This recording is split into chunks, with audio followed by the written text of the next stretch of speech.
Hello! We're excited to tell you that we now have a membership plan for you. If you are interested, click on the link in the descriptions box. If you like this video, please click on the like button and make a comment below so the video would get more views. Don't forget to subscribe to the channel to get the next series or the next episodes. If Mrs. Meng had just said one word before Su Qinghu cut her off. No ifs.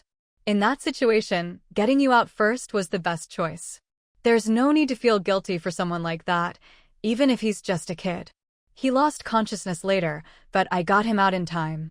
By the time we reached the rescue boat, you looked much worse than he did. He actually looked better off than you. He seemed more resilient. What Su Qinghu hated most was seeing honest people blame themselves. As for why he woke up later than you, that's something his parents should answer for. You saw it yourself when you woke up. His parents were so ignorant, interrupting the doctors over and over. Su Qinghu's tone turned serious. Mom, don't blame yourself. Every life is precious. Being young doesn't make someone's life more valuable. What a load of nonsense. With parents like Wu Shixin's, unless their ancestors are watching over them, their kid's future is anyone's guess. He could easily end up a burden on society. In my heart, and in the kids' hearts, you're our treasure. Su Qinghu's arm was sore, so she didn't link arms with Mrs. Meng, but looked at her with a pitiful expression. I feel guilty too for not keeping a better eye on you. Why waste so much attention on people who have nothing to do with us? Mrs. Meng smiled helplessly. I was just sharing how I felt, not blaming myself. Only then did Su Qinghu nod and say, I'd actually planned for us to spend today having fun, then tomorrow take you all to the provincial capital, check out the nearby places with good transport, and then head home. Oh, Mrs. Meng was puzzled. Do you have something you need to do? It's fine, take care of your business first. Su Qinghu replied, No, it's just that Erden made a good point.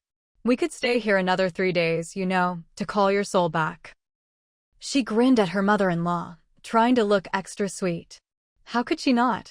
Mrs. Meng was an old revolutionary, probably didn't believe in this sort of thing, but here she was, about to perform some old superstitious ritual right in front of her. Mrs. Meng was momentarily stunned, then couldn't help but laugh. I thought you had something important to do, but it's this? No need to stay, let's just head to the provincial capital. I know plenty of people there, even some doctors. We can have someone check my pulse, and if I need to calm my nerves, they'll prescribe something. Calling back the soul, what a funny idea. Mrs. Meng thought of her daughter-in-law dragging her to the beach, muttering incantations and touching her nose and ears, and couldn't help but laugh. So silly. Really not going to do it? Su Qinghu blinked. I've never called back someone's soul before. I was planning to learn from the locals and give it a try. Mrs. Meng looked at her joking around and couldn't stop laughing. When they got back to the hotel, Daden, Erden, and little Qianduoshu were squatting by the entrance. Xiaozheng was standing in front of them, saying something, probably asking if they wanted to keep waiting or go eat first. All 3 kids shook their heads in unison. Mom, Grandma. Erden had been watching the road. As soon as he saw Su Qinghu and Mrs. Meng, he jumped up and ran over, shouting. Qianduoshu wanted to run too, but Daden grabbed him. He looked confused. It's downhill. You'll lose control and fall, Daden said, not letting go. I'll walk you over. Qianduoshu didn't suspect a thing, nodding his little head. Thanks, big brother. Daden replied calmly, no need to thank me. So what Su Qinghu saw was this warm, lively scene. She reached out to catch Erden, slowing his dash. Mrs. Meng quickly stepped forward and scooped Erden up before Su Qinghu could, reminding the dazed boy to be careful of Su Qinghu's injury. Only then did Erden realize, scratching his head and giving Su Qinghu an embarrassed smile. Su Qinghu patted his head, then waited for Daden and Qianduoshu to come over. She asked Xiaozheng, You haven't eaten yet? They wanted to wait for you to come back before eating, Xiaozheng answered, a bit shyly. They said they weren't hungry, so I agreed. After speaking, Xiaozheng glanced behind Su Qinghu, seeing no sign of Qinlai, he finally relaxed. That was pretty scary earlier. He'd almost forgotten how to walk under that gaze. Those eyes really brought back memories of Hell Week training. Let's go eat then. Su Qinghu asked, did you find any good noodle or stir-fry places? After all that had happened, something soupy and easy to digest would be best. Xiaozheng nodded and led the group to a nearby place he knew. As soon as they sat down, before they'd even ordered, the owner brought over a plate of salted edamame. Su Qinghu thought maybe everyone got it, but after checking the other tables, realized only theirs did. She blinked, then smiled. This must be a special reward for her bravery in saving someone. After a good meal and a nap, they all wandered around for a bit. No one went back to the beach, and no one brought it up. It was a silent understanding. After what happened, who could just go play in the sea again without a care? For dinner, they had seafood, one last chance for the kids to try everything before leaving. That night, while Mrs. Meng was showering, Su Qinghu suddenly realized something and asked Dayton and Erden, wait, aren't you two even a little curious why your dad didn't come back with me? Aren't you going to ask? What could the kids be thinking? They weren't familiar with anyone, didn't know anyone here. Besides, before they'd even had a chance to say a few words, Xiaozheng had already whisked them off to the hotel. After that, it was all about taking showers, changing clothes, and waiting for Su Qinghu and Mrs. Meng to come back. There was no time to think about Chenlai. Now, with their bellies full and comfortably lying on the bed, Chenlai was even further from their minds. Su Qinghu noticed the kids blinking sleepily and understood right away. When she saw Mrs. Meng had finished her shower, she urged the children, you all go take a bath now. Did Dan? Keep an eye on Dan and Duo. Did Dan agreed and led the others away. Su Qinghu watched as Mrs. Meng sat cross-legged on the bed, toweling her hair, and asked, Mom, we're heading to Hangzhou tomorrow morning. Besides your doctor friend, have you thought about seeing any other friends? Mrs. Meng paused, thinking for a moment. To be honest, I'm not even sure if they're still in Hangzhou. They're about my age, most of them are probably retired by now. Those with more education might have been rehired, but I don't know how busy they are. And a lot of them probably moved to other cities to be with their children, following their jobs. It's not easy for young people these days, they have to work and take care of their kids. There's so much to juggle, and it's hard to trust strangers with your children.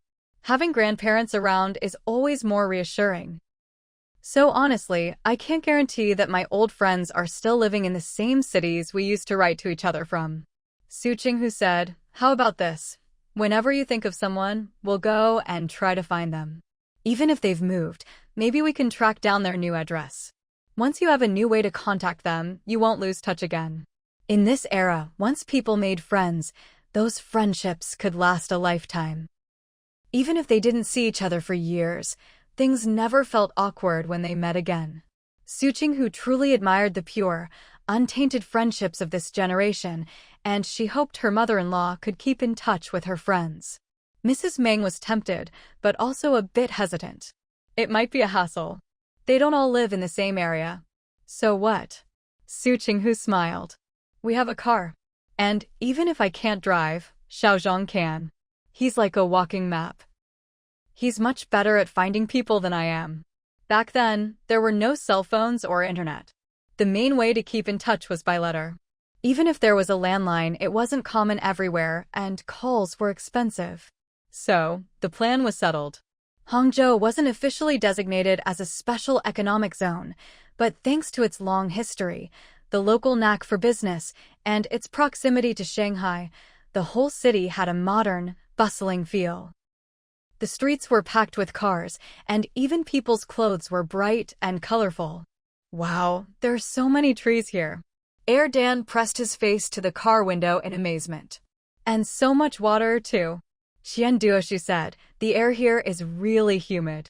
Then he looked at Dan, isn't that right, big brother? Dan had to open his eyes and nod. There were indeed lots of trees and water, but it was also really humid. He felt a bit stifled just breathing. Su Qinghu, sitting in the front passenger seat, glanced back at Dan. Can you handle it? If not, let's find a place to stop so you can rest before we go on. It had just rained, and now the sun was out again. The temperature was high, and the humidity even higher, It really was stifling. It was Dan's first time in the South, so it was normal for him to feel a bit overwhelmed. Dan said, "Let's just go to where we're staying." He could lie down there, and lying down would be comfortable. Su Qinghu nodded and told Xiaozhang to drive as quickly and steadily as possible. Of course, the closer their lodgings were to the city center, the better. Now that Su Qinghu had money, comfort was her priority. There was no need to rough it on vacation. They showed their documents, paid, got their room cards, and checked in quickly. Xiaozhang originally wanted to tell Su Qinghu that he'd stay at a small inn nearby, but she refused, saying it would be easier for him to observe how business was done if he stayed here. How could he refuse that? He couldn't, so he stayed without any more fuss. After they'd rested, it was already 5 in the afternoon. When Mrs. Ming woke from her nap, Su Qinghu was busy dividing up the things she'd bought. Seeing her mother-in-law awake, Su Qinghu glanced at the still sleeping children and lowered her voice. "I bought some milk candies and pastries and a few guoguang apples. I've packed them up evenly. Xiaozhang will help carry them to the car later. When you visit your friends, you can give these as gifts." Guoguang apples were selling for 1 yuan per jean. She'd bought 7 jean, which was 20 apples in total, and packed 2 apples per bag, just enough for 10 bags. Mrs.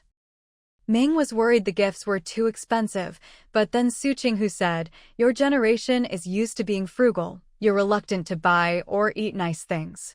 Adults can control themselves, but kids can't resist these treats. I made some money recently, so I bought these for you to take along. Consider it a little surprise for your friends' children. In short, don't think of these as gifts for the adults." When she finished, everything was packed. She pointed to the 10 paper bags.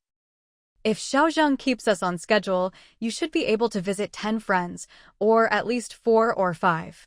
Take all of these, just in case."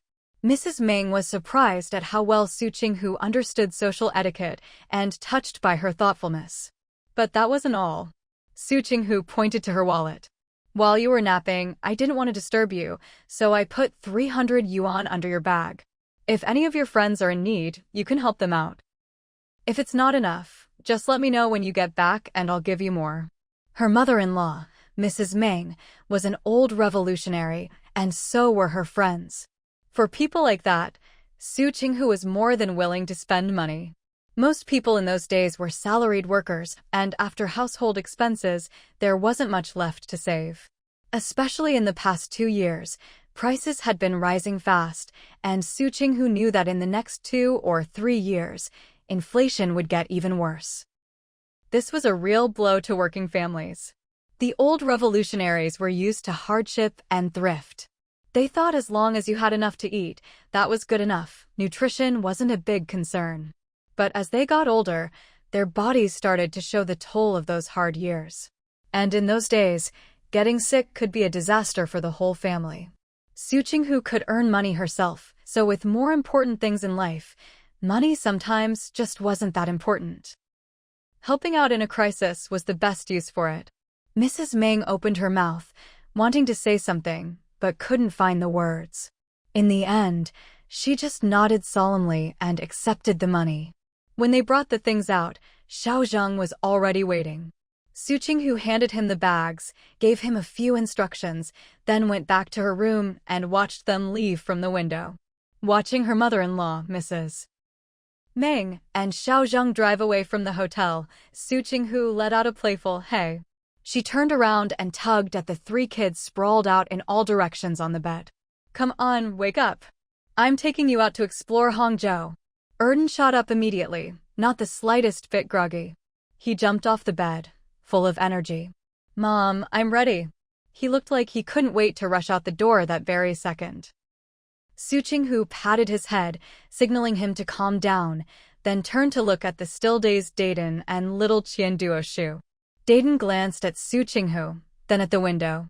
Seeing the bright sunlight outside, he was still a bit confused. Had they really slept until the next day? Qianduo didn't think much of it. He didn't ask any questions, just rubbed his eyes, got out of bed, found his shoes, and put them on. Then he grabbed Su Qinghu's other hand and obediently stood beside her. He was still half asleep, just moving on instinct. Go to the bathroom, wash your face, and I'll take you out for some sightseeing, good food, and beautiful views, Su Qinghu said with a smile, grabbing her bag and waiting for them by the door. In a few years, when that TV drama sweeps the country, tourism in the city will skyrocket. A little after 5, the 4 of them, 1 adult and 3 kids, were strolling by the lake. If they saw a drink, they bought it. If they saw a snack, they tried it. They even got a cricket cage and a hand-woven grasshopper each. Of course, Su Qinghu didn't forget to get one for herself. Standing in front of a food stall, Erden sighed. This snack has such a weird name. A few green onions, a little fried dough stick, some sauce, all wrapped in a thin pancake and pressed flat, and that's it. The stall owner, clearly used to such questions, started explaining the story behind the snack as he prepared it, not waiting for Su Qinghu to say anything. Each of the 3 kids got a scallion pancake wrap, munching as they listened to the stall owner's tale. By the time Su Qinghu came back with drinks, the spot had become a little gathering place for kids. People tend to follow the crowd. Seeing a few kids eating with such relish, and the stall owner being so funny, other parents bought some for their own children too. Soon, including Dayton, Erden, and Qian Duoshu, there were 7 or 8 kids gathered around.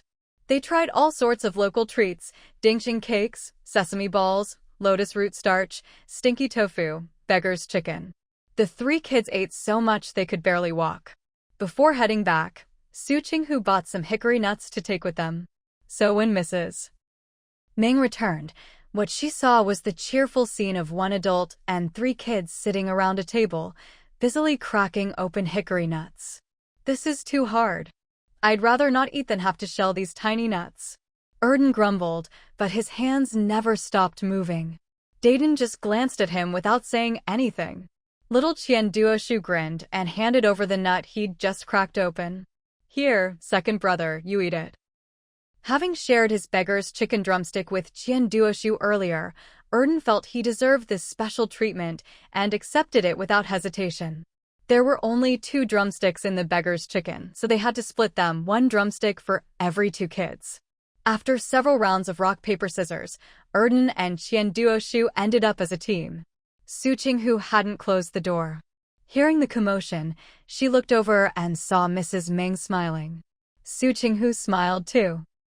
Seemed her mother-in-law's friend was in good health and spirits. Xiao Zhang wasn't carrying anything. Seeing Su Qinghu look over, he said with a smile, "We were on a tight schedule, visited 10 families. Did you get a chance to eat?" Su Qinghu stood up and walked over. "I saw there's a really popular place not far from here, down an alley. Their specialty is stir-fried shrimp and eel noodles, and the place is always packed." Mrs. Meng and Xiao Zhang, having been pressed for time, hadn't eaten yet, so the whole group headed out again. Erden piped up, "Mom, the 3 of us can share 1 bowl."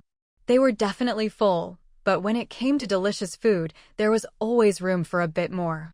Su Qinghu nodded in approval, then asked Mrs. Meng if she had arranged to meet her friends. "Yes, we've set a time. My old friends are hosting at a tea house, so we'll chat there," Mrs. Meng replied cheerfully. "Tomorrow, you all can go have fun on your own. When I'm done, I'll come back by myself." That was fine with Su Qinghu.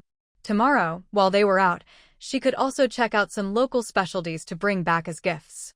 By this time, business at the noodle shop was winding down. It looked like they were about to close, so Su Qinghu hesitated, unsure if they should go in. Just then, the proprietress greeted them with a smile and invited them inside. After asking what they wanted to eat, the owner headed to the kitchen to prepare their order. The noodles were incredibly fresh and delicious, truly worthy of being a local specialty.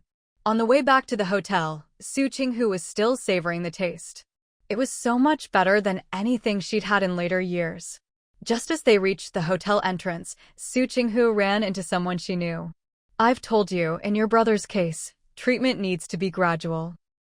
There's no such thing as a few acupuncture sessions and some herbal medicine curing him overnight. At least for me, my skills aren't at that level yet." It was her grandaunt, the elderly Dr. Su. Su Qinghu didn't rush over, just listened as her grandaunt continued.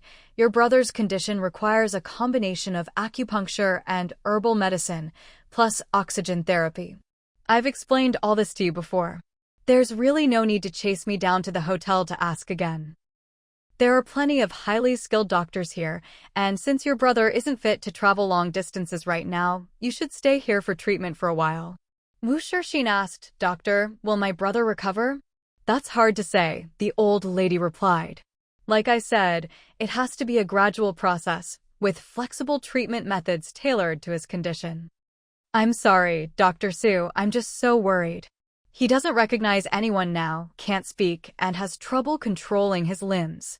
Wu Shixin choked up, unable to continue. Li Chuwei patted her arm and said, Thank you, Dr. Su. Talk to the patient more, communicate and cooperate actively with the treatment, the old lady advised. The doctor I recommended is one of the best here. Please follow his treatment plan closely. Thank you. Thank you. Li Chuwei expressed his gratitude, then dragged the still questioning Wu Shixin away. As they turned around, they came face to face with Su Qinghu. Li Chuwei paused, about to keep walking, but Wu Shixin, on the verge of an emotional breakdown, shook off his hand and glared at him. Li Chuwei frowned. We're in public. Watch yourself. Watch myself? You mean make sure no one finds out you have an old flame? Wu Shixin pointed at Su Qinghu. Look closely. My brother's like this now. Isn't she at least partly responsible? Su Qinghu. As expected, birds of a feather flocked together. She'd thought Wu Shixin might be reasonable, but she was just like the rest of her family. Unbelievable. Su Qinghu couldn't be bothered to argue. She led Mrs. Meng and the 3 kids back into the hotel. Excuse me, are you Su Qinghu's mother-in-law? Could you please keep your daughter-in-law in check? Wu Shixin, unable to grab Mrs. Meng's arm, called her out directly. Su Qinghu's mouth twitched as she turned to look at Wu Shixin. What on earth is she talking about? Let her mother-in-law manage her? Manage her for what? Has she done anything out of line? Ms. Meng glanced at Wu Shixin. Who are you? What's your relationship with our Xiaosu? Wu Shixin's momentum faltered at the question. She hesitated for a moment before saying, Who I am isn't important. What matters is. If you yourself say who you are isn't important, then is there any need to say anything else? Ms. Meng frowned. According to you, you're not important to our Xiaosu, so there's no need to go on. Dan, having finished eating and in a good mood, couldn't help but chime in, Auntie, you're already a grown-up. Why are you still tattling to other adults like a child? When we kids tattle, we go to our own parents. Why don't you go tell your parents? Wu Shixin choked, her mind thrown into disarray, and whatever she'd planned to say next was completely derailed. But Dan wasn't done yet. Auntie, is it because you don't have parents that you're not tattling to them? Su Qinghu, watch your mouth. All right then, Dan pouted. Let me ask again. Auntie, is it because you're too filial and don't want to worry your parents, so you decided to find new ones instead? But my grandma already has a son, a daughter-in-law, a grandson, and a granddaughter. She really doesn't need to adopt any more family. When Dan finished, the room fell silent. Wu Shixin's hands were shaking with anger, and Li Chuwei felt so embarrassed he wanted to drag her away, but she shook him off. Su Qinghu was so impressed by Dan's train of thought she almost wanted to applaud. How does this kid's mind work? So imaginative, roasting people without even realizing it. Anyone who's not quick-witted probably wouldn't even catch the brilliance of his words right away. Grandma, little Qian Duoshu tugged on Ms. Meng's hand, his voice soft and sweet. Grandma, I don't like unreasonable people. So, if you want to adopt someone, can you find someone reasonable? Su Qinghu. Su Qinghu was shocked. So sarcasm is contagious? Even little Qian Duoshu, who's always so soft and gentle, is starting now? Did Dan? Don't try to get my grandma's attention like this. It won't work. Su Qinghu fell silent. Turns out, among all these people, she's actually the most gentle when it comes to roasting others. Don't worry, I won't, Ms. Meng replied, then greeted the elderly lady who'd been listening quietly on the side. Dr. Su. The old lady asked, You two know each other? She was speaking to Ms. Meng, but her eyes were on Su Qinghu. Su Qinghu replied, "You could say we don't know each other, or that we do. I rescued her brother from the sea." Su Qinghu briefly recounted the rescue. Then she asked the old lady, "Auntie, do you know them?" "No," the old lady shook her head. "Bai Shui knows them. I've been at a conference these past few days, and Bai Shui called me saying a friend's family had an emergency and asked me to take a look." That friend was Wu Shixin's family. Su Qinghu nodded. They interrupted the doctor's treatment twice. The fact that the child survived at all is already a miracle. The old lady looked at the now-dazed Wu Shixin, then at Li Chuwei beside her. Then she turned to Su Qinghu. "What's going on? From what I heard, it sounds like you all know each other. There's some history? Tell me, what's the situation? If things like this aren't handled properly, elders might hold a grudge in their hearts." Xiao Su might not think much of it, but as an elder, she had to clear up any hidden dangers. "We're from the same town. His parents and some of my relatives thought we'd make a good match, so they kept trying to set us up," Su Qinghu explained. "But in the end, we just weren't suitable, so nothing happened." It might not sound that simple, but thinking about it, their relationship really was just that simple, nothing complicated. So this explanation wasn't wrong. Wu Shixin looked at Li Chuwei, wanting to believe this version, but she knew that back in college, Su Qinghu had given Li Chuwei her savings. Could their relationship really be as simple as she made it sound? "Oh, I see," the old lady nodded. "I thought maybe it was because you're so outstanding and good-looking that he had a crush on you and pursued you, which led to misunderstandings." Su Qinghu couldn't help but laugh. Her aunt was surprisingly trendy, talking about crushes. "Young lady, now that your brother's in this condition, you should understand what happened, right?" The old lady pressed on. "At first, you were vague with me, only saying your brother's treatment was delayed, which led to his current state." Wu Shixin, "Doctor, just tell me, did your parents delay the doctor's treatment?" the old lady asked sternly. "There were police officers and rescue workers present at the time. You must have heard or seen what your parents did. So why are you blaming your brother's condition on someone else?" Li Chuwei said, "Dr. Su, I'm sorry. She's just too emotional right now. Please understand." Wu Shixin snapped, "I'm too emotional." Li Chuwei, "Why am I so emotional? Along the way, have you ever made a decision? Have you ever done anything useful? All you do is ask me. You're a man. Why can't you give me some advice? Take responsibility like a real man should." Li Chuwei frowned. "Don't get so worked up." There was a doctor present, so all we had to do was listen to them. Why do we need to make decisions? Don't be unreasonable. I'm being unreasonable? How am I being unreasonable? You're the one who's always drifting. You can never settle down. What do you want, Li Chuwei? Wu Shixin was furious. Ever since we got our marriage certificate, every time I mention having a wedding banquet, you always find some excuse. Li Chuwei, we already have the certificate. Our relationship is official. What are you worried about? What do you mean I'm drifting? What do you mean I can't settle down? Don't let your imagination run wild. Watching the two of them argue, Su Qinghu couldn't be bothered to listen anymore and led her group into the hotel. She asked, "Auntie, so Su Baixua knows Wu Shixin? How long have they known each other?" "How would I know?" the old lady replied, looking at her with disdain. "Why's your taste so bad?" Su Qinghu was baffled. "Don't attack me personally. How is my taste bad? I never even liked him. I only dealt with him because of social obligations in town, just lending a hand. The one I've liked from start to finish is Chenlai." Su Qinghu lifted her chin, looking at the old lady defiantly. "Don't you dare say I have bad taste." MS. Meng laughed on the side. Erdan grinned mischievously, already plotting how to tell his dad about this to get some kind of reward. "Dr. Su, Wu Shixin saw them chatting and laughing as they walked toward the hotel, so she hurried to catch up. When Dr. Su glanced over, Wu Shixin put on a smile and said, "For Bai Shui's sake, could you please understand how upset I am after what happened to my family, and not hold it against me? About what happened today, could you not tell him?" The old lady was furious.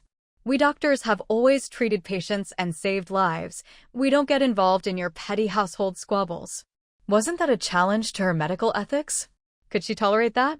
Li Chue gave the old lady an embarrassed smile. Sorry, Dr. Su, please forgive us. I'll take her away right now. Watching Li Chue and Wu Shixin leave, Su Lilin was still fuming. She turned to Su Qinghu and said, "Let me tell you, if you have any friends who want me to treat them, you'd better warn them in advance. They can question my medical skills, but never my medical ethics." Su Qinghu nodded quickly. This old lady might have a bit of a temper, but in her own way, she was telling Su Qinghu, if anyone wants to see her as a patient through a personal connection, just bring them along. If she didn't nod at that, she'd be a fool. "Have you eaten yet?" Su Qinghu asked. "How long will this seminar last?" The old lady, Su Lilin, paused and let her anger dissipate. "No, I haven't eaten yet. After the seminar, we held a free clinic and have been busy ever since. I didn't want to eat with everyone else and waste my rest time, so I skipped the group meal." After saying that, she looked at Su Qinghu expectantly. Was she about to be invited to dinner? "What do you want to eat?" Su Qinghu smiled.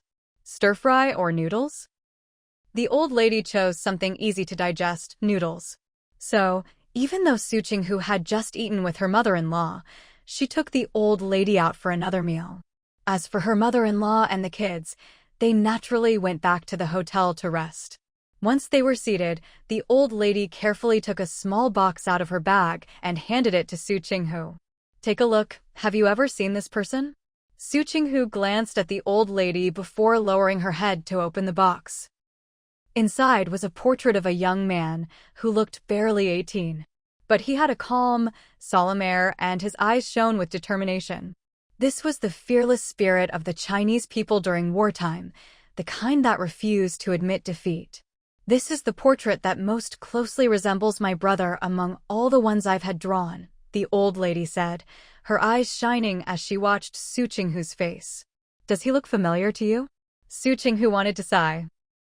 She understood the old lady's feelings, but she couldn't piece together her grandfather's face in her mind, so she couldn't give her a definite answer.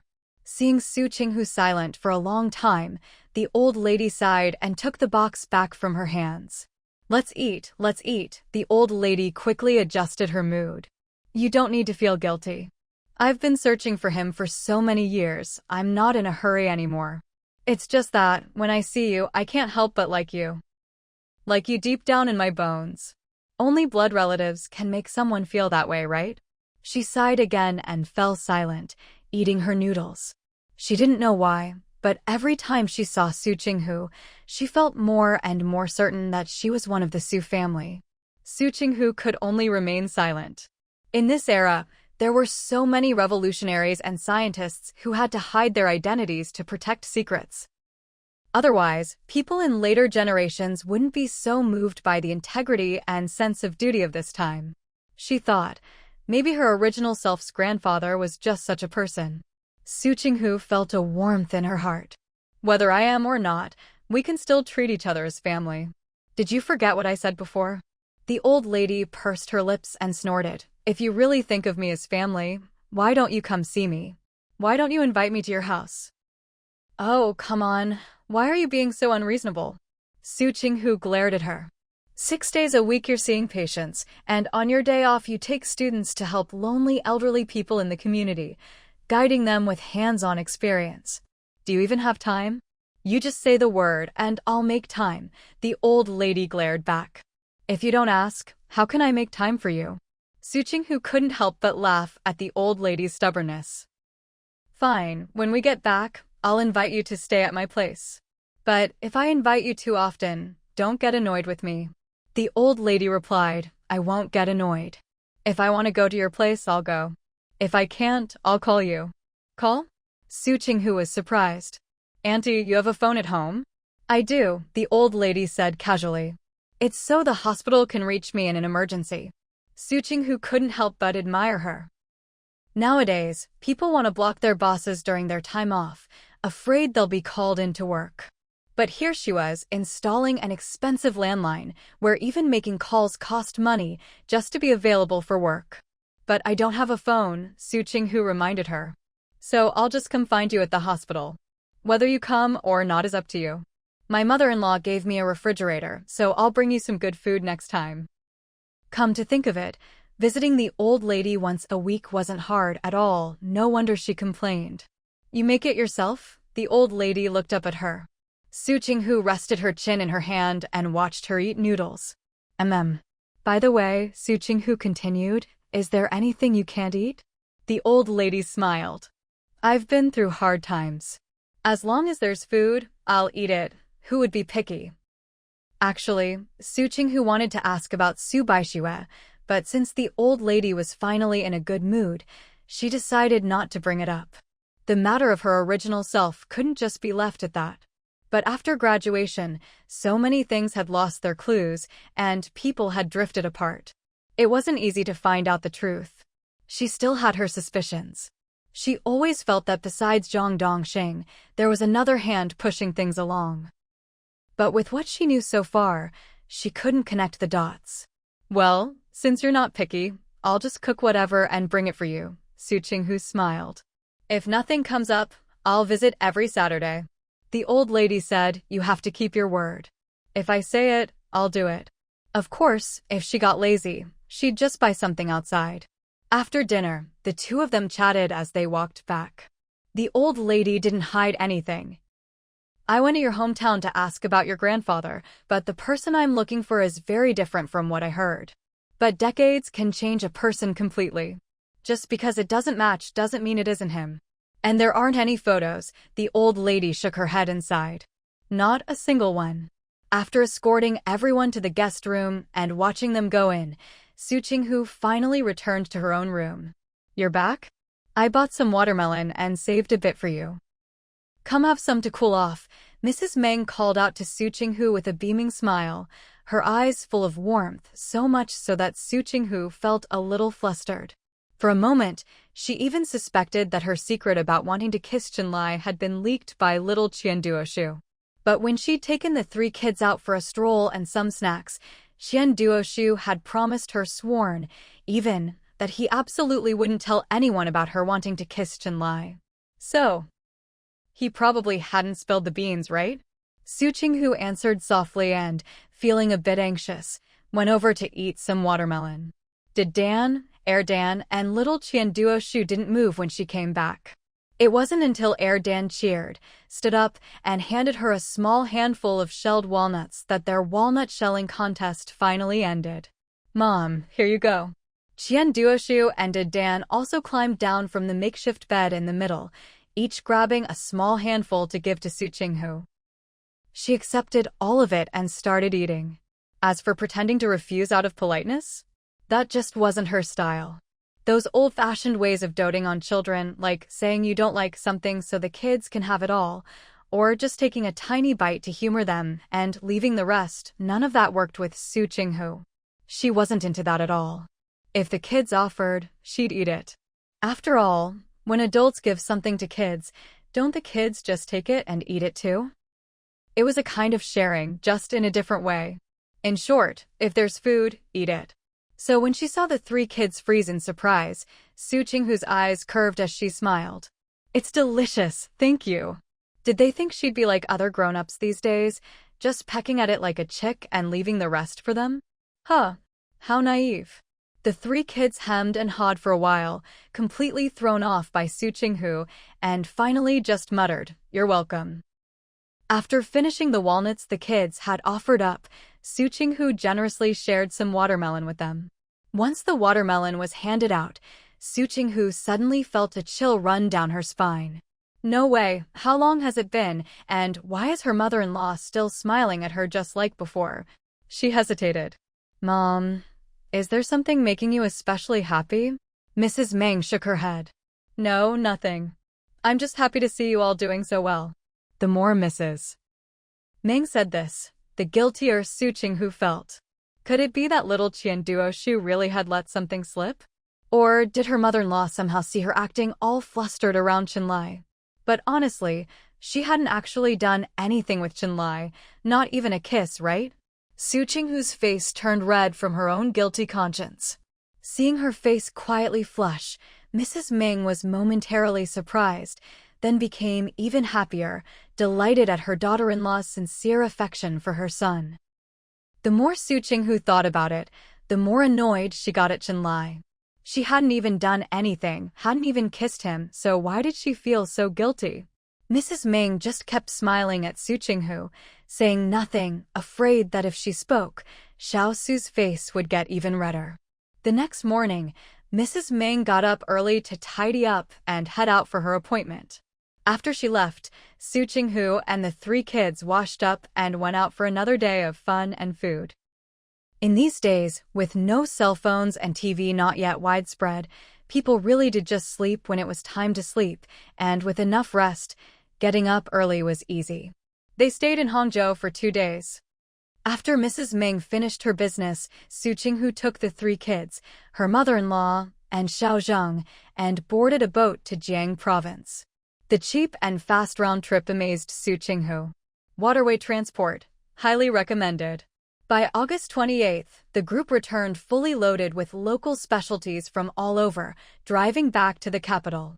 Dan and Erdan's very first trip was a complete success. Qian Duoshu was happy too, though a little worried about not having spent any of his money. How was he going to explain that to his dad when they got home? He hadn't completed his mission at all. They went to Su Qinghu's place first. As soon as they got out of the car and opened the gate and the living room door, Erdan let out a howl. Mom. Mom. Mom. Even though it was fun outside, I still think coming home feels the best. Little Qian Duoshu nodded vigorously. I'm not all sticky anymore. After the trip, Dan had become noticeably calmer. He didn't say much, but he seemed more at peace. Su Qinghu and Xiao Zhang started moving the local specialties into the yard. Seeing the kids so happy made her happy too, but she said, "All right, calm down. There are some small things and odds and ends, help carry them inside." Mrs. Ming was already heading into the house with her things. "Hurry up, let's get this done, then we can take a bath and eat some watermelon." Bathing on the road wasn't always convenient, so sometimes you just had to bear it. Now that they were home, taking a bath was priority number 1. Su Qinghu was just getting up with her things when a familiar, slightly choked-up voice called out, Duo, my son. You've gotten so skinny." Su Qinghu. Her sister-in-law was still as unlikable as ever. Mrs. Meng said, "What are you talking about? How do you know Duo was gotten skinny? Did you weigh him? How many Jean was he when he left, and how many now? Are you keeping track?" Chenyan, Mom, I didn't mean it like that. I was just so excited to see Duo. It's been so long, it just slipped out. Mrs. Ming snorted and continued into the living room with her things. Chenyan grabbed Qian Duoshu, who was trying to carry something. Duo, did you miss Mommy? Did you eat well while you were away? Did you sleep well? Were you unhappy at all? Qian Duoshu frowned. Mom, I ate well, slept well, and was very happy. But did you miss Mommy? Mommy missed you so much. Just thinking about my Duo being away from me for so long, I couldn't eat or sleep, Chen Yan whined, clinging to her son. Qian Duoshu replied honestly, I didn't miss Mommy, and I didn't miss Grandpa or Grandma either. Chen Yan froze, staring at her son, at a loss for words. Qian Duoshu finally wriggled free from his mother's grasp, picked up a box of pastries, and headed for the living room. Chen Yan was instantly filled with anger. He'd only been gone 7 or 8 days, and her son was already distant. He actually said he hadn't missed her or his grandparents at all. Qian's father and mother, who had come to pick up their grandson, were also stunned. Seeing their grandson's tense little face, they felt a bit hurt. Duo, you've only been gone a short while. Have you forgotten everything we taught you? Is that how you talk to your mother? If Grandpa and Grandma heard you say that, they'd be so sad. Chen Yan hurried after him, sticking close to her son.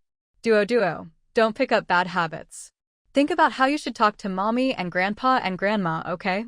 Qian Duoshu replied, if I say this, Mommy will be sad, and Grandpa and Grandma will be sad. But if Mommy says what she just said, Auntie will be sad, and Grandma will be sad. Has Mommy never thought about that? Being lenient with yourself and strict with others isn't good. With her mother-in-law's earlier comment and Qian Duoshu's adorable intervention, Su Qinghu held back her laughter as she listened. Not the slightest bit affected by Qin Yan's words, she simply smiled and continued moving things into the living room. At first, Xiao Zhang considered speaking up for Ms. Meng and Su Qinghu, but after hearing Qian Duoshu's words and sneaking a glance at Qin Yan's expression, she just chuckled softly and kept moving things. Qian Duoshu was an interesting kid. Despite being raised on his mother's twisted logic and spoiled by his grandparents, he'd still turned out so upright it really wasn't easy. After placing the things in the living room, Su Qinghu came out, pointed to the car, and smiled at Mr. and Mrs. Qian. I still have more things to move. Uncle, Auntie, why don't you go sit in the living room for a bit, chat with the kids and my mom? Mr. and Mrs. Qian, trying to hide their awkwardness, wanted to help Su Qinghu carry things, but Xiao Zhang cheerfully stopped them. In the end, they had no choice but to go face Ms. Meng, their in-law, who hadn't exactly been friendly to Qin Yan earlier. Qin Yan, already stung by her son's rebuke, wanted to say something but couldn't find any reasonable grounds. Urged by her in-laws to help Su Qinghu, she finally sprang into action. Seeing his mom helping, Qian Duoshu's tense little face relaxed. That's much better, Mom. Qin Yan, a bit embarrassed, reached for a box that looked light, but Su Qinghu stopped her. You won't be able to lift that. She nodded toward another box. That one's dried fish. It's lighter but fragile. Be careful when you put it down. After being scolded by her son and then handed a sweet olive branch, Qin Yan couldn't muster up her usual sharpness. She obediently picked up the box of dried fish. Once she left, Su Qinghu winked at Qian Duoshu, who looked like he wanted to apologize for his mom. Grown-ups' business has nothing to do with you kids, okay? But Qian Duoshu pouted. But Mom was wrong. Su Qinghu poked his slightly chubby belly and grinned. But you already stood up for me. Besides, you're so cute. Your mom only noticed your little face. When you get home, show her your arms, legs, and belly, and she'll forget all about it. Okay. Qian Duoshu brightened up, his eyes crinkling with joy. I've got energy again. Su Qinghu nodded solemnly. Exactly, so hurry up and take your bag to the living room. Your two brothers have already made 2 trips each. Hearing that, Qian Duoshu swung his arms and legs, hugging a 2 or 3-pound bag of dried shrimp and rushing to the living room. Watching the little guy cheer up, Su Qinghu raised her eyebrows. She realized today that Qian Duoshu had turned out well, thanks in large part to Qian Yin, who really understood things. In the living room, Mr. and Mrs. Qian were awkwardly making conversation with Ms. Meng, who was also a bit embarrassed. After all, Qin Yan was her daughter. So, both sides spoke cautiously and a little stiffly. When Su Qinghu finished moving things and came inside, it was as if a fresh breeze swept through the room. Uncle, Auntie, why don't you stay for dinner tonight? I brought back lots of local specialties this time. You can see how they're cooked, and when you leave, I'll pack some up for you to take home for Duo. Please don't refuse. I've already asked Xiao Zhang to pick up my dad. Uncle, you can have a drink with him. Most of the wine had been gifts from Ms. Ming's friends. Su Qinghu only learned on this trip that her mother-in-law liked to drink. Still, maybe not tonight. She was worried her grandaunt might suddenly show up and check her mother-in-law's pulse. Duo, Sheng, Yan, you 3 go take a bath and change your clothes. Before the eldest could even react, the second child responded loudly, okay. His mom was giving him face. She didn't call him second egg or Gao Haisheng in front of guests. Actually, the more he heard Sheng, the more he liked it. Qian Duoshu was surprised by his second brother's excitement and made a mental note. Second brother likes being called Sheng. Yan, keep an eye on them and remember to use soap. Su Qinghu instructed the eldest, Zhang Anyan. And use shampoo for your hair, not soap. After making arrangements, Su Qinghu went to the boys' room to find clean clothes for them. The clothes they'd brought on the trip had gotten a bit damp in the south, and though they'd dried out on the way back, they'd picked up an odor, so she decided not to use them. She found 3 fresh, clean outfits and placed them on the rolling drying rack outside the bathroom for easy access. She gathered up the kids' dirty clothes and the ones from the trip, sorted them by tops and bottoms and by color, tossed the light-colored tops into the wash, and then headed to the kitchen to check the fridge. Although she'd cleared out most of the food before leaving, power outages were still common these days, and even if nothing spoiled, a power cut could leave the fridge smelling. Sure enough, when she opened it, there was a smell. Su Qinghu rummaged in the living room and found a pomelo, took it to the kitchen, sliced it up, and quickly arranged a plate of pomelo segments for the three elders. She brought it to the living room, then went back to the kitchen, peeled the pomelo skin, crushed it, squeezed out the juice, added water, and used it to clean the fridge. After rinsing with clean water, she tossed in a few leftover segments and shut the door, then strolled out to the vegetable patch in the yard. Someone must have been watering it. The vegetables looked pretty good. As she was admiring them, she heard footsteps. Turning around, she saw Mr. Qian carrying a bucket of water, with Mrs. Qian and her own mother-in-law each holding a gourd ladle. Were they about to water the vegetables? Su Qinghu was a bit surprised but smiled and stepped aside. Apparently, they really had nothing left to say. But once they got to the vegetable patch, the three elders found plenty to talk about, from gardening to the hard old days, and the awkwardness faded. The three kids finished their baths and came out, hair still wet and sticking up, and when they saw the adults watering the vegetables, they all gathered around. By the time they finished, it was nearly 5:30. Chenbo finally arrived, brought by Xiaozhang, and Qian came along too. Chenbo chatted with Mr. Qian, while Qian looked after the kids. Chen, Mrs. Qian, and Ms. Meng went to the kitchen to help. Su Qinghu didn't stand on ceremony. She let them help with whatever they could, while she focused on the main cooking. With the specialties she'd brought back from Jiangnan, she easily put together a full table. Su Qinghu not only enjoyed eating, she was a great cook. Having seen and tasted so much, she didn't even have to think about how to prepare most ingredients. The methods just came naturally. Mr. and Mrs. Qian and Qian were all a bit amazed watching her. Chenbo and Ms. Meng had eaten her cooking before, so they weren't surprised by her skill, but they were once again impressed by the flavors. Having lived through years of hunger, they used to think being full was enough, but food this delicious truly brought a deep sense of happiness. It made both mouth and mind joyful. After seeing off Mr. and Mrs. Qian, Chenyan, Qian Duoshu, her in-laws, and Xiaozhang, Su Qinghu stood at the door for a while. Just as she was about to turn around, a man, someone she normally wouldn't have any private dealings with, called out to her. Manager Zhao. Su Qinghu was a little surprised. Why would a bank account manager be looking for her? Her US dollars had come through legitimate channels.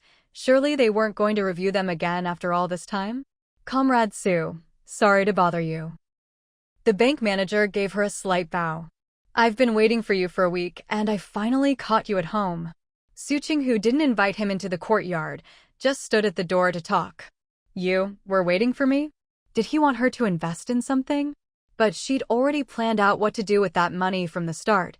She wasn't going to invest it. Given the current situation, nothing could beat the returns and speed of her own plans. Yes. The bank manager looked a bit embarrassed. There's something I'd like to ask your opinion on. Go ahead. Su Qinghu thought for a moment and didn't turn him down outright.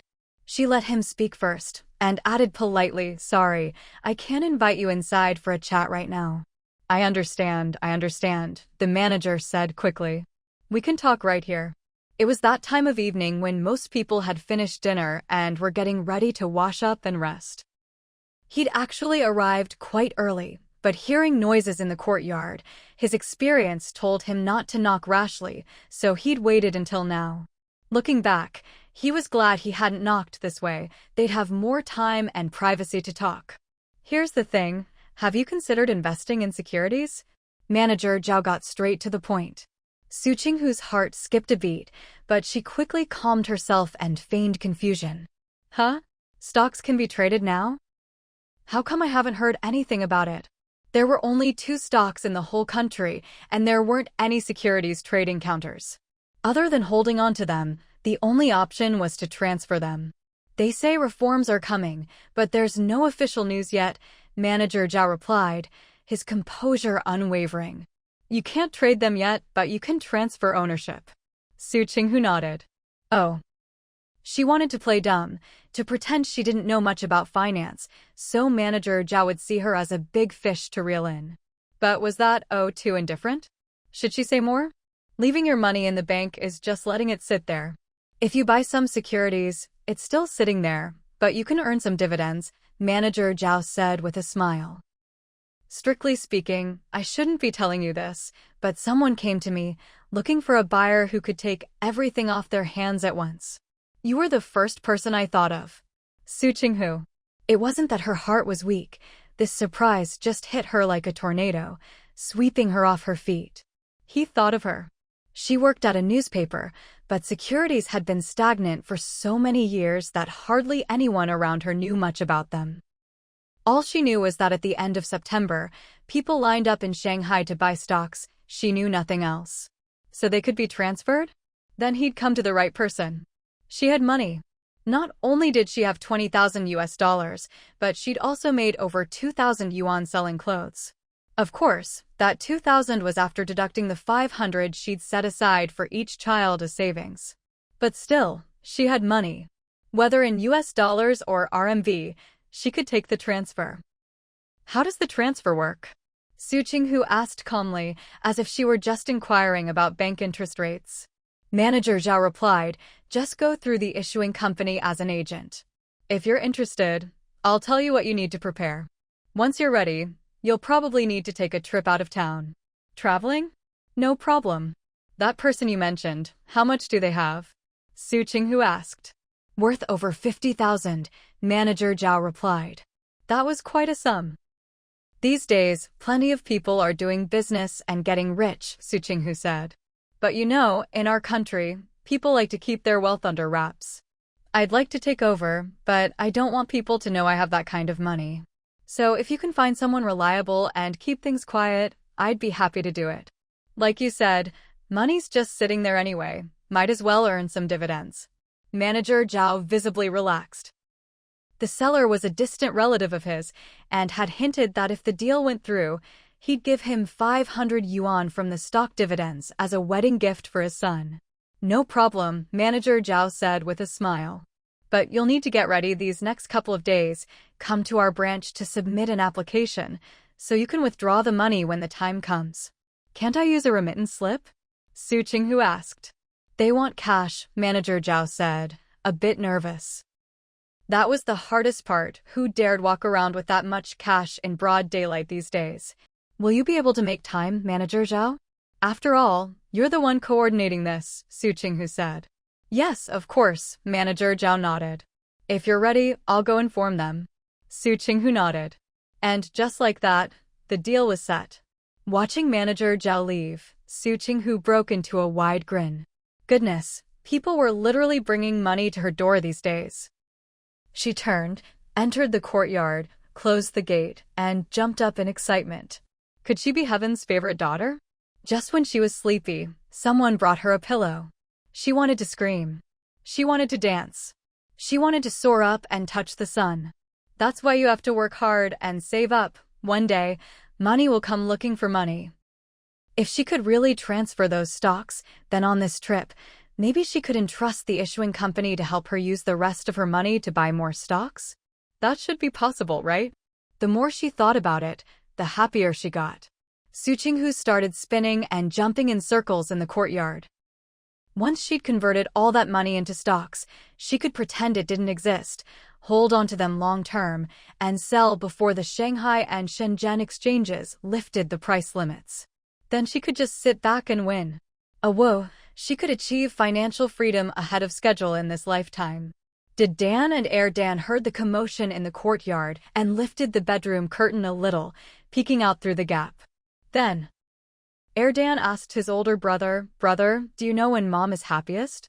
Dan ignored him, saw that Su Qinghu was fine, and went back to doing the homework she'd assigned. When she's making money or teasing Dad, Dan continued, not caring if his brother responded. And when she's plotting against us. Dad's not here now, and it doesn't look like she's planning to trick us, so Dan stroked his chin, squinting. Is she about to make money? But how? Whenever they traveled, Mom was always with them. If she didn't buy goods, she couldn't sell them, and if she couldn't sell, she couldn't make money, right? Speaking of money, Dan suddenly turned to Dan, brother, are you sure you don't want to go in with me to buy a TV? The Monkey King show is so good, and Calabash Brothers too. August 31st, Sunday. Su Qinghu stood in the shade outside the school, waiting for her 2 children to come out. Today was the day Dan moved up from 3rd to 4th grade, and Dan moved from 2nd to 3rd. For the new class, the teacher called out names in order of grades, and the kids went in to pick their seats. Once everyone was settled, the teacher would call a few students to collect the textbooks and notebooks for each subject. After handing those out, they could go home. Since it was rare to have a weekend, Su Qinghu wore a pair of flowy summer pants, a nice women's leather belt, and a printed silk blouse. She looked so sharp and beautiful it was almost excessive.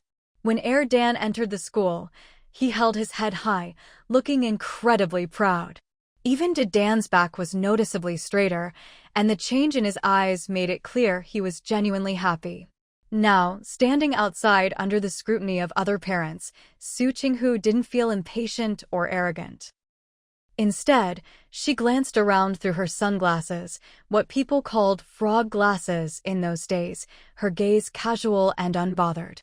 Frog glasses might not be the most flattering, but they were trendy enough for the era. Plus, they blocked the sun. What made Su Qinghu's eyes sting a little was just how harsh the sun was this time of year. Time ticked by, and as it neared 11 o'clock, finally some kids came out, backpacks heavy, grinning as they headed for the school gate. Su Qinghu checked her watch, then looked up. 3 kids were heading her way. She thought, was the little Qian family kid starting school already? For years old seemed a bit young, but the little guy looked genuinely happy. Except for Dan, whose face was downright stormy. You don't have to come back to school this afternoon, right? Su Qinghu waved at them with a smile, calling each child by name. As for whether they were happy or sulking, she decided not to ask just yet. Auntie. Qian Duoshi ran over, beaming. I'm at the same school as my brother now. Su Qinghu nodded with a smile. She could pretty much guess why Dan wasn't happy. I'm even in the same class as second brother. Qian Duoshi was so excited he nearly spun in circles. As for Dan's sour face, it couldn't dampen his mood at all. Now, whenever Auntie came to pick up the 2 brothers, he could go home with her too. Su Qinghu almost burst out laughing. So that was it. A 3-year age gap, and yet they ended up in the same class. No wonder Dan was upset, anyone would be. Clearing her throat, she asked, It's the first day of school. Your parents didn't come? They did. Qian Duoshu tugged at her pant leg, eyes crinkling with his smile. The principal asked my dad to solve some problems. Auntie, my dad said I should go home with you first. Su Qinghu waved her hand and started walking with the kids. Let's get your hair cut first, then eat, and after that, buy some book covers. If the principal was asking Qian to solve problems, it probably wasn't just about math questions.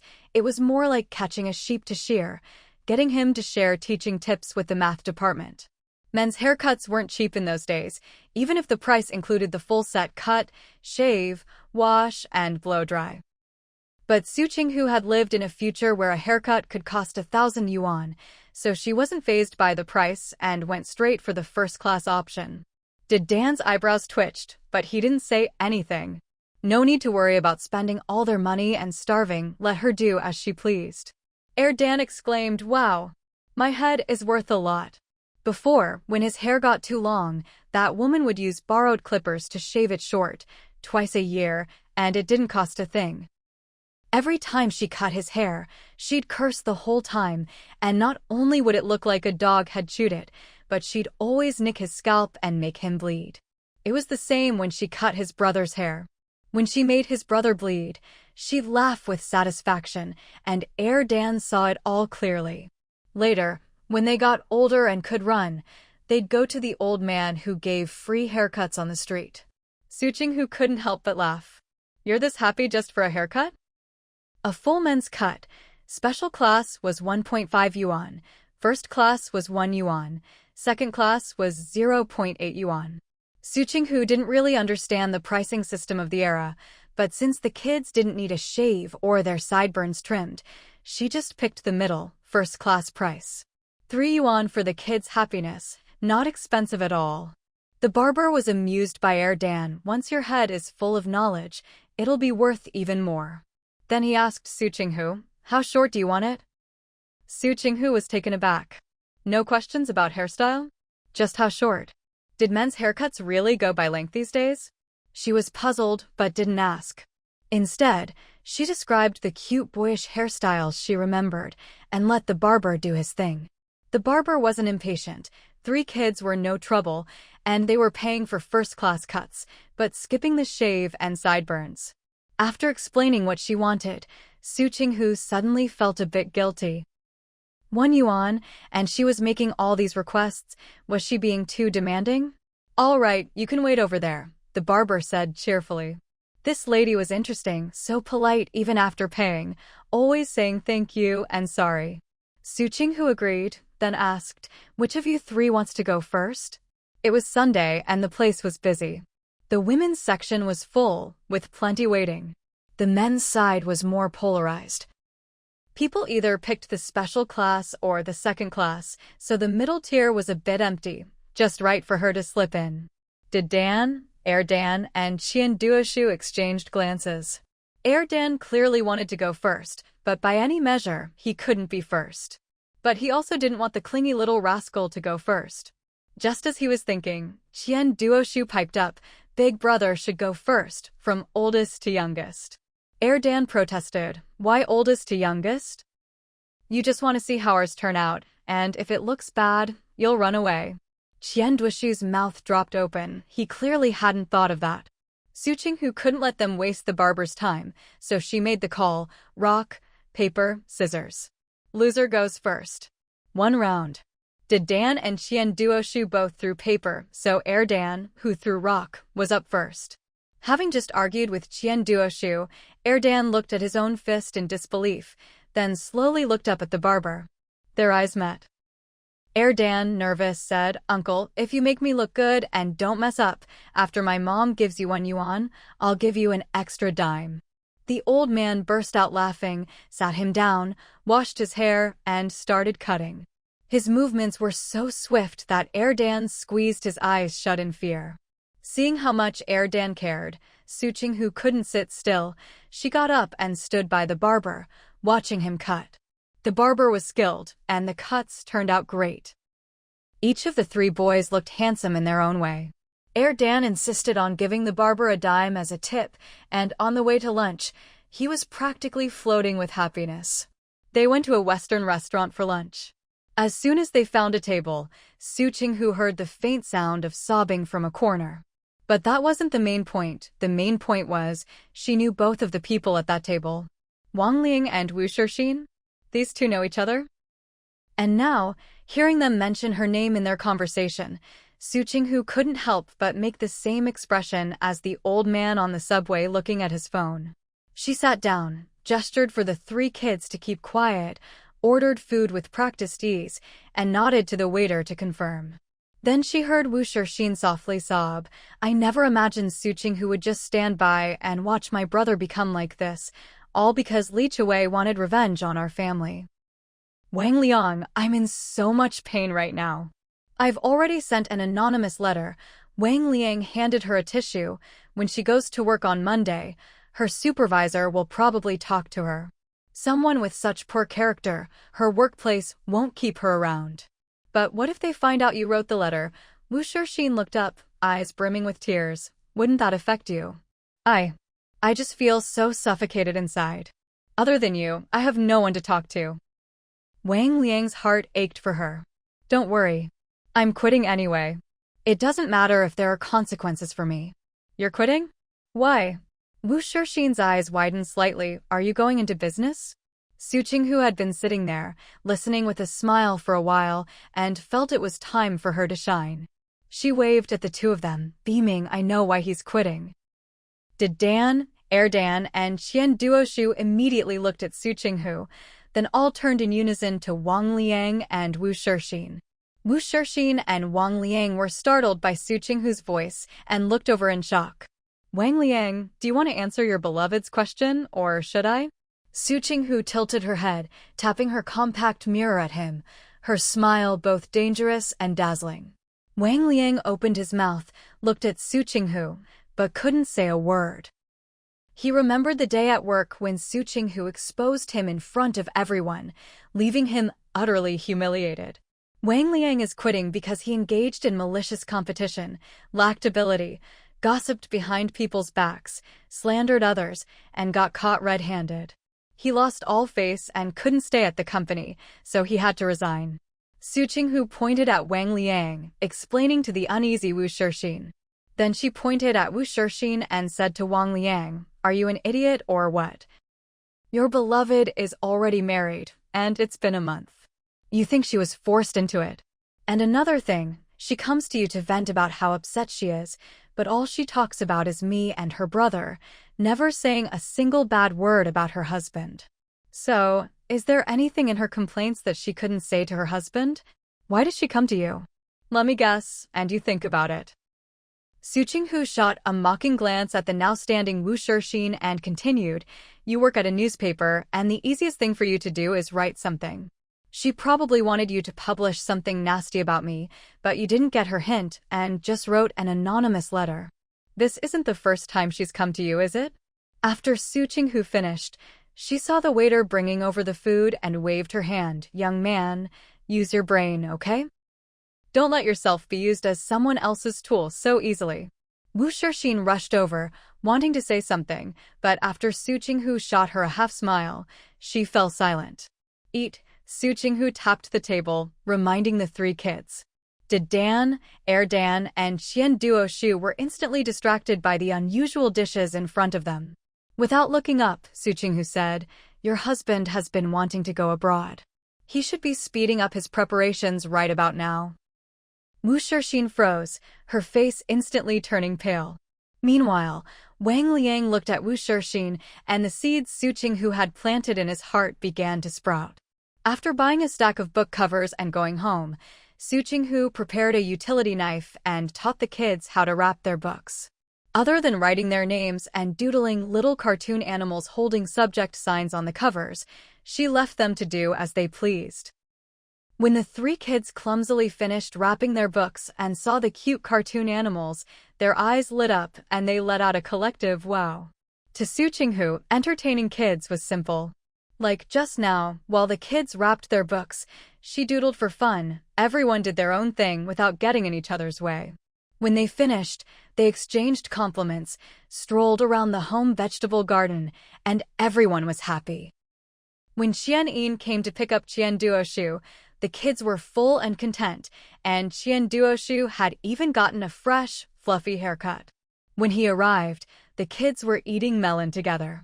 Qian Yin felt awkward, but since this was about the kids' science education and the school his own child was attending, he couldn't refuse and didn't want to. So he let his child come over with Dan and Erdan. He hadn't expected that after dealing with elementary school, he'd have to face middle school too. Su Qinghu didn't mind. She just said that if he was busy and couldn't pick up his child, the kid could come back with her sons. Qian Yin thanked her profusely.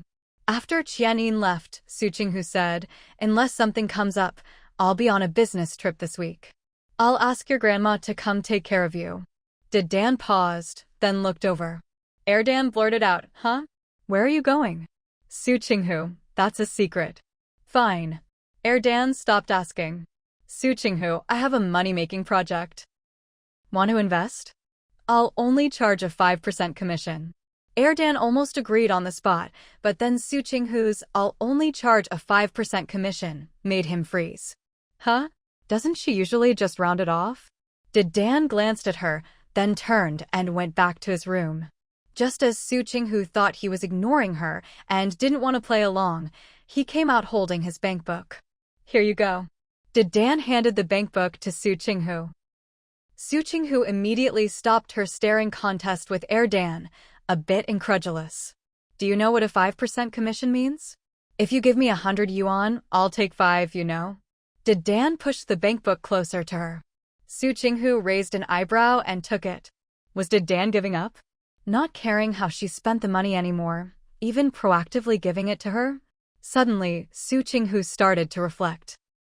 Had she pushed the kid too far, to the point where he didn't even have the energy to protest when she spent money? She'd said she wanted to give the kids a happy and exciting childhood. For did Dan? Maybe she'd only managed the exciting part? Unconsciously, Su Qinghu swallowed. This project could lose money. Like, you might lose all your capital. Did Dan replied, then headed to the bathroom. I'm going to do laundry. He still had to wash the underwear he'd changed out of after his shower. Dan's mouth twitched. He stared at his brother's back in disbelief. Why did it feel like they'd switched personalities? Wasn't his brother the stingiest one before?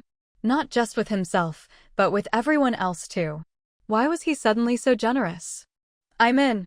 Dan took a deep breath, marched into his room, grabbed his bankbook, handed it to Su Qinghu, and said the same thing as did Dan. I'm going to do laundry. Then he left. Su Qinghu. How much sorrow can one have? Nothing beats scaring each other senseless. Monday arrived, and everyone went about their routines. Those who needed to work went to work. Those who needed to go to school went to school. As they left the house together, Su Qinghu was still observing her eldest son, wondering if he'd been too affected by recent events and whether she needed to step in for some psychological counseling. But the boy showed no signs of unusual emotion or behavior whatsoever, which made Su Qinghu start doubting herself again. Was she just overthinking things? When she got to her department at the newspaper office, Su Qinghu handed out the local specialties she'd brought back, then went to find Sisterly to catch up on any news or changes in work policies during her absence. She'd only been gone for about 10 days. What could possibly have happened? Sisterly was just about to shake her head when the department head called out for Su Qinghu. Su Qinghu exchanged a glance with Sisterly before responding and heading to the head's office. Director, she greeted. The director waved her closer and handed her a letter. Su Qinghu hesitated as she took it. Before she even pulled out the letter inside, she noticed the return address on the envelope. It was marked urgent. It was from the police station in the area where they'd gone on vacation. Why would the police there send her an urgent letter? Surely they weren't asking her to come back and give a statement or something. 1,000 questions ran through Su Qinghu's mind, but in the end, she quietly pulled out the letter and started reading. As soon as she saw what was written, she was stunned. A letter of commendation? For her? They'd actually written a special letter of commendation and sent it by express mail? Su Qinghu couldn't hold back anymore. A smile broke out on her face, her eyes sparkled with excitement, and all her usual composure vanished. What should she do? She felt a little shy, and a bit thrilled. It was the first time in her life she'd ever received a letter of commendation, and it was from the police officer she'd admired since she was a child. Su Qinghu almost wanted to cover her face and squeal with delight. As a child, she longed for praise from the police, but never got it. Who would have thought that after living 2 lives, she'd finally get it now? Hee. It's a commendation for me. Su Qinghu looked up, practically beaming. Director, it's a commendation for me. The director couldn't help but laugh at her childlike reaction. Yes, it's for you. I never expected you to have such influence. Su Qinghu just kept smiling, unable to hide her excitement at being recognized. But she didn't notice the danger lurking nearby. The next second, she heard the director say with a chuckle, having influence is a good thing. It means you have plenty of energy and can take on more responsibilities. Su Qinghu. Why did she suddenly have a bad feeling about this? I think you could easily handle 2 assignments a day, Xiao Su. The director raised a hand to stop her from protesting. So, are you interested in taking on a more challenging task? Su Qinghu, who'd just been granted several days off as a reward, was at a loss for how to refuse the director's push for her to strive harder. Could she just tell the director she had absolutely no desire to take on more difficult tasks? As if the director would let her off the hook, especially after she'd finished all her work ahead of time before her leave, and even proposed a topic that benefited her colleagues. Seeing the director looking at her expectantly, Su Qinghu realized she couldn't play dumb. She took a deep breath, bracing herself, and asked, "Director, are you saying you want to give me more work?" No. Giving you more work would be a waste of your talents." The director waved her hand, looking as if she couldn't believe Su Qinghu would think that. Su Qinghu sucked in a sharp breath. Oh no, what was the director planning? Was she trying to work this rookie to death? "I just want to assign you some interviews that are a bit more challenging," the director said with a smile. "Of course, I won't throw you in at the deep end right away. We'll gradually increase the difficulty, so you'll get used to it and it won't feel so hard later." Su Qinghu, yeah, right? The difficulty is what it is. Getting used to it won't make it any easier. Who are you trying to fool? No way she'd fall for that after all she'd been through. All right, what assignment do you want to give me? Su Qinghu took a deep breath, mentally preparing herself. Sooner or later, she'd have to repay the director's kindness. Might as well start now, before the director got any wild ideas and gave her a task as impossible as growing vegetables on another planet. Right? Growing vegetables is ordinary enough, but add on another planet and the difficulty skyrockets out of this world. The director grinned like the Buddha. Don't be so serious. It's not that hard. You just need to get someone to agree to a 5-minute interview. Just get someone to agree to a 5-minute interview? Listen to that. Does that sound easy to you? Does that sound like it's not a big challenge? Su Qinghu asked, "Who is it?" "A foreign investor in our country." The director opened a drawer and handed her a thick manila folder. "I've collected some information for you. Take it home and look it over and add anything you find." Su Qinghu took the folder, weighing it in her hands, and gave the director a suspicious look. That much information? If they'd prepared this much, surely someone had already tried and failed? The director said, "Xiaosu, I believe in your abilities. Good luck." Su Qinghu shot the director a look of accusation. They'd gathered all this material and still couldn't get the interview, so why was it her problem now? Grumbling to herself, Su Qinghu went back to her desk and started reading through the materials. No time to worry about the weekly pitch meeting this Monday. She'd just focus on the assignment. "Everyone, get ready. We'll have a meeting in 10 minutes, the director announced, then walked over to Su Qinghu, holding the commendation letter a little higher and tapping it on her desk. "Xiaosu, this letter is from the police for you. Aren't you going to keep it as a memento?" "Huh?" Su Qinghu looked up. "I can take it home?" She'd thought the letter, like those honorary banners people give, would be kept by the department as a display piece. "Of course you can take it." The director stood there, not the least bit worried about the usual Monday meeting headaches. "When you get home, show it to your kids. This is an honor for your bravery, and a great chance to set an example for them, lead by word and deed." Su Qinghu replied, "Thank you, director. I'll definitely take it home and show it to my kids, and put that educational philosophy into practice." After all the director's hints, Su Qinghu could pretty much guess what was going on. It was probably because Wang Liangjin had written that anonymous letter accusing her of ignoring someone in need, so the director was building up her reputation from the start of the day. That way, if any higher-ups came to question her, this commendation letter would be enough to clear her name and vouch for her character. The director was smart, handing her the letter on her very first day back. Not too early, not too late, just in time. After the department finished the morning meeting, someone called Su Qinghu to the office of the newspaper's leadership. As expected, it was about the anonymous letter. She concisely explained the situation to the leaders, then presented the commendation letter. The whole thing took no more than 15 minutes. After the leaders made it clear they understood what happened, they gave her a few words of praise and told her to go back and keep up the good work. Su Qinghu actually wanted to hold Wang Liang accountable, but in these times, just an anonymous letter and some verbal slander weren't enough to get him seriously punished. Plus, the leaders said that pursuing the matter might affect his parents' jobs, so they hesitated. In the end, Wang Liang apologized to her, and the whole anonymous letter incident was settled. After that, Su Qinghu buried herself in the tasks assigned by the leadership.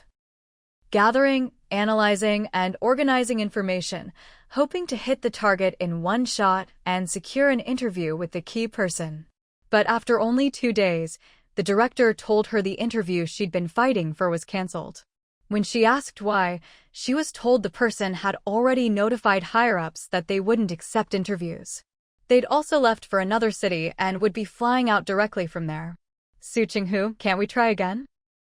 Giving up on an interview so easily isn't how a real journalist should act, right? The director looked at Su Qinghu in silence and sighed. They really did notify us. Otherwise, do you think we'd give up so easily? What kind of look was this girl giving him? Did she have to be so obviously disdainful? Aren't they here to invest in China? Su Qinghu lifted her chin slightly. They can't just leave without investing in anything, can they? Director, it's not impossible. So we might lose out on the hospitality expenses too? Su Qinghu asked. The director laughed. You really have a strong sense of national ownership, huh? Listen to her, she talks like it's her own money, haha.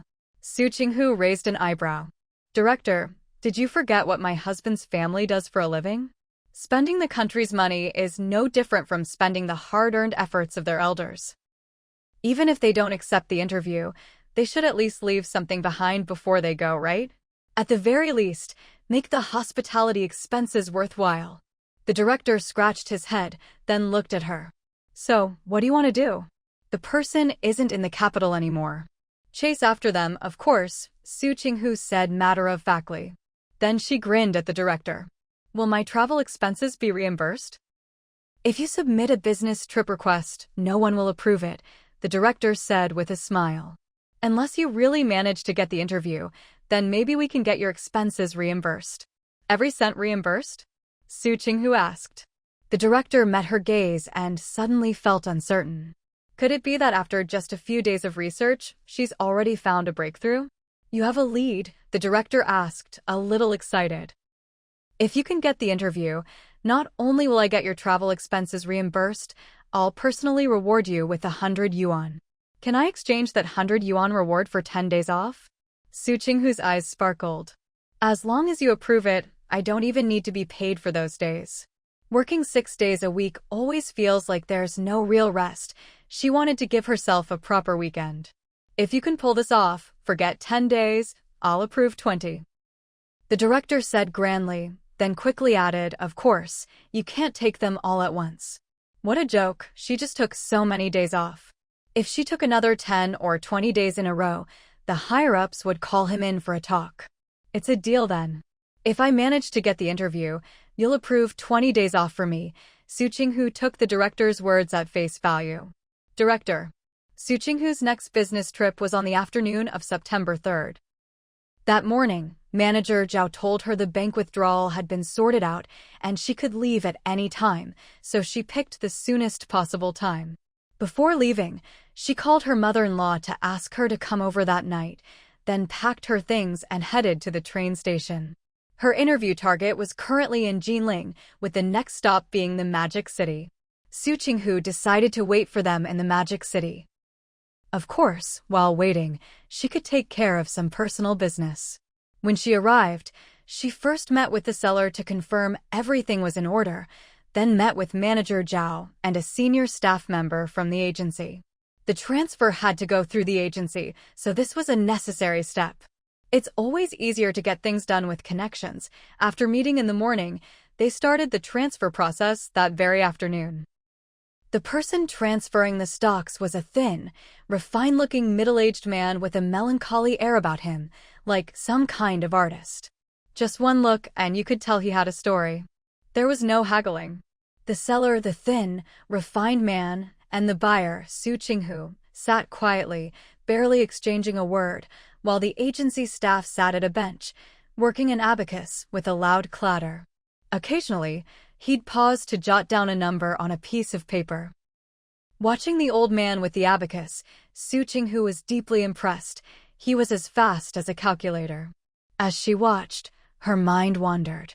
Do kids these days still have to learn abacus in school? The abacus finally stopped. The old man announced the interest calculations, added the stock value, and gave a total. Both sides confirmed the amount, handed over the money, and signed the transfer agreement. Just like that, Su Qinghu spent nearly 52,000 yuan and got her hands on some freshly transferred stocks. Right in front of manager Zhao, Su Qinghu signed a commission agreement, handing over the remaining 10,000 plus yuan to the agency to buy more stocks for her. That last 10,000 or so wasn't much in the grand scheme of stock transfers, so Su Qinghu didn't mind. Everything was done in a single day. To show his gratitude, manager Zhao wanted to treat Su Qinghu to a meal with his distant relative the next day. However, the next day, the relative cashed out their US dollars, left an envelope of money for him, and went abroad. Still, manager Zhao did manage to treat Su Qinghu to a meal. It was Western food. The place was considered high-end for those days, with someone playing the violin. Su Qinghu was a little surprised, but only a little.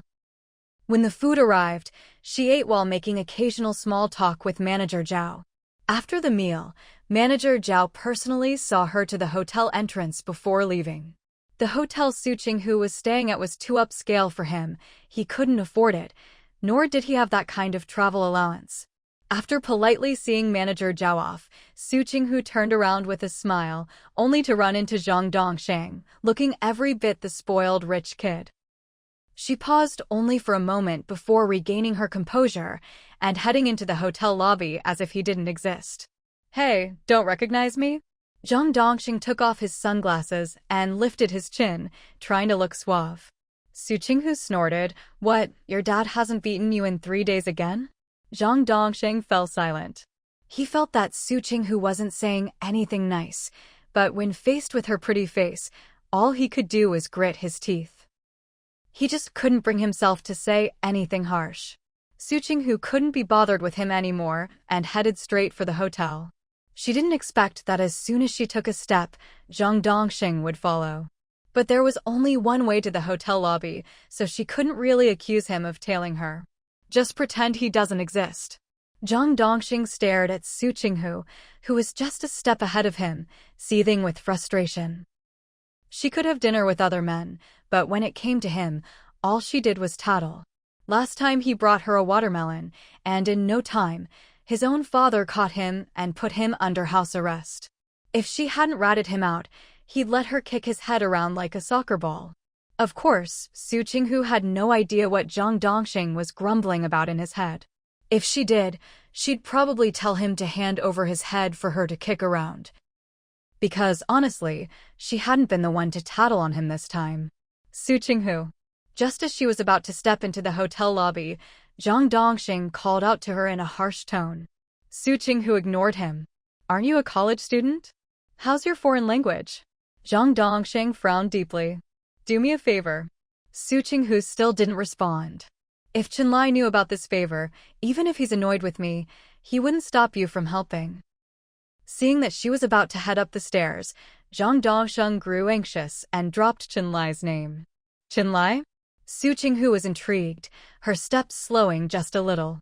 But only for a moment, then she kept walking. When she has money, she thought, she'll start a film company. She'll watch whatever handsome men she wants, hold hands with whoever she wants, kiss whoever she wants. Forget it, no point in making such empty threats. Even if she didn't check her conscience, she knew she only wanted to kiss Chenlai. No one else. Zhang Dongsheng darted in front of her, blocking her path, his usual roguish expression gone. "Can we sit in the cafe for a bit? It's a public place, you don't have to worry about me trying anything." Su Qinghu looked at his face, saying nothing, but her eyes clearly told him to get lost. Zhang Dongsheng took a deep breath, tamping down his irritation. "I'm trying to secure some foreign investment. I'm on the short list for a meeting. But you know, foreign investment isn't easy to get.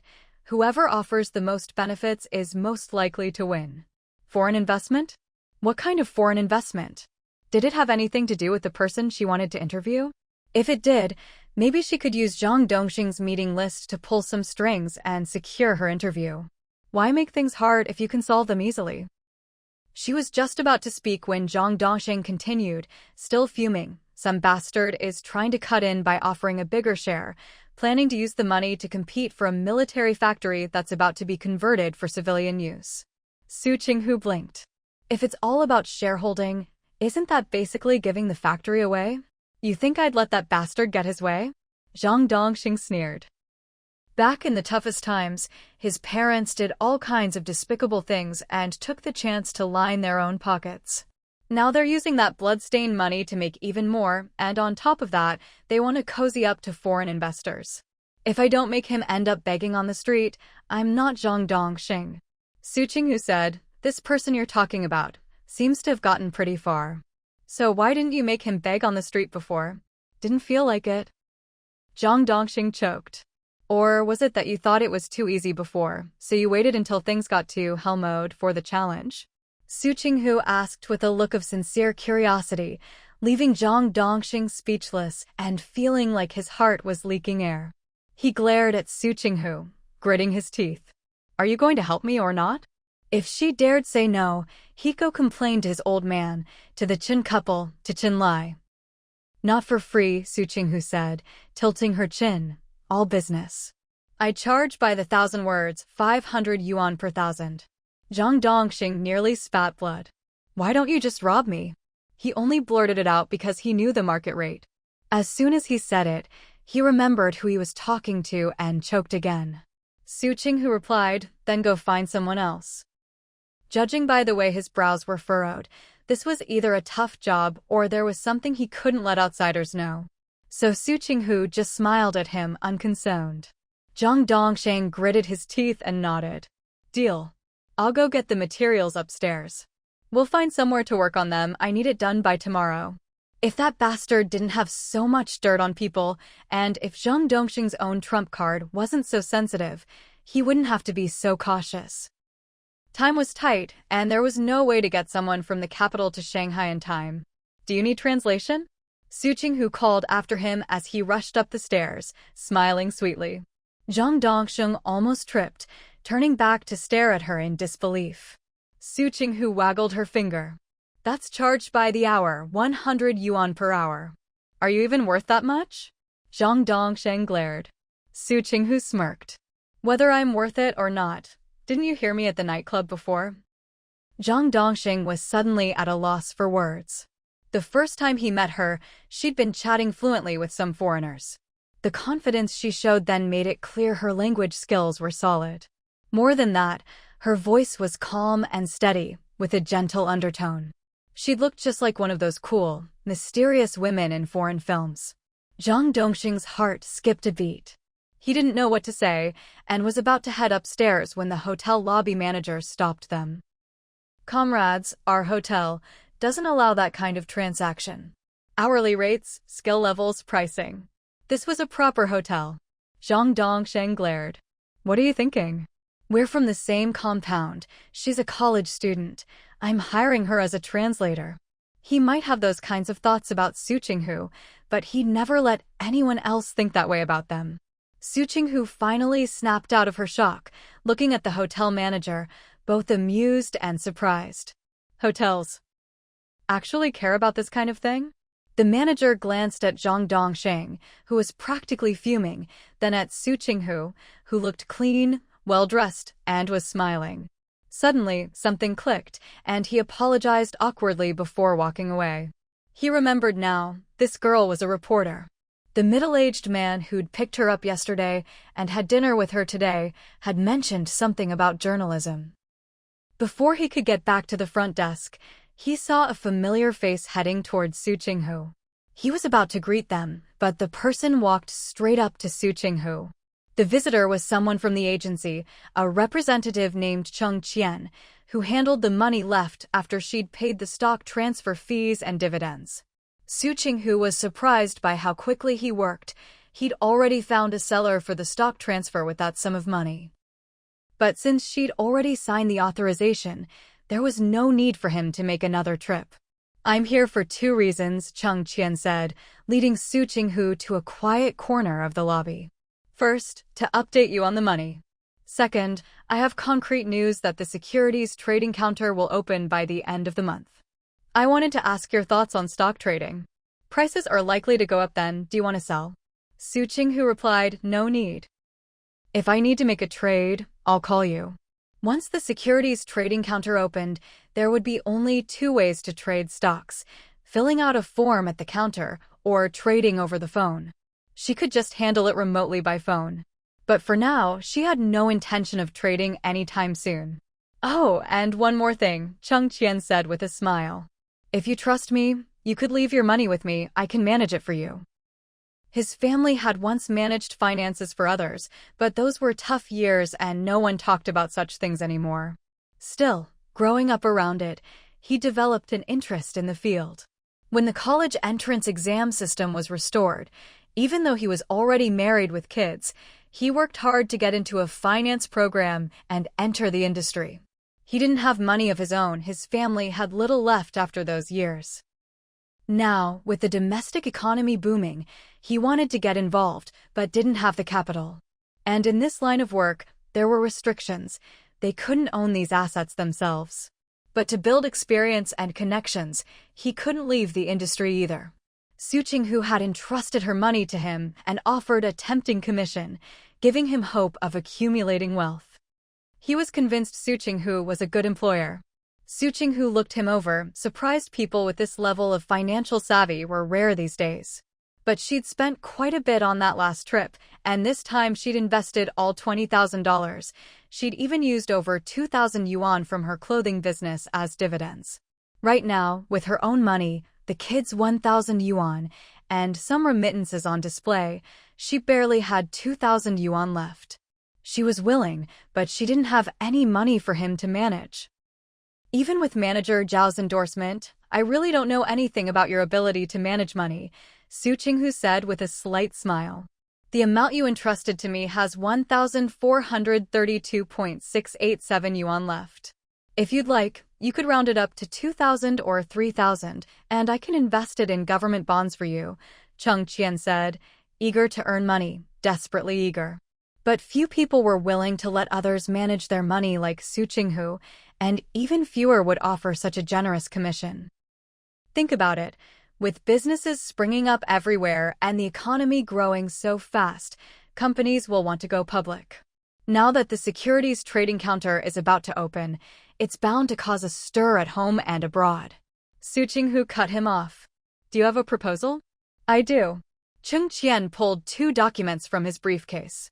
"Here's a proposal, and here's a revised authorization contract." To get Su Qinghu's agreement, he'd lowered his commission, but also negotiated for broader authority in transactions. Su Qinghu put the documents away without reading them. "I'll look them over carefully when I get home. If I think it's good, I'll call you." Cheng Qian was stunned. He'd thought she'd read them on the spot, discuss them with him, and listen to his reasoning point by point. "I have other things to do," Su Qinghu said with a smile, nodding toward someone behind him. "Your next appointment is here." Cheng Qian turned and saw Zhang Dongxing. He quickly sized up Zhang's attire, nodded politely, and told Su Qinghu he wouldn't disturb her further before leaving the hotel. He had to seize this opportunity with Su Qinghu, this chance to build his initial wealth. Deep down, he believed that as long as he could earn her enough capital without breaking the law, she wouldn't treat him unfairly. "Who is that?" Zhang Dongxing frowned. "One guy at the Western restaurant, now another one. Does Qinlai know how popular you are?" Su Qinghu chuckled. "Why don't you count yourself in?" "I'm here on business," Zhang Dongxing said, holding his briefcase. "Besides, those guys are old enough to be your dad." Su Qinghu replied, "They're here for business, too." "What business?" Zhang Dongxing asked reflexively, but seeing that Su Qinghu had no intention of explaining, he sulkily dropped the subject. The two of them ended up at a tea house not far from the hotel and ordered a pot of pu'er tea. Su Qinghu read through the documents while Zhang Dongxing drank his tea. After reviewing everything, Su Qinghu nodded. "I can translate it." Then, without hesitation, she said, "Where's the money?" "Pay the deposit first. It's about 5,000 words, so pay a 500 yuan deposit. I'll deliver the translation tomorrow, and you can pay the remaining 2,000 yuan then." The amount might seem a bit arbitrary, but there was no way she'd lower it by even a single yuan. And the deposit for accompanying translation, pay 100 yuan upfront. Su Qinghu was all business. Cash for a signature. Simple as that. Zhang Dongxing was incredulous. You love money this much? Why did you act like you didn't care about it before? He was a dance hall owner. Did she know how much money he made in a month? Just the disco alone charged 15 yuan per person per night. That was more than most people made in years. Zhang Dongxing was practically fuming. Enough talk. Hand over the deposit, Su Qinghu said, unmoved. Seeing his dark expression, she added, I only sell my talents. Her body was reserved for Qinlai. Of course, that would require Qinlai to offer something of equal value in exchange. Zhang Dongxing slapped a stack of cash on the table. 3,000. Count it. Payment for both the document translation and the accompanying interpreting. Settled in one go. Fine. If there's any extra, I'll refund you, Su Qinghu said, not touching the money yet. She signed the prepared receipt and pushed it over.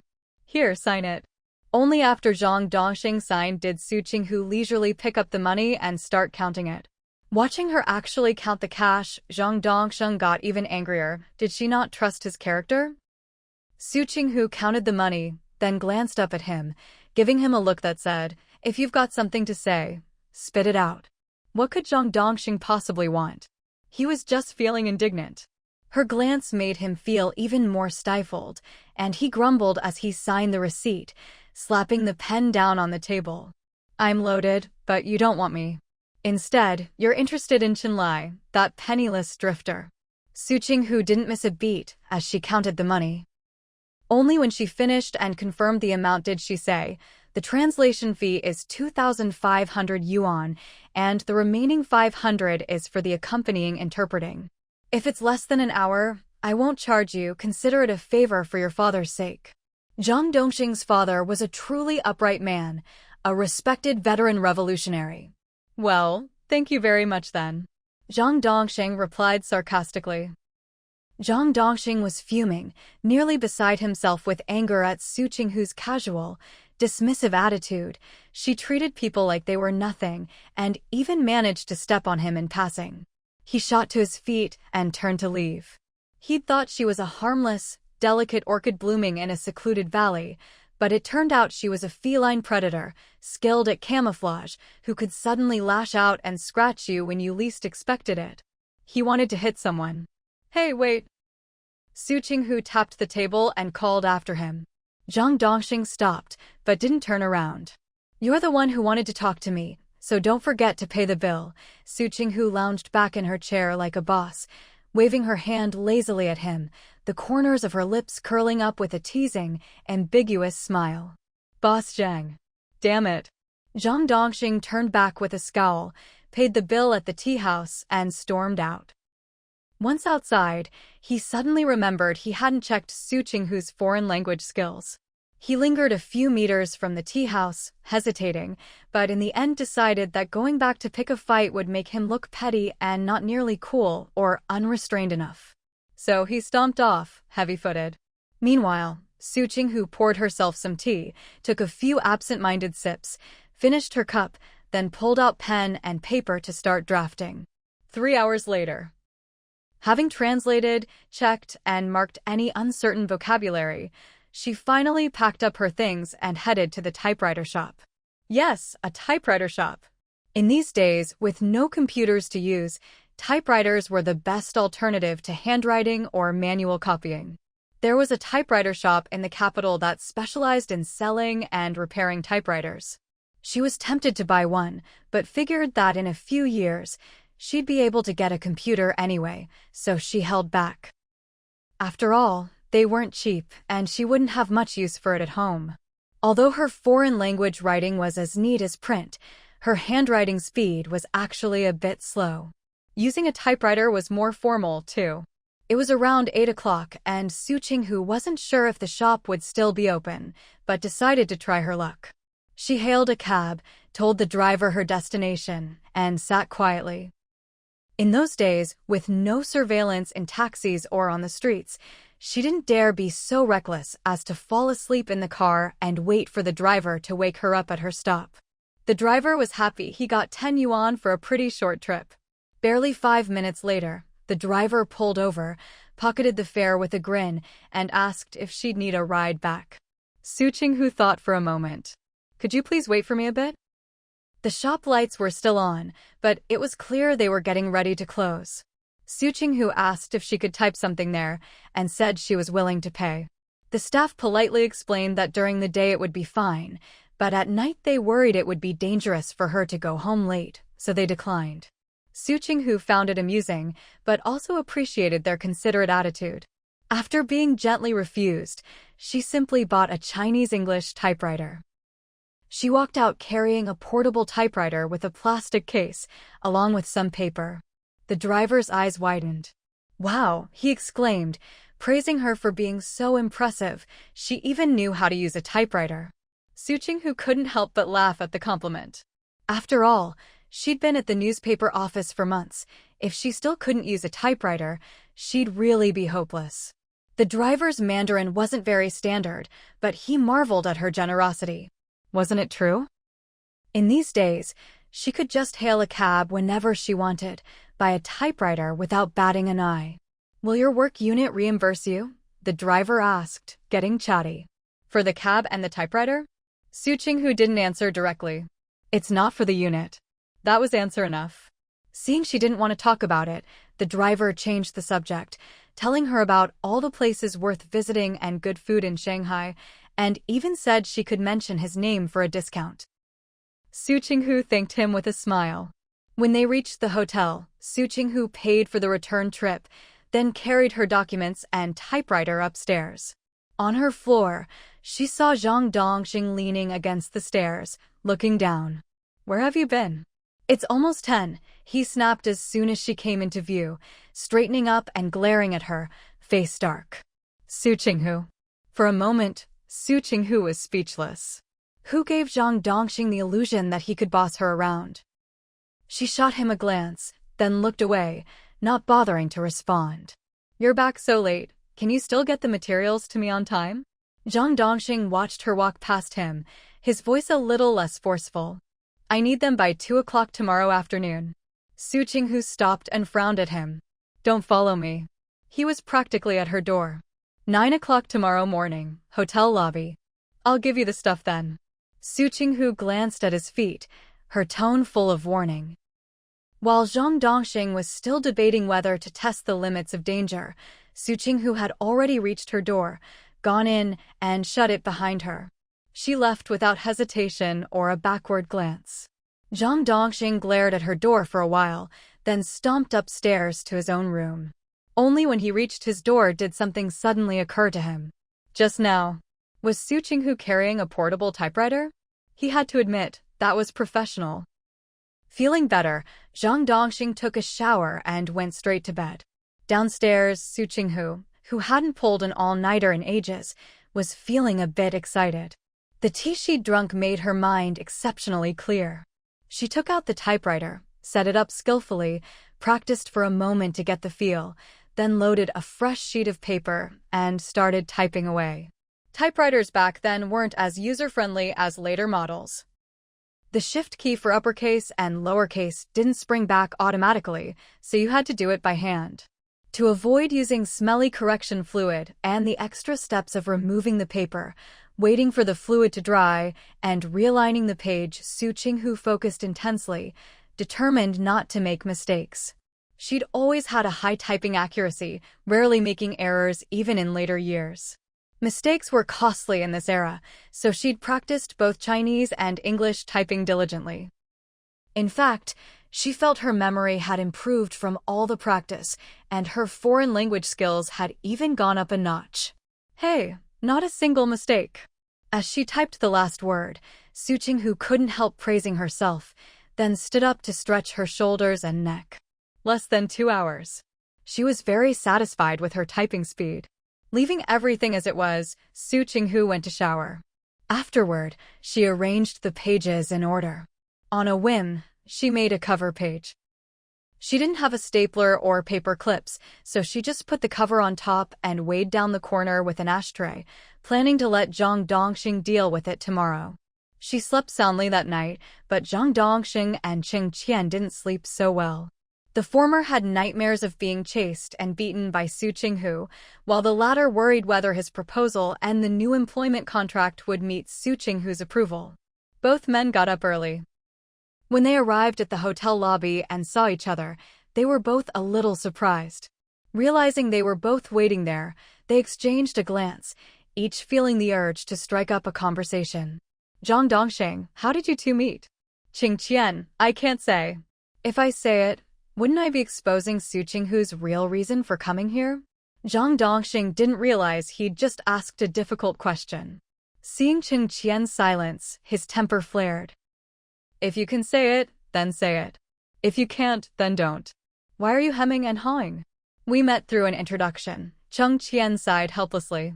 As a middle-aged man, being scolded by a young guy like this was really frustrating. But he really couldn't tell the truth about this. An introduction? Zhang Dongxing frowned. Introduced for what?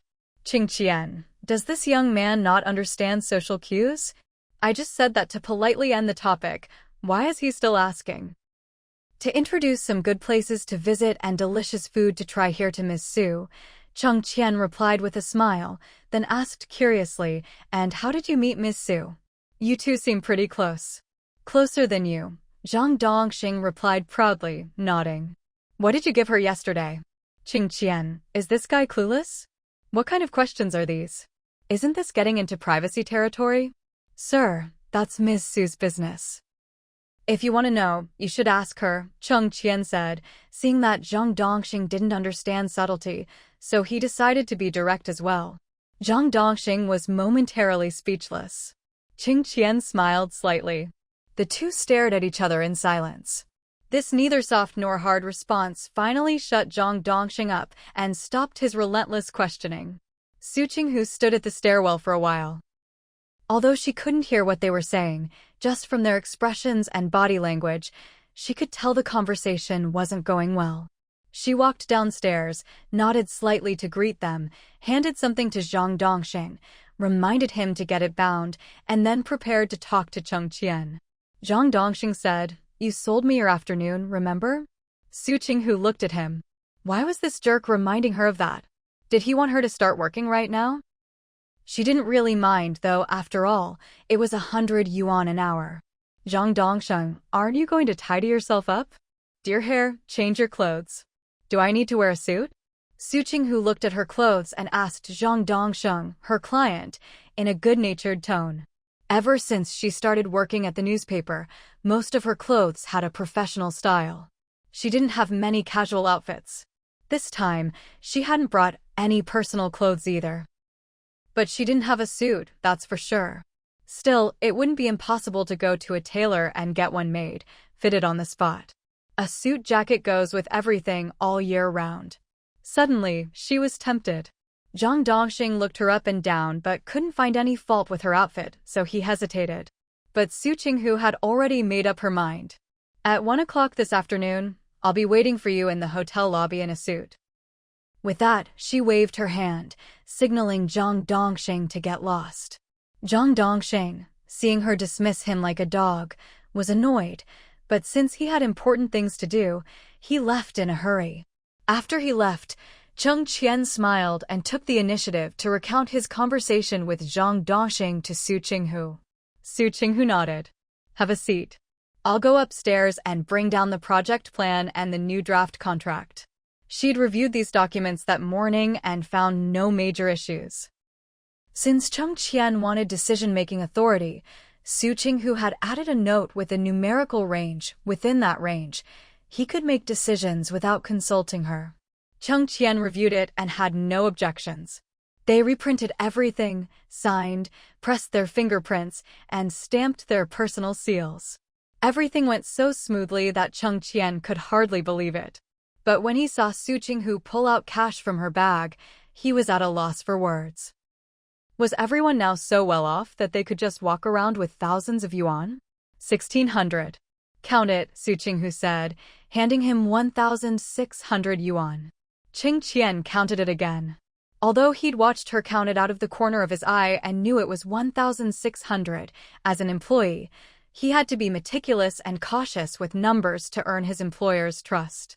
That's right, 1,600 yuan. Cheng Qian nodded, putting the money away. Su Qinghu stood up and extended her hand. Cheng Qian was momentarily stunned, then reached out to shake it. Do a good job, Su Qinghu smiled. I've left you my contact address and phone number, but the phone isn't my personal one yet. Once I get back to the capital, I'll install a personal landline as soon as possible. She'd probably have to trouble her in-laws for that.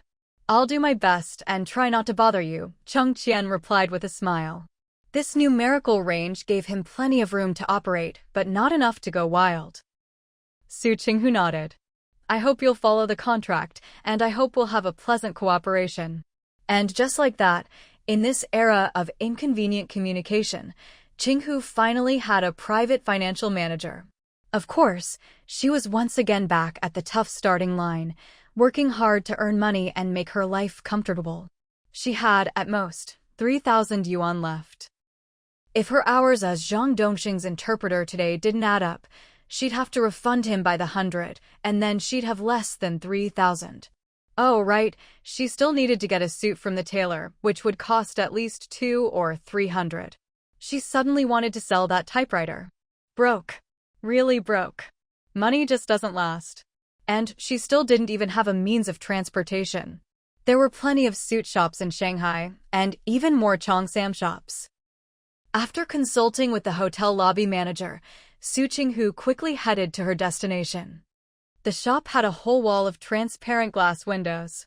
Inside, there were sales assistants introducing clothes to customers, tailors and apprentices taking measurements, and the sound of sewing machines humming in the back.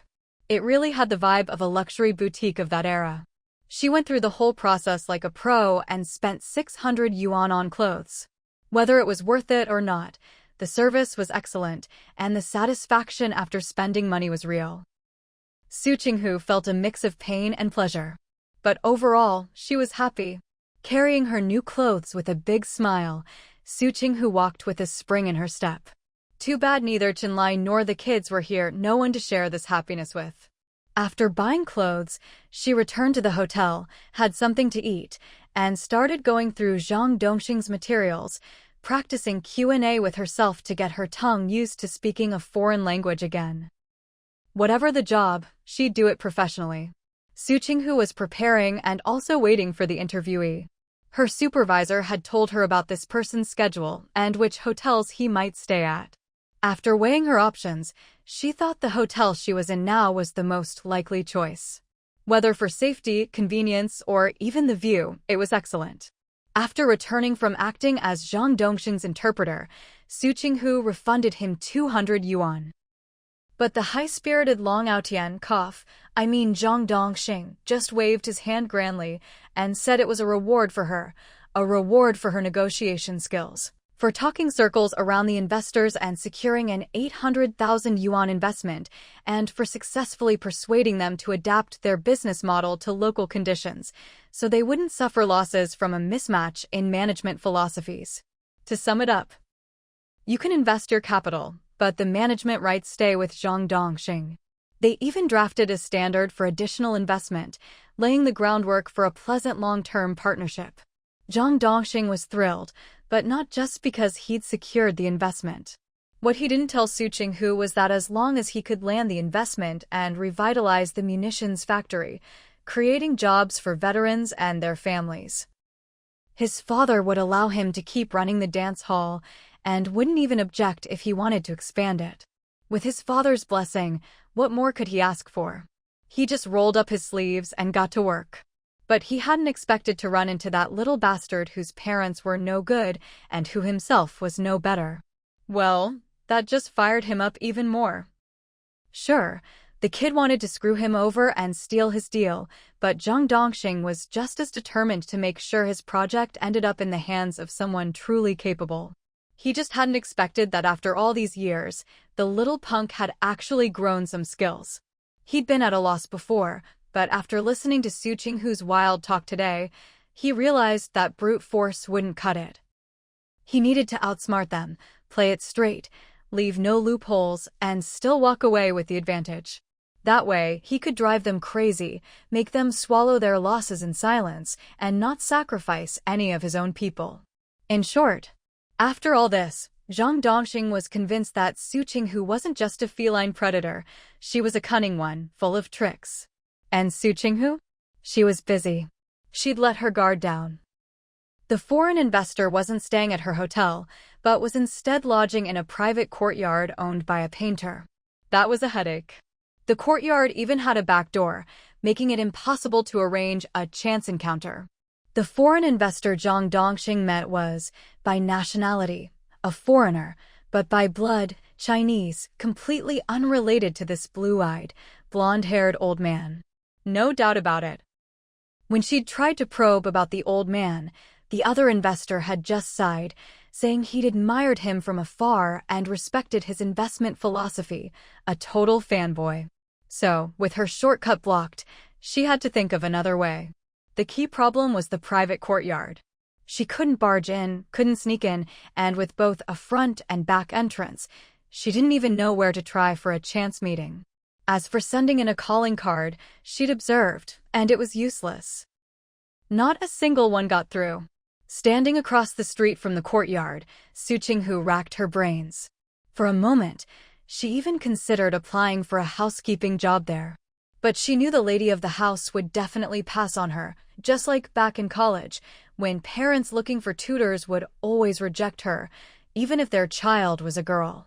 Just as she was thinking this, the front gate opened and an auntie came out, carrying a glass of juice and headed straight for her.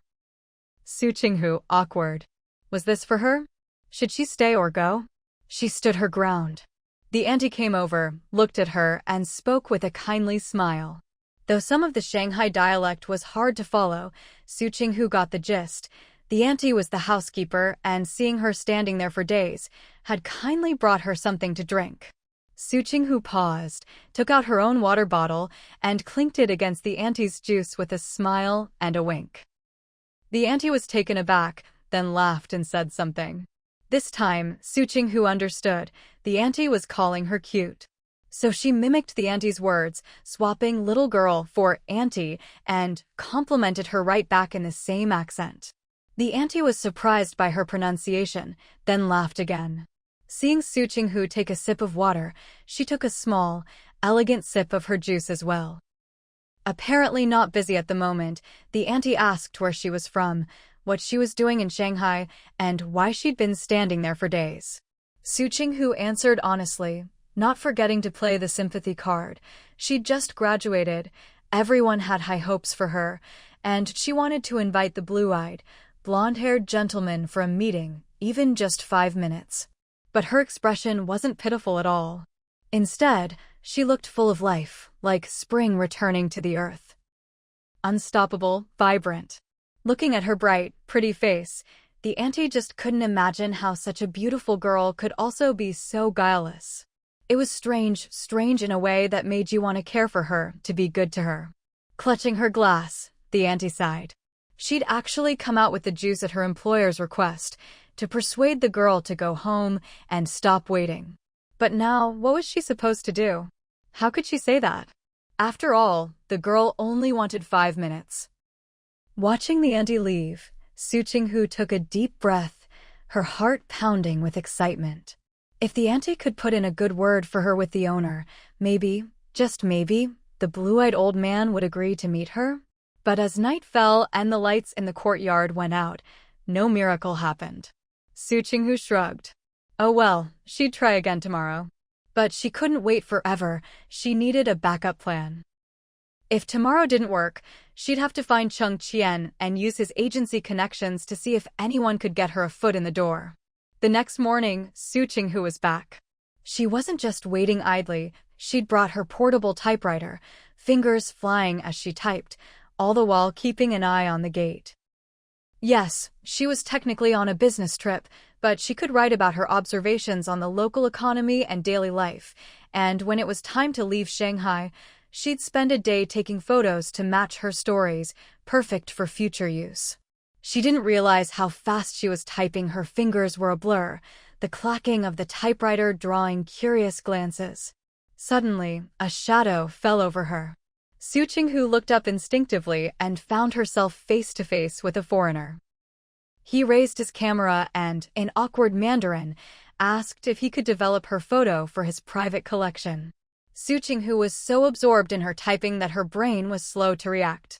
Hearing his Mandarin, she instinctively complimented him, then repeated his request back to him in perfect Mandarin. The old man was startled, then delighted, and repeated the phrase after her, looking at her expectantly. Su Qinghu nodded and, in return, pointed at his camera and politely asked if she could see the composition and lighting of the photo he'd just taken of her. The old man handed her the camera directly and told her to take a look. Su Qinghu really did look, and after seeing the photos, she nodded in satisfaction. Not bad, not bad, he'd captured her aura. A villa, dappled shade from the trees, a young girl with a typewriter on her knees, and the soft, lively morning light. All of it seemed to come through the river of time, brimming with endless possibilities. Su Qinghu didn't comment on the lighting or composition. Instead, she simply shared her feelings about the photo. After she finished, she nodded solemnly. It feels like it overlaps with the development of China's economy, so full of vitality, yet without a hint of aggression. She switched back to Mandarin for this sentence, a little trick up her sleeve. Sure enough, the old man instinctively asked, "What?" Heh, Su Qinghu chuckled to herself, but outwardly she looked innocent as could be. She blinked, as if only just realizing she hadn't spoken in a foreign language, and then repeated herself in English, a little embarrassed. The old man looked at her in silence. When their eyes met, he wondered if he was overthinking things. How could such a young girl possibly be scheming against him? Chinese people always look younger than they are, and Su Qinghu really wasn't that old. While he hesitated, Su Qinghu perked up and said, "I know a few places that are perfect for photos. Want me to show you around?" The old man held his camera, his uncertainty growing. If this was the girl the housekeeper had mentioned, she should recognize him. So why wasn't she seizing the opportunity to interview him? Why was she offering to take him sightseeing instead? "Come on, let's go," Su Qinghu said, packing up her portable typewriter and gesturing for him to follow. "Don't hesitate. I'll even let you try some authentic local food." The blonde, blue-eyed old man. Confused. This girl gave him a sense of confusion. She just didn't focus on the main point. Or maybe, like many Chinese people nowadays, she wanted to talk business over a meal? The sightseeing was just a pretext. Maybe she wanted to get him to the table to talk? But no matter what he thought, he obediently followed her. Pure curiosity and enthusiasm, emotions he hadn't felt in a long time, were being rekindled. He had a feeling this girl might give him some wonderful memories of his trip to China. As the old man walked away, his assistant and bodyguard, who had been following at a distance, quickly caught up. On the second floor of a private courtyard, the housekeeper was nagging at the man by the window, telling him the sunlight was too strong and he should come back inside. "Your little girl got her wish," the man by the window said with a smile, coming back in and looking at the housekeeper. The housekeeper was momentarily stunned, then burst out laughing and started praising Su Qinghu for being pretty, polite, and interesting, and praising the gentleman for his kindness and righteousness. Seeing her flattery getting out of hand, the gentleman quickly waved her off. "Let's eat. No need to wait for anyone else." "Sir, do you know that girl?" the housekeeper asked as she set the table. "I just feel like you know her." The day she'd reported the girl's situation to him, there'd been something different in his eyes. So, did he really know her? Or had he just heard her name? "I don't know her," the man replied, then fell silent, focusing on his bowl of porridge. He didn't know Su Qinghu personally, but he'd heard about her from the younger generation of the Qin family. The housekeeper muttered a few words as she carried the dishes downstairs, but she was smiling. The gentleman had just said that girl was her little girl. How could she be so lucky to have such a wonderful child? Su Qinghu took the blonde, blue-eyed old man on quite a tour, showing him the Lover's Wall, the river, wandering through alleys to find good food and interesting sights, pointing out the little details that made things special, helping him rediscover joy. She balanced relaxation and excitement, accommodating his stamina but encouraging him to keep going. The old man felt like he was a child again, running wild and playing without a care in the world. By 2:30 in the afternoon, Su Qinghu, following her memory, took the old man to a renowned traditional Chinese medicine doctor, famous for his massage and acupuncture skills. Of course, they split the bill 50-50. The old man looked at the men lying there with their backs exposed and needles sticking out and felt a chill. He asked Su Qinghu what this was and why she'd brought him here. He refused to be needled. Su Qinghu laughed and explained that it would just be a massage, no acupuncture. Only then did the old man, already tamed by her whirlwind tour, relax and agree to the massage. Half an hour later, the old man was humming contentedly, telling Su Qinghu to ask for more time. He wanted to keep going. Su Qinghu obliged, chatting with the doctor and then winking, making it clear, "Dear best, let this foreigner see the wonders of Chinese medicine." Another half hour later, after some cupping therapy, the old man, who had dozed off in just a few minutes, was snoring thunderously. And it really was thunderous. His bodyguard and assistant looked a bit embarrassed, glancing at Su Qinghu as if hoping she'd say something. Su Qinghu just smiled awkwardly and mouthed, "Sorry." But honestly, no one complained, especially since the patient was a foreigner. On the contrary, everyone felt a surge of pride. Look, even foreigners are amazed by our Chinese medicine. Even when the doctor removed the cups, the old man didn't wake up. He was sleeping soundly. When someone tried to nudge him awake, he grumbled irritably, clearly annoyed at being disturbed. People looked at Su Qinghu. She nodded, "Leave it to me." So, what did Su Qinghu do? She didn't shout or shake him. Instead, she recited one of his favorite poems in his native language, something she'd learned from her research. The girl's pronunciation was so beautiful that even people waiting in line for a massage came over to listen. "All right, time to wake up," Su Qinghu said, patting him on the head. "Otherwise, I'll have to give you acupuncture." As for why she patted his head instead of his back, well, the old man's back was bare, with nothing to cushion it. An old man's back really isn't much to look at. But his hair, golden and shiny like bars of gold, soft and fluffy, clearly well cared for. No wonder he had such beautiful hair. The old man finally stirred, and instead of grumbling, he thought for a few seconds, lay back down and asked for acupuncture. "Su Qinghu, weren't you afraid? Didn't you say acupuncture was unscientific? Didn't you swear you'd never try it? Seriously? That's a quick change of heart." But the previous payment didn't cover acupuncture, and now he was just lying there, waiting for her to pay for him. Wasn't that a bit unsportsmanlike? There's a queue, you know. Look at all the people ahead of you. We'll have to pay again and wait our turn. Before Su Qinghu could finish, the locals, eager to show off Chinese medicine to a foreigner, immediately let the blonde, blue-eyed old man cut to the front. Su Qinghu. After his acupuncture session, the old man was like someone who'd just discovered a new continent, utterly incredulous, yet energized from the inside out by the sense of relaxation he felt. Every so often, he'd turn to Su Qinghu and exclaim, "Girl, it's amazing." Su Qinghu listened to him rave the whole way back, feeling a bit at a loss for words. She had definitely benefited from tagging along with the old man, enjoying a free session of traditional Chinese massage herself. And she had to admit she felt fantastic afterwards. But she wasn't about to wax poetic about it the whole way home like he was. But what could she do? Well, as long as he was happy. She took everyone out for dinner, and afterwards, around 6:30, she led them to a foot massage parlor. She was so familiar with the place that the staff were a bit taken aback. She looked young and energetic, nothing like someone who'd be a regular at foot massage parlors. But the way she strode in and made her choices with such confidence, she really did seem like a regular. She quietly reminded the massage therapist that it was the old man's first time and asked them to go easy on him.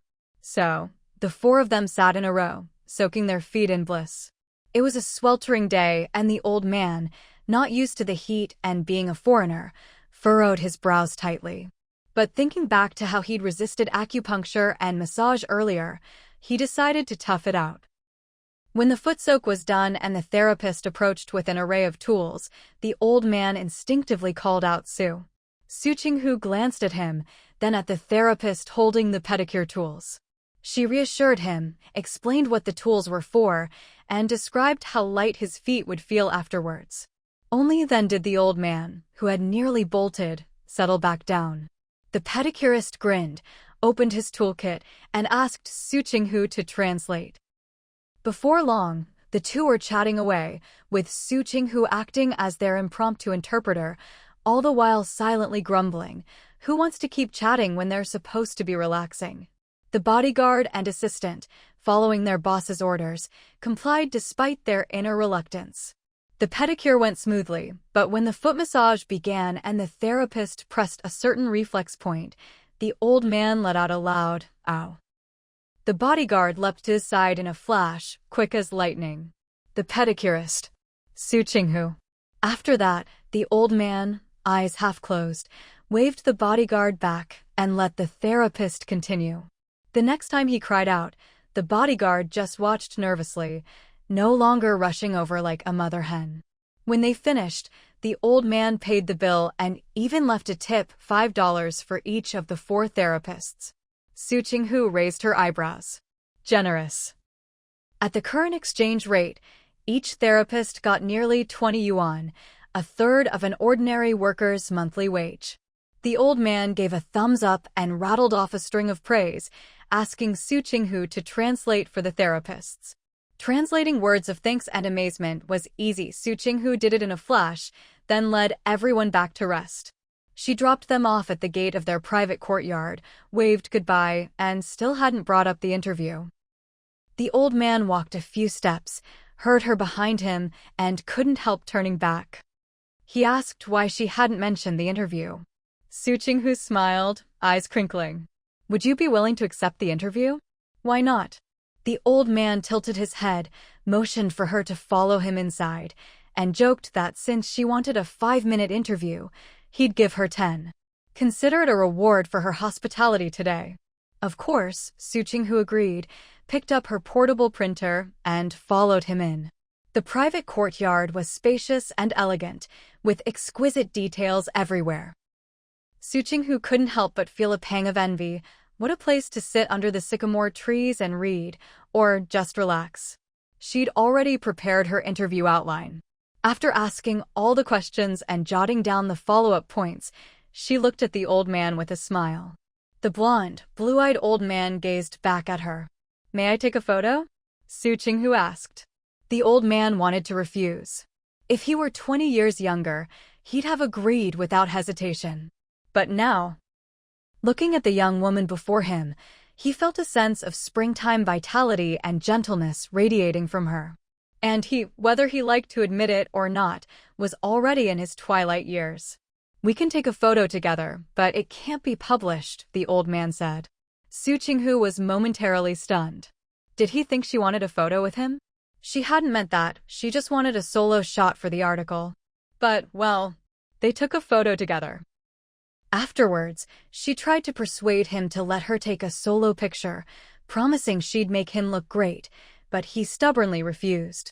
Unexpectedly, the old man handed her his own camera, saying he wanted to see her skills. Su Qinghu saw her chance. Drawing on all the photography she'd seen in her previous life, she tried to use light and shadow to soften his age and highlight his spirit. The old man was pleased. He handed her the camera again, and they took photos all around the courtyard, the living room, the study, who knew how many shots. But just as Su Qinghu felt she was finally ready to take one with her own camera, the old man suddenly turned cold and shooed her out. Su Qinghu. She had 1,000 things she wanted to say.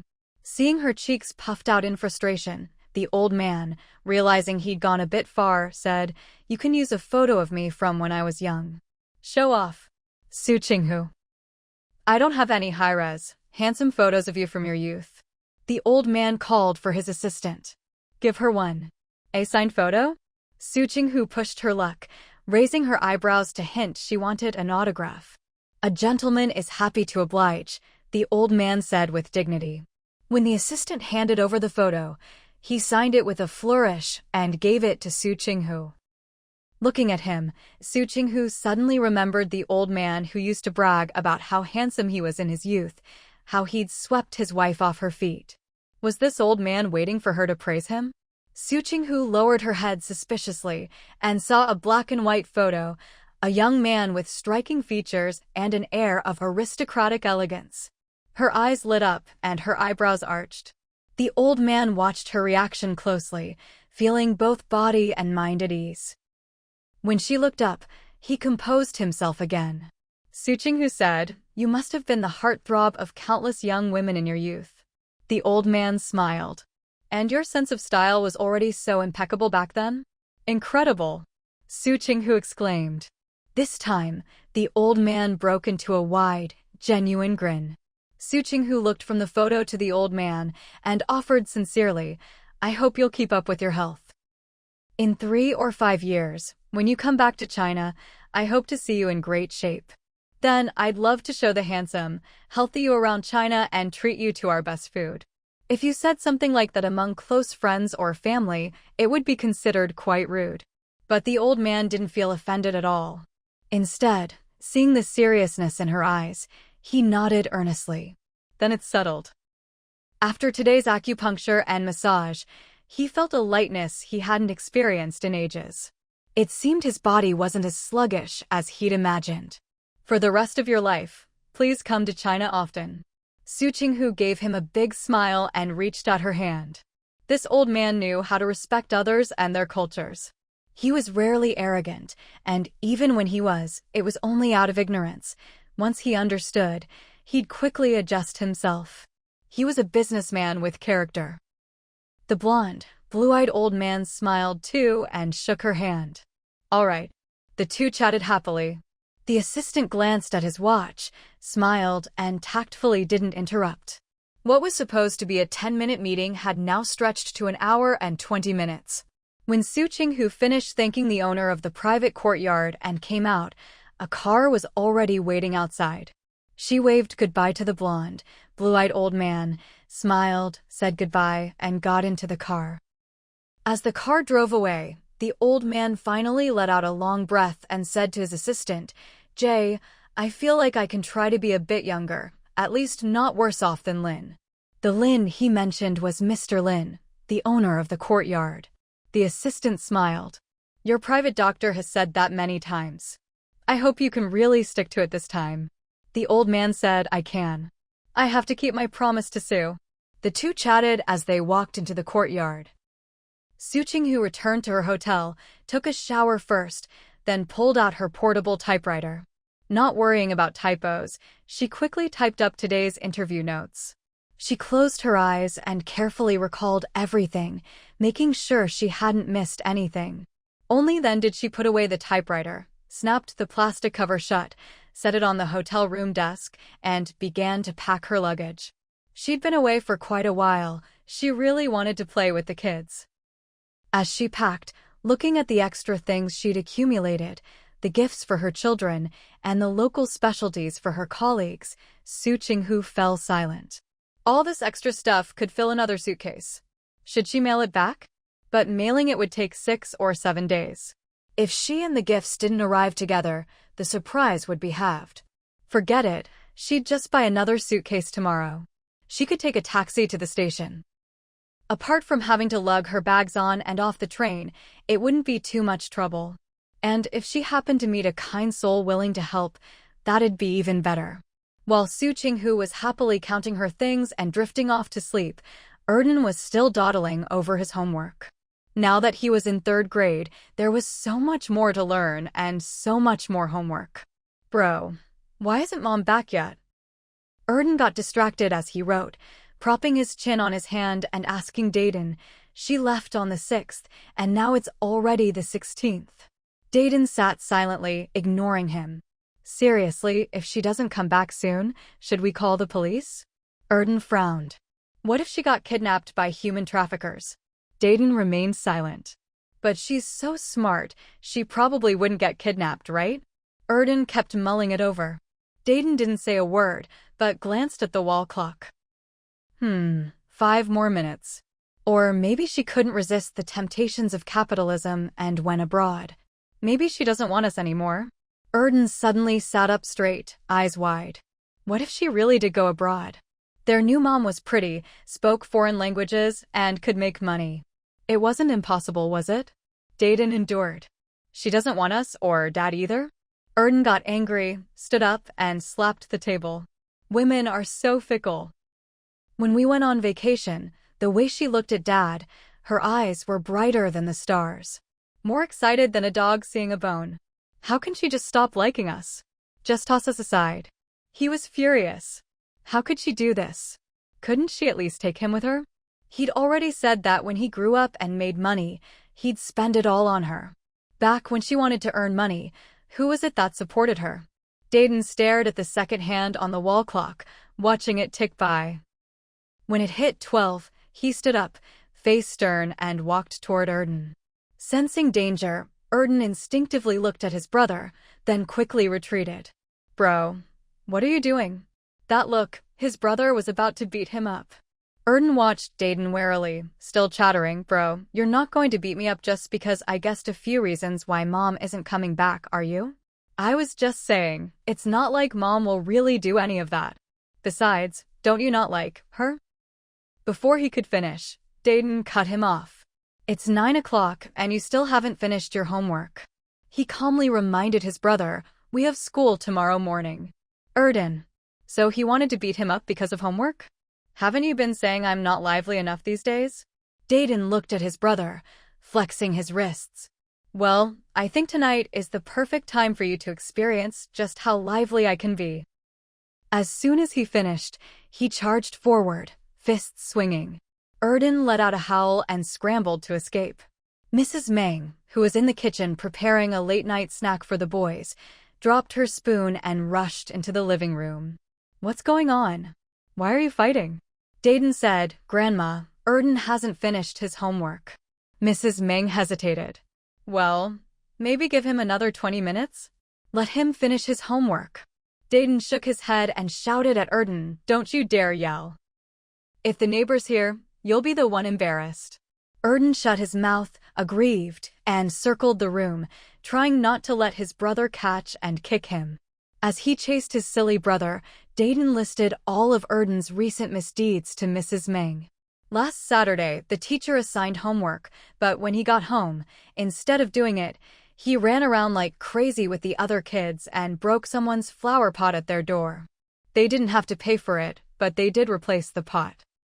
In the end, he didn't start his homework until 9. Mrs. Meng coughed lightly. She'd been the one to buy the replacement flower pot, and it was true he didn't start his homework until 9, but wasn't that because replacing the pot took time? On Sunday, he lied and said he'd finished his homework, so we went swimming with you. When we got back, he only started his homework then, dragging it out until 10 at night. Mrs. Meng was speechless. Dayton was telling the truth. And today, Monday, he picked a fig from someone's tree that was hanging over the wall. Dayton was getting angrier. That fig wasn't even ripe yet. Mrs. Meng. What could she do? She had no reason to stop Dayton from beating up Erden. Bro? Weren't you not mad at the time? Erden got a kick on the butt, but before he could feel the pain, he was stunned by his brother's words. You even paid the 20 cents to the neighbor for me. At the time, he'd thought his brother was the best. He'd shared his milk and even paid the neighbor the 20 cents for him. What a waste. He was so touched back then. He even wanted to hug his brother and shout, Big bro, you're the best. He'd even thought that once he had money, he'd round up his brother's savings for him. But what happened? What happened? Turns out his brother wasn't being nice for nothing. All that kindness before was just to get him to let his guard down, so it'd be easier to beat him up. Bro, I don't like you anymore. Erden frowned and shouted angrily, I'm breaking up with you. So infuriating. Absolutely infuriating. Dayton wasn't moved at all. He grabbed Erden and gave him a good beating. Only when he saw Erden wiping away tears did he finally let go. Do whatever you want, I don't care. Dayton pointed at the table. Go. Finish your homework in 15 minutes. Erden wiped his tears as he sat down at the table, but he didn't obediently pick up his pen to do homework. He just sat there, wiping his tears. Mrs. Ming rubbed her hands together, wanting to say something, but felt it wasn't the right time. It was a matter between the brothers, and so far, nothing truly bad had happened. But the child was still crying. As she hesitated, Dayton dashed past her like a gust of wind. Mrs. Ming, what, is he going to the yard to cry now? But as soon as the thought popped up, she realized something was wrong. The fried eggs she was making for the kids were still on the stove. Mrs. Ming gasped as she smelled the burnt odor in the air. She rushed to the kitchen. Hopefully the pot wasn't ruined. In the living room, Erden was still crying his heart out when he suddenly felt a gust of wind. Instinctively, he looked over, only to see Mrs. Ming's back. He froze, then hiccuped. What's going on? Why did they both run out? Should he keep crying or not? With his grandma and brother suddenly running out, Erden lost the urge to cry. He sat there, face blank, pondering life. He wanted to see. He wanted to see what his brother and grandma were running off to do. But homework. He glanced down at his homework, pouted, and decided he didn't care what they were up to. He picked up his pencil and buried himself in his work. But after writing just 2 characters, he started getting restless again. He put down his pen, tiptoed to the living room door, peeked his head out, and scanned the yard. Not seeing anyone, he looked toward the lit kitchen. But as soon as he looked over, he was met with his brother's cold, piercing gaze. Erden shrank back and quickly returned to his seat, writing his homework diligently and at lightning speed. It's just 3 Chinese essays and 1 calligraphy assignment, right? He could finish in 10 minutes. He totally didn't care about checking things out right now. In the kitchen, Mrs. Ming looked at the dried-up pot and the slightly burnt fried eggs inside. Good thing you reacted quickly, or these eggs would have been inedible. Now, the water had just boiled off, and the eggs were a little crispy on one side. Dayton said, I smelled something burning. Mrs. Ming smiled and asked, want to eat them as is, or should I add some sugar water and cook them a bit more? Let's eat them like this. Dayton's eyes lit up. They should still be fine. They'd probably still taste sweet. All right. 2 for you, 2 for Erden. Mrs. Ming said as she scooped the eggs into bowls. Tell Erden to stop working for now, eat first, then finish homework. Cold eggs don't taste good. Dayton paused, looked at Mrs. Ming, and said, let him finish first. He's actually pretty fast with homework. As long as he focused, he could finish as quickly as Dayton could. What could Mrs. Ming say? She just nodded in agreement. Grandma, did you get a call? Dayton asked as he handed her a fried egg. Mrs. Ming was momentarily stunned, then realized what Dayton meant. Dayton, Xiaosu isn't unreasonable. You can call her whatever you want, Mom or Auntie. She'll go along with whatever you choose. She spoke vaguely, so anyone who didn't know the situation wouldn't catch on to who he was talking about. Dayton lowered his head and took a bite of the egg. Sure enough, it looked different, but still tasted fine. Mrs. Ming patted his head and pushed another egg into his bowl. You're both growing boys, always hungry. Eat up, don't worry about me. With that, she left the kitchen, tiptoed to the living room door, and was about to check if Erden had finished his homework when she heard him muttering, if I really want to, I can finish my homework in minutes. What's the big deal? Bet you didn't know, huh? I even made 50 cents helping people with their homework. The ones who copied my math homework all paid me. Who cares about you fronting me 2 dimes? It's not like I can't afford it. All you do is hit me, just hit me. I only let you because you're my brother. If it were anyone else, I'd beat them until they called me daddy. Bad brother. Besides that woman, you're the one who hits me the most. Forget it, I won't hold a grudge. Before the new mom came, you were the one who protected me. Sigh, I'm such a good person. Erden muttered as he packed his school bag. By the time he finished, he patted his butt. Yep, it didn't hurt anymore. Mrs. Ming stood at the living room door, staring at Erden. You let people copy your homework? You even made money doing other people's homework. Erden was startled by her sudden voice. Aya. He jumped back, arms up defensively. When he saw it was Mrs. Ming, he breathed a sigh of relief. Adults and kids alike in this house didn't mess around. Their favorite move was to take off a shoe and smack your butt. It was hot now, so everyone wore shoes with rubber soles. His heart sank as he glanced at Mrs. Ming's shoes. Sure enough, rubber-soled slippers. He pouted and squeezed out a couple of tears. "Grandma, are you going to hit me too?" "I know I was wrong."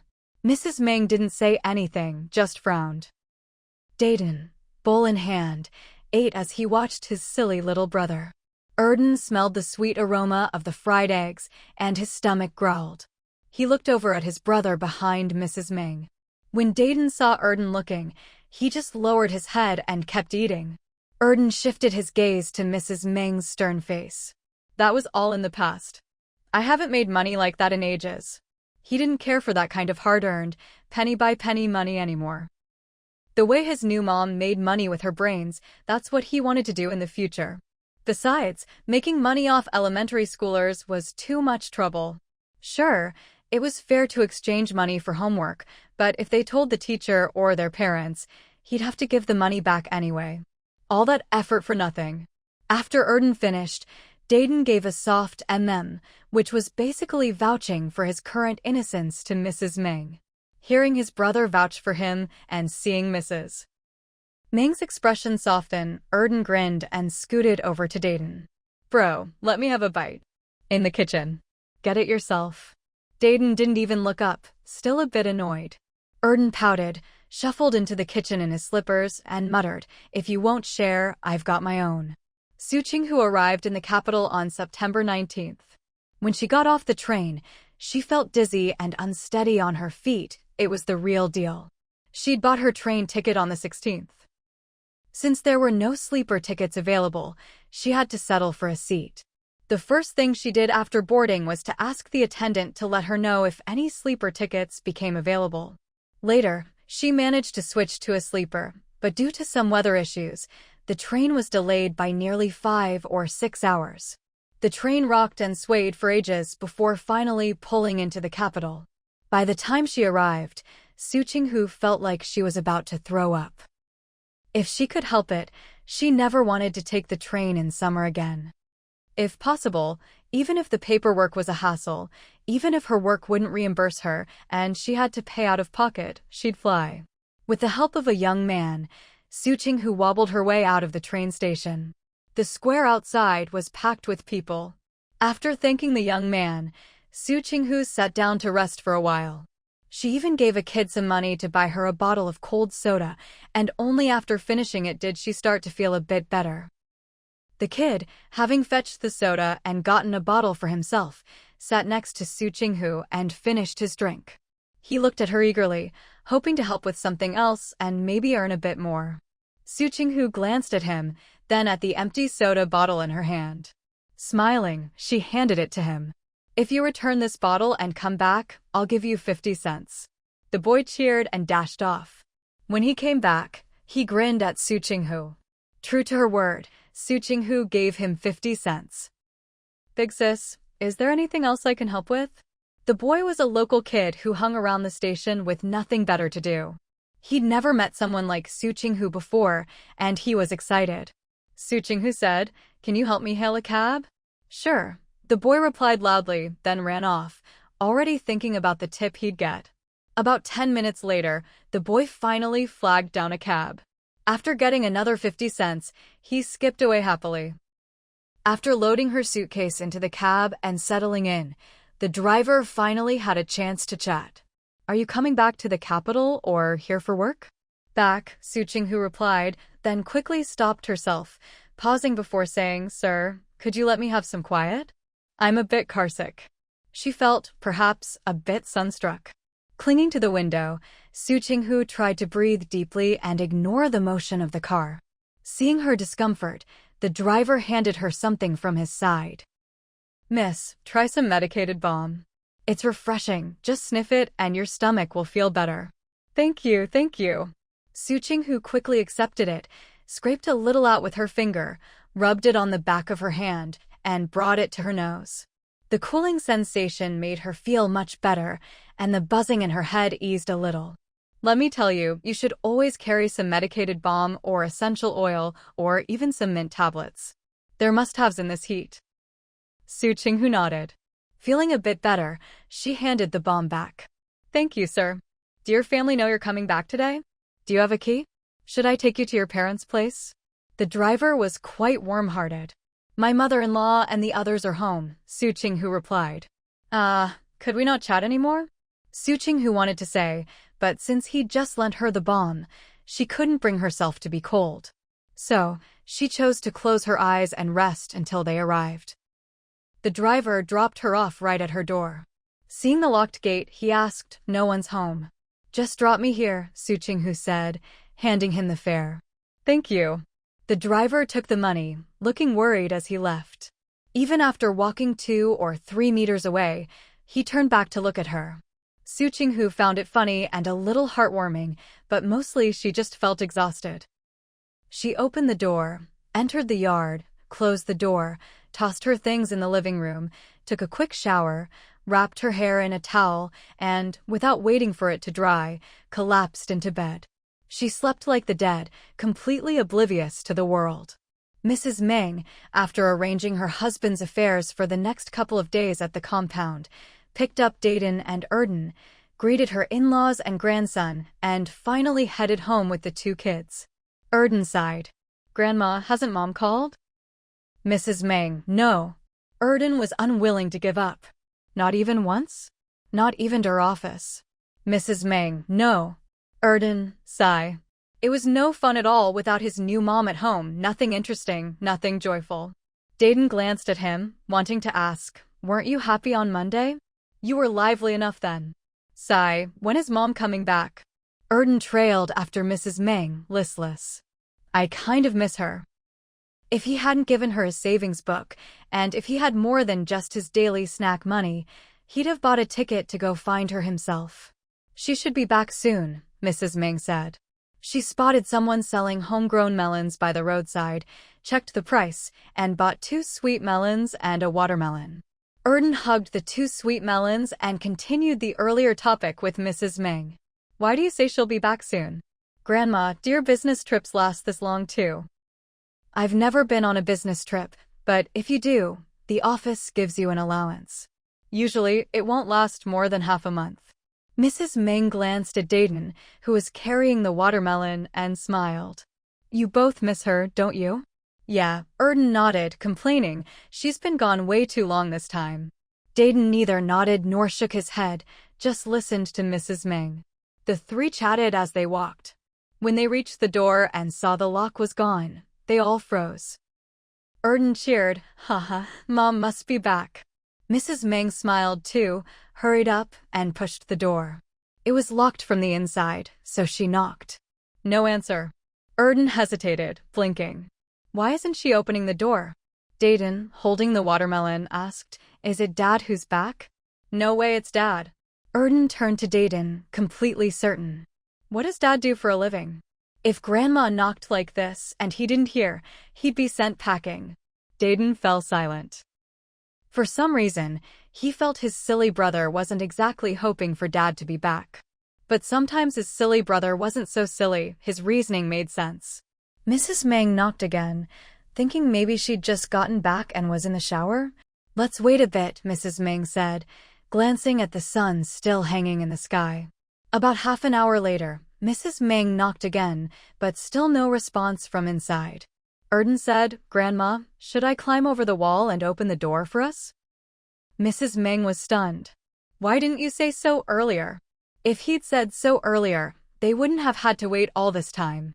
As people were heading home from work, they saw a child being lifted up to the top of a wall by an adult. The child nimbly straddled the wall, shifted over to a spot, gripped the top with both hands, and in the next second disappeared from view. "Looks like someone dropped their keys in the yard again." Passers-by just chuckled and kept walking. Climbing over the wall to fetch keys was nothing unusual. Who hasn't done it a few times a year?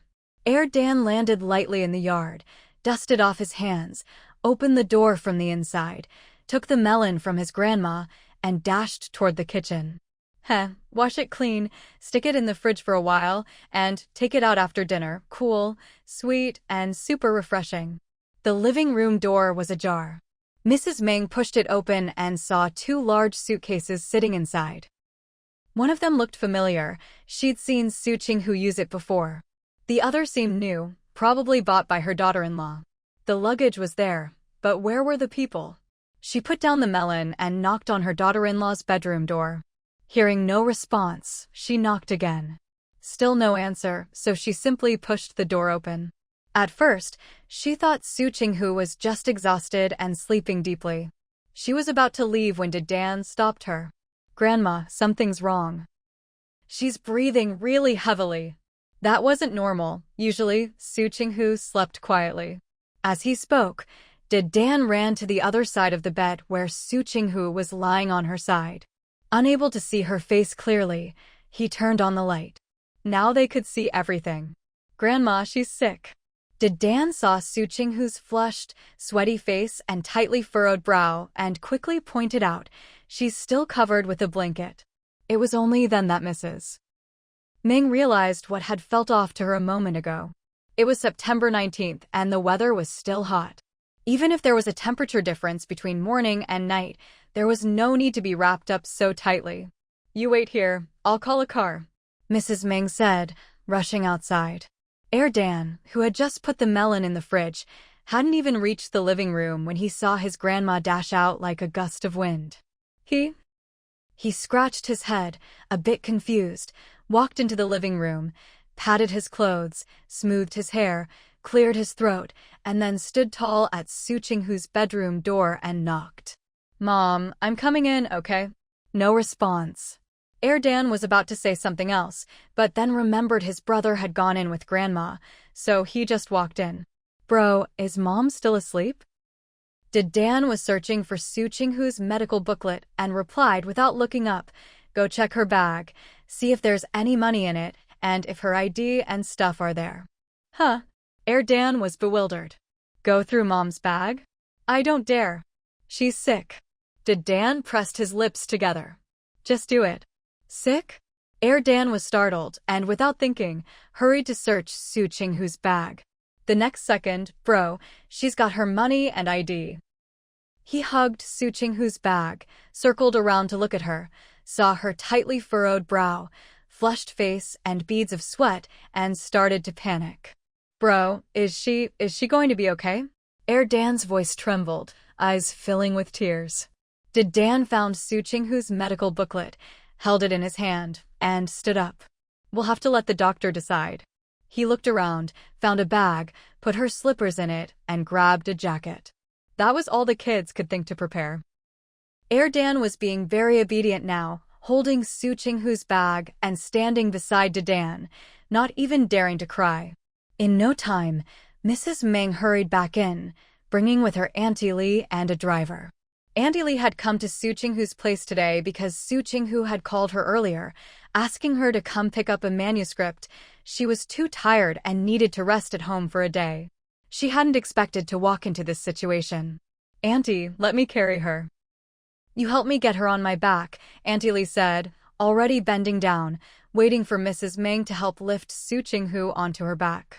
Mrs. Meng had just retired, but she was still strong from years of work. With Su Qinghu's weight, she didn't need the driver's help and got her onto Auntie Li's back by herself. As soon as Auntie Li had Su Qinghu on her back, she called for the driver to open the car door. Mrs.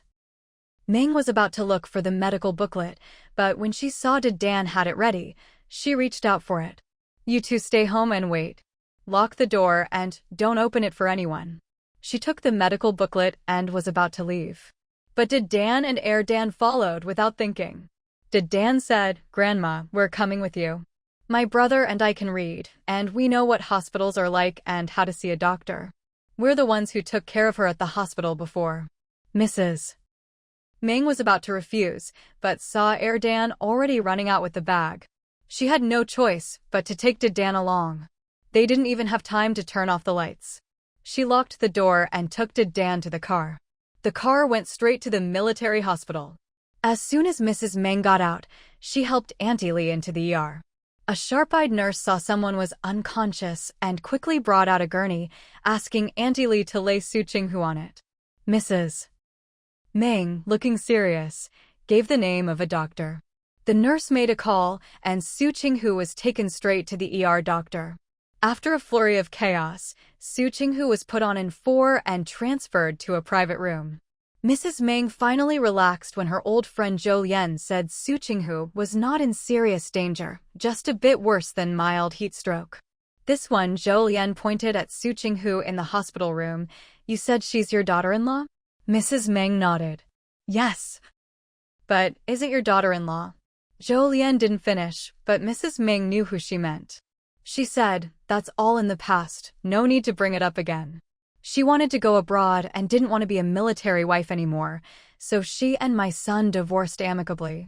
Zhou Lian breathed a sigh of relief. So your son found this one himself? She was sure after the divorce, fortune lied to find someone new so quickly, it had to be his own choice, and someone he really liked. Mrs. Meng smiled a little. Old Chen and I were away before, so thank you for quietly looking after them. By them, she meant Dan, Dan, and Yao Yingying.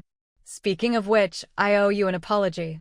You asked me to help look after them, but there was a period when I was sent to support another area, so I had to ask someone else. And then I went abroad for a while, so I wasn't in the capital much. The person I asked, honestly didn't do a good job. That friend had already gone abroad.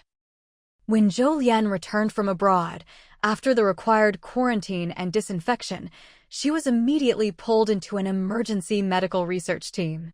Only yesterday had she finished the first phase. Could Mrs. Meng not understand? In recent years, her old friend Zhou Lian's medical skills had become even more refined. Not only did she have to mentor students, but she was also invited to give lectures to other doctors, and even had to travel abroad for medical aid. The fact that Zhou Lian still remembered her request and made sure her children could get timely treatment when they were sick was already something Mrs. Meng was deeply grateful for. Whenever Zhou Lian managed to get a break from her research, she'd think about how to apologize to her friend, but before she could figure out what to say, she'd be pulled into a series of high-difficulty surgeries. This time, she had just stepped off the operating table, barely had a sip of water, when the head nurse called her down with an urgent internal call. With our relationship, there's no need for apologies, Mrs. Meng patted Zhou Lian's arm.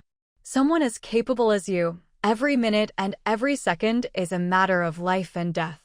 Both kids are doing well, and Chen Lai's old comrade is here to help look after them. There's nothing to worry about. Look at me, I'm already retired, while you're still fighting on the front lines, Mrs. Meng said with a hint of envy. I really admire you all. Zhou Lian sighed, we've both reached retirement age. She hadn't even had a chance to comfort her friend before someone rushed in, saying a patient with a particularly tricky case had just been transferred in and needed her immediately. Mrs. Meng waved her hand, go on, hurry. After seeing her friend off, she strode into the ward and found Sisterly softly chatting with the two children. Mrs. Meng thanked her profusely. Sisterly blushed at the praise, quickly exchanged a few polite words, and seeing she wasn't needed for now, took her leave. Mrs. Meng glanced at Su Qinghu's drip, thinking about how to get some food for the two kids, when someone delivered meals to the ward. The nurse said Zhou Lian had arranged for the food and told her to eat without worry. Just as the nurse left, Sisterly came back, carrying some more portable food. Seeing they were already eating, she smiled. But it would be awkward to take the food back, so she and Mrs. Meng came up with a compromise and sent the food to the nurses in the emergency department.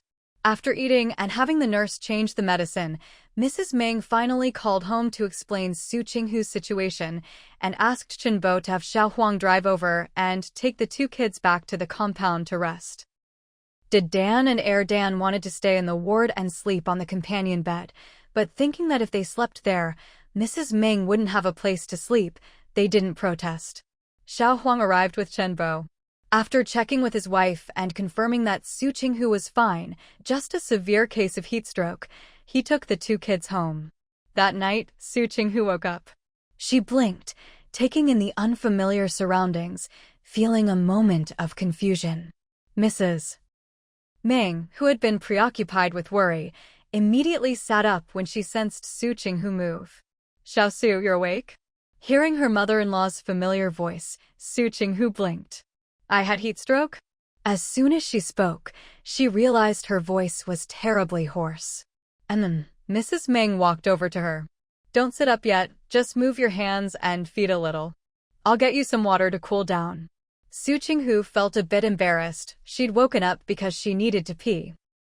She tried moving her limbs, but found them weak and shaky, and any big movement made her feel nauseous. "Do you need to use the bathroom?" Mrs. Meng, after pouring the water and about to transfer it between 2 cups to cool it faster, noticed Su Qinghu's awkward expression and asked instinctively. No one should suffer just because they need to pee. Awkward or not, it had to be done. And then Su Qinghu nodded. After taking care of her needs, Su Qinghu lay back on the hospital bed, waiting for her mother-in-law's loving care. "Must have been too tired, huh?" Mrs. Meng sighed. "I already spoke to your colleague Xiaoli and asked her to get you 2 days off. You can go back to work on Monday." "Xiaoli?" Su Qinghu was momentarily confused before realizing who her mother-in-law meant. "Sisterly, you mean?" Su Qinghu said weakly. "I was the one who called her over. She'd originally planned to rest for half a day and go back to work on Friday. Who could have predicted the train would be delayed, and then she'd get heat stroke on top of it? Going back to work on Monday sounded good, but she still had to submit her article on time. Hopefully, Sisterly would come by again tomorrow. Actually, I wasn't that tired. I spent most of my time over there just wandering around and eating," Su Qinghu said with a smile, half sitting up as she took the water from her mother-in-law and sipped it. "The main problem was on the way back. At first, I couldn't get a sleeper ticket and had to sit in a hard seat for almost a third of the journey. The train was stuffy and smelled weird. When I finally switched to a sleeper, the train got delayed for ages. I didn't feel like eating on the train either. After I got off, I bought a bottle of cold soda, and when I got home, I took a shower and thought I was just tired, so I went to sleep." Su Qinghu laughed. Who would have thought it was heat stroke? Her first time ever getting heat stroke, she actually found it kind of amazing. Mrs. Meng listened to her calmly recount everything, without a hint of complaint, just stating the facts. She shook her head with a smile. "Are you hungry now?" "Not really." When Su Qinghu took the cup earlier, her hand had hurt a bit. She glanced down and saw the needle mark. "I probably had an 4 drip, so I'm not hungry at all." And she wasn't sleepy either. But she didn't say that if her mother-in-law decided to stay up with her, it wouldn't be impossible. After finishing the water, they turned off the lights and went to sleep. Listening to her mother-in-law's breathing, Su Qinghu closed her eyes and sighed inwardly. She couldn't sleep, wanted to be discharged, wanted to go home. Thinking and thinking, she finally drifted off. What Su Qinghu didn't know was that after the interview with that blonde, blue-eyed old man, he'd gone to the special economic zone and invested several million more, even mentioning her by name and praising her in a reserved yet not so reserved way. It was as if he'd given her a special recommendation from above. Su Qinghu didn't know any of this, and even fewer people knew that this man had returned a national treasure-level artifact instead of smuggling it out of the country. As for why he did this, it was said to be in the spirit of gentlemanly conduct, to repay Su Qinghu for the bouquet of flowers she gave him the morning she left Shanghai. In truth, that morning, Su Qinghu was simply too excited to sleep before heading back to the capital, so she decided to take a stroll in the early dawn. Along the way, she saw some flowers and plants by people's yards, and as she walked, she picked a few here and there. After arranging and trimming them, she wrapped them in that day's morning paper, picked out a silk ribbon in his favorite color based on her observations, tied it into a beautiful and elegant bouquet, wrote a card, and asked the housekeeper from Mr. Lin's family to deliver it. It was just a spur-of-the-moment idea, and all the flowers belonged to other people. No one could have predicted such a small gesture would have such a big impact. So, the next morning, after Xiao Huang dropped the kids off at school, Chen Bo received a congratulatory phone call and was left confused. "What did you say?" Congratulations? What for? There hadn't been any news of a promotion for his son and daughter weren't having a second child. What was there to be happy about? 3 million in investment. Chenbo's voice rose slightly, full of disbelief. Because of my younger daughter-in-law? The person on the other end clearly confirmed it, leaving Chenbo feeling like it was all unreal. She has nothing to do with your investment office, does she? She's just a junior reporter. She was only on this business trip for an interview. What? Chenbo was stunned again by the news from the other side. There's something like that too? How did this get tied up with cultural relics? What exactly is Xiaosu doing on this trip? Zhang Dongxing? I know him, Lao Zhang's only son. As soon as Chenbo heard the name Zhang Dongxing, his mood soured. Even though he'd already complained to Lao Zhang and told him to discipline his son, and Lao Zhang had indeed been strict, Chenbo still didn't like Zhang Dongxing, especially since he ran a nightclub. Even if he was Lao Zhang's only son. What? My younger daughter-in-law can write that kind of thing. Chenbo felt it was all unreal. She just graduated this year. Does the newspaper even teach that? Planning proposals, bidding documents, none of that sounded like the kind of thing a newspaper would do. Chenbo read newspapers every day, morning and evening, all kinds. He didn't like watching TV and didn't even have one at home, so apart from playing chess with old friends, reading the paper was his main pastime. The person on the other end asked something else, and Chenbo replied, yes, they've registered their marriage, but haven't held the wedding banquet yet. Why not have the banquet? Chenbo was a bit puzzled. Chenlai said when to hold the banquet is up to the young couple, told us to just wait patiently. What, if there's no banquet, does that mean they're not married? Who's it bothering anyway? Ridiculous. What do you mean, not married? The young couple aren't in a hurry, so why should we be? And you? What are you so anxious about? It's not even your son and daughter-in-law. Chenbo glared, almost wanting to yank the phone cord out. All right, do you need something? If not, I'm hanging up. The other person said something else, but Chenbo just frowned and listened. After a while, he said directly, anything else? If not, I'm hanging up. All right, I got it. I'll ask the kids what they think. Don't say too much and don't get your hopes up. The kids' wishes come first. After hanging up, Chenbo was still a bit dazed. He smacked his lips and shook his head. What's going on? How did the topic shift to the kids registering their marriage but not holding a banquet? It's been months already.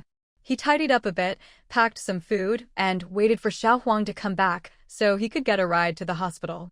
By the time he got to the hospital, Su Qinghu had already received a group of colleagues. Seeing the fruit, pastries, and nutritional supplements on the table, Su Qinghu felt for a moment like she was incredibly popular. After the director came and went, giving her high praise for her dedication and drive, Su Qinghu finally lay back on her hospital bed, feeling complicated.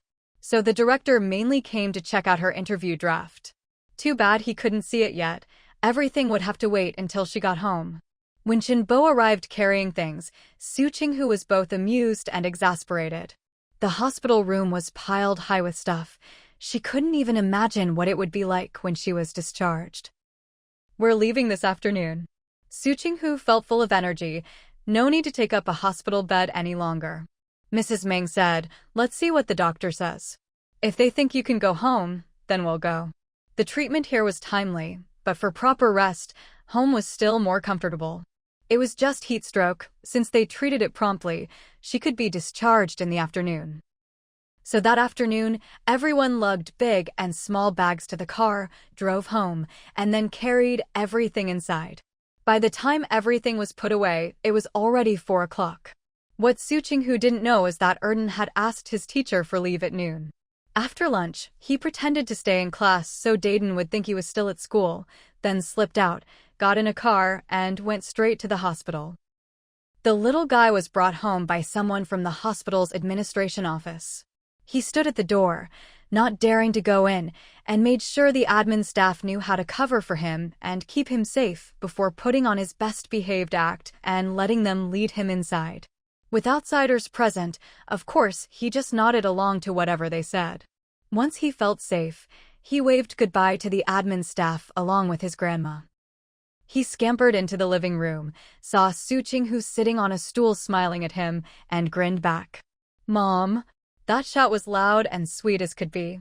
Su Qinghu almost scolded him, but swallowed her words and changed her tone. These days, human traffickers are everywhere. You're such a smart kid, what if someone tried to kidnap you?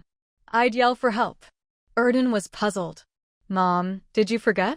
You taught us before. If we ever meet a kidnapper, we should pick someone and shout for help, and say our parents are bosses, and we'll give lots and lots of money to whoever saves us. Su Qinghu, I really forgot about that. And if there's time, break something valuable of theirs so we get sent to the police station or something. Erden blinked, looking for praise like a little sunflower. Su Qinghu fell silent. She forgot how good the kids' memories were. That's one way, Chenbo nodded as he listened. Just as Erden was feeling pleased, Chenbo suddenly scooped him up around the waist and clamped a big hand over his mouth. Erden was stunned. He couldn't move at all when Grandpa grabbed him around the waist. The hand over his mouth was big and strong. He wanted to a couple of times, but couldn't even manage that. If someone kidnaps you by force, this is how it happens. All those things you just said are useless in this situation. Chenbo set his grandson down and looked him in the eye. Do you understand? Erden. Erden looked at Grandpa Chenbo, suddenly a little scared. If a kidnapper did what Grandpa just did, he really wouldn't be able to get away. Even though he knew a lot of words and knew how to get to the city, what if they took him to a mountain village? Somewhere with no roads? What would he do then? It seemed there was nothing he could do. Erden was shocked. He looked at Chenbo, then at Su Qinghu, unable to process it all at once. Meanwhile, at school, after the first period, Xian Duoshu went to find the teacher. After confirming that his brother had taken leave, he went to the upper grades to find Dayden. What are you doing here? Dayden came out and looked down at Xian Duoshu. Something wrong? Did Erden bully you? Xian Duoshu shook his head. No, it's just that second brother isn't in class. I asked the teacher, and she said he took leave because Mom's sick and there's no one to take care of her, so he went home. Dayden. All right, I got it.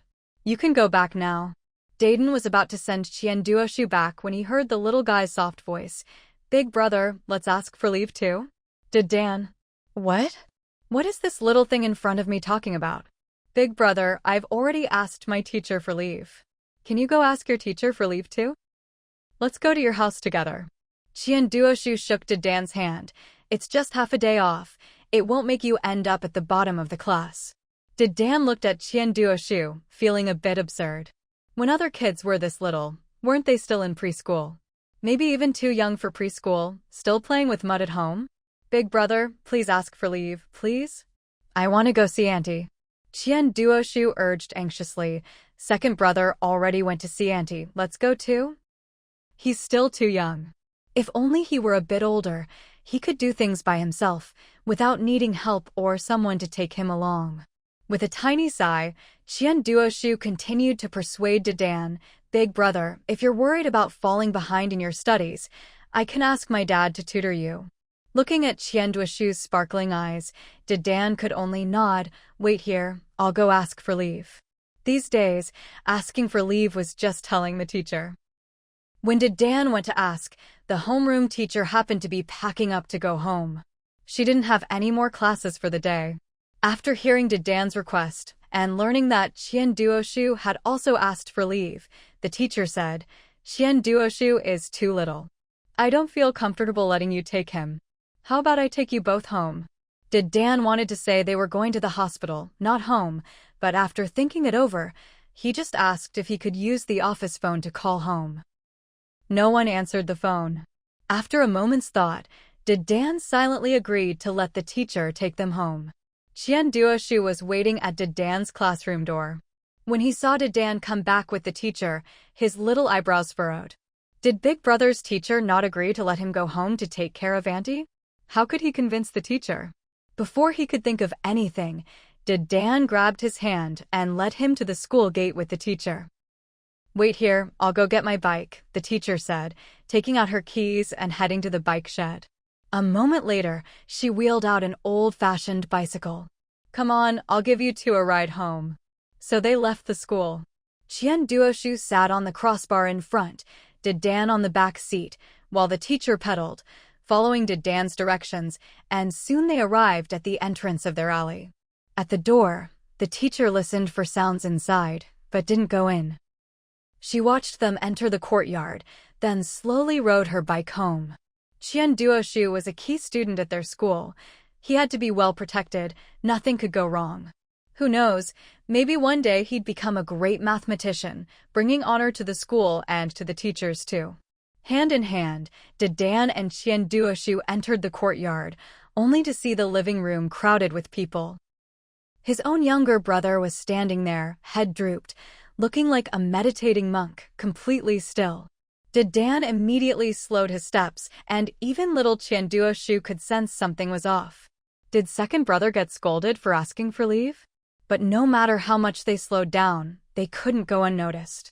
From the moment they opened the door, everyone was watching them. Except for Dan. You two also asked for leave to go to the hospital? Mrs. Meng frowned. Did Dan stepped up as the big brother? We asked for leave, but we didn't go to the hospital.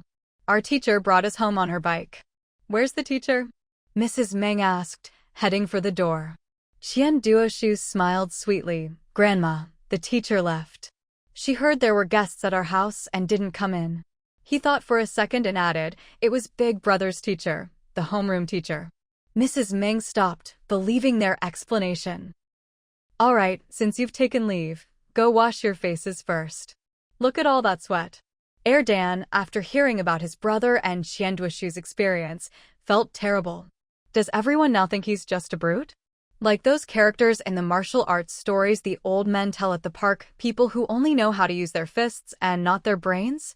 Looking at his brother's gaze, Dan felt like he saw the words dummy written all over it.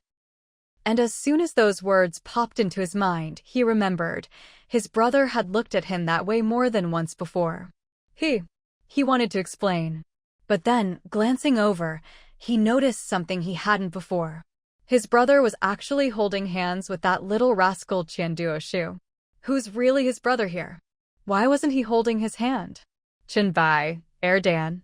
Sensing his grandfather's authority, Dan quickly turned around and greeted respectfully, Grandpa. He used to think Grandpa was just a slow old man, but now he realized Grandpa was like a hidden master, just like in those martial arts stories, someone who looks ordinary but is actually a top expert. And experts deserve respect. What do you think of your brother and Duoduo's way of doing things? Chinbai asked. Dan, they did a good job. Chinbai looked at Dan, feeling like the kid was being slippery, but he had no proof. Su Qinghu raised an eyebrow at him. Tell us what you really think. Oh. Dan pouted. They did pretty well, but not every teacher has time, right? It's not good to trouble the teacher. At least he didn't trouble the teacher. He got to the hospital all by himself. From leaving the school to catching the bus, he always stuck to crowded places, asked people in uniforms for help, and at the hospital, he only approached doctors in white coats. No one could kidnap him. Looking back, maybe he wasn't cautious enough in some ways, but it was still pretty good, right? Yeah, he didn't bother anyone. Chinbai looked at the now proud Dan, wanting to laugh. Aren't you worried those people in uniforms or white coats could be bad guys in disguise? I didn't think of that. I'll do better next time. Dan nodded honestly. Uncle Kai is a policeman, right? I'll ask him for advice next time. Chinbai, is this kid a genius or what? But who's Kai Huayong? When Chinbai asked, Dan answered directly, he's my dad's friend. Grandma and Mom both know him. Su Qinghu nodded at Chinbai. We've met him more than once. Mom might not know, but I even took the kids over for a legal education session. Legal education? Seeing her father-in-law was interested, Su Qinghu briefly summarized the key points. Chinbai nodded. That's very good. Maybe he could see if it would be hard to implement, or start with a few schools as a pilot, giving kids some legal education and teaching them about anti-abduction and safety awareness. As they chatted, Qian Duoshu brought a glass of watermelon juice to Su Qinghu, while Dan carried a plate of cut watermelon into the living room. "Auntie, here's some watermelon juice for you," Duoshu said carefully, handing the glass to Su Qinghu. "Watermelon is great for cooling off." Scheming little mutt. Dan glared at Duoshu, who was bringing watermelon juice to Su Qinghu, so angry he could barely breathe, his eyes practically spitting fire. "Why are you sucking up to her?" "That's my mom." "Thank you, Duo," Su Qinghu said as she took the juice, feeling absolutely delighted inside. She'd gotten heat stroke, and all 3 kids had come home to take care of her no matter how she looked at it. It just felt wonderful. She was happy, but Chinyen, who couldn't pick up her son from school, was annoyed. Especially when she saw her son fussing over someone else, even telling them stories. Her heart was practically bursting with jealousy. She couldn't even force a smile the whole way home with her child. Dan's jealousy eased a little when Duoshu left with Chinyen, but not by much. Duoshu had been so attentive that after he left, Dan had nowhere to show his affection except by telling stories to his new mom. Dan pursed his lips and frowned, thinking about how he didn't have a penny to his name and nothing to do. It made him even angrier. So he blurted out, "Mom, from now until New Year's, I'll sweep the floors every day." Su Qinghu's eyes lit up, and she looked at Dan. Dan had already had a bad feeling when his silly little brother started talking, and now that feeling was confirmed. He could feel Su Qinghu's expectant gaze on him. He took a deep breath and resigned himself. "I'll wash the dishes and scrub the pots." "Same as Dan? All the way until New Year's?" Su Qinghu asked hopefully. The housework he'd won by playing games was about to run out. If she could get them to continue without any extra effort, that would be perfect. Dan glanced at Dan before giving a reluctant, "Wow." Su Qinghu exaggeratedly rushed over and gave Dan a big hug. "Don't worry, stick with me and you'll always have good food and drink. I'll never let you be so broke you're left with nothing but the northwest wind." Last time, this kid had reacted a bit oddly.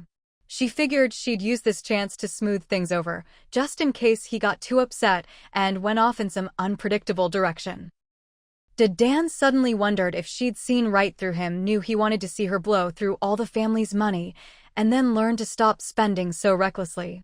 Su Qinghu didn't notice Dan's look. After letting him go, she waved Dan over. When he came closer, she looked at both brothers lined up and said, "How about we hire an auntie to help take care of you?" Grandma Meng and Grandpa Chenbo had already eaten and gone home. They'd wanted to stay the night and look after her, but Su Qinghu had refused. Her mother-in-law had already helped her take care of the kids for half a month. Now that she was back, she really couldn't keep taking up their time together. She'd thought about hiring help many times. Honestly, she didn't really like having strangers in the house. That strong sense of territory had kept her thinking about it since early July. But after this heat stroke, and seeing the way her mother-in-law sometimes looked at Dr. Zhou, she suddenly realized her mother-in-law had her own plans for retirement, her own things she wanted to do. She felt bad. How could she forget her mother-in-law had even taken an accounting exam after retiring? That's not something someone who just wants to relax and play with grandkids would do. "Hire an auntie to take care of us?" Dan was immediately on guard. "What about you, Mom? Where are you going? Was she going to work out of town? Was she going to leave them?" "I'm not going anywhere," Su Qinghu said, baffled. "What, you want me to cook 3 meals a day for you myself? Don't even think about it. In this heat, you want me to go back and forth every day just to cook for you? Even I can't imagine doing that." "Then why do we need an auntie?" Dan pouted. "Can't we just take care of ourselves? What if I go on a business trip?" Su Qinghu asked coolly. Without thinking, Dan replied, "Just call Grandma over." Su Qinghu tapped him on the head. "See? That's too short-sighted. Your grandma is an educated, ambitious woman. She should be out there shining, not stuck at home babysitting for me." "But other people's grandmas stay home to look after their grandkids," Dan said, confused. Su Qinghu, forget it. If they kept arguing about this, they could go back and forth all night. She said, "If a martial arts master spends all day sweeping the floor, isn't that a waste of talent?" Dan, I get it. But I just don't want strangers in our house, Dan frowned. My brother and I can take care of ourselves. If you're on a business trip, can't Grandma just come over temporarily? Su Qinghu, did Dan? What do you think? Dan was listening and suddenly got called on. He thought for a moment. Whatever you think is best. Su Qinghu almost choked, glaring at him. Dan didn't say anything, but when he met her eyes, it was clear he was thinking, haven't you always done whatever you wanted anyway? Su Qinghu, kids' memories are too good. Maybe it's not so wonderful after all. Mom, let's not hire an auntie, Dan protested. Think about it. Our house has the gas tank, coal balls, a washing machine, and a fridge. If someone steals them, it'll be really hard to get them back. Even if we do, who knows how long it'll take? What will we use in the meantime? That was a real concern. There weren't security cameras everywhere these days, and sometimes even the electricity supply wasn't stable. Power outages were common in the summer. And besides, we already have so much stuff. Hiring an auntie is a waste. If you pay too little, no one will do it. If you pay too much, we're losing out. Dan said, clutching his little chest in distress. All they do is cook, nothing else. Su Qinghu, this little guy's analysis was so thorough, she couldn't even argue. For breakfast, we either buy something or eat the wontons and dumplings from the fridge. At lunch, none of us are home. It's just dinner. Dan looked at Su Qinghu, getting more worked up. Isn't that a huge loss? Isn't it? Su Qinghu, it is. Since we know it's a loss, let's not hire an auntie, Dan said, puffing out his little chest. We're the working class, we don't do that capitalist stuff. I'll think about it some more. She was definitely still going to hire help, but she'd have to figure out how. Dan, so after all that, new mom still hasn't given up? No way, he had to try harder. How could you let someone else raise your kids? What if they had other motives, like trying to groom them as sons-in-law? He still remembered that Mrs. Chang who sold cooked food. But before he could say anything else, the person he was trying to convince suddenly rushed to the door, moving so fast he could feel the wind in his hair. He turned around, only to be startled by something suddenly thrust in front of him, making him yelp and jump away. Su Qinghu's hand, holding a dragonfly, froze in midair. She looked at the golden dragonfly fluttering its delicate wings, then at Dan, who jumped onto the coffee table, eyes wide with panic. The corner of her mouth twitched. Are you afraid of this thing? Su Qinghu glanced at the golden dragonfly in her hand, then raised her arm and let it fly away. She clapped her hands and said, All right, I get it, you're scared. I won't catch dragonflies to show you anymore. Dan had just been caught off guard earlier. Now that he'd come to his senses, he immediately protested, No. I'm not afraid of dragonflies at all. What's there to be afraid of with dragonflies? Back in the summer, especially when it was hot and stuffy before it rained, he'd caught tons of dragonflies, not just the common ones, but also black and red ones. Okay. You're not afraid of dragonflies. Su Qinghu nodded with a smile. I got it. Dan. What now? The way his new mom said that made him even angrier.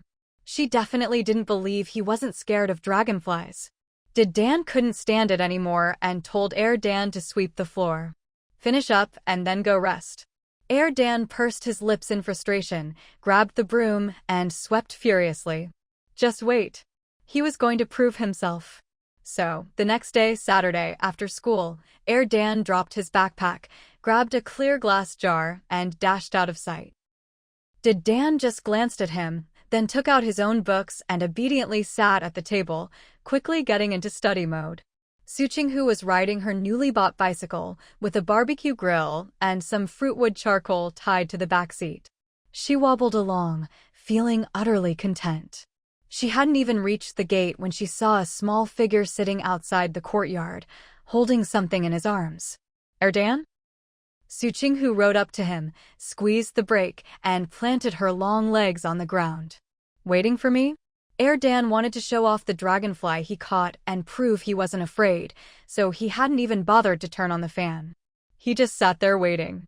He'd meant to prove his bravery the moment she arrived, but he got distracted by the lightweight bike Su Qinghu was riding. Mom, is this ours or did you borrow it? Air Dan jumped up, eyes sparkling. This was a Forever 26 lightweight bike. The price had shot up, almost 300 yuan a bike. But it was way easier to ride than the old 28-bar men's bikes. Kids could ride this one steadily. He'd borrowed someone else's twice and loved it. Just bought it. Su Qinghu patted the seat. What do you think? Not bad, right? She didn't need it for work, but it was super convenient for grocery shopping. The handlebars and seat could both carry stuff. That morning, the supervisor had come to pick up her manuscript and handed her an envelope. Inside was the bike voucher she'd mentioned a few times before. She had the money, and now with the voucher in hand, she went straight out to buy the bike. She couldn't afford a four-wheeler, but a two-wheeler was doable. Even if it wasn't about convenience, just being able to ride around the streets and alleys on weekends was enough to make her happy. Women's bikes were in short supply, and she was picky, so she chose this lightweight model, not too masculine, not too girly. The bike shop owner was resourceful too, got her a bike license through a shortcut, and even put a little plate on the bike. With all that, she could ride legally. It's awesome.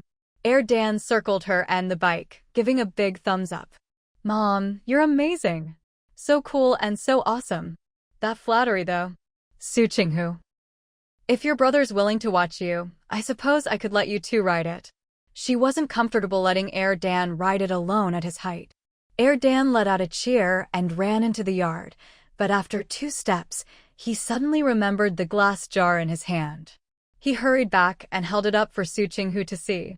Mom, look. Su Qinghu's gaze fell on the jar, and her breath caught. Her grip on the handlebars tightened involuntarily, and she almost wanted to take 2 steps back. Mom, I'm really brave. He pointed out the caterpillar, centipede, little gecko, small toad, earthworm, and the dragonfly stuck to the jar lid. Not to brag, but I've never been scared of anything in my life. Su Qinghu's mouth twitched, her expression frozen. She was terrified of ugly and cold-blooded animals. So, what are you planning to do with them? Su Qinghu finally found her voice. Air Dan scratched his head. Can't just let them go, right? And even if we do, we can't release them near our house. He actually wanted to kill them. But if he did, would Mom think he was cruel? Cold-blooded? Once, he'd accidentally torn the wings off a butterfly and his female classmates ignored him for days. Another time, he'd caught a dragonfly in the park and a couple saw him pull its wings off. They called him cruel and asked him not to do that anymore. After that, he stopped tearing the wings off these things. Now, even though these creatures didn't have wings and were ugly, some were even pests, if he said he'd kill them all. Air Dan glanced at Su Qinghu, wanting to ask, if I kill all these, will you scold or hit me? But at the last second, his eyes lit up and he said, now that we have a bike, I'll ask my brother to go somewhere far with me and release them all. That way, no one could call him cruel, right? Maybe he'd even get praised for being kind. Su Qinghu nodded, but halfway through, she couldn't help herself. But can't you just squish those 2 caterpillars? The caterpillars on the Paulownia tree were bright green, fat, as thick as a pinky, and covered in hair. Just looking at them made her skin crawl. If they touched your skin, it'd itch and swell, and you couldn't scratch it or you'd break the skin. When you let the others go, use a stick to kill the caterpillars, Su Qinghu instructed. Be careful, keep your distance, and don't let any poison splash on you. Su Qinghu wanted to scratch her head.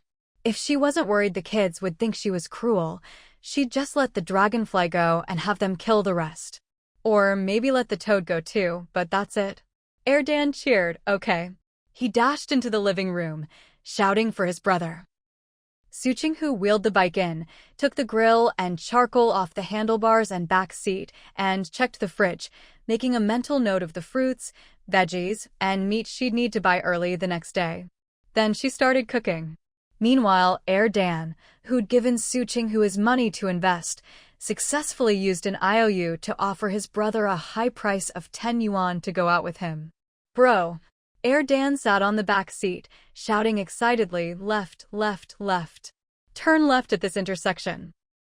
Did Dan rode the bike with a calm expression, making no move to warn his overexcited, flailing little brother on the back seat. If the bike got unsteady, well, he could always jump off. Dan had no idea what his brother was thinking. His eyes sparkled as he felt the wind on his cheeks, his little face full of blissful enjoyment. When he noticed people looking at them with envy, he lifted his chin proudly, strutting like a peacock showing off its feathers. Bro, let me ride it later, okay? Dan patted his brother's back. Besides Mom, you're the first one to ride this bike. See? Even though his brother beat him up sometimes, whenever there was something good, he always thought of him. Dan gripped the handlebars tightly, his voice tinged with anger. Didn't you say this bike was borrowed? Huh?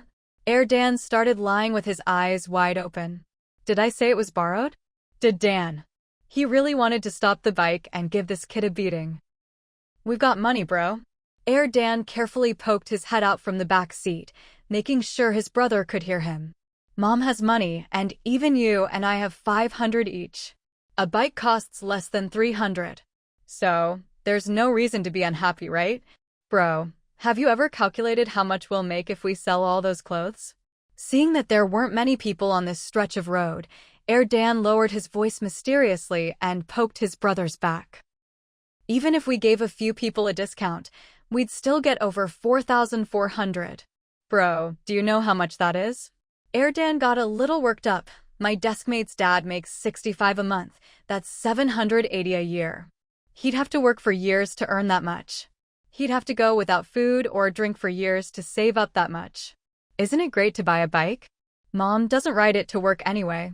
If we talk to her, she'll definitely let us use it for school. Dan started daydreaming. On Saturday afternoons after school, we could even go to her workplace and surprise her. They got out of school way earlier than she did. If they rode over, they'd definitely get there before she finished work. Wow, maybe on the way home they could even have an ice pop or some skewers. Dan was so lost in his daydreams that his mouth started to water. Dan, you sure it's a surprise? If we ride over, how are we getting back? On the way back, she can ride the bike and we'll both sit on it. As if that was even a question, Dan looked at his brother in disbelief. Bro, are you getting dumber? Could those old guys at the alley and park be right? Bright as a kid, dim as an adult? No way. He didn't want a dumb big brother. Shut up. Get off. Put the stuff away, let's hurry home.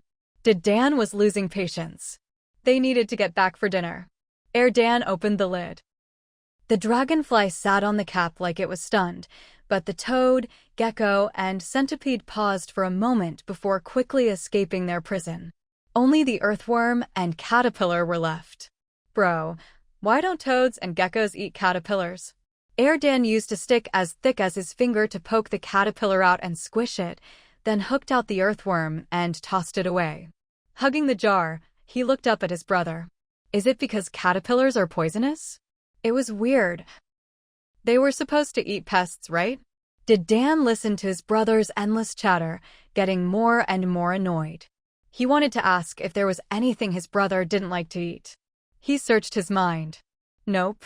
His silly brother really didn't dislike any food. Bro? Why not? Dan was still puzzled. Why don't they eat them? Dan, ask an adult when we get home. He liked chemistry and math, not biology. Dan, okay, but aren't you curious, bro? Are you the reincarnation of Tangsing? Dan couldn't take it anymore. Why? Why? Can you save up your questions and go to the library to look for answers yourself? Or ask the teacher, they'll tell you. His head was buzzing. All he could hear was, why, echoing in his ears. Even the cricket chirping he heard earlier now sounded like a faint, why. But I want to ask you. Dan hugged the empty jar, looking innocent. You're right here, why go out of my way? Dan. Bro? Seeing Dan silent, as if deep in thought, Dan generously waved his hand. It's okay if you don't know, bro. We'll just ask the teacher later. Dan sneered. Was he really thinking about the answer? No, he was thinking about how to beat this kid up. But with Su Qinghu at home, he couldn't let her get the impression that he was always bullying his silly little brother. Not that he cared what she thought, but he had to prevent his brother from playing the victim and using it as an excuse to ask for stuff. He didn't want him to grow up into one of those, "I'm weak and pitiful, so I deserve handouts" types. Get on. Dan decided to bully him in a different way and gave up on using his fists. Dan, okay. When they got close to home, he could make his brother get off and take the bike for a spin himself. By now, the sun had set and the sky was turning dusky. The two of them rode along, Dan humming a tune, feeling on top of the world. If only his brother would chip in with him to buy a TV so they could watch Journey to the West and Calabash Brothers, that would be perfect. They'd gone about 30 meters on the way back and were just about to enter the main road when suddenly someone jumped out, grabbed each of them by the collar, and yanked them off the bike. Another person quickly caught the bike so it wouldn't fall over. Dan and Dan were both stunned. Before they could say anything, a fertilizer sack was thrown over their heads. Did Dan's heart skip a beat? Were they being kidnapped? He hadn't even figured out how to save himself when his silly brother piped up, "Big bro, take me with you. I'm great at stealing."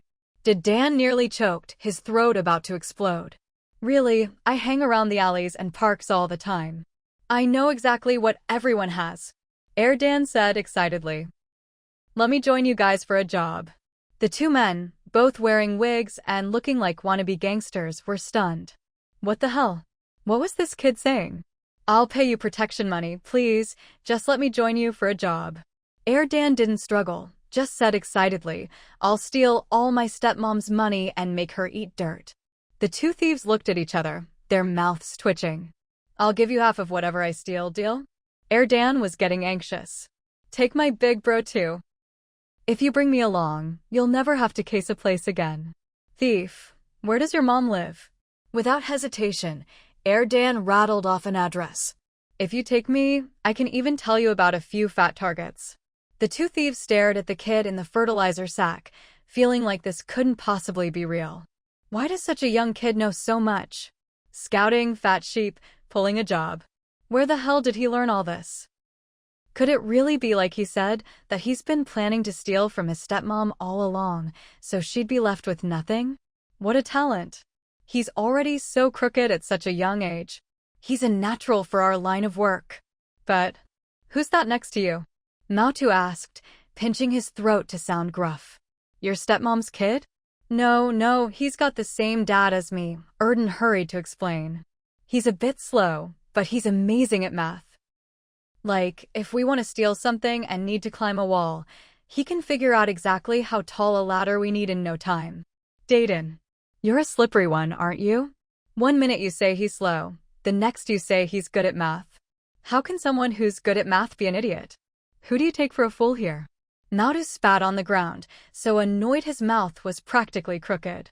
If this math whiz is an idiot, then what does that make someone who can't do math? A total moron? Big bro, don't be mad. When I say my brother's slow, he really is slow. But when I say he's good at math, he really is good at math. It's just, he's only good at arithmetic, and nothing else. Little thief Schwan, huh? There are people like that. Is today the day I broaden my horizons? Was it because he had encephalitis as a kid and didn't get treated in time, so he turned out like this? Mautu thought of the fools he'd seen before and nudged with his foot. No. Like I told you earlier, my brother and I have a stepmom, right? Schwan and Mautu both nodded, remembering he couldn't see them, so they added a grunt for good measure. We have a stepmom, so of course we had a real mom once. Why did my dad marry a stepmom? Because our real mom ran off. Said angrily.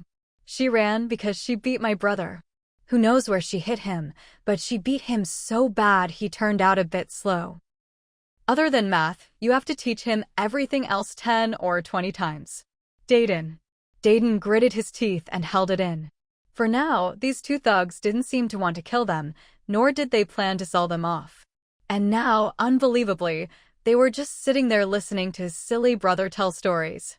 Stories he was making up on the spot, and yet the thugs were actually interested in hearing what happened next. Unbelievable. Where's your dad? Schwan asked. Doesn't he care? You're his sons. You're supposed to send him off when he dies. Even Mautu looked skeptical. Your dad just doesn't care? My dad's hardly ever home, Erden sighed. When he's home, the stepmom acts all nice, like we're her own kids. But when he's not, if she's in a bad mood, she beats us and yells at us. She kicks us, bangs our heads against the wall, but she never leaves marks where people can see. To beat us better, she even started buying us milk lately, just to fatten us up and make us look healthy, so people will think she treats us well. That way, if she beats us again, no one will believe it. Erden started to choke up. Everyone says my brother and I are liars, just making things up. Damn, I didn't think stepmoms in the city could be even more heartless. Ershwan sucked in a breath. It's like a mute eating dumplings, can't even complain if you're suffering. Mautu. Bro, if this little brat stepmom is that bad, he's probably no good either. Think about it, he's already plotting revenge at his age. Erden's heart skipped a beat. Crap, did he overdo it? He'd just gotten carried away with inspiration and couldn't stop himself. Deden tensed up too, listening to the terrain, keeping track of his brother's position, ready to grab him and roll down into the river at the first chance. Once they hit the water, everything would be easier. There was a steep slope nearby. If they rolled down, they'd tumble right into the river. Thanks to Su Qinghu's coaching, their swimming had improved a lot, and they'd even practiced in the sea. Once in the water, their chances of escape were high. It's not his fault he turned out bad, Ershwan frowned. It's just like us. If the villagers hadn't treated us like crap and refused to help us, we wouldn't be out here doing this. If we weren't poor, we wouldn't be thieves either. Living on the edge out here is no fun. So, what do you want to do? You're not thinking of adopting them, are you? I'm telling you, if you dare take them in, I'm done with you. Mautu glared at Ershwan. We're just thieves. Steal a little, sell a little, that's it. You want to raise kids now? He'd always thought Ershwan was a bit slow. If he wasn't strong and quick with his hands, and if he didn't hate being bossed around or begging, he'd have joined the city's beggar gang long ago and left him behind. Deden and Erden listened, brains racing for a solution. As the two thieves argued, the brothers quietly edged closer, getting ready to regroup. Ershwan, no, I'm not thinking of adopting them. I just mean, their life isn't great now, so maybe they'd be better off with a family that wouldn't beat them. Oh, so now you want to sell kids, Ershwan? Mautu snapped. We agreed before, steal things, not kids, remember? I haven't forgotten, and I'm not stealing kids. I just meant, maybe we could find them a good family, settle them somewhere. That's not selling kids, right? Ershwan was confused. We wouldn't even take money. You know old Wang in the mountain village? His son can't have kids, his daughter-in-law ran off, and he dreams of having a grandson to carry on the family line. Mautu paused. Ershwan went on, think about it, they'd treat these two like treasures. No way they'd beat them. They'd be spoiled rotten. Deden. Erden, damn it, after all that, did this just backfire? They'd been hoping for a chance at freedom, a shot at escape, but now, after all his sob stories, the thieves were moved to help them by finding them a new family in the middle of nowhere. Erden was cursing inside. Why didn't they say earlier that they weren't planning to sell or buy kids? Now what? Erden was at a loss. He couldn't think of any way to turn this around or convince them otherwise. Well, it's not impossible, but old Wang's family isn't rich either. Sure, he'd love them, but can he afford 2 kids? And what if, as soon as we leave, he sells one of them off? Then the brothers would be separated. Mautu, for once, used a proverb, feeling quite pleased with himself. Let's think this over. I feel like I've met a family that's better off somewhere. Inside the fertilizer sack, Erden was grimacing, but once he realized the two thieves were busy arguing about where to go and weren't paying attention to him and Deden, he seized the chance. With a flying leap, he grabbed his brother and tried to roll them both down the steep slope. But just as he hugged his brother and started rolling, there were 2 heavy thuds, someone blocked their way and lifted the fertilizer sack off them. When their eyes met, Kai Huayang gave them a big grin. Scared? Deden looked at him and suddenly felt like this guy had been following them all along. Erden, not scared. Why did Uncle Kai look so confident? Something felt off. Good kid, you even tried to save yourself in this situation. Kai Huayang pulled them up and patted Erden on the head. Not bad, not bad. Erden, did Uncle Kai hear everything? If he did, that's a bit worrying. Uncle Kai, you know, right? When you're in a pinch, you have to make up stories to protect yourself, Erden said nervously. So, everything I just said wasn't true. Especially the stuff about his new mom. Kai Huayang, how is it not true? It sounded pretty real to me. He turned to look at the two thieves, who were now pinned to the ground and handcuffed by his colleagues. Good, they'd finally caught these two car thieves who were always changing disguises and wearing wigs. Take them away, Kai Huayang said, pressing Erden's head down to signal him to keep quiet. I'll take these two kids home. Once the officers had taken the thieves away, Kai Huayang brushed the dirt off the boys, pushed his bicycle over, let them get on, and then pedaled them home. Erden, Uncle Kai. He had something to say, could he talk now? Go ahead, Kai Huayang said with a smile. I'm listening. Erden, everything I said just now wasn't true, you know? I only said it to fool those guys in an emergency. It wasn't all lies, was it? Kai Huayang pedaled quickly. Buying you and your brother milk, that's true, right? I remember you bragged about it to me last time. Erden, the milk part is true, but saying she bought it to make us stronger so she could hit us harder, that's fake. Uncle Kai is so annoying. And your brother is really good at math, that's true too. Kai Huayang teased him, grinning. Erden sucked in a breath. Uncle Kai is not a good person. Always bringing up things he shouldn't. Bro. Erden turned to Dayton. I only said you were dumb so they'd think you're harmless and let you go. I didn't really mean it. Dayton, really, you're definitely not dumb. If you were, how could you skip from 4th to 5th grade right at the start of the school year? Erden said righteously. And you acted like it was nothing, like skipping a grade was as easy as drinking water. Could a dumb person do that?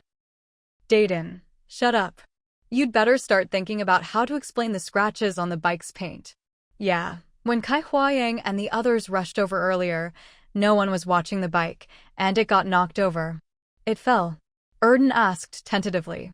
It could have happened that way, so if they said the scratches were from a fall, their new mom probably wouldn't ask too many questions, right? Kai Huayang's mouth twitched. Seriously? He was right here, about to take them home, and these two were already working out their story in front of him? Ahem. With a loud cough, the two boys instantly fell silent. When they looked at him again, there was something different in their eyes. Uncle, there are some things you just can't tell the truth about, Dayton finally spoke. If you do, it could mess up the family harmony, you know? Erden chimed in, even if what we said was fake, if we don't tell it right, the adults will start overthinking it, right? And once adults start overthinking, the family's done for. Their relationship with their new mom was only a few months old, and their unreliable dad was hardly ever home. If he and his brother ended up at odds with their new mom, life would be unbearable. Erden suddenly felt gloomy. What good was it for Dad to be good-looking? That didn't make up for never being home. If he came home once a year, that was already pretty good. If he got a long holiday every 2 or 3 years, it was like a miracle. The fact that Dad was home this year only meant one thing: don't expect him back again until the end of next year. With Dad gone, no matter how good-looking or well-behaved he and his brother were, their new mom would never really see them.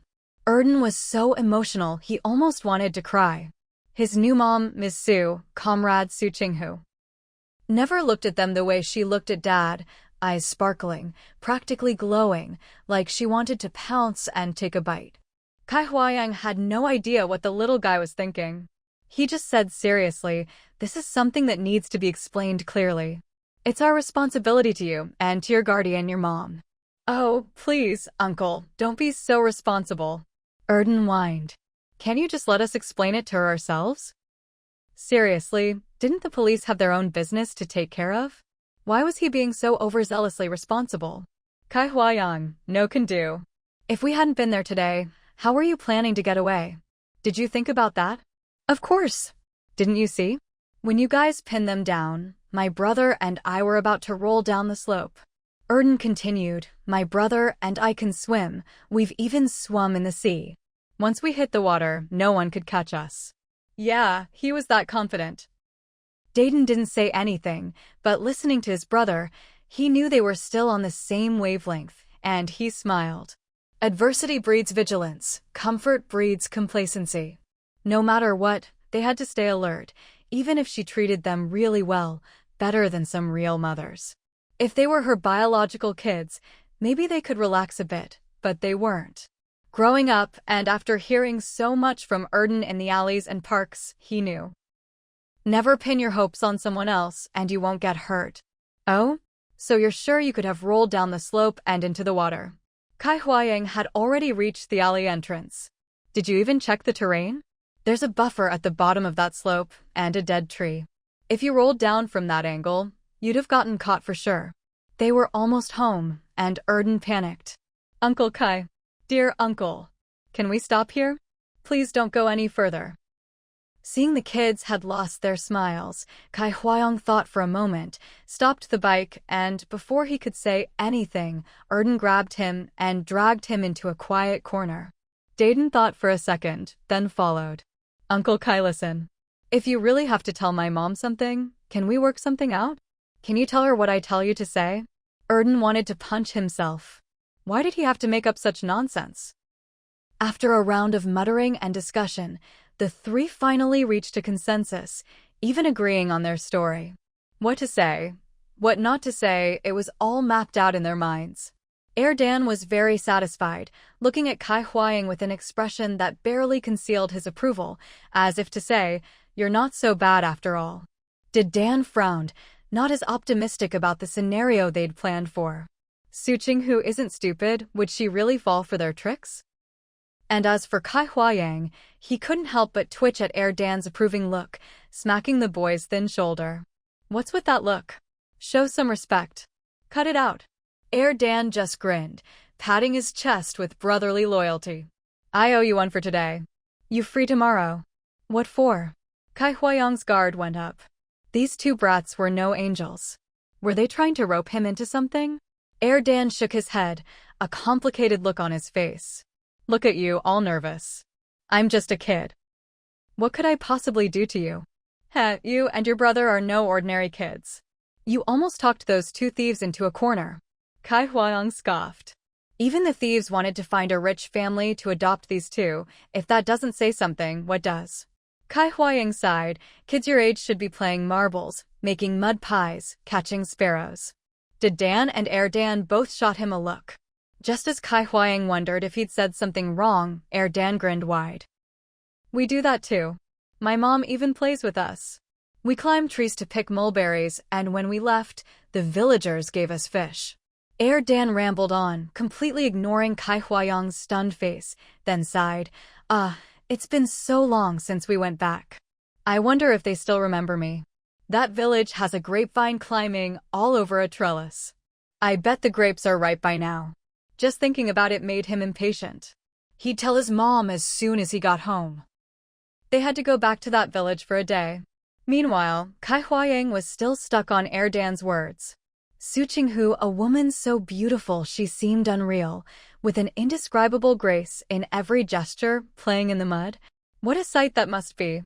Uncle Kai, so it's settled then, Dan said eagerly, ready to go home. My brother and I won't spill a word, so whether you can get past my mom is up to you. Kai Huayang snapped back to reality, took a deep breath and nodded. All right. When they got there, he'd have to see for himself if the person Dan described was the same one he knew. The three had just agreed and turned around when they froze. Someone who absolutely shouldn't have been there was standing with arms crossed, expression unreadable, staring right at them. We're done for. Kai Huayang's mind went blank.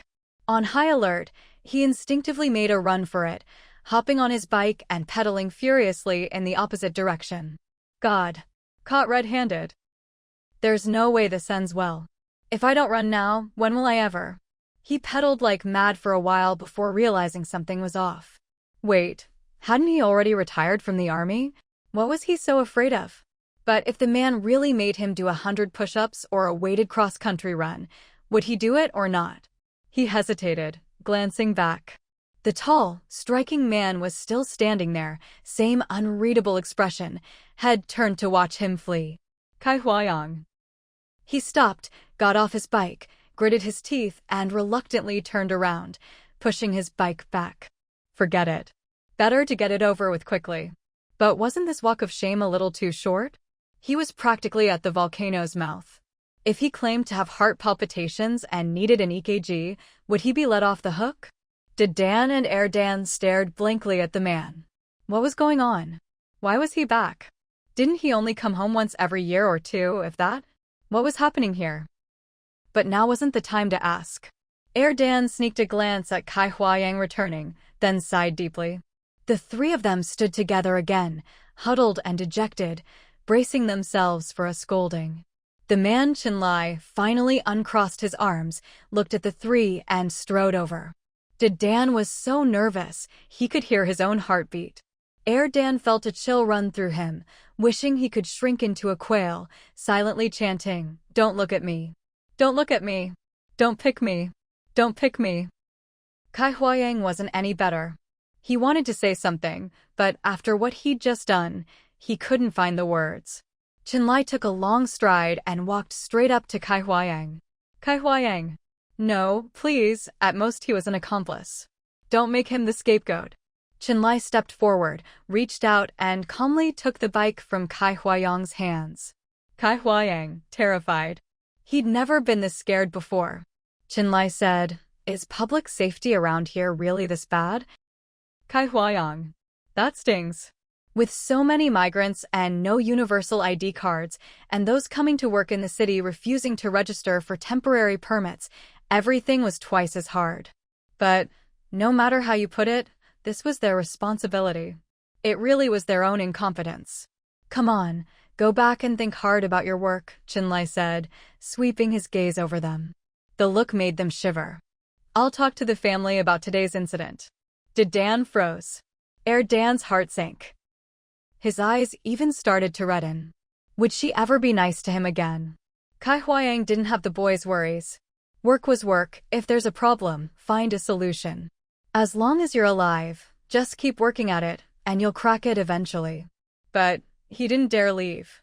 What if, as soon as he left, Chinlai kicked him in the butt? If it were just the two of them, whatever, he'd admit defeat to strength. But in front of the kids, he didn't want to lose face. They even called him uncle. What? Got something to say? Chinlai frowned. About earlier? Only then did Kai Huayang dare to look up, scratching his head hard but not moving. He said solemnly, I was wrong. I won't do it again. When I get back, I'll work harder and try to solve the current problems as soon as possible. Chinlai nodded. Kai Huayang breathed a sigh of relief and slipped away in a flash. Whatever, those two brats were his problem now. Whether he scolded them or beat them, it was none of his business. As for them, well, good luck. Watching Kai Huayang leave, Dan felt relieved. Thank goodness. Thank goodness.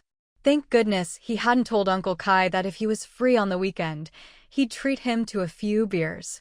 Draft beer is cheap, just a tea mug costs only a dime or two.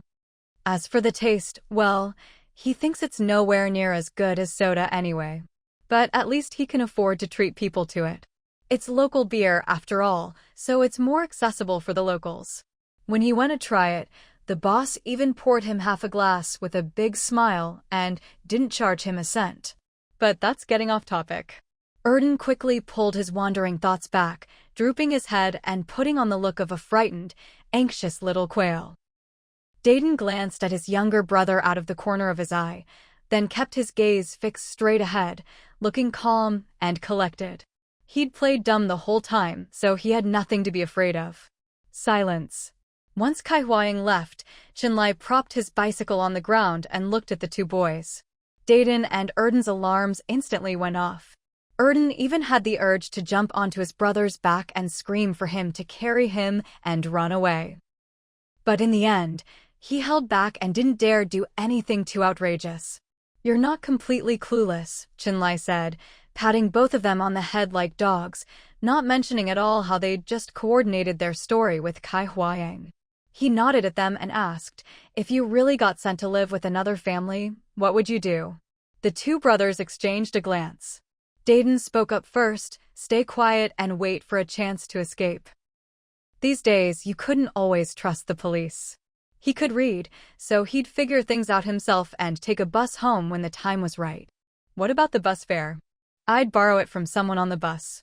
I'd say I ran away from home after a fight, but now I've thought it through and want to go back, only I don't have any money.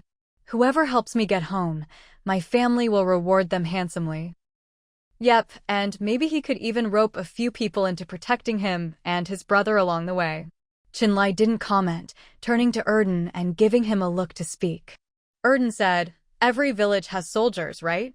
I'd just find a soldier and ask him to take me home. Just mention Grandpa's name or Dad's name. How hard could it be? Soldier brotherhood runs deep all over the country. If that didn't work, he could always use money or a city job as bait. Someone was bound to like that. Oh, and he could promise to have his mom put their name in the newspaper for praise, make them a national hero. None of that would be a problem." Erden felt that if Kai Huayang and the others hadn't shown up so soon, he could have put on an even better performance. "Let's go home," Chinlai nodded, neither praising nor scolding them. He just pushed the bike over and told them to get on. Dayton silently looked at his father's broad, strong back, a little dazed. That's it? No scolding?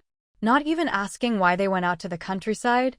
Erden climbed onto the bike, fidgeting because he was hiding something. He scratched his cheek and asked eagerly, "Dad, why are you back again?" Why did it feel like he'd been seeing his dad a lot this year? Even though he always felt his dad was never home and being handsome didn't help much, now that he was really back, Erden was actually pretty happy. With how his dad was acting now, maybe he really wouldn't tell his new mom everything, and then he'd be off the hook. So happy. Too bad he was still too young and his language skills weren't up to par. He was happy, but the way he asked didn't sound happy at all. Dayton heard this and his heart skipped a beat. What a blockhead his brother was. Chinlai looked at Erden suspiciously. Was this kid not happy to see him? Erden met his dad's scrutinizing gaze and just kept grinning.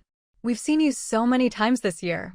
Dad came home in June to find them a new mom. Then in August they saw him again on a trip, and now it was almost National Day, and here he was again.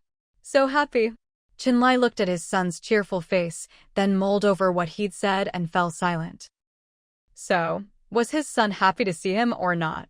Erden was sensitive to his brother's looks. He sensed Dayton was watching him, so he shifted his gaze to check his brother's expression. And saw his brother giving him a warning look. Huh? Erden scratched his head. Why was his brother warning him? Wasn't the crisis just over? What was there to warn him about now?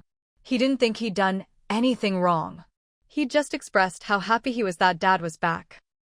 He glanced at his brother again, thinking hard. His brother wouldn't warn him for no reason. Thinking back carefully, Erden suddenly got it. He blurted out, "Dad, I didn't mean you've been coming back too much. I meant, why are you back again? Did the army not want you anymore? But Grandpa said someone like you shouldn't retire so early. If you did retire, it'd be either because you're not capable enough or not strong enough." Erden looked his dad up and down, puzzled. "But you don't look hurt. If you're not hurt, why'd you come back?" Erden was confused, blinking. Is it because they think you're too old? Didn't the army have an age limit for retirement? Erden scratched his head, a little unsure. He'd never talked to Grandpa about this. While he was puzzling over it, Chinlai was listening to him, the corners of his mouth twitching, his hands gripping the bike handles itching to move. This kid talked too much, thought too much, and just couldn't stop, probably spoiled. Maybe a good spanking would fix it? Forget it, whatever. Anyway, I'm really happy you're back, Dad. Erden swung his legs happily. Dad, Mom's making dinner at home, ride faster, let's try to get home early. His new mom hadn't gone to work today. Not only did she buy a bike, she also bought lots of groceries and meat. He'd seen it, the fridge was packed. Dad, our fridge is awesome, Erden bragged. We put veggies and meat in there, and even in this hot weather nothing goes bad. We even bought watermelon and honeydew, put them in the fridge for half an hour, take them out, and one bite, wow. Now this was living. This was the good life. All the kids in the neighborhood envied him and his brother. Chinlai just grunted and didn't say anything more, pedaling the bike faster. Erden hugged his dad's waist, suddenly noticing something different under his hands. He felt around, then asked, "Dad, what's in your pocket?" Why did it feel like his clay son Yukong and Calabash brothers, and his stamps, were in there? Chinlai remembered what Su Qinghu had said and replied, "Nothing." "Dad, you're lying. I can tell what's in there just by touching it." Erden protested. "Isn't it my son Yukong and Calabash brothers? And my stamps?" Chinlai. "Wow, my mom is so petty." Erden howled. "I just mailed her painting to you, and she went and mailed my stuff to you too." "That's not being petty, that's teaching you a lesson," Chinlai said. This time, besides work, he'd come back because his superiors had approved his leave and told him to hold a wedding after National Day. What did the leader say at the time? Said he was already 29 by Chinese reckoning, at the key age for having kids, and couldn't delay any longer. As for what else they said after that, best not to mention it. After Chinlai finished speaking, Erden pouted and said, See? What you've got in your pocket are my son Yukong and Calabash brothers." He couldn't see Chinlai's expression, so he could only whine, "Dad, you brought them back, aren't they for us?" "No," Chinlai replied. "They're not for you. If you give them to Mom, she'll end up giving them to me anyway." Erden sat on the bicycle, one arm hugging Chinlai, the other stubbornly clutching his pocket, unwilling to let go. He pleaded, "Can't you just give them to me first?" Chinlai snorted, "Since you think you'll get them sooner or later, then wait for her to give them to you." Erden was instantly speechless. That made sense, but he couldn't guarantee when his new mom would actually give them to him. When his new mom got tough, he had to admit defeat. The rest of the way home was silent. When they arrived at the gate, Chinlai stopped the bike and saw a pile of green beans, eggplants, tomatoes, chives, and even some crisp peaches stacked at the door. The courtyard gate wasn't locked. "What's going on?" "Dad, maybe it's that uncle who wants to make my brother his godson." Erden turned his head. "He acts all high and mighty, looks pretty good, and is a bit paler than you." Chinlai, "Who?" He looked at Dayden. Dayden frowned. "I already told him I won't be his godson. Why did he come again?" Dayden was annoyed. Chinlai had already picked up the bike, pushed open the gate, stepped over the threshold, and entered the yard. There was no one in the courtyard, only the smell of food drifting from the kitchen. After parking the bike, Chinlai suddenly felt a bit nervous. He rubbed his pocket twice before heading toward the kitchen. Dayden and Erden, having just been through all that, and having made up some rather hurtful lies to get out of trouble, didn't dare go over. Watching their dad go into the kitchen, Erden nudged Dayden with his elbow. "Bro, what do you think Dad will tell Mom about what just happened? Wasn't I the idiot just now?" Dayden looked down at his silly brother. "So, where do you see both of us in this?" Erden's eyes instantly went wide. "So when Dad talks to Mom, he'll be talking about you, not me." Dayden shot him a glance and went to wash his hands, leaving his stunned brother behind. Erden stood there, his mind replaying that line, "When Dad talks to Mom, he'll be talking about you, not me." To avoid getting blamed, to avoid being dragged down, his brother actually admitted so straightforwardly that he was the idiot? Was he really an idiot? Someone who skipped grades without making a fuss and didn't even tell the family, could that be an idiot? Su. Sensing a shadow fall at the kitchen door, Su Qinghu turned around with a spatula in hand, smiling, then froze. Her sudden pause made Chinlai swallow back the words he was about to say. "Chinlai." Su Qinghu rushed over excitedly. "Oh my god, what a surprise. Seeing Chinlai twice in 2 months, what a wonderful surprise." Chinlai, caught in her arms, couldn't help but smile, holding her protectively. "I only have 2 hours of free time. I'll have to leave soon." As soon as he said it, Chinlai paused. He hadn't meant to bring that up. Su Qinghu let go of him and praised him sincerely. "Not bad, knowing you only have 2 hours and still coming home to see us." Chinlai was stunned. She wasn't upset? "Go wash your hands, it's time to eat." Su Qinghu waved the spatula. "There's only braised pork ribs left, just need to reduce the sauce and it's ready." Chinlai didn't move. Instead, he took out Erden's little clay figurines and other trinkets from his pocket. You asked me to mail these back, but since I was coming home, I just brought them myself.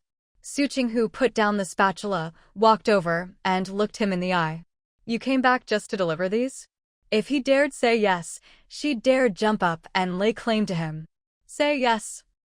Seeing the fire blazing in her eyes, Chinlai thought she was angry and replied, No, I wanted to see if there was any work to do at home. If there is, I'll use this hour to get it done. He was being honest, a hint of apology in his eyes. Su Qinghu waved her hand. Go wash your hands, and tidy up the dining table while you're at it. Okay. Chinlai agreed, then asked, Are those vegetables and fruits at the gate ours? Vegetables and fruits? Su Qinghu didn't even turn her head. Then find something to bring them into the kitchen. If they were just vegetables and fruit, it probably wasn't Zhang Dongsheng who left them. Chinlai found a basket, packed everything up, and brought it into the kitchen. He sorted them neatly on a multi-layered rack, putting the more delicate ones in the fridge. These don't look like something we asked someone to buy, Chinlai said as he organized, talking to Su Qinghu, who was focused on cooking. As soon as he finished, a meaty rib appeared by his mouth. He glanced at Su Qinghu's smiling eyes and opened his mouth to eat it. Only then did Su Qinghu put down her chopsticks. Remember that time in Jinling? I came back from a business trip and couldn't carry my luggage, so I hired a temp worker. I helped him out a little, and ever since, about once or twice a month, he sends over some homegrown vegetables and fruit. The first batch he brought was already worth more than the help I gave him, Su Qinghu said, picking up another rib and handing it to Chinlai. Seeing him eat it, she continued, but I never got his address, and I haven't run into him when he delivers the produce, so for now, that's just how it is. Chinlai was about to say something when another rib appeared at his mouth. He felt a bit awkward, but also a little happy, and in the end, he ate it. No more, let's eat together later. It felt like he was sneaking food behind the kids' backs, stealing their share. Just as Chinlai was thinking this, he suddenly sensed someone at the kitchen door. Looking over, he saw Erden pouting, staring at them with a wounded look. Su Qinghu waved him over. Come here. Okay. Erden instantly dropped the pout, shot his dad a triumphant look, and bounced over, dramatically chomping down on a rib. Oh, whoa. Mom, your cooking is amazing. Erden's eyes sparkled like stars. I feel like I'm Mom's little darling. Su Qinghu's mouth twitched. She took out a small dish for vinegar, put a rib on it, and handed it to him. Take this to your brother. All right. He took it to his brother, the one who'd just admitted he was just a math whiz and nothing else. Once he left, Su Qinghu looked at Chinlai. Is there something else you want to tell me? Chinlai swallowed his bite, looked at her, and said seriously, this time, I'm back because my supervisor approved my marriage leave. Su Qinghu didn't say yes or no, just asked, keep it simple? I'm afraid it can't be that simple. Seeing Su Qinghu's smile fade, Chinlai quickly added, but I'll try to keep the guest list as small as possible. Su Qinghu was puzzled. Why are we suddenly having a wedding banquet? There hadn't been any hint of this before. Chinlai hesitated. I originally wanted to respect your wishes. Whenever you wanted to have the wedding, we'd have it. Su Qinghu, and then. These past few days, the leaders have been calling me in for talks, and even the military doctor. Chinlai recalled what the military doctor had said and felt so awkward he wanted to dig his toes into the floor. He stopped himself from going further and tried to describe the feeling. I don't understand why they're in such a hurry, as if you might run off at any moment. It was as if he didn't act quickly, Su Qinghu would find someone else the next second, go far away, and he'd never get her back. I've been a bit out of the loop lately, so has something happened recently? Chinlai looked at Su Qinghu. On his way back, the newspapers he saw were all old, none of them were from the latest dates, so he had no way of knowing what was going on. He'd been in a rush, so he didn't even have time to buy a current newspaper. But for the leadership to suddenly care about his marriage, something must have happened in society that made them connect the dots. Su Qinghu, no idea. She'd fallen ill as soon as she got back, and everyone had been taking care of her. not letting her do anything or even think too much. So, had anything big happened lately? She looked at his handsome face as he lowered his head to meet her confused gaze. She didn't know either. Could it be that there wasn't any social event connected to this after all? Dad, if there's anything you want to know, just tell me. Erden came in carrying a small plate, grinning. Whatever you want to find out, I can get the scoop for you. The alley and the park are my turf. Give me a little time and I'll know everything. Don't ask Mom. She definitely doesn't know. She just got back from a work trip a couple days ago, and then she got sick. She's been resting these past 2 days. Oh, and Dad, did you know? That family we ran into at the beach last time, the sister of the boy who almost drowned, she said Mom had a crush on her husband. That cracked me up. Mom's so beautiful, so talented, and makes so much money. Why would she go for a guy who just sponges off others?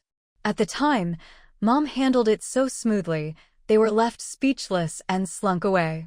Erden gestured animatedly. Oh, and Mom even got a certificate. No, wait, not a certificate, a letter of commendation. A letter of commendation from the police. So cool. So much face. Chinlai looked at Su Qinghu, who waved her hand dismissively.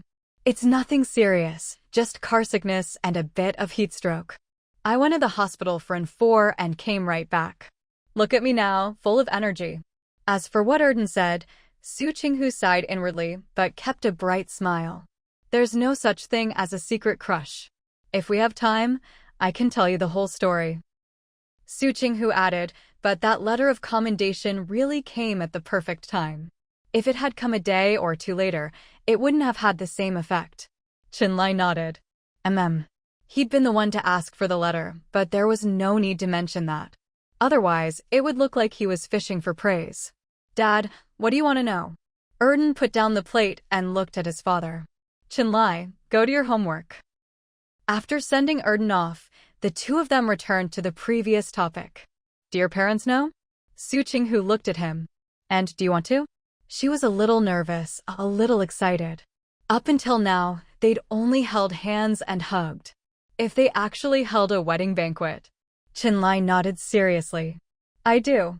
My parents don't know yet. I wanted to ask for your opinion first. If you think it's too sudden, I can apply for a postponement. The leadership had said, if you get the marriage certificate but don't even hold 2 tables of a banquet, it's not proper. It shows you don't value the bride enough. And if she runs off, it's all your own fault. Those words still rang in his ears. No need to postpone, but have you picked a date? Su Qinghu asked. Let me see if there's enough time. Chinlai's hand, hanging by his side, twitched slightly. He said softly, October 3rd. Su Qinghu's eyes widened. Isn't that way too soon? It was the 21st today, 9 days left in this month, and the 3rd would be in 11 days. What is this, a military operation? Getting married at this pace felt like going to war. She wasn't sure she could handle it. Can we pull it off? Su Qinghu frowned. Even if we don't sleep, just figuring out the guest list will take 2 days, and booking a restaurant. She was still calculating when she felt a weight on her shoulder. She looked up and met Chinlai's apologetic gaze. Don't tell me you're not going to be around for the wedding preparations. Su Qinghu was incredulous. You're not even going to be there on the wedding day? And leave everything to me and your parents? Forget it. Just apply for a postponement. Su Qinghu waved her hand. Let's talk about it at the end of the year. Money makes everything easier, but coordinating all these things is still exhausting. Especially on her side, who would attend from her family? She couldn't think of anyone suitable. Chinlai, okay. Why did your leaders suddenly talk to you about this? Su Qinghu turned off the gas stove, still confused. Didn't they already review your marriage application? Back then, they hadn't raised any objections or given any advice. Why the sudden change? She was genuinely curious now. Chinlai answered honestly, they spent the whole time praising you. He looked at Su Qinghu, as if to say, do you know why this is happening? Praising me? For what? Su Qinghu was baffled. Her hand paused over the braised ribs as she turned around in disbelief. I mean, we don't even know each other, right? Even if they'd investigated her because she was marrying Chinlai, aside from her looks being somewhat striking, there wasn't anything else that should have caught their attention, right? but they hadn't shown any sign of it before. I don't know. Chenlai stepped forward and took the spatula from her, taking over the job of serving the food. Or maybe, did you do something recently that would make them remember you, or that was especially impressive? I don't think so. Su Qinghu thought for a moment, puzzled. I just went on a business trip and got an interview opportunity. That's about it, isn't it? Could it be that she'd hosted some foreign guests, and they'd fallen in love with Chinese medicine, which caught the higher-ups' attention? Don't tell me I made Chinese medicine famous internationally? Su Qinghu was dumbfounded. I can't believe that. How could I possibly? She didn't think she was that capable. She always thought she had a thick skin, but just thinking about this made her feel guilty enough to faint. Chenlai. On your business trip, the person you wanted to interview was a foreigner? Yeah, a foreign businessman. Su Qinghu was still lost in shock. If it really was just a happy accident that brought traditional Chinese medicine to the attention of the higher-ups, making them value it and allowing those ancient formulas and important books to stay in the country. Su Qinghu's thoughts were running wild, and she was getting a little excited. Hey, ever since she arrived in this world, she never had to worry about food or drink, but she hadn't really found a purpose in life either. Mostly, she just played around and had fun. But if, while having fun, she could also do something beneficial for the country and the people, then she'd feel she was living up to the heroic way she died in her previous life. She'd found her own little happiness outside of just living joyfully, but it was completely different from what the blonde, blue-eyed old man had praised her for. He was just complimenting her, thinking she was full of vitality, beautiful and lively, someone who knew how to live his dream embodiment of beauty, his goddess. As for traditional Chinese medicine, he hadn't really mentioned it much. After all, he'd seen all sorts of odd people in the square. Some holding basins, some sitting cross-legged, claiming to be practicing exercises or healing themselves. And as for the TCM massage Su Qinghu took him to try, he wanted to go back and consult his private doctor to see if it was really that miraculous, if it was scientific, if it was trustworthy, after all. His private doctor had spent 6 years in China. Su Qinghu's eyes curved as she smiled happily. I don't know why your leaders suddenly started paying attention to our wedding banquet, but I guess they're afraid you'll lose such an outstanding and beautiful woman like me, right? Haha, if they pushed any harder or praised me any more obviously, I might just. Wait, what? Why am I thinking like this? Su Qinghu abruptly shut her mouth. Chenlai looked a bit puzzled. You might just what? Nothing. Let's serve the food. Su Qinghu forcibly swallowed the words about donating money next year, feeling so stifled her chest hurt. No way, it's only 60 or 70,000, and it was so hard to get that initial capital. How could she just donate it away? If she really wanted to donate, she'd have to wait 2 years until she'd earned her first real pot of gold. Chenlai glanced at her radiant face, rolled up his sleeves, revealing strong, well-shaped arms, and began placing dish after dish onto the tray. As his arms tensed, his restrained strength showed through. He turned and headed to the living room. Su Qinghu. Suddenly, she regretted asking him to postpone the wedding. Watching Chenlai's impressive back, Su Qinghu started biting her knuckles. A man like this, how could she let him go? If she really let him go, could she even call herself a woman? Carrying the food, Chenlai felt the burning gaze on his back, and his Adam's apple bobbed twice unconsciously. Still, his steps remained steady. Did Dan and Dan had already cleared the dining table? When they saw Chenlai bringing in the food, Dan came over to help set the table, while Dan shouted and ran to the kitchen. Mom, is there anything I can do? Dan's voice came before he even entered the kitchen. Su Qinghu, you can bring out the chopsticks and bowls. Okay. Dan replied and dashed to the living room with the dishes. Not 2 minutes later, he was back again. Mom, what else can I do? Su Qinghu finally noticed something. Gao Haixing, did you do something you shouldn't have? He was way too enthusiastic today. His excitement was a little different from usual. Before, it was pure happiness and wild play. Now he was happy, but there seemed to be a hint of guilt mixed in. It showed in how he was desperate to do something. This was a kid who, after sweeping the floor, didn't want to do any more chores, and didn't even want to properly wash his own underwear. Even if there was food he loved, he wouldn't get this worked up. At the very least, he was more excited than the first time he had braised pork ribs. Don't try to fool me, I've done all these little tricks myself. Su Qinghu glanced at him sideways. It's not the first time we've had braised pork ribs at home. Your excitement could never match the first time, but today, you're even more excited than that. Erdan? What? What's Mom talking about?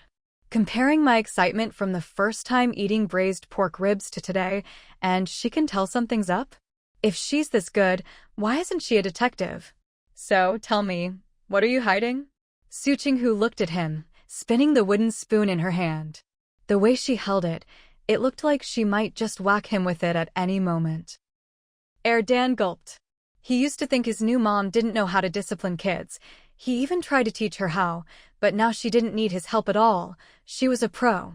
Look at that wooden spoon, so casual, but if she hit someone with it, wouldn't it leave a dent in their head? Or at least a bump? I'm not hiding anything, Erdan sighed. I was going to tell you after dinner, but since you want to know now, I'll tell you. My brother and I crashed the bike you just got for us. Su Qinghu. Is it unrideable? Did the handlebars get bent? If it couldn't be ridden, they could just take it to the repair shop. If the handlebars were crooked, that was even easier. Just clamp the front wheel between your legs, grab the handlebars, and twist. No big deal. It still works, Erdan mumbled. Just got some paint scraped off. You little rascal, I thought it was something serious. Just a little paint. What's the big deal? Su Qinghu was incredulous. Whose bike doesn't get a few scrapes? Anyone learning to ride a bike, unless there's some kind of prodigy, is bound to fall a few times. Honestly. What a waste of my feelings. Then Erdan tilted his head, holding onto the fridge door, and tested the waters. What if I said my brother and I got bullied, would you? Bullied? Who bullied you? Su Qinghu stopped spinning the spoon, her tone turning fierce. Tell me what happened. If you were in the right, I'll make sure you get justice. Erdan. New mom is so cool. It was two thieves trying to steal our bike. My brother and I fought them off to protect it. Even when they put us in fertilizer sacks, we didn't give up. We outsmarted the thieves and got the bike back. As Erdan spoke, inspiration struck, and he instantly painted himself and his brother as little heroes. While we were fighting the thieves, I told them how miserable I was, hoping they'd let me join them. As Su Qinghu listened to Erdan's non-stop chatter, her face grew darker and darker. When he finally finished, she took a deep breath and called out to the considerate man waiting outside the kitchen, Chinlai, come in here and give him a spanking. Erdan, what the heck? What's going on? This story should have gotten applause from the old folks at the end of the alley. Why is Mom telling Dad to spank me? 5 minutes later, Erdan appeared in the living room, eyes red and brimming with tears. In the living room, Dayton was sitting upright and tense, enduring Su Qinghu's oppressive silence all by himself, his heart pounding with anxiety. Seeing his silly little brother come back, looking none the worse for wear, Dayton secretly breathed a sigh of relief and glanced at Su Qinghu out of the corner of his eye. Su Qinghu caught him red-handed and said in a cool tone, "Why won't you look me in the eye?" Dayton. Why was she acting like this? Why couldn't she just talk like a normal person? Well, why are you sneaking glances at me? Feeling guilty? Afraid? Or do you know you're in the wrong? Su Qinghu stared at him, her gaze distant. Dayton met her eyes. I'm not. In this whole mess, he was just a fool who could do math. Didn't she know that? Erdan was dragged into the room by Chinlai and sat silently beside Dayton, head hanging low. Now even his big brother wouldn't share his hardships, wouldn't take a beating with him. Dad comes home, and the first thing he does is hit the kids. How is anyone supposed to live like this? Erdan thought about it and gave a little sob. He'd never felt so wronged in his life. Even when that woman used to hit him, scraping his scalp until it bled, or when she didn't give him enough to eat, he'd never felt this miserable. He wanted to cry. He felt awful. He pouted, his eyes swimming with tears, and looked at Su Qinghu. If you dare to do it, own up to it. What kind of hero are you if you have to call in backup to discipline your own kids? Su Qinghu handed a pair of chopsticks to Qinlai, who was sitting beside her. Eat. Qinlai suddenly wanted to laugh. He nodded, took the chopsticks, and started eating in silence. He hadn't had a home-cooked meal in ages, and with the first bite, he felt refreshed, body and soul. The bitter melon in the scrambled eggs wasn't bitter at all, just crisp and fresh. The braised pork ribs were glazed to perfection, and whatever she'd done to the meat, it brought back the feeling of sneaking bites in the kitchen as a kid. It was so comforting. Su Qinghu looked at Dayton and Erden. Do you two want to eat first, or make your appeal? Appeal? What's the point? They'd already been beaten. If they said the wrong thing, what if they got another round? Erden sniffled, picked up his chopsticks, and started eating in silence. Seeing his silly brother eating, Dayton had no choice but to follow suit. Qinlai glanced at Su Qinghu's profile, then at the two kids, and smiled to himself as he kept eating. Su Qinghu checked her watch, then looked at how fast Qinlai was eating. She tapped the side of his bowl with her finger. Why are you eating so fast? Regulations, Qinlai replied, pulled out of his eating reverie by her question. He paused, then explained, I have to report in before 7. Dayton and Erden both stopped eating. Dayton looked at Qinlai, unable to say anything to make him stay. He was just like those people, willing to give up everything for a great cause. Erden's eyes were still wet as he looked at him, dazed. Dad, you're not even staying the night? Not even one night? Qinlai was stared at by 3 pairs of eyes. He felt guilty, but still nodded. Su Qinghu waved her hand. All right, it's not a big deal. Slow down, all of you. In a bit, we'll take a cab and drop your dad off. If you two have anything you want to say to your dad, you can talk on the way. She finished speaking and picked up a piece of bitter melon with her chopsticks. The crisp taste soothed her stomach. Dayton had been watching her the whole time. Seeing that she wasn't eating any meat, he finally relaxed and started eating his own food. Erden, excited at the prospect of a car ride, ate even faster. Did the doctor tell you to eat light? Qinlai noticed Su Qinghu hadn't touched any meat and leaned in to ask. Su Qinghu nodded, her eyes crinkling. Even if the doctor hadn't told her to eat light, she would have watched her diet for a couple of days for her own health, and then gone back to eating meat. Not craving meat, that was probably the biggest difference between her and people of this era. But these vegetables, with almost no pesticide residue, tasted great too. Last time she visited Su Baishua's village, she'd seen ash sprinkled on the leaves in the roadside gardens, a way to keep pests away. Qinlai glanced at Dayton and Erden, then lowered his head to eat. So, the meat dishes at this meal were specially prepared for the kids.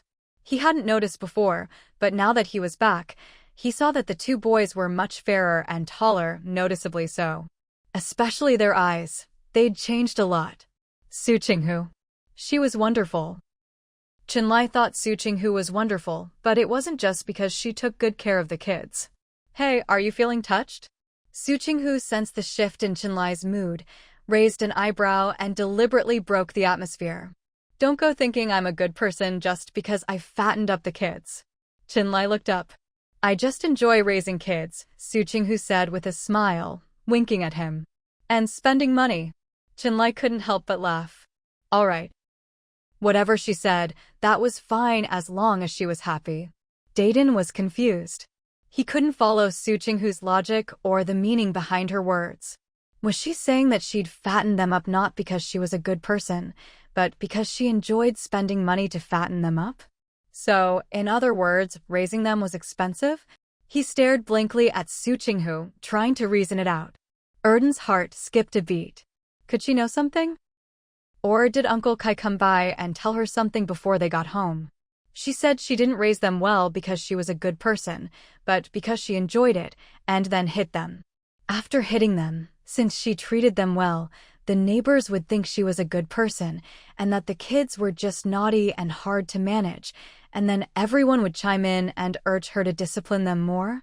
Erden shuddered, quickly shaking his head to get rid of that scary thought. No way. She couldn't possibly be like that. If she wanted to hit them, why didn't she do it earlier? Why call in backup?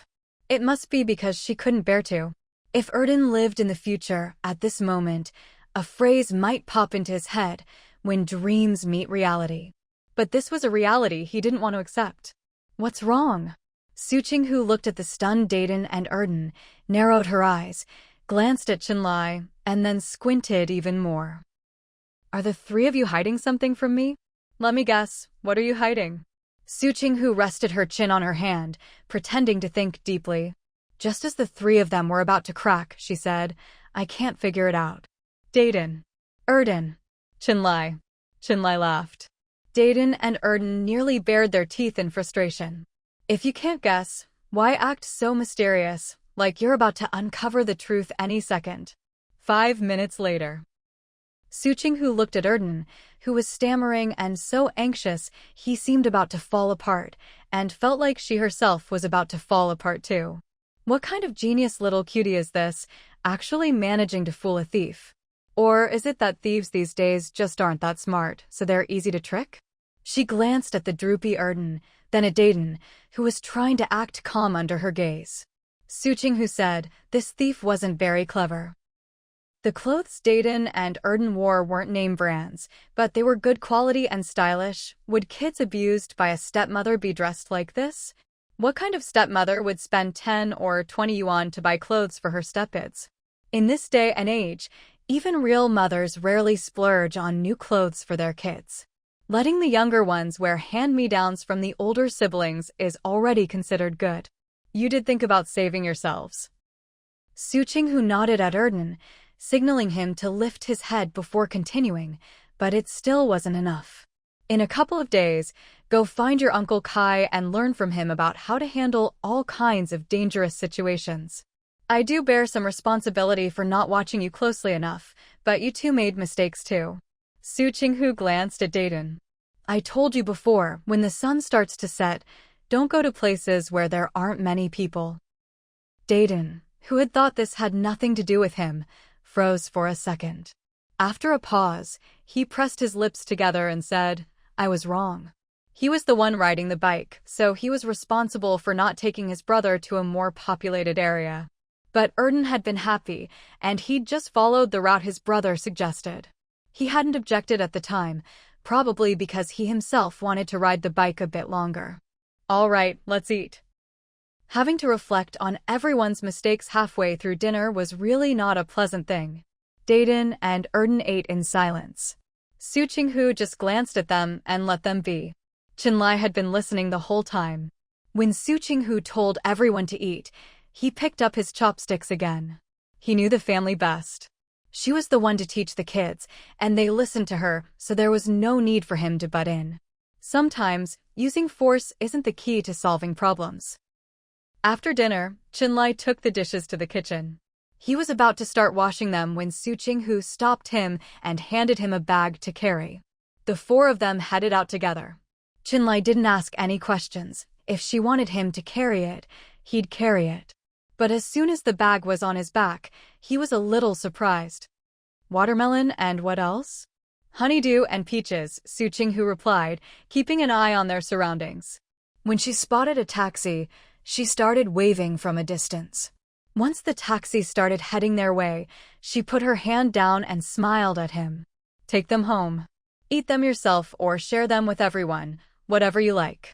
Anyway, she'd packed up all the fruit they could spare from home for him. I'll thank you on their behalf, Chenlai said with a smile in his eyes. Sorry for all the trouble at home. It's not really trouble, it's just, no one writes me letters to help pass the time. Su Qinghu shot him a glance, then looked away. Speaking of which, Chenlai suddenly remembered the kid's things were still in his pocket. He held the bag with one hand and reached into his pocket with the other. Seeing this, Erden quietly moved a little closer to him. Chenlai noticed his movement, then pulled out the little clay figurines and stamps and handed them to Erden. Erden quickly put his hands together to receive them, making it easier for Chenlai to drop them into his palms. Su Qinghu saw this and paused. When he finished emptying his pockets and put his hand down, she wasn't happy. Where's my stuff? He'd brought back Erden's clay figurines and stamps, but what about her drawing? She'd drawn it when inspiration struck. Even if it wasn't perfect, it was full of emotion, and just looking at it could move someone's heart. How could she not want to keep something like that as a memento? When she was old and gray, she could take it out again. Something so full of feeling could instantly bring back the excitement of youth. That's the kind of beautiful memory money can't buy. Chenlai, I didn't bring it. Su Qinghu pouted. If you didn't make that face when you said it, maybe I'd believe you a little more. Those smiling eyes, instantly understanding what she meant. How was she supposed to believe him? I'll write you a letter, Chenlai said, looking at her. Su Qinghu. Cheater. How was she supposed to get her drawing back now? Erden watched the two of them from the side, his teeth aching with jealousy. He wanted nothing more than to point at the two of them and call them out. Look at that. When I do something wrong, she lectures me. When Dad does something wrong and even hides her stuff, she doesn't even get mad. Not only is she not mad, her eyes are sparkling. Spoiled. This is definitely spoiling. Erden felt all out of sorts. Aren't adults supposed to spoil their kids? Since when do couples spoil each other like this? That's just not realistic. Dayton said, the car's here. As soon as he spoke, the taxi pulled up. They all stopped talking and got in, gave the driver an address, and the taxi started off again. Dayton stared out the window, still reflecting and replaying what had happened, thinking about how to escape perfectly if something like this happened again. Erden, on the other hand, was still sulking. Even looking at his little clay figurines, he felt like they'd gotten uglier after Dad kept them for a while. Su Qinghu was chatting with Chenlai when she suddenly asked, about that letter of commendation, did you have anything to do with it? Back then, no one had said they'd write her a letter of commendation, and they hadn't even asked for the newspaper's address. Even if they had, would people really remember it so clearly after all this time? She hadn't thought much about it before, but now, looking at Chenlai sitting so upright, she suddenly asked. It was pure impulse, a question that just popped out of nowhere. Chenlai paused, then nodded. Yeah, with something like that, anyone could make a moving speech from their own perspective. Which way the scales tipped depended entirely on emotions. But a letter of commendation was different. It was an official recognition, proof of who was in the right. He'd mentioned it to the local police, and they said if everything checked out, they'd send it to her. Wow, it really was you. Su Qinghu was incredulous. I never expected you to be so thoughtful, Chenlai. Chenlai. He didn't know whether that was a compliment or a dig. That's great, that's great. Su Qinghu was in a good mood, her eyes curving into a beautiful arc that way. If any woman tries to subtly show her interest in you, you'll be able to spot it right away and turn her down. Chenlai, there's no one else. You sure? Su Qinghu said. A man as outstanding as you. If anyone gets the chance to know you, how could they not be tempted? Erden's mouth twitched hard. His new stepmom's way of calling someone handsome had just leveled up. Erdan felt that what Su Qinghu said just now was definitely flattery, one of those over-the-top, thunderous compliments. You're such an outstanding man in every way. How to describe that sentence? It was like, in his mom's eyes, his dad was perfect in every respect, flawless in every way. But is there really such a person in this world? No way. Even if his stepmom treated him well, and he thought no one could compare to her, he could still find at least one flaw in her. His brother could definitely find even more. The most obvious one, no need to guess. Once someone has money, she could go on a wild spending spree, sparks flying everywhere. Of course, in his eyes, those flaws weren't really a big deal. When his stepmom spent money, she was so dashing, so beautiful, so full of charisma and confidence. People like her were meant to spend money. Not a flaw, not a fault. As for his dad, even if he had flaws, Erdan wouldn't dare say them out loud. What if he got beaten up? Never home, not much use. Could he say those things? Erdan sighed. His mom only had one flaw, she was a bit of a flirt. If someone was good-looking, she'd let them get away with a little more. He glanced at Su Qinghu, then kept sighing at the road ahead. His mom had said, no one could see his dad without having bad thoughts. What did that mean? That meant his mom was acknowledging his dad's charm. Was she jealous? There wasn't even anything going on, but she could get jealous just thinking about it. Sigh. In the movies, it was always the guys flattering the girls, but his mom? She was out here buttering up his dad. Dan suddenly felt exasperated. No self-control. His mom had no self-control. While he was grumbling about Su Qinghu in his heart, Su Qinghu herself shivered a little after saying those words. Except when she was arguing and being sarcastic, she'd never talked like this in normal situations. It was just unbearably embarrassing. If you see any women making a move on you, remember to stay away. If I find out, I'll... Su Qinghu hadn't finished her threat when Dan got excited. He shot up, banging his head on the taxi roof with a thud, but didn't care. Break his legs. Divorce him. Make him a widower while he's still young. Silence.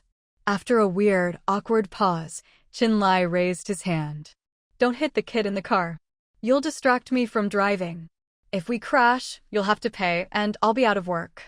The taxi driver stopped listening to their banter and quickly reminded them. Qinlai, talk about it after we get out. His tone was calm, not angry at all. Dan glanced at his silly little brother and snickered.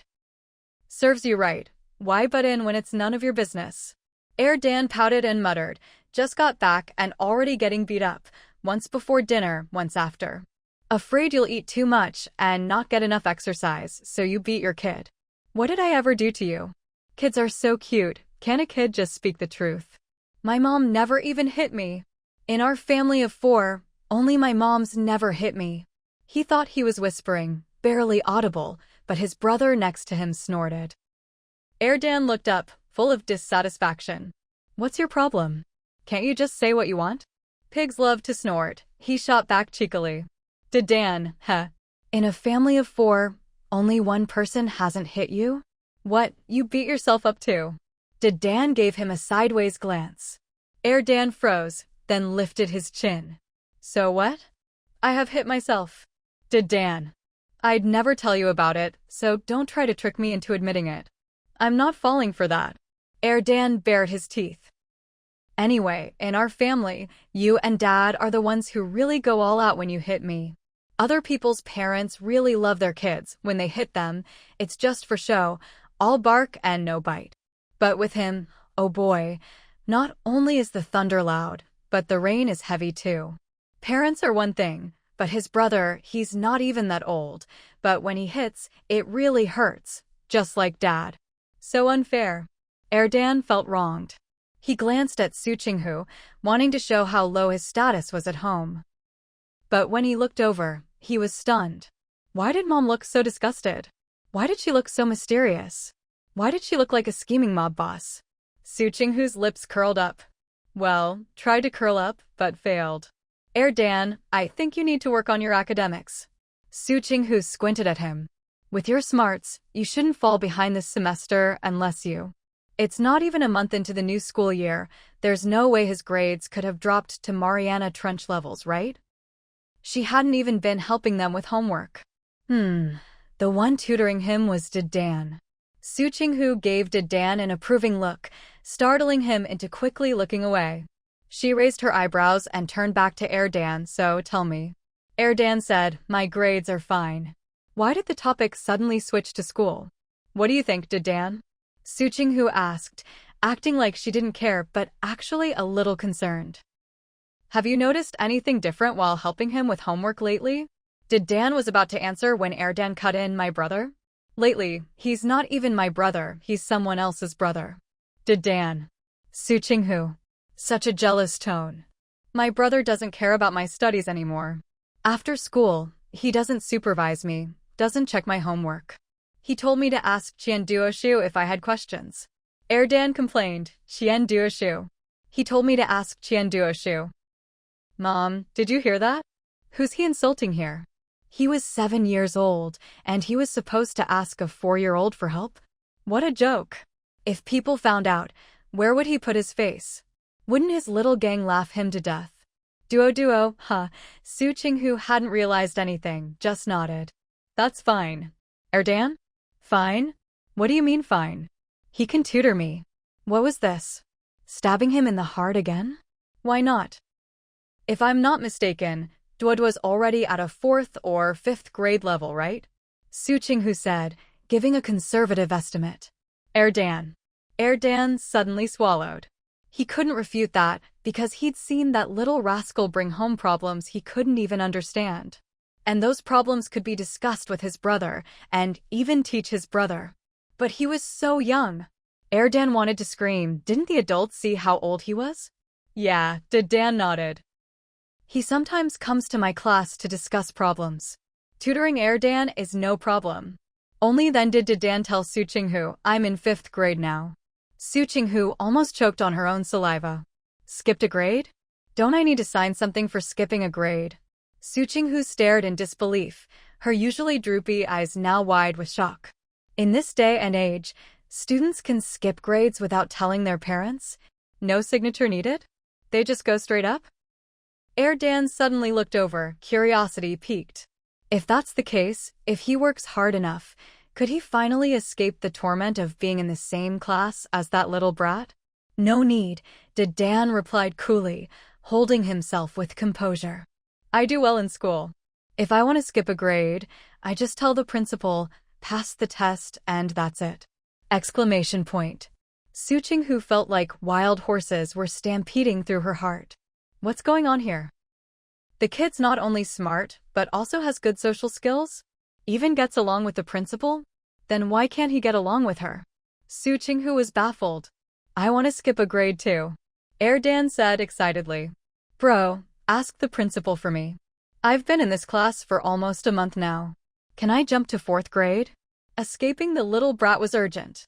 The teacher keeps calling on him, and the little brat in class then compares their answers. The teacher thinks this will make them both improve, grow together, help each other out? Wrong. All he sees is the teacher pitting them against each other. It's only because he's magnanimous and doesn't hold grudges that he hasn't tried to sabotage his classmates behind their backs. Erdan started grinning evilly. That little brat better not think he can stick to him. Didn't you say you wanted to follow the rules? Never skip a grade. Dan said expressionlessly. Now you want to skip just to get away from Qianduoshu. Erdan. Yes. Absolutely yes. But can he say that out loud? Of course not. Can't he see both mom and dad are watching? How dumb would he have to be to openly show he doesn't like the kid? If he admits it and Qianduoshu messes with him later, how can he play the victim? He'd just be handing Qianduoshu ammunition. Absolutely not. No, it's just that my classmates are kind of dumb, not very cooperative, Erdan said righteously. Maybe it's because they're younger. I get it, but I can't accept it. Erdan borrowed one of Su Qinghu's usual lines, glanced at her, and continued, so I want to skip a grade. Dan. He never expected his silly little brother to be like this. He used to say the younger kids were easy to lead, did whatever he said, and even looked up to him. But not even a month in, and he's changed his mind? If you can skip a grade, so can Qianduoshu. Dan pointed out the truth Erdan didn't want to face and was deliberately ignoring. He could even skip up to my grade. Qianduoshu was a fast learner. He'd heard from Grandma that if it weren't for Uncle insisting on giving him a relaxed childhood and nurturing his curiosity for nature, he'd have been sent to some experimental class already. Erdan froze, suddenly sobered. Right, that little brat is already discussing things with his older brother. Skipping to 4th or even 5th grade would be a piece of cake. Even if he didn't know anything, with his dad's reputation with the principal, he could do whatever he wanted at school. He's young anyway, just let the kid play. Forget it. Erdan quickly changed his mind. I just realized, if you skip a grade, you'll go to college before me. When you're gone, there'll be no one to keep mom company. Su Qinghu. Thanks, but could you not drag me into this right now? Mom, I want to spend a few more years with you. Erdan looked at Su Qinghu, whose expression was unreadable, eyes full of filial piety. I want to be good to you. Su Qinghu, that's really not necessary. She had money and would only get richer. She didn't need anyone to take care of her. Of course, if the kids visited her often, she'd still be happy. So, you're not skipping? Su Qinghu glanced at the bump on his head from earlier. Dan, no, I'll just be an ordinary person. Being a child prodigy is too exhausting. Su Qinghu's mouth twitched. Son, you don't have to make excuses like that. Just follow your heart, okay? Dan, like how you followed your heart when you fell for Dad. Su Qinghu. Her gaze shifted slightly to Qinlai. Qinlai. Well, it was dark, the car lights were off. She couldn't see his expression, or whether he was blushing. Su Qinghu didn't see, but Qinlai was about to combust. A wave of heat shot up, making his face flush red, but knowing he'd gotten tanned from training these days, he forced himself to stay calm. Mom? Dan grinned. If you like someone, say it out loud. If you can't say it, write it down. Go watch more movies at the cinema, learn a thing or two. Su Qinghu. Is it illegal to hit your own kid? It is. So she held back. It's not that she doesn't know how to discipline him. Did you sneak off to the movies again when I wasn't home? Su Qinghu narrowed her eyes dangerously. Don't tell me you saved the money I gave you for snacks to go to the movies. At that moment, Dan suddenly sat up straight and looked at her seriously. I didn't sneak off to the movies. Even if I did, that was before. Dan waved his hand, acting like a hero who didn't want to talk about his past glory. You don't forget the books you've read, and you don't forget the movies you've watched either. I was just making a point. His voice got quieter and quieter, and the line, "You two dating are worse than those couples holding hands in the cinema," was swallowed back. Su Qinghu, how am I supposed to save you, my son who's picked up all the wrong lessons? No more going to the cinema, Qinlai said sternly. And stay away from the alley and the park. Dan. That's not fair. That's his source of happiness, his holy land for gossip. He sneaked a look at Qinlai, saw his stern face, and finally pouted and agreed. Anyway, on weekends, Mom would take him and his brother out to play. If he couldn't go, so be it. Su Qinghu looked at Dan, headache brewing. How was she supposed to sort out all this information for this kid? He already knew about holding hands, dating, writing love letters, and sweet talk. If you've never raised a kid, you wouldn't know. It's so hard. She just wanted to give up. Qinlai had never been a dad either. He'd only ever dealt with troublemakers, but those were big kids, just rebellious, not little brats like Dan. What a headache. He looked at Su Qinghu. Should we take him to Sikaihuayang? The taxi driver, who'd been listening and chuckling the whole time, saw their troubled faces and chimed in, "What's there to worry about? Kids grow up and figure things out on their own. We're here." He stopped the car and grinned. If you're still worried, just lock them up at home and give them a good spanking. Kids act up mostly because they haven't been spanked enough. Dan looked at the taxi driver, lips pursed, his face full of, "What did I ever do to you?" vibes. The taxi driver just gave an awkward chuckle and fell silent, pocketing the money Su Qinghu gave him and wisely stepping aside. He'd be driving them back later anyway. Maybe not a huge fare, but at least he wouldn't have to drive back empty. So fine, if they didn't want to talk, he'd just keep quiet. No skin off his nose. Su Qinghu looked at Qinlai and waved her hand. Let's go. Qinlai, carrying a bag of stuff, paused for a moment, glanced at Su Qinghu and smiled. Be careful on your way back. And then, Su Qinghu nodded, shaking her watch. Hurry up, or you'll be late. As she spoke, she called out to Dan and Dan, "Come on, say goodbye to your dad." The two kids obediently said their goodbyes, leaving Qinlai no chance to linger or say a few more words. I'll head in then? Qinlai nodded to the kids, then looked at Su Qinghu. Sorry to trouble you with the house.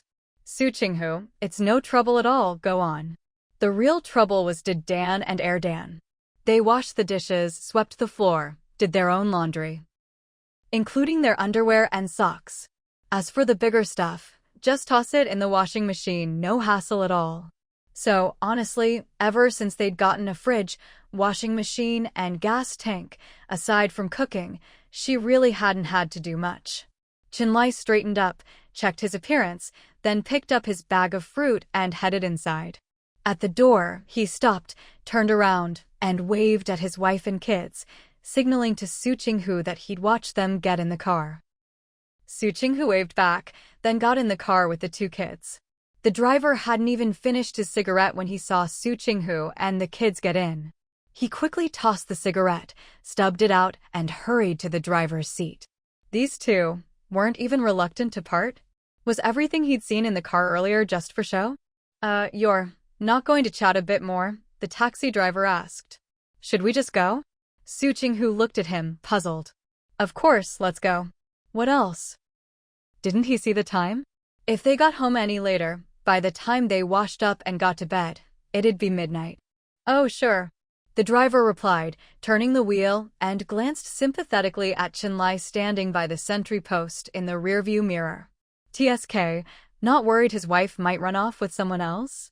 Didn't even say anything sweet. Youth. He deliberately drove a bit slower so Su Qinghu and the kids could look at Chenlai a little longer, and Chenlai could see them off. Then, feeling it was about time, he stepped on the gas and sped off. Chenlai watched the car disappear into the distance before heading inside with his things. After a moment's thought, he changed direction and headed to the mess hall. In the car, Dan was visibly downcast, staring blankly out the window. Su Qinghu glanced at him, deciding to respect his need for space and not disturb him. Dan, on the other hand, was as lively as ever, chatting away with the driver about anything and everything. Finally, as they were getting out, he said, "Mister, are you so chatty because your family doesn't want to talk to you, so you're all pent up? Or do you just think other people's food tastes better than what you have at home, so you ignore your own family?" The taxi driver. What the heck? Weren't they getting along just fine? Why the sudden jab? That's not right. Dan said righteously. Family is your warm harbor, your closest people. You need to pay attention, okay? Don't hit your kids anymore. If you keep it up, they won't be close to you. Me, I'm different. Even if I get hit, I'm still close to my family.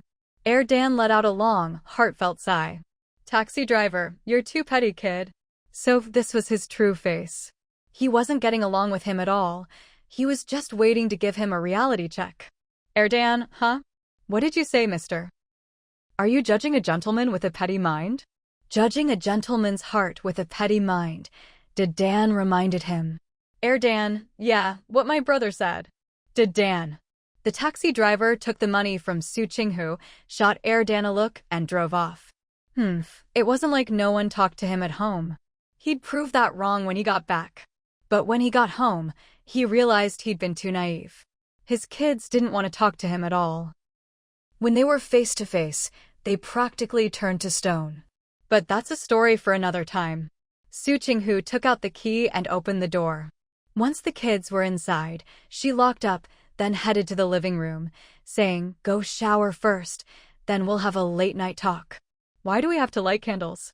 Dan complained. Can't we just use the lights? Su Qinghu.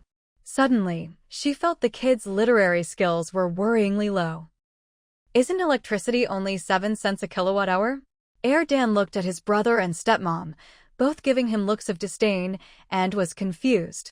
Are we at the point where we all need to pull together and save money? He and his brother had handed over their bank books to her, and since she was going to do business with them, she'd have to put in some of her own money too. Maybe they really were out of money. But the stuff in the fridge today didn't look like they were broke. How much money do we have left? Dan asked. Su Qinghu, you think I'm going to tell you our family's finances? Dream on. Fine, you don't have to say. Dan sighed. But we still have to spend what needs to be spent, right? Mom, didn't you say we have to protect our eyesight? So I'll pay the electricity bill this month. Su Qinghu's mouth twitched, but she was curious. Where'd you get the money? Saved it from the snack money I gave you. Oh, don't worry about it. Just spend it. Dan waved her off. My money is all legit. Su Qinghu, you sure? Sure. Dan said. Su Qinghu, your teacher isn't going to come for a home visit again, right? Whenever the teacher came, she always felt the urge to hide as far away as possible. Dan, I didn't do anything bad. If he hadn't done anything wrong, why would the teacher come? And if the teacher did want to come, he'd just refuse. So, there's still a chance the teacher will come looking for me? Su Qinghu narrowed her eyes at Dan, suddenly getting a bad feeling. Qing Yanhai suddenly popped up. You're not running that gang of yours again, are you? Su Qinghu looked down at Erdan, her tone dangerous. Erdan, Qingyan? No way. He answered so quickly and decisively, it almost seemed like he really wasn't up to anything. Dan had already grabbed his pajamas and gone to shower. Hearing the water running, Su Qinghu waved for Erdan to go wash up too. A late-night talk by candlelight. After the conversation, Erdan was left bewildered. Why? Why did they want to buy him dictionaries? And even an English dictionary? Would he even understand it? Su Qinghu replied, because I want you to become a well-rounded, cultured young man. Dayton, here we go again. She's saying things that his silly little brother just can't resist. Huh. Erdan squirmed a bit, blushing. But I'm already a handsome young man. Dayton was speechless. Has his silly brother lost touch with reality? Good-looking? He looked Erdan up and down, from his facial features to his overall appearance, and finally came to a conclusion, a skinny, dark little beanpole. Erdan noticed his brother sizing him up, and even puffed out his little chest, trying to look taller and prouder. Su Qinghu looked at Erdan, thinking about what he'd just said. Her mind was a jumble. This kid clearly has no issues with self-esteem, but is it really okay that he only heard handsome young man and ignored the well-rounded part? A well-rounded, cultured young man, Su Qinghu emphasized. I am well-rounded. I even helped an old lady cross the street, Erdan said nonchalantly. I wrote it all down in the softcover notebook you bought me. I checked the calendar and wrote down the date and time too. The weather was clear, not a cloud in the sky. Su Qinghu. Is it a thing for all Chinese kids to start their diaries with today the weather was clear, not a cloud in the sky or something? Well, being well-rounded isn't just about helping old ladies cross the street. It's also about your academics, Su Qinghu said, looking at Erdan. I've noticed your word choices aren't very precise, so I'm getting you a dictionary. You can flip through it when you're bored. Who knows? Maybe one day your school will pick you to give a speech under the national flag. Wouldn't that come in handy? Erdan's eyes sparkled with excitement. Giving a speech under the national flag. Do I really not have to memorize it? Erdan looked at Su Qinghu, needing to confirm again. Just look at it? Those dictionaries are so thick. If he had to memorize them every day, he'd probably die of exhaustion. That's right, just read 3 pages a day, Su Qinghu nodded. But you have to actually pay attention. Erdan waved his little hand. Then you can buy it tomorrow. I promise I'll read 3 pages carefully every day. He could take the dictionary to the bathroom, and by the time he finished, he'd be done with 3 pages. It wouldn't cut into his playtime at all. No pressure. Dayton's mouth twitched, and then he felt Su Qinghu's gaze shift to him. He looked at Su Qinghu, and she looked back at him. After a moment, she said, you can look at the foreign language dictionary. Learn 10 new words a day. Okay, Dayton nodded. But what about pronunciation? Are you going to buy tapes? Su Qinghu smiled. Yes, I'll buy tapes. And I'll hire a tutor too, Dayton said. Just give me the tapes and a tape recorder. I'll study on my own. He didn't want a tutor. It's better to hire a teacher, Su Qinghu said with a smile. Let's give a retired teacher a chance to earn some extra money and contribute to the next generation. Dayton frowned. Is it that old man who brings us fruits and vegetables? No, Su Qinghu shook her head. I'll ask Duoduo's dad to recommend someone, preferably Duoduo's language tutor. Erdan, I want to learn too. He suddenly remembered before, when that little brat spoke to someone in a foreign language, and all he could do was stand there and watch. He'd only learned a few set phrases, so he couldn't even show off if he wanted to. Dayton, will we be charged for 2 students? She probably won't run out of money anytime soon, and she might even get richer in the future, so maybe they should try to save where they can. If the teacher only charges for 1 student, then it's fine. But if it's double, he could just learn and then teach his brother himself. Su Qinghu was taken aback. Sorry, she'd never been anyone's mom before, nor had she ever hired a tutor, so she was caught off guard by the question. She thought for a moment. Let's pay for 2 students. After all, if she was asking Qian to recommend a teacher, the teacher probably wouldn't be ordinary. In that case, paying extra was worth it. Then just hire a tutor for me, Dayton said. Once I learn, I'll teach Erden. That works, Erden stroked his chin. My brother is a fast learner. Whatever the teacher explains, he remembers. He even remembers the pattern he made when he wet the bed at age 3. Su Qinghu, we're not so poor that we need to save money on this, are we? How much money do we have? Erden asked instinctively, then answered himself, never mind, I get it, you don't have to tell me. I won't ask about our family's finances. Family finances, either you're poor, rich, or somewhere in between. What other possibilities are there? None. Su Qinghu glanced at him. I'm not telling you because I'm afraid you'll feel inferior. Honestly, in this era, the money she had was enough to shock and impress anyone. Erden, why would I feel inferior? I can make money now. After saying that, he felt a little guilty and couldn't help but glance nervously at Su Qinghu. Crap, was she going to ask how he made money? If she asked, should he answer? If he answered, would he get in trouble? Come on, confess, my boy, Su Qinghu said, looking every bit the big boss founding a new sect, staring at Erden with a deep, meaningful tone. Erden, confess what? He had nothing to confess. Whatever you think you should confess, Su Qinghu withdrew her hand from the table, crossed her arms, and looked at her dark little son with a kindly smile. Erden squirmed. I really don't have anything to confess. Seeing Su Qinghu just smiling silently, he started to feel the pressure. In a pitiful voice, he asked, can you at least give me a hint? What area? What area? Looks like there's a lot he could confess to. Su Qinghu narrowed her eyes.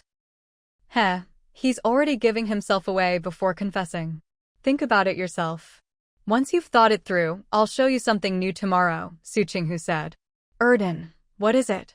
He needed to know what it was before deciding what to confess. A typewriter, Su Qinghu nodded slightly. A bilingual one. Erden, I've seen one of those before. He'd never touched one though. People wouldn't let him, only let him look. I'll let you try it out, Su Qinghu said. Of course, if you like it, after you finish your homework, you and your brother can work out how to share it. Erden held his breath. If he learned how to use it, he could make good money typing for people. He'd heard the old men in the alley and park say that if someone's kid became a typist, their family would be so proud they'd hold their heads high. It was respectable and paid well. All right, I confess, I tricked Qian Duoshu out of some snacks, Erden admitted. Seeing that Erden was done telling the truth, Su Qinghu decisively announced the end of their late-night chat by candlelight. Then she reached out her hand, asking Erden to pay up the electricity fee he'd boasted about earlier. 1 kilowatt-hour, right? Erden looked at Su Qinghu. So that's 7 cents for you? The ladies at the alley entrance and the park always said that even with 2 electric fans and a light bulb running at home, they only used a bit over 10 kilowatt-hours a month. Some who used 25 kilowatt-hours a month in the summer would even ask those who used less for advice. Anyway, those ladies never used a full kilowatt-hour in a day. Their late-night chat by candlelight had lasted less than an hour, so Erden generously rounded it up and counted it as 1 kilowatt-hour. Su Qinghu. What a little rascal, he won't even round it up to a dime. Can't you just give me 10 cents? Erden had already brought over his little tin box, dug out 3 2-cent coins, then found a 1-cent coin, and handed them to her with great flair. Looking at the tin box, Su Qinghu suddenly felt the coins in her hand were burning hot. After giving her 7 cents, the kid only had 3 cents left. Just go to bed. Su Qinghu pocketed the money, watched the 2 boys go into their bedroom, then returned to her own room. She found a small bottle, put the coins inside, set it on the table, and started writing a note about where the money came from. After finishing, she stuffed the note into the bottle and put it in a drawer. Then she pulled out her notebook and, in a burst of inspiration, began writing about her feelings of guilt and excitement after collecting the money. Sunday. The weather wasn't too hot, and a gentle breeze made it surprisingly pleasant. In the morning, Su Qinghu slept in, then took the 2 kids out for a stroll. Their first stop was the park, a word Erden used all the time. Mom, why are you going there? Erden was uneasy. I already promised Dad I wouldn't go anymore. Last night, he'd thought it over. If he couldn't go to the park, he could go to the old man on the street who gave haircuts, or to the market. There were plenty of odd jobs there, like watching bikes or helping out. He could still have fun, just maybe not hear the same leisurely stories from the old men in the park. Su Qinghu, I'm curious. Curious about what? Erden thought hard. I've already told you all the fun stuff. Su Qinghu strolled along slowly, saying, I'm curious about everything. I want to hear some strange and unusual stories. Dayton glanced at her, completely unable to figure out what kind of strange and unusual stories she meant. Erden's eyes lit up instantly, looking at Su Qinghu as if she were a kindred spirit. Possession? Monsters turning into humans? Ghost encounters? Wow, those were his favorites. Super exciting. Fake. Su Qinghu was about to nod when Dayton said flatly, all that's fake. Superstitious nonsense. Erden quickly stepped forward to stop his brother from ruining their new mom's budding interests. You say it's fake, but do you have proof? Dayton ignored his silly brother and just looked at Su Qinghu, his gaze full of disapproval. Su Qinghu, I want to hear these stories mainly for their themes. What are they praising? What are they criticizing? And what's their deeper message? Dayton was taken aback, falling into deep thought. Su Qinghu felt a little guilty. The truth was, she just wanted to have some fun. There was nothing so lofty about it. She'd just made that up on the spot to sound serious. Erden stared at Su Qinghu in shock. So you could listen to stories like that? And analyze so much afterwards? New mom really is something else. Still oblivious to the coming danger, Erden was too busy being amazed and admiring her, happily leading them toward his base. Dayton couldn't shake a sense of dread. Dad didn't want his silly brother listening to all that nonsense, but here was new mom bringing them to the park. Was she planning to teach his brother a lesson or lecture the old folks? If she really tried to scold the old folks, would their kids come looking for trouble to defend their parents? Could she win? Su Qinghu noticed Dayton's look and gave him a dazzling smile, making him avert his gaze. Here we are. Erden pointed at a few big trees ahead. They like to chat and play chess here. Where are they? Su Qinghu asked. Do they only come out in the evening? Erden. Wait a bit, it's the weekend, they have to bring their grandkids. He looked up and pointed at the sun for Su Qinghu. Once the sun's a little higher, about a finger's width, they'll be here. Su Qinghu nodded, found a shady spot to sit, and said, Tonight we'll have a barbecue at home. After we hear some stories, we'll grab a quick lunch, invite your grandparents and duo, and go home to get ready. Before she finished, Erden frowned, unhappy. Why invite that little bean? That's easy. Su Qinghu smiled. So duo will keep sharing snacks with you in the future. Erden blinked. He didn't see anything wrong with that, but something still felt off. He looked at Su Qinghu, then at his brother, and finally gave up. New mom clearly wasn't going to explain, and his brother was acting all aloof. So, was there something wrong with what new mom said? He started picking at his fingers, but before he finished, he heard some familiar voices. Erden instinctively stood up. Why are you guys here? Is there something you can't handle? Or is it another business deal? He stopped mid-sentence, suddenly realizing where he was, and froze. Crap. Would new mom figure out what he'd been up to? Surely she wouldn't read that much into what he just said, right? A few kids started giving Erden meaningful looks. Erden? What's with those faces? Want me to run? Why? My mom doesn't hit people. Run. My mom's coming, one of the older kids, who looked about 10, urged him anxiously. Erden, what's your mom got to do with me? Just as he was thinking this, another kid gestured for him to look behind. Erden glanced back and his mind went blank, his legs itching to bolt. But before he could run, a stern voice rang out. Erden. Here. Erden answered automatically, feet rooted to the spot. Dayton quickly looked over and saw a familiar figure. In a split second, she'd rushed over like the wind. It was his silly brother's homeroom teacher. Su Qinghu was stunned. Zhou Jieqi? Erden's teacher? Why was she here? Why was she lying in wait like a hunter? Ms. Su, Zhou Jieqi said sternly, do you know why I'm here at the park on a weekend? Su Qinghu really wanted to nod and tell the truth, but seeing the teacher's less than pleasant expression, she obediently swallowed her words. Even though she was a bit taller than the teacher, in front of her, especially with Erden clearly caught red-handed, she could only lower herself. Still, she couldn't help but answer in her heart, "I really didn't know at first, but when I saw a few kids exchanging glances, and then you suddenly showed up here with a few parents in tow, even if I didn't know the details, it was obvious the kids had gotten into trouble."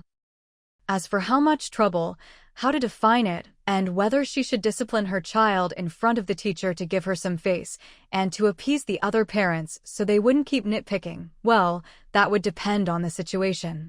"Hello, Teacher Zhou. What a surprise and an honor that my son Gao Haixing is still in your class in 3rd grade, Su Qinghu said with a bright smile. Zhou Jiaqio looked at Su Qinghu's beaming face and paused for a moment. "I don't dare accept such praise. Ever since your eldest son skipped a grade to 5th and got separated from your second son, this second one has become even harder to manage." "Su Qinghu, did he do something wrong?" Before Teacher Zhou could answer, a parent behind her spoke up. "The teacher came to our homes, and we're here to catch him too.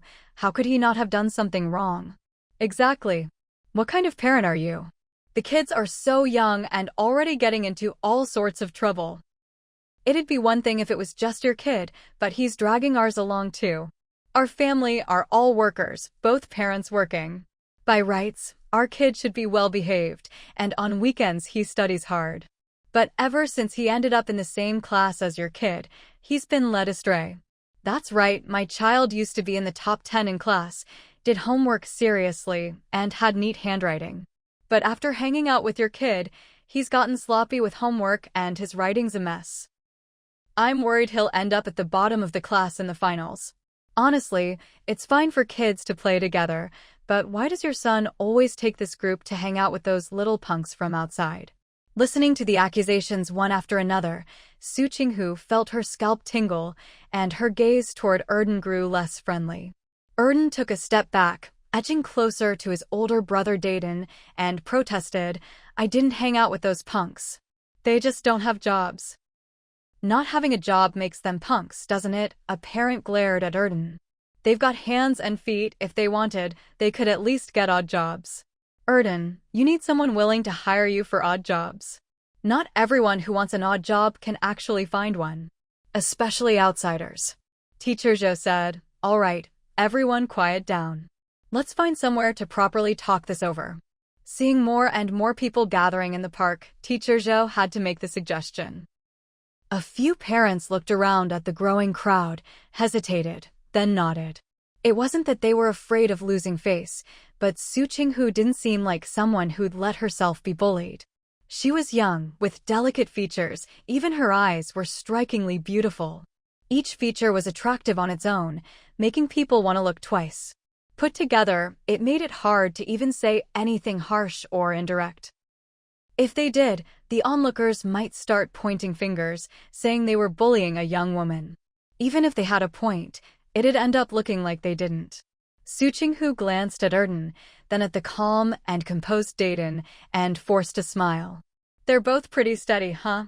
There are people everywhere in the park. Does anyone know a quieter spot nearby?" Teacher Zhou asked, then paused and looked at Erden. "Gao Haixing, what do you think?" Little Gao Haixing Erden scratched his head, glanced at Su Qinghu, and seeing no objection from her, ran ahead to lead the way. He led them to a slightly larger greenbelt, lush shrubs, definitely quiet, but also quite sunny. Teacher Zhou hesitated for a moment, about to suggest they return to school, when Erden kept going and, in a blink, disappeared into the bushes. Under everyone's gaze, he stood up at the edge and called, "Here. It's quiet here." Everyone fell silent. Crawling into the bushes in public. None of them could bring themselves to do it. After all, they were workers with some status. Even if they weren't, their families weren't exactly poor. Erden stood inside, puzzled and confused. What's going on? He was being so sincere, why weren't they coming? This was the base for him and his friends.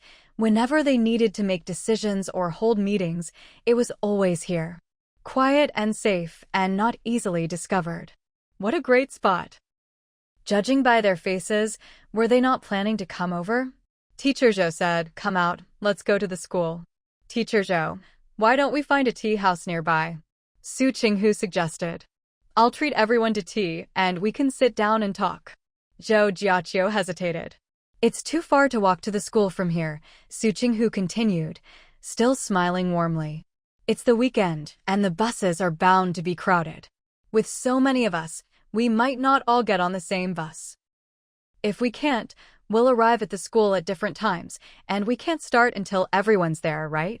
Several parents were quite in favor of Su Qinghu's suggestion to find a tea house. The heat was one thing, but taking the bus also cost money. The adults would definitely have to pay, and if the kids were over 1.2 meters, they'd need tickets too. Back and forth, it'd cost a dime or two. A dime or two could buy a popsicle for the kids, or a few peaches from the market, much better. Let's listen to Ms. Su and find a place nearby to talk about the kids. It's already 10 o'clock, and we still have to go home and cook. If we go all the way to school and then back, we'll miss lunch, and the elders at home can't wait that long. Oh, I remember, there's a tea house not far from here. Let's go there. A pot of tea won't cost Ms. Su much, and we'll just order one for form's sake. The main thing is to talk about the kids, tea is secondary. No one was here for the tea anyway. Teacher Zhou nodded. All right, let's do that. MHM. Su Qinghu smiled sweetly, looking so gentle and agreeable she could be kneaded into a dough ball and patted down again. Half an hour later, the group arrived at the tea house. Su Qinghu went straight for a private room, ordered some tea, and only then sat down across from the other parents. Zhou Jiaqi sat at the head of the table in the private room. Su Qinghu and Dan and Dan sat on one side, while the other parents sat on the opposite side. Although the seating was clearly divided, it made it easy for everyone to exchange glances. As soon as Su Qinghu sat down, the parents looked like they wanted to speak, but she raised her hand and smiled. Let's take a break first. Let the kids have some water and something to eat. The moment she said this, the children's eyes lit up, filled with a strange excitement. It's actually true. Su Qinghu narrowed her eyes slightly, quietly observing the children. She noticed that after their initial amazement, their gazes shifted to Dan beside her, and she almost couldn't resist raising an eyebrow. This really looked like Dan had bragged about her to them, and now that his stories had come true before their eyes, they were all shocked. She discreetly withdrew her gaze, just about to say something when the tea house attendant arrived with a pot of tea in one hand and a thermos in the other. The snacks were served too savory, the rest sweet. In these times, no child could resist sweets. Su Qinghu waved to the kids across from her. Pick whatever you like. The children's eyes sparkled, and they were about to dig in, but then remembered the teacher at the head of the table and their own mothers beside them, so they held back. They exchanged glances with the boss on the other side. Sometimes, the situation is just out of your hands. Dan stood up, and seeing that his new mom didn't stop him, he reached out and divided the snacks among his brothers, then poured tea for the teacher and the parents. Zhou Jiaqi watched Dan, feeling a sense of unreality. Last time she visited his home, how did this kid behave again? She couldn't quite remember, but it was definitely nothing like now. Teacher, have some red date cake, Dan said, handing her a piece. I heard red dates are good for you. Zhou Jiaqi wanted to refuse, but when she saw Dan's dark, pitiful little face, she almost burst out laughing. To keep herself from laughing, she had to press her lips together and say nothing. Once she took the cake, Dan let out a sigh of relief. Today, no one was going to stop him from showing what he could do. And he definitely wouldn't let his new mom be embarrassed by the teacher again. He'd handle his own business, and if he couldn't, then he'd call in the parents. As soon as the teacher accepted the food, Dan quickly signaled to his little brothers, and soon the parents also had snacks and tea in their hands. It was the first time the parents had been served by their own kids, and in front of the teacher, no less. That was really something to be proud of. With their pride satisfied and their moods lifted, after some food and drink, their anger faded away. If the current situation could be resolved, they weren't unreasonable people. Let's talk, Zhou Jiaqi said, still holding the red date cake. She glanced at Su Qinghu, then at Dan. What's going on? Why did you get them involved with people from outside? It's not like that. I was just introducing them to some jobs, nothing illegal, Dan said, feeling a bit wronged. Once they have jobs, they won't have time to hang around on the streets anymore. That's good for us and for the police, right? Is that wrong? Zhou Jiaqi was stunned, not sure what to say for a moment. She looked at Su Qinghu, who gazed back innocently, eyes full of trust, as if she'd agree with whatever Zhou Jiaqi said. She turned to Dan. What you did isn't wrong, but it doesn't fit your role. What role? I don't even have an ID card yet, and I already have a role. His savings account had only been opened because his mom was there, and the bank staff made them sign a pile of papers. He'd felt bad for all that wasted paper. Su Qinghu met his curious gaze and pointed at the teacher at the head of the table. Dan obediently turned to the teacher, blinking and frowning. Teacher?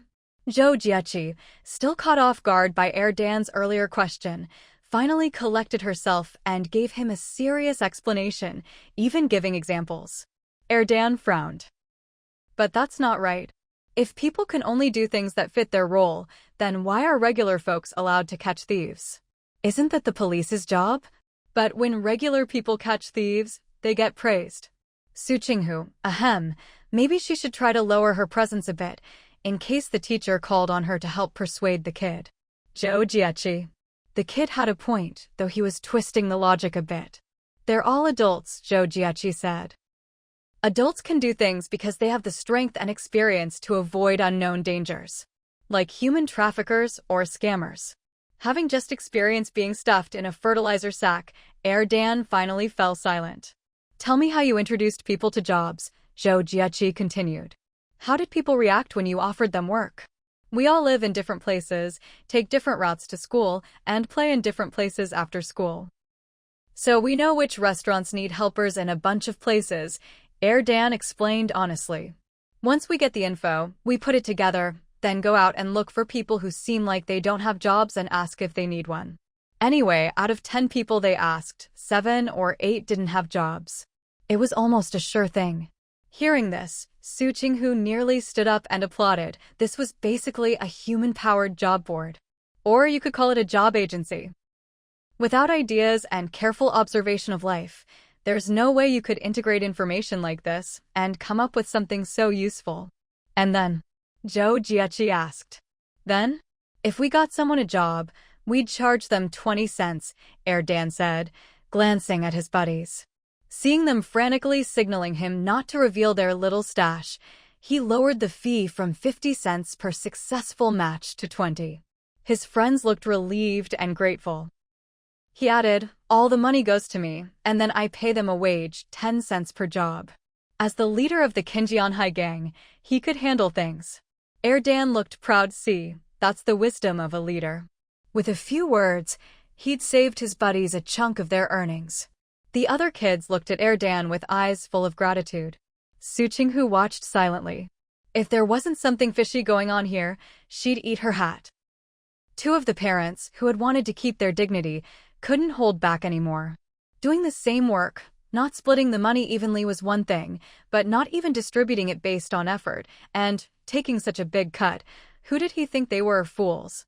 Why should every kid have to give this little brat 10 cents out of what they earned? Su Qinghu, who'd been spending money like water lately, had temporarily forgotten how much a dime was worth in these times, so she didn't notice the parents' growing anger. Their demands had already veered off from the main issue. But Su Qinghu and Zhou Jiaqi were still focused on the original problem. You're a student right now. You should focus on your studies. As for making money, you can think about that when you're older, Zhou Jiaqi said. Thinking of Erden's usual habit of paying lip service to rules and always finding loopholes, she added, or wait until winter or summer break. After you finish your homework, you can do these things. Erden protested, but I haven't neglected my studies. He was full of energy and perfectly capable of handling both things at once. You may not have neglected your studies, but they have, Zhou Jiaqi said gently. So, let's pause this for now. It's also for your safety. I'm very safe. I never go anywhere deserted, Erden said, sneaking a glance at Su Qinghu. Seeing she didn't expose him, he grew bolder. I got a speaker and had the hardware store owner help me take it apart and turn it into a small one I can clip to my waistband. I even recorded a few lines. If anyone tries to steal from me, I'll press the alarm. Then the whole street will hear fire. Help. Thief, and stuff like that, Erden said proudly. The switch is tiny. If I don't say anything, it'll take others a while to find it. By then, people will have come. The only problem was, he hadn't brought it with him yesterday, so the thief got lucky. But then he thought, even if he'd had it, it wouldn't have helped, there was no one around anyway. Just thinking about how he'd lost face in front of his parents yesterday made Erden fume. Meanwhile, Su Qinghu's hand, resting on the table, was itching. What should she do? She wanted to applaud her son. This kid might not be great at fighting, but he was definitely clever, just like her. And Dayton finally understood why his little brother had been complaining about being hungry every day and scamming him out of his afternoon snack money. Erden felt uncomfortable under Dayton's gaze. He turned his head, grinned, and mouthed a few words silently. We'll talk at home. Dayton finally looked away. How much money did you make? One of the parents asked. Erden replied, we just started making money. How much is just started? The parent pressed relentlessly. So they did make money after all. Each of them made 40 cents. I rounded it up and gave everyone 50 cents, Erden said with a smile, feeling like no one in the world was as generous a leader as he was. So you took 1.5 yuan for yourself and they only got 50 cents each? The parent asked. Why did you get so much? Wasn't it a group effort? Erden was stumped for a second, then frowned, because it was my idea to make money. Also, because he was the boss. Who did the work? The parent asked. Erden, they did. So they did all the work, the parent said. You didn't do anything, just moved your mouth, and you took the biggest cut? Aren't you all classmates? Shouldn't classmates be equals? Why didn't you split the money evenly? I did split it evenly. Erden said angrily. Half for me, half for them. How is that not even? What kind of logic was that? The parent was so mad she almost fell over. You call that even? Who splits like that? Normally, you put all the money together and divide it equally among everyone. We did divide it among everyone, Erden frowned. Didn't they all get money? If everyone got some, isn't that splitting it together? Su Qinghu almost choked, but managed to hold it in. She couldn't ruin her son's momentum at a time like this. Dayton was already frowning. Did his brother really not understand what even split meant, or was he pretending? Judging by his expression, he really didn't get it? Had his grades dropped that much? Dayton suddenly felt anxious. If his brother did badly on the next test, would he get beaten like the other kids? The woman was stuck, looking at Erden like she suspected he was an idiot. Her son tugged at her, but she wouldn't budge. There are 6 of you. Shouldn't you split the 4 yuan among all 6? The woman insisted. That would be 67 cents each. Even if you don't round up, at least 66 cents. Then I'd be losing out, Erden said slowly, giving her a look. I even paid for some of their bus fares, and I didn't deduct it from their share. If he had, they wouldn't have gotten even this much. The woman was stunned, because her own son was tall enough to need a bus ticket. If you really calculated it. She fell silent, and another parent who'd been itching to speak also held back. The other 3 probably had better family finances. They'd been curious about how much money their kids could make, but now that they heard it was only 50 cents, they lost interest. Zhou Jieqi, having watched the whole thing, finally spoke. We're here today mainly to resolve your concerns. The parents all looked over. You can speak now, Zhou Jieqi said seriously. Let's get this sorted so you can go home and get on with your day. The woman who'd spoken earlier said, they're hanging out with street punks. They're not punks, Erden interrupted, unhappy. They just haven't found jobs yet. That's what a punk is. Only punks don't have jobs. The woman, annoyed by her son's tugging, glared at him. Why are you pulling me?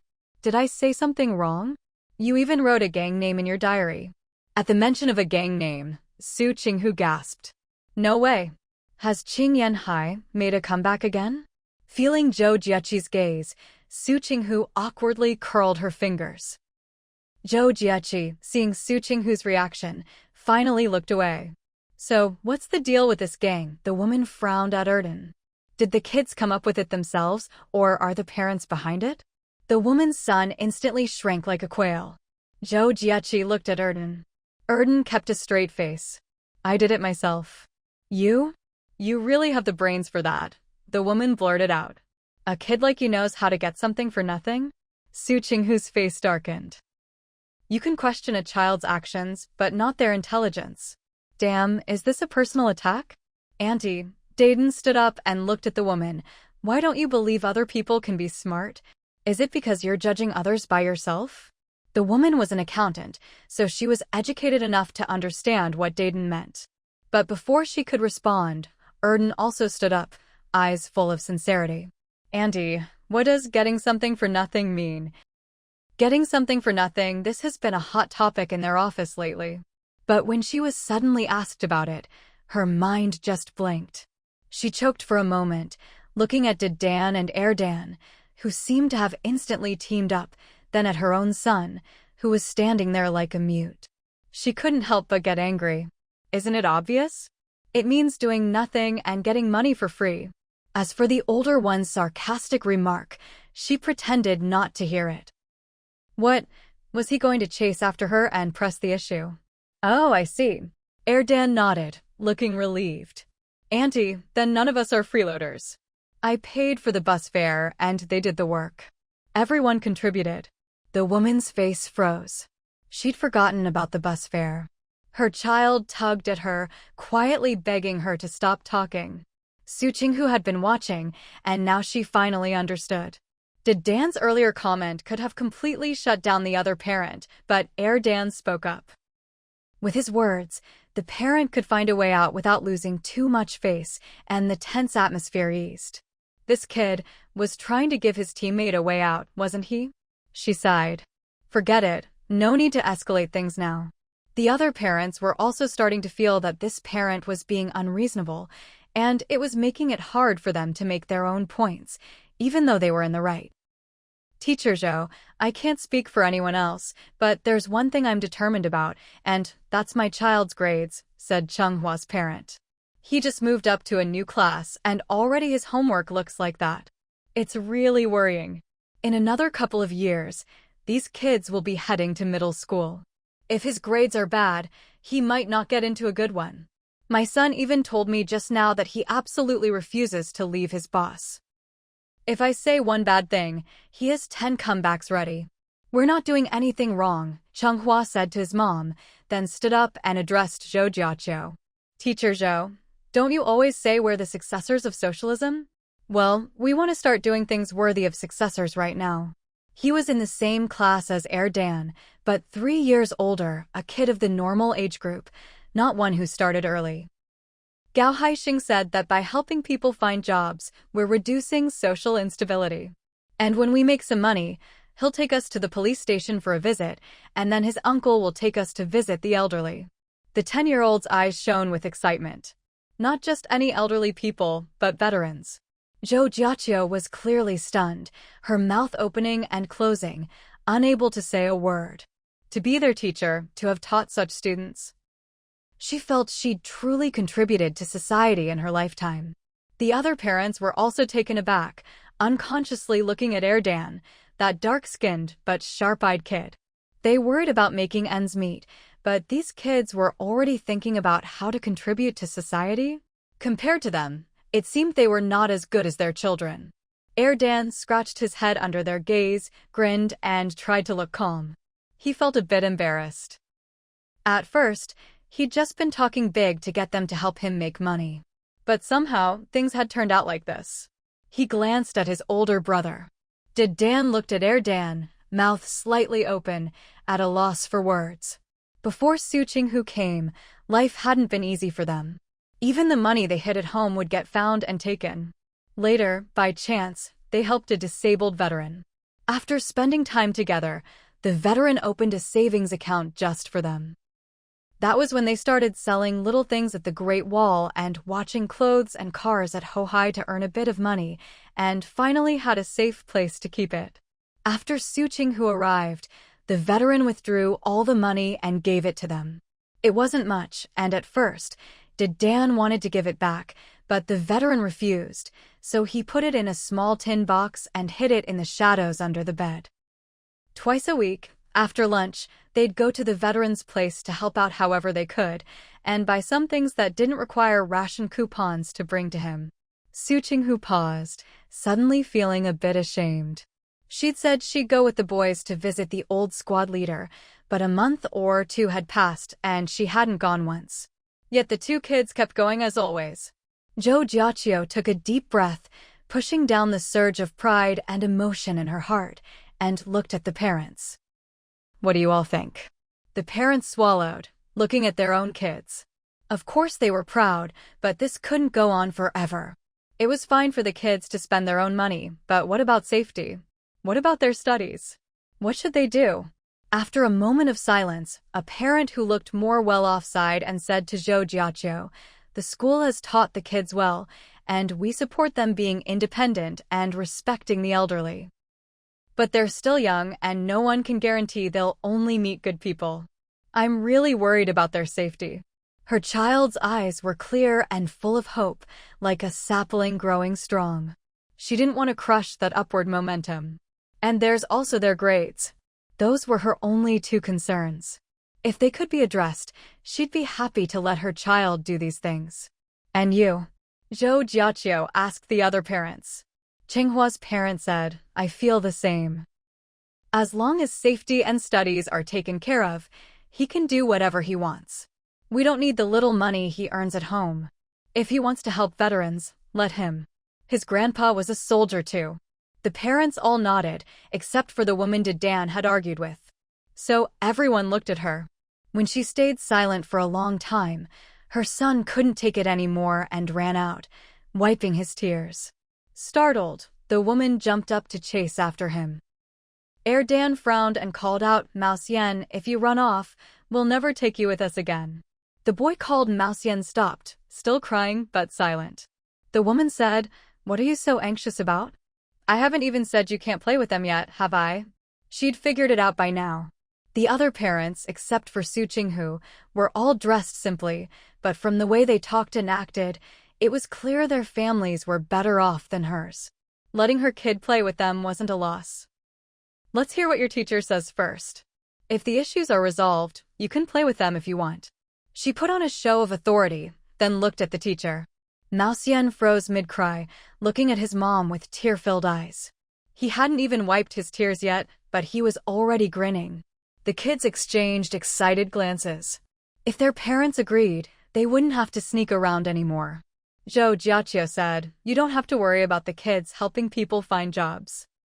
On weekends and holidays, I'll go with them. If I'm not available, another teacher will accompany them." After she finished speaking, several parents nodded.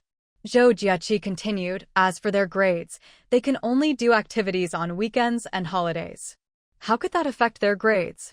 A few parents were about to say something, but Zhou Jiaqi smiled and added, "I'll give them a quiz every 2 weeks. If they don't pass, I'll deduct 2 weekends worth of activity time. How about that?" Seeing the parents nod in agreement, she turned to Erden. "Can you supervise each other's studies?" Erden sucked in a breath. Mao Xian and Qinghua were in his class, so he could keep an eye on them and make sure they put in some effort after school. But the other 3 were all in 4th grade, and one of them already had poor grades to begin with.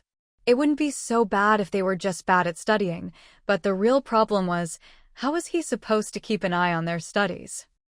They weren't even in the same class. We're not even in the same class. Erden scratched his head. And some of them already have bad grades. What am I supposed to do about that? Was he supposed to turn the worst students into top students? Could he just kick out the ones with bad grades and recruit a few good students instead?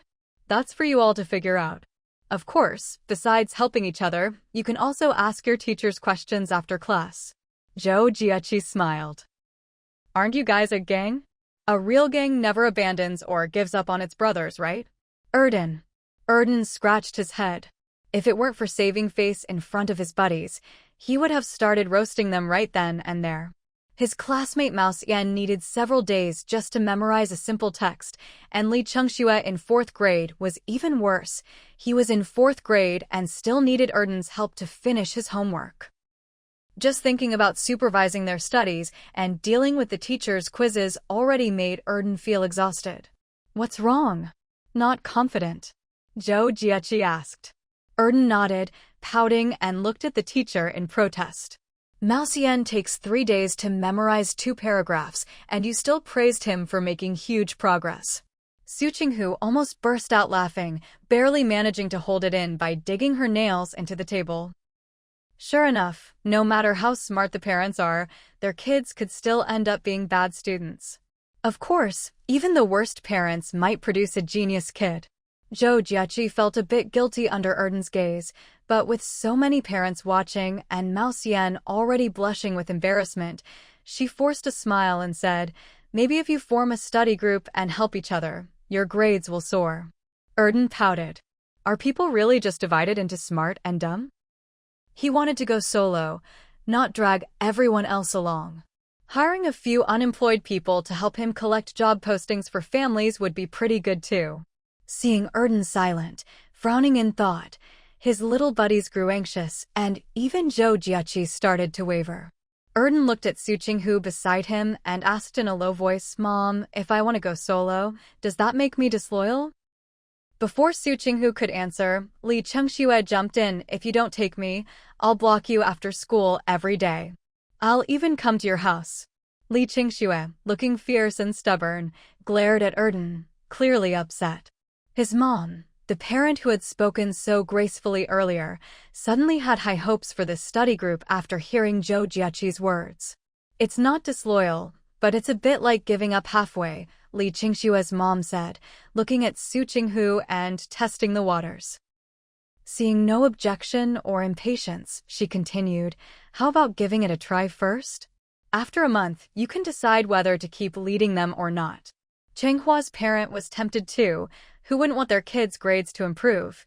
If the teacher was supervising them every weekend, surely they'd learn something? Even if not, after spending so much time together, they'd at least build a bond and maybe get some special treatment. "Yeah, let's see how it goes after a month," Chenghua's parent said with a smile. "I heard from Chenghua that you're really smart. You learn everything fast." Erden remained unmoved. "Auntie, that's me. I'm smart, but that doesn't mean everyone else is." He didn't want to drag 5 others along. None of them were top students. If he had to lead them, it'd be all 5. Chenghua's mom looked a bit embarrassed, but still smiled, not wanting to give up on the idea of the study group. Mao Xian's mom knew her own son. He couldn't do math, had a bad memory, and his only strengths were being strong and obedient. She was worried sick about his grades. Every time she hired a college student tutor, they either quit the same day or stuck it out just for the money. Her gaze wandered, then suddenly stopped when she saw Dayton sitting upright next to Su Qinghu.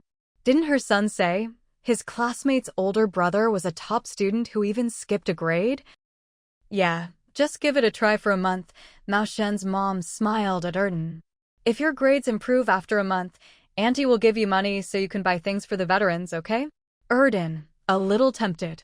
"For every place my kid moves up, I'll give your study group 1 yuan, Li Qingshue's mom said. "If he makes it into the top 15 in the midterm or final exams, I'll take you all out for Western food." Chinghua's parent.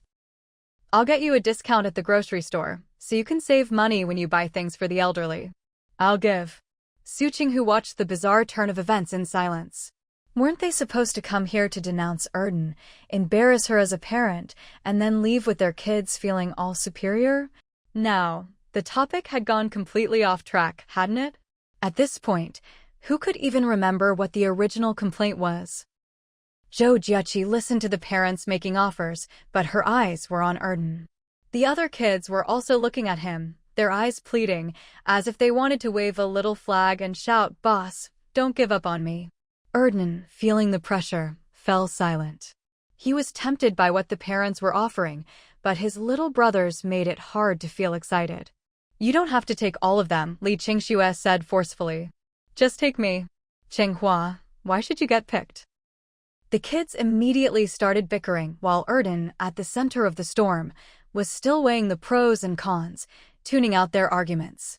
Zhou Jiaqi was about to suggest letting him give a speech under the national flag, but then thought that might corrupt the kids' pure minds, so instead she said, "I'll chip in some money too." Erden's eyes lit up. Money from the teacher, now that was different. He was about to look at Su Qinghu to see what she thought, but his older brother pinched him, eyes full of warning not to sell out his own family.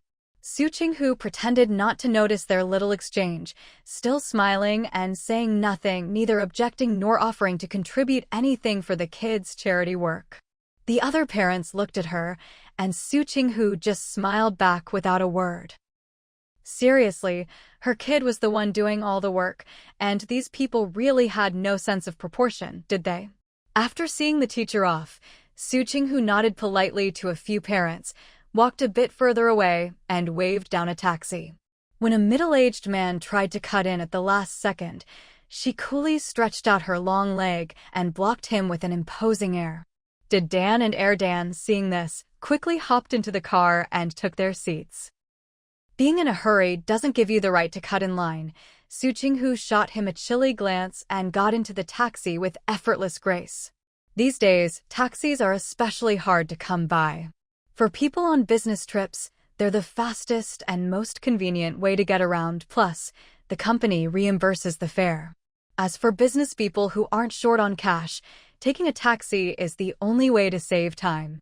So whenever a taxi pulls up, it's basically a scramble. Under the man's stunned gaze, the taxi sped off. First, they went to the Qian family's place to pick up Qian Duoshu, then gathered everyone else before heading to her in-laws' house.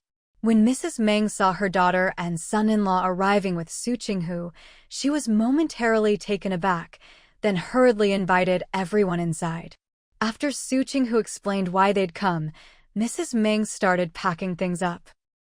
Chen Bo even grabbed a bottle of liquor, saying he wanted to have a drink or two with his son-in-law, Qian Yin. Since Su Qinghu didn't object, Mrs. Meng didn't stop them either.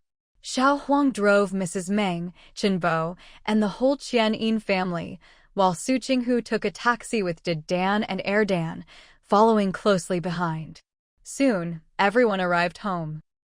They opened the door, went into the courtyard, told everyone to wash their hands, set out the pre-cut fruit on the table, brought out some refreshing drinks, and put out the chess and go boards before heading to the kitchen. Naturally, Mrs. Meng followed. Chen Yan glanced at her husband in the living room, saw him looking back at her, and decided to join them in the kitchen as well. "You prepared all this?" Mrs. Meng was surprised to see her younger daughter-in-law, Su Qinghu, taking item after item out of the fridge. "Can we really finish it all?" "At least we won't run out," Su Qinghu replied with a cheerful smile, still unloading food. "Since we rarely do this, I wanted to make it as plentiful as possible." Dan and Erdan had been eating a lot more lately. Their breakfast alone had startled her. If she hadn't been sure they weren't overeating, she would have considered taking them to the hospital to see if something was wrong. "Big sis-in-law, do you want to wash the veggies or skewer the food?" Su Qinghu put the meat in water to defrost, then turned to Chen Yan, who was standing nearby. Chen Yan eyed the huge bundle of skewers, about as thick as a thermos, and decisively chose to wash the vegetables. "Make sure you wash them thoroughly," Mrs. Meng reminded her. "We're going to eat these." Chen Yan, okay. After saying that, Mrs. Meng went to wash her hands and then asked Su Qinghu, "Should I help with skewering or cutting?" "Let's cut the veggies and meat first. Once we're done prepping, we'll call Dad and brother-in-law to help with the skewers," Su Qinghu said with a grin. "No one's getting out of group labor today." Dan, Erdan, and Duo.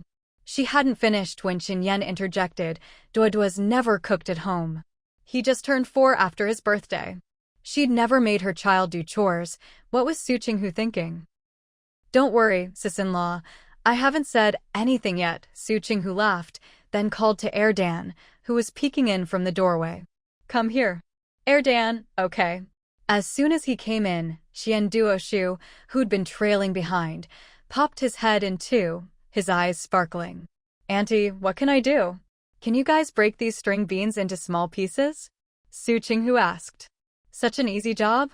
Erdan looked a little bored, but Qian Duoshu nodded enthusiastically. "Sure. I'll do it with second brother." "Erdan, I don't really want to do it with you." But in the end, he obediently sat on a little stool and, together with Duoshu, broke the beans into pieces and put them in a small basin. In the living room, Xianyin was playing chess against Dan and his father-in-law, Qinbo. After each game, he'd review it with them before starting another. 3 hours later, everyone wrapped up their tasks. Under Su Qinghu's direction, they started skewering meat and vegetables. Qinyan was numb from washing veggies and finally got to rest. No one asked her to keep working, and she breathed a sigh of relief. "Is this really enough?" Qinbo asked skeptically as he skewered meat. The meat wasn't grilled yet, but the faint aroma of Sichuan pepper and chili already hinted at how delicious it would be. Having only eaten fruit and snacks for lunch, Qinbo eyed the basin of meat and sized up his appetite. Once the grilling started, he knew he'd be ravenous. Mrs. Ming chuckled. "Xiaosu, did you plan not to give us lunch on purpose? If you're hungry enough, even if it doesn't taste great, you'll still eat plenty." Su Qinghu laughed, taking out some boneless lemon chicken feet that had been marinating in the fridge for 2 hours and handing them to the giggling Erdan. "Go eat these in the living room." As soon as she brought them out, the sweet, tangy, and slightly spicy aroma filled the air. Qianyin, who'd been working away, couldn't help glancing over, his mouth starting to water. Qinbo asked, "Are there more?" "I think this would go great with some drinks." Su Qinghu nodded. "There's more. Once we're done with the skewers, we'll all sit down and eat. Oh, and there's also spicy shredded chicken salad." Erdan picked up a chicken foot, thought for a moment, and said, "Here, Duo, you can have the first bite." How considerate he was to the little ones. Xianduoshu's eyes went wide. "Big Brother is giving it to me? Does this mean Big Brother likes him now? He's not annoyed by him anymore?" "Yeah." Erdan held the chicken foot up to his mouth. "Come on, say ah."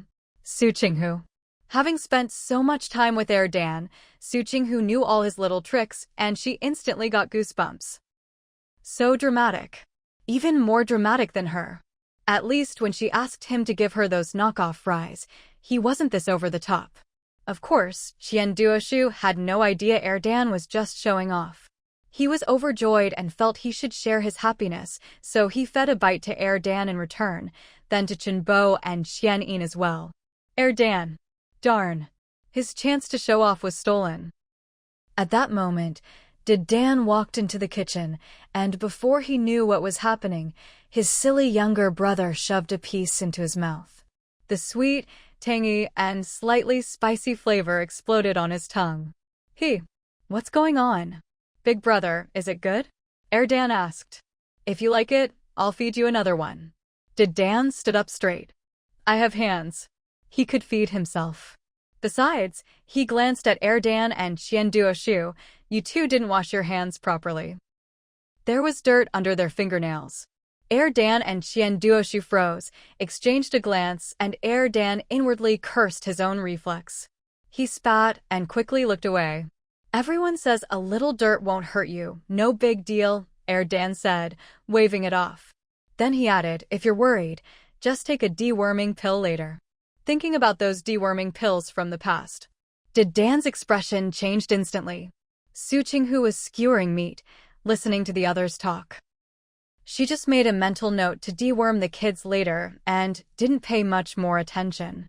Mrs. Ming said, all right, you two wash your hands again, then take the food to the living room to eat." The two kids had just been happily picking out plump peanuts to roast along with the meat later. After seeing them wash their hands, no one bothered to check if they were really clean. The kitchen became busy again. At 5 o'clock, a long barbecue grill was set up in the yard, with a wire mesh on top and a not-too-thick iron plate. Wire mesh on the left, skewers in the middle, iron plate on the right. The barbecue ingredients were all ready. As soon as the special fruitwood charcoal was lit, all the kids ran out, eager to give it a try. Su Qinghu glanced at Xianduoshu's height. Are you just going to wait and eat?" "Huh?" Little Xianduoshu was confused. Wasn't he allowed to help? Erdan grinned mischievously. "You're too short. Even if we gave you a little stool, What if you slipped and your face landed in the charcoal, or on the wire mesh or iron plate?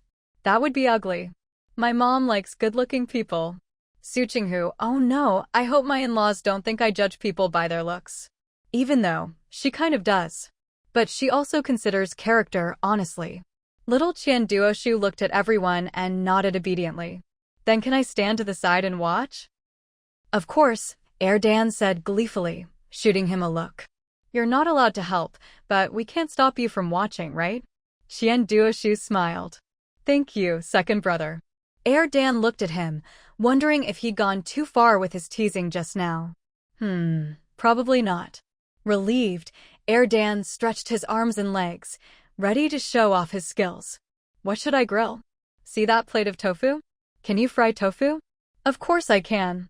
He'd even fried eggs before. Tofu would be a piece of cake.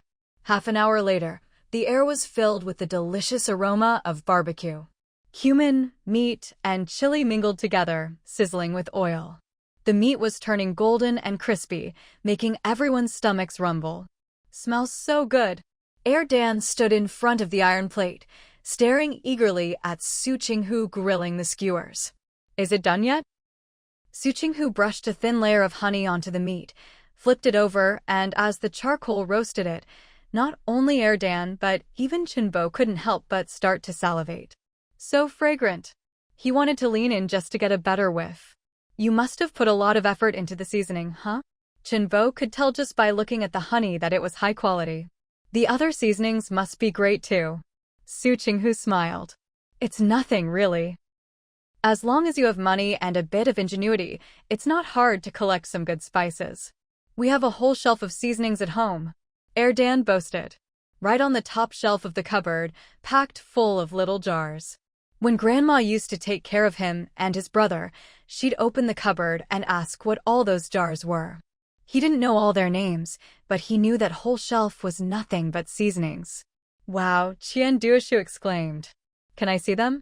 Su Qinghu laughed. The cupboard's a bit high.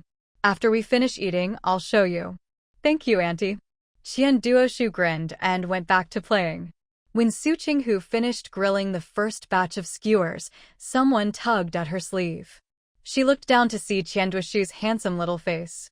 Qian Duoshu held up a few roasted peanuts in his fingers. Auntie, these are for you. Su Qinghu smiled, bent down, and ate the peanuts straight from his hand. Thank you, Duo. These adorable, good-looking kids are just the cutest things on earth. Dan, who'd been drooling over the skewers, suddenly looked away and stared at Qian Duoshu in disbelief. This little guy, is he trying a bit too hard to please the adults? Doesn't he have his own parents? Why isn't he trying to please them instead? Dan looked at Qian Duoshu, then at Qianyin, then at Qinyan, and fell silent. The kids' parents weren't ugly either. In fact, they were pretty good-looking. Could this little guy really be that shallow, judging people by looks? He's so young. No way. Duo, why didn't you give the peanuts you roasted to your own parents first? Dan frowned. If you don't give them the first taste, they'll definitely feel bad, maybe even sad. Qian Duoshu was stunned. Trust me, that's how it is. Dan nodded seriously. What parent doesn't want their kid to think of them first when there's something tasty? I'm telling you, if my brother had something good and didn't think of me first, I'd be sad too.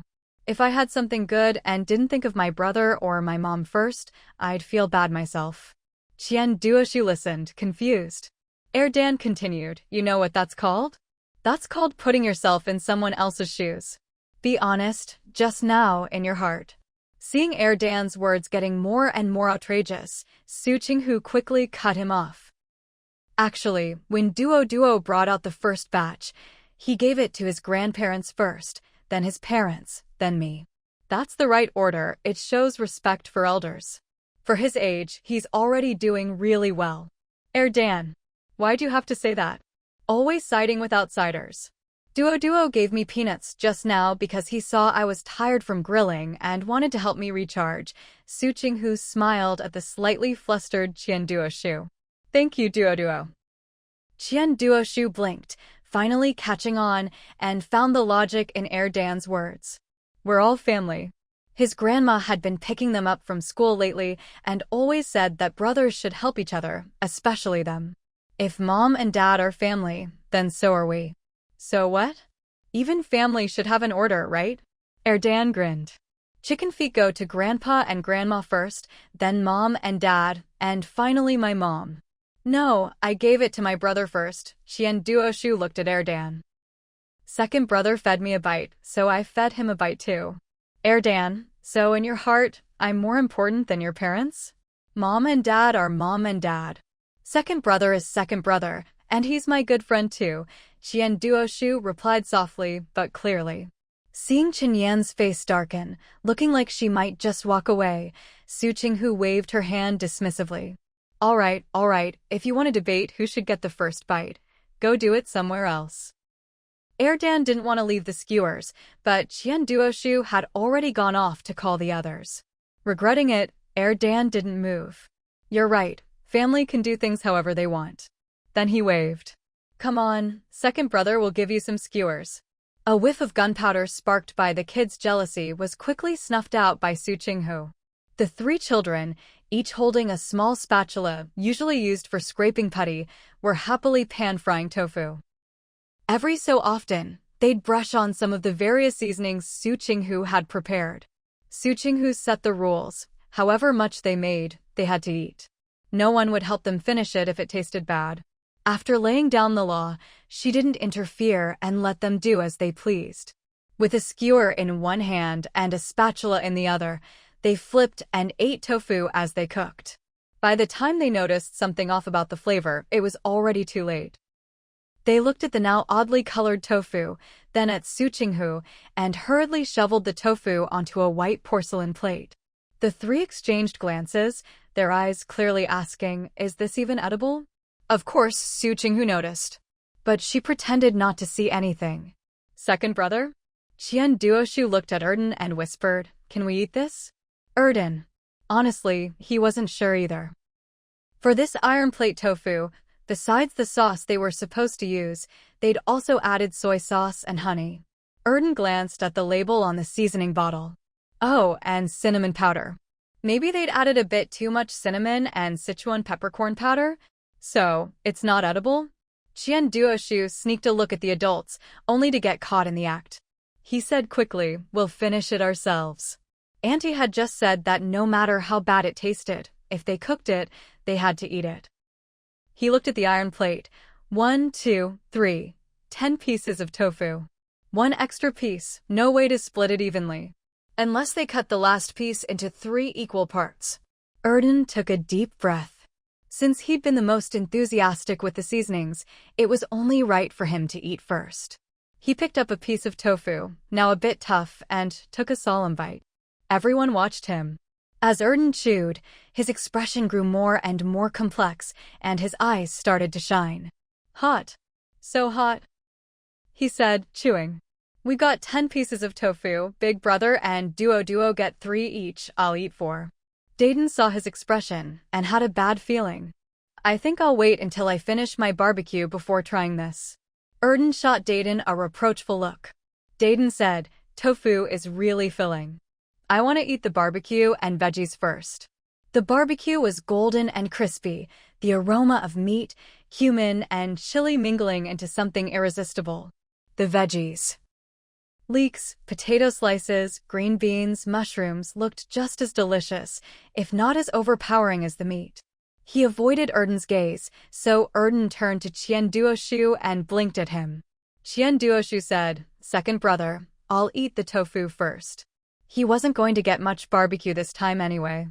Next time, he'd come back and ask Auntie to make it for him. Erdan said, go ahead.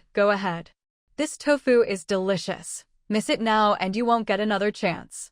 And tofu is best eaten hot. Okay, Qian Duoshu nodded. As he took a bite, Erdan stared at him wide-eyed. Good, right? Qian Duoshu, yeah. His tongue tingled and tasted bitter, but since second brother said it was good, maybe that's just how barbecue is supposed to taste? Having never eaten barbecue before, the little guy obediently helped Erdan achieve his goal. See? I told you it was good. Erden sidled up to Qian Duoshu, slung an arm around his shoulders, patted him, and grinned. "Stick with me, and you'll always get good stuff to eat." Qian Duoshu's little face started to change, his eyes filling with tears. His tongue was so numb, and there was a weird aftertaste. Erden saw Qian Duoshu's tears and grew anxious, frantically signaling him to hold on until an adult asked about the taste. Qian Duoshu pressed his lips together, trying his best to mimic Erden's expression. "Is it really that good? You guys put in a lot of cinnamon powder and Sichuan peppercorn, and a ton of soy sauce too," Jinbo said curiously. "I just don't believe you when you say it tastes good." Erden replied, "Wanna bet? If it's good, you give us a dime. If it's bad, we give you a dime." "Just a dime? What's there to be afraid of?" "Deal," Jinbo said, putting down his barbecue skewer and reaching for a piece of tofu. "Wait." Erden quickly covered his special tofu and looked around. "Grandpa's betting with us. Anyone else want in? Don't miss your chance. Once this is gone, there won't be another." He was so enthusiastic and confident that Jinbo was even more curious to try. "Come on, anyone else want to bet?" Erden urged. "Just a dime, anyone can play. Kids will be kids." Jinyan looked at her son, then at Su Qinghu, remembering what she'd said earlier. "I'm in." Qian hadn't planned to join, but his wife pinched him, so he sighed and raised his hand. "Me too." Duo was unusually quiet. If there wasn't something fishy going on between these brothers, Qian would eat his lab. Erden said, "All right, 3 of you are in. If we win, I won't keep the money for myself. We'll save it up and use it to buy gifts for the elderly later." Such bravado. Qian glanced at him, a little suspicious. Maybe it wasn't that bad after all. But Qinyan said, "Hey, that's not right. You said 3 of us are in, but you haven't asked the other 2. Erden glanced at Su Qinghu and Mrs. Meng, sighed, and looked at his plate. Duo and I only have 7 pieces of tofu between us. If you 3, we'll have 4 left, so Duo and I will only get 2 each." Qian almost laughed at his logic. This kid was sharp. He and his wife would probably pick Duo's plate, so even if it tasted bad, Duo would only have to eat 1 piece. As for Erden, he had 4 pieces on his plate. If Grandpa ate 1, he'd have 3 left. Then he'd have to split those 3 with Duo again. He smiled, but said nothing. Mrs. Meng, a bit worried about the taste, thought it might ruin the kids' appetites if it was really bad, so she nodded. "I'm in too." Su Qinghu, "I refuse." Everyone else was in, so all eyes turned to her. Su Qinghu said, "I spent all my change on this business trip. I don't even have a dime left. If it turns out to be delicious, I won't be able to pay up anyway." The reasoning was solid and well-founded, leaving everyone unable to refute it. Everyone withdrew their gaze in unison and turned to look at the children. Erdan thought for a moment, then picked up a piece for Mrs. Meng, choosing the smallest one on the plate. As soon as she put it in her mouth, Mrs. Meng's taste buds were assaulted by a strong sensation. But having lived through hard times and eaten plenty of bitter food, she now found almost anything easy to swallow. She chewed twice and swallowed it down. "It's tasty," she said. Jinbo looked at his wife skeptically and asked again, "Is it really tasty? Are you pretending? You don't look like you're enjoying it." She hadn't acted like this when eating Xiaosu's cooking before. Mrs. Meng smiled at her husband. "It really is tasty. If you don't believe me, try it yourself." There was something in her smile that made Jinbo pause. So, when Erdan fed him a piece of the iron-griddled tofu, he felt as if his tongue had been assaulted. A strong, intense, indescribable assault. But, hey, it's really tasty. To reassure his son-in-law and daughter, he added, "Didn't expect the tofu the kids fried to look so unappetizing and a bit dry, but it actually tastes pretty good, kind of crispy." Qian was the 3rd to try it. His face twisted as he forced himself to swallow. He was born into better circumstances and had never really suffered. While his family wasn't overly particular about food, they still made sure it was delicious. This piece of tofu, though, he felt it was even more invigorating than coffee. Jinyan took 1 bite and immediately spat it out. "What does this taste?" She was dumbfounded. So it turned out that mixing different seasonings together didn't always make things taste better. No wonder you didn't eat any. You knew this tofu would taste bad. Chen Yan glared at Su Qinghu, full of reproach and anger. You knew, so why didn't you stop them just now? Before Su Qinghu could reply, little Qian Duoshu stepped forward and handed his mom a bottle of soda. Seeing her calm down and accept the drink, he said, "Mom, you wasted food." Also, Auntie hasn't tasted this tofu before, so she didn't know if it would be good or not. Chen Yan had never been treated like this before. When she was young, her parents left her with her grandparents because of work, but they sent money and ration tickets home regularly, so she never really suffered. In fact, she lived quite comfortably. Someone who'd never eaten poor-quality food and who'd developed certain eating habits at her in-laws naturally couldn't accept this tofu. Especially when someone else had managed to escape eating it. Looking at Su Qinghu's radiant face, her graceful figure, and that air of leisure, plus her own son siding with outsiders, Chen Yan was fuming. Duo, haven't I always taught you to be observant? Did you observe carefully? She's so good at cooking, she knows what seasonings to use and which ones not to, and what flavors come from mixing certain things. She definitely knows more than we do.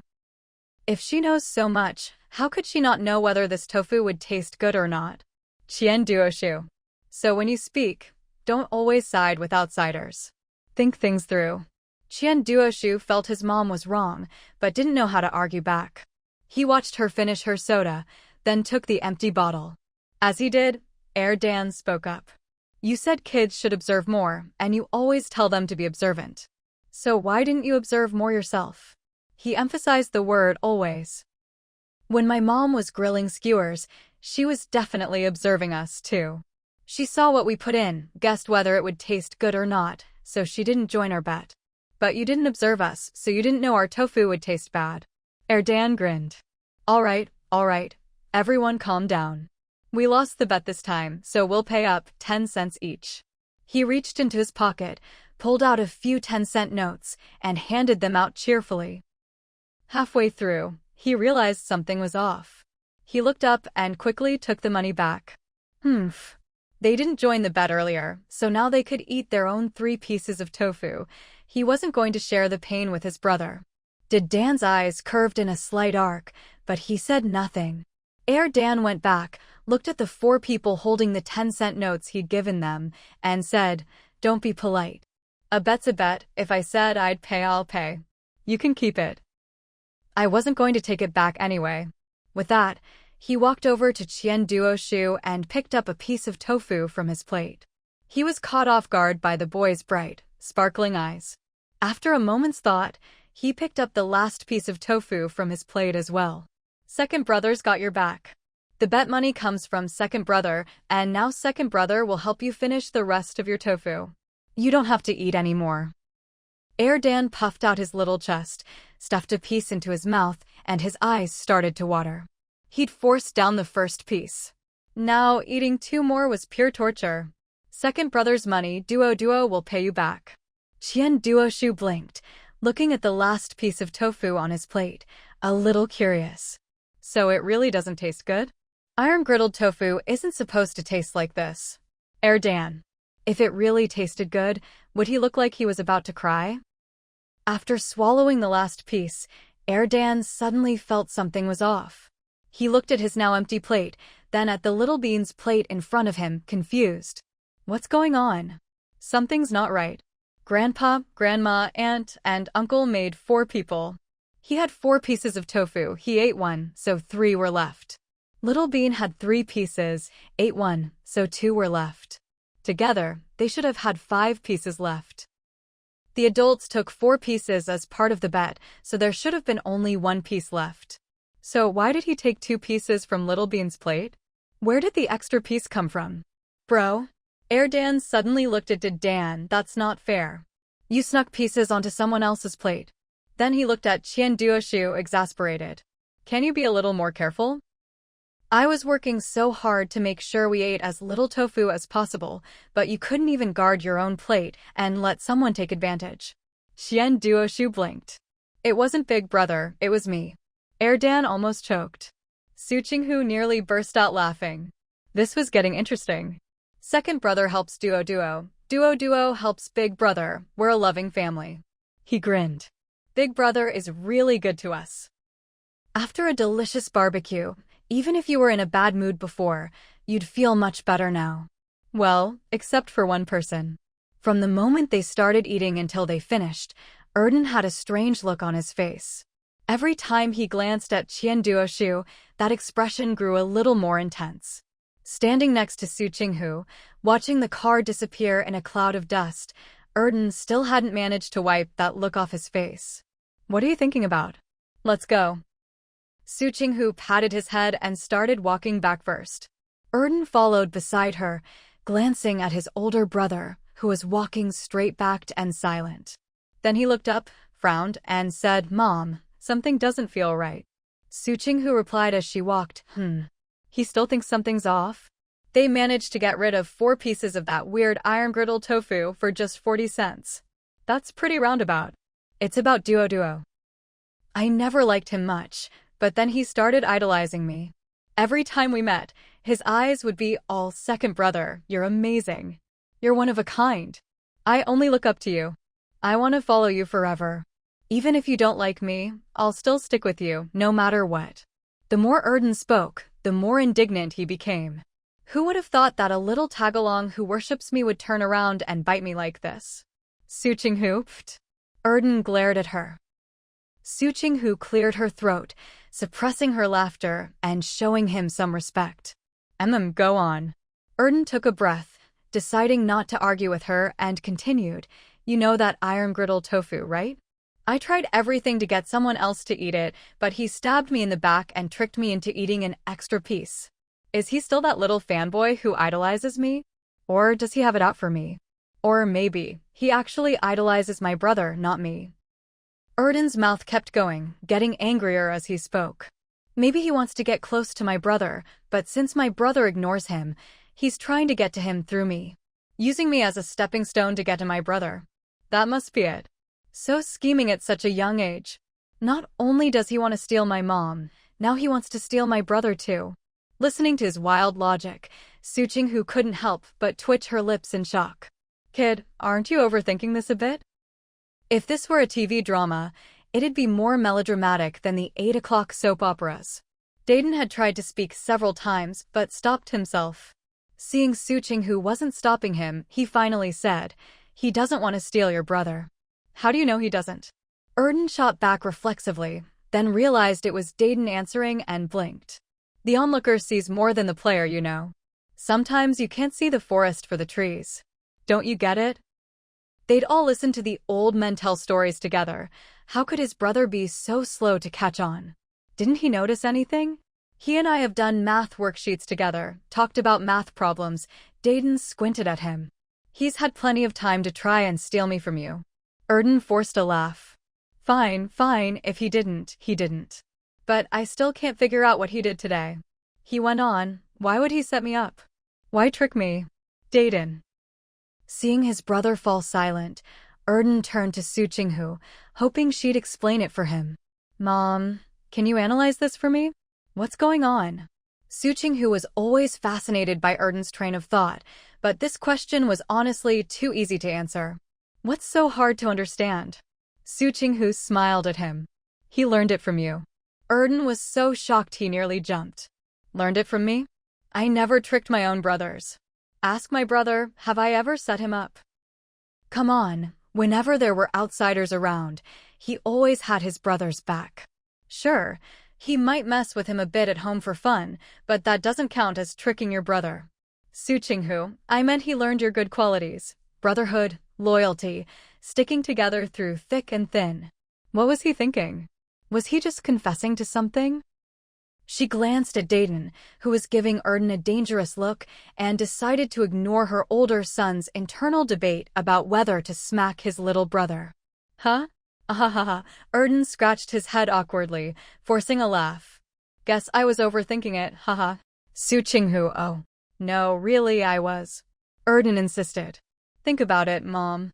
I'm the leader of a gang. Would I ever betray my brothers like Qian Duoshu did? Of course not, right? Erden couldn't resist taking another jab at his little tag-along. Otherwise, how would I keep my reputation? Su Qinghu, what a load of nonsense. But at least he's quick on his feet. Fine, I'll let you off the hook. Su Qinghu nodded, then changed the subject. By the way, what's your gang's name now? Earlier, you made it sound like it's not Qingjianhai anymore. Erden had just relaxed, but Su Qinghu's question put him on the spot again. Huh? Oh yeah, that's right. What's it called? Su Qinghu pressed, a mysterious smile on her lips.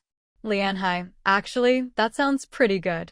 Erasing her name and adding Lai instead, what a test of courage and taste. Erden, you really want to know? Su Qinghu nodded. I do. All right, if you want to know, I'll tell you. Erden nodded. King Lianhai. Su Qinghu, what the heck? Why is her name still at the front? If something happens, does that mean she's the first to go down and no one else can escape either? Now, instead of twitching her lips, her eyelids started to jump like crazy. Anyone who didn't know better would think she was winking at people left and right. Ever since they'd been recognized by the teachers and other parents, Erden didn't bother hiding his gang stuff anymore. So after saying the name, he looked at her shyly, as if hoping for some praise. Su Qinghu, does he really expect her to compliment him? No way. It's not as nice as the first name, but after hearing it a lot, it's not bad, Erden said modestly. It includes all 4 of our family's names. Su Qinghu took a deep breath and looked at Dayton, who was quietly playing background character. Did you know about this gang name? Yeah. He'd heard Erden mention it a few times while doing homework, but hadn't paid much attention. Su Qinghu, does it sound good? Dayton glanced at her, unsure what she was getting at. After thinking for a moment, he said, I don't know. I've only ever named things for essays, not for anything else. Su Qinghu, smooth talker. Doesn't sound good? Erden asked. Should I change it back to the old one? Su Qinghu, change it. The old one sounds better. King Lianhai? What the heck is that supposed to be? Why does it sound like prostate something or other? Ugh. Su Qinghu shook her head, trying to get that thought out of her mind. Ever since she'd been hurt by Erden's ridiculous gang name, Su Qinghu had been feeling down for several days. Even at work, she just didn't have her usual energy and liveliness. The director didn't assign her any tasks that day. The next day, seeing she was still listless, he again let her be. By the 3rd day, the director couldn't take it anymore. He came out of his office, knocked on her desk, and said, Xiao Su, are you still not feeling well? If you're unwell, just take a few days off and rest at home. No need to force yourself. After a round of back and forth, the director left, defeated. Fine, if she's okay, then she's okay. If she wants to come to work, let her come. Anyway, her last interview piece had generated a fair bit of buzz, so it wasn't a big deal if she wasn't out chasing news right now. It's just, seeing this kid so down really makes you feel bad for her. The director was used to seeing Su Qinghu so full of life. Now, seeing her like this, he was on edge. After a couple more days, the director thought it over and gave her an easy assignment. Go to the kindergarten and check out the adorable preparations the kids were making for National Day. His intention was to cheer Su Qinghu up, but he had no idea he'd hit her sore spot, making her even more downcast. Luckily, National Day arrived, and the director finally breathed a sigh of relief. He let her leave work 2 hours early. Su Qinghu said, Director, you've given me so many special privileges this week. Now you're even letting me leave early. Isn't this a bit much? It's not a problem. I heard from Shaoli that you like shopping. With 2 extra hours, you can go browse the department stores. The director smiled kindly. Su Qinghu thought, with all these skills and abilities, I still stubbornly stay put. No matter who tries to poach me, I won't leave. This gave the director both face and substance. He was even a little smug about it. See? His people liked his leadership, liked working under him. Huh? But I don't really have anything I want to buy lately. Su Qinghu was confused. The director replied, How could you not want to buy anything? Are you short on money? If you are, I can lend you some. I have money. Director, please don't do this. You're scaring me. The director nodded. Then is it a matter of not having the right tickets? If you need any, just tell me. If I don't have them, I'll see if I can borrow some for you. Su Qinghu. It seemed she really had no excuse not to go shopping now. I want to buy a lighter wheelchair. Do you know where I can get one? What do I need to prepare? Su Qinghu racked her brains and finally, inspiration struck. The director, let me make a call about that. With that, he turned and went back to his office. Su Qinghu watched him go, let out a sigh of relief, and turned to look at Sisterly. Sisterly, does the director have some tricky task he wants me to do? First a commendation meeting on Monday, then several days without assignments, then all sorts of benefits and bonuses, and now he's urging her to go shopping? She really didn't get this routine. I don't know about that. Sisterly glanced toward the director's office, then smiled at Su Qinghu. I think he just can't get used to seeing you so down these days. Su Qinghu? Is it that obvious? She'd only been a bit down. Was it that easy to tell? Is it that obvious? Sisterly sat up straighter. So you know you haven't been yourself lately. Did something happen? Is there anything I can help with? Su Qinghu, it's nothing, I've already adjusted. Actually, I thought you'd all find me more gentle these days. Why does it seem like I'm just listless? Sisterly chuckled, well, then don't be so gentle in the future. Just be your old self. Su Qinghu. Really, Mondays used to feel heavy. Since you joined, even Mondays are fun. You know that feeling of everything coming back to life in spring. Su Qinghu. She wanted to say, Sisterly, can we use a different metaphor? That just reminds me of that nature documentary voiceover. Spring is here, all things awaken, and it's the season for animals to mate. All right, I won't get so philosophical. It's just that seeing you makes me happy, like there's sunshine in my heart, Sisterly said with a smile. Xiao Su, really, if you weren't married, I bet half the people in the office and everyone you interview would be lining up to chase after you. Even if they didn't, they'd be trying to set you up with someone. She was always so striking, and when she worked, she had a charismatic confidence and an aura that said, keep your distance. That kind of face, always able to draw attention, paired with that energy, just made people want to get closer. Even if she snapped at them, they'd still want to be near her. Su Qinghu joked, if I weren't married, I probably wouldn't have ended up working at our newspaper. What kind of place was a newspaper? A job that let you cross social boundaries and meet people from all walks of life. That was a kind of resource. So, without the right connections or a matching background, it was hard to get in. Sisterly paused, then smiled and shook her head, that's true.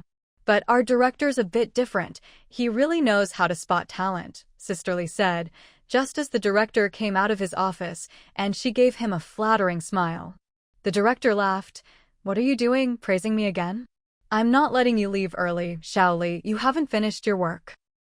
I know, but that doesn't stop me from complimenting you, Sisterly replied.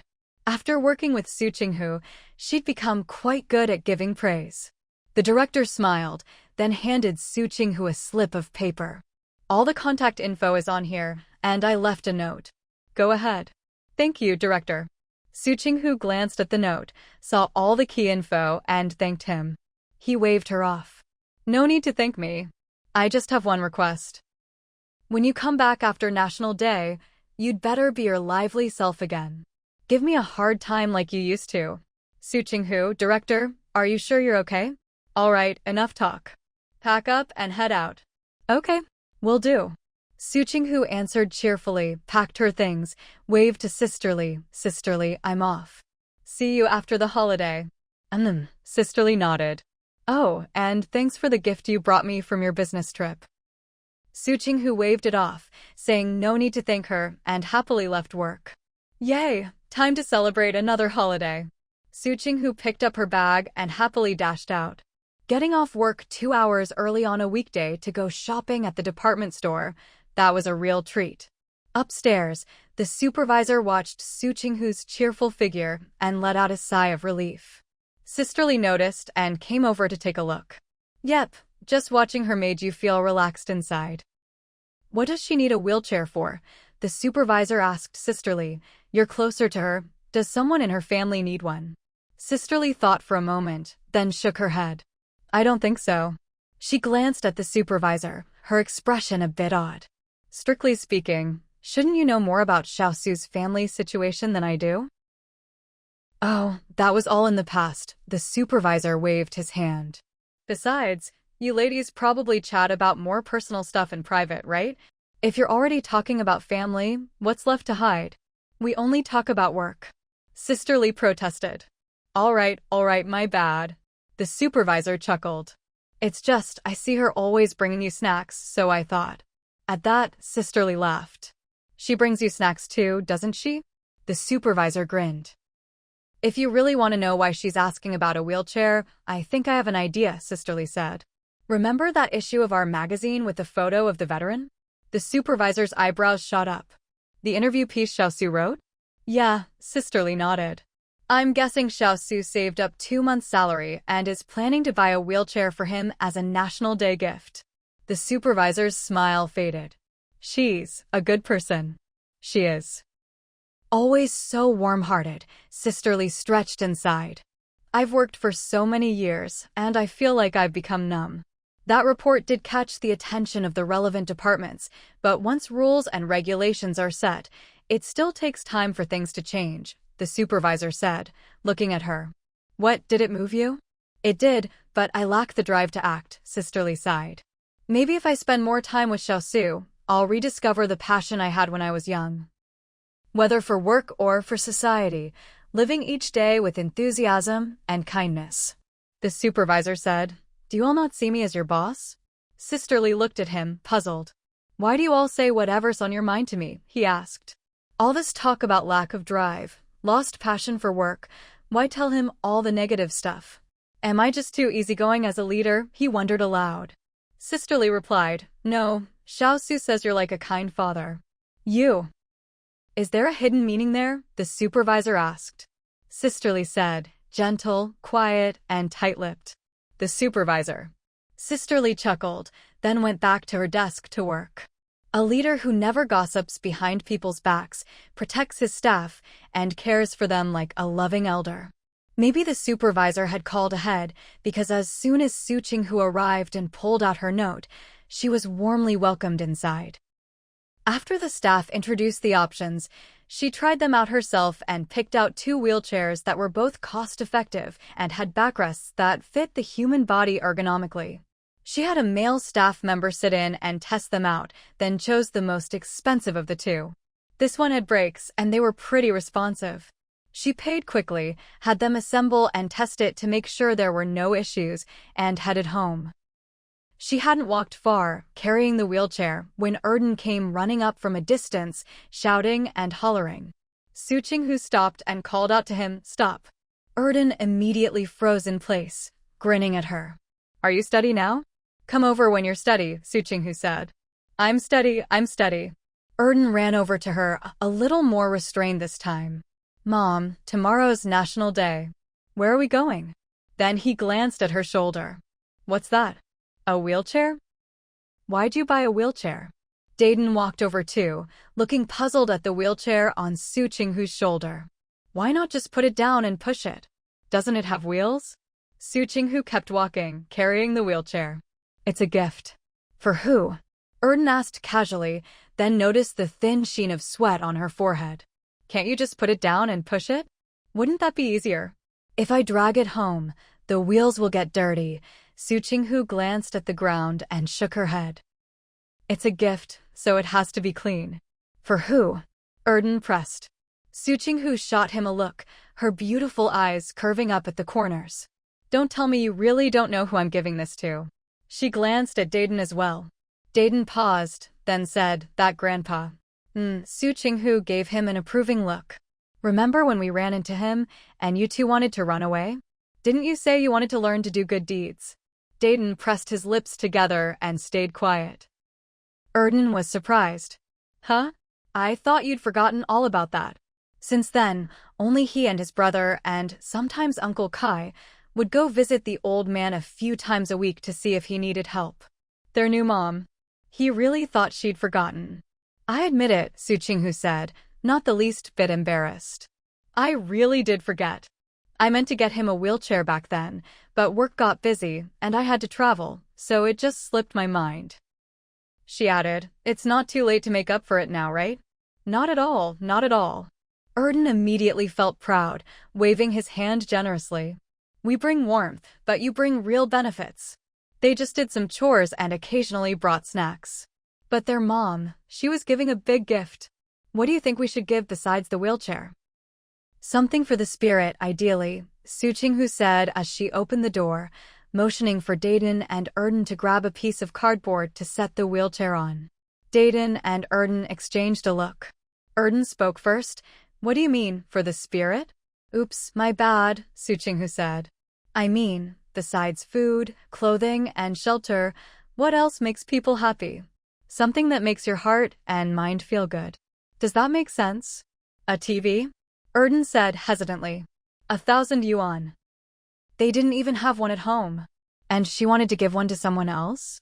Su Qinghu was speechless, staring at Erden. She suddenly lunged at him, making him yelp and scurry away, clutching his head. "I was wrong. I was wrong." "What are you wrong about?" Su Qinghu grabbed him and dragged him back, rubbing his head vigorously. "Trying to get me to buy a TV?"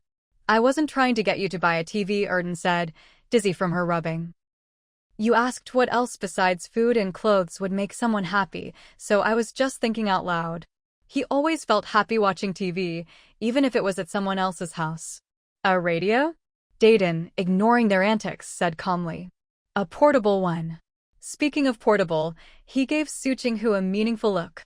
Su Qinghu immediately understood. "Oh, my dear eldest son, do you want to see the typewriter I bought? Big Egg. The way she talks." Su Qinghu noticed Big Egg's cheek twitch noticeably and chuckled. "Let's come back and check on it later." "Where are we going?" Second Egg asked. "Are we delivering the wheelchair now?" Su Qinghu replied, "I was planning to deliver it tomorrow, but then I thought, what if there are a lot of people visiting him tomorrow? Better to bring it today and avoid the crowd." As she spoke, she directed Big Egg and Second Egg, "You two, go to the kitchen and find a basket. Pick out some things the old man likes to eat and put them in. Grab some fruit too." While Big Egg and Second Egg went to pack the food, Su Qinghu washed her face. Once everything was ready, the group headed to visit the old squad leader. It was 6 in the evening, still bright outside. By the time they arrived, it had only just started to get a little dark. Children were running and playing in the alley, sometimes chasing a dragonfly and shouting as they dashed past. The smell of food drifted from every household. Su Qinghu took a deep breath and said to the 2 kids walking beside her, "You know, food always smells better when it's from someone else's kitchen." "Smells like someone's making chicken soup." Second Egg sniffed the air. And stir-fried pork with celery." Big Egg, keeping an eye out to avoid bumping into other kids, listened to their conversation and was speechless for a moment. "I kind of want." Before Su Qinghu could finish, Big Egg cut in, dashing Second Egg's hopeful look. "No, you don't." Second Egg pouted, "Come on, bro. Don't be such a killjoy. We're just saying we want it. It's not like we're actually going to ask for someone else's food." "Even thinking about it is not okay," Big Egg said, glancing at Su Qinghu and then at Second Egg. "Can you really guarantee that you won't end up acting on that thought?" Su Qinghu. No, she couldn't. Second Egg. "What if we pay for it?" "Paying is fine, but we have something to do right now," Big Egg frowned. "Did you forget what those uncles and aunties in the park and alley said? They said a lot of people have tuberculosis." Second Egg. Well, that did it. His brother had completely killed any desire to buy food from someone else's house. And from now on, he'd never have that thought again. Su Qinghu. Good. She wouldn't think about it anymore either. The 3 of them walked in silence to the old squad leader's courtyard, entering as if they were regulars. The old squad leader was cooking. On the coal stove was a lunchbox, inside which he was boiling a bowl of plain noodles with some soy sauce and a sprinkle of chopped scallions. Su Qinghu didn't say much, just smiled and set down the lightweight, nimble wheelchair. A salute to a hero. The old squad leader was taken aback. "You." "Grandpa, tomorrow is National Day," Second Egg said with a big grin, moving closer. "We wanted to give you a National Day present." My mom was worried there'd be too many people visiting you tomorrow and she wouldn't get a chance, so we came early. Take a look, do you like it? Is it easy to use? Second egg took the chopsticks from his hand. I'll watch your noodles for you. Make sure they don't boil over. He and his brother might not be great cooks, but at least they could make sure things were cooked through. Besides, as long as there was enough seasoning, anything tasted good. The old squad leader wanted to refuse, but seeing Su Qinghu's calm expression, he smiled. All right, I'll give it a try. Su Qinghu went over to help him, and Big Egg quickly followed, pushing the wheelchair into position behind him. It's hot these days, so we brought you a bamboo mat, Su Qinghu said, helping him sit down with a smile. There's also a cotton cushion for when it gets cold. You can swap it out yourself. Thank you. The old squad leader's eyes were warm, and even the wrinkles on his face seemed to soften. Thank you. Thank you for remembering me. Su Qinghu said, honestly, I'm a bit embarrassed. The first time I met you, I wanted to bring you a wheelchair, but then I got busy with work trips and forgot. The old squad leader started to say something, but Second Egg jumped in cheerfully. I told my mom, we're bringing warmth, and she's bringing something practical. Both are good. The other residents of the courtyard had been eating, but when they heard the commotion, they came out. When they saw the wheelchair, someone exclaimed, wow, this one's much lighter and easier to use. You're so thoughtful and you raise your kids well. Good kids come from good parents. Yeah, these two are something else. They've been coming here for years now. Su Qinghu chatted and laughed with them. After some small talk, Su Qinghu put the things they'd brought into his room. Seeing how neat and tidy his room was, Su Qinghu nodded to herself. No matter how much the kids helped him clean, it still took his own effort to keep it that way. He was just a naturally clean and orderly person. Looking around, Su Qinghu noticed the old squad leader's cooking pot. For him, it really was a bit big and heavy, hard to move around. Maybe she could get him a custom pot, just the right size for 1 or 2 people. The courtyard was crowded now that everyone was home from work, so Su Qinghu didn't stay long. After chatting a bit more, she said her goodbyes. As soon as she left, someone asked the old squad leader, is that lady really those 2 kids' mom? She doesn't look old enough. Yeah, and the way she dresses and carries herself, she doesn't seem like an ordinary person. The old squad leader replied, she's a good person. With that, he turned his attention back to his noodles. After they left, Second Egg spoke up. Did you feel bad seeing him cook plain noodles without even a single vegetable leaf? Su Qinghu glanced at him but didn't say anything. He actually gets money from the government, but he never spends it or any of his own earnings on himself, Second Egg said.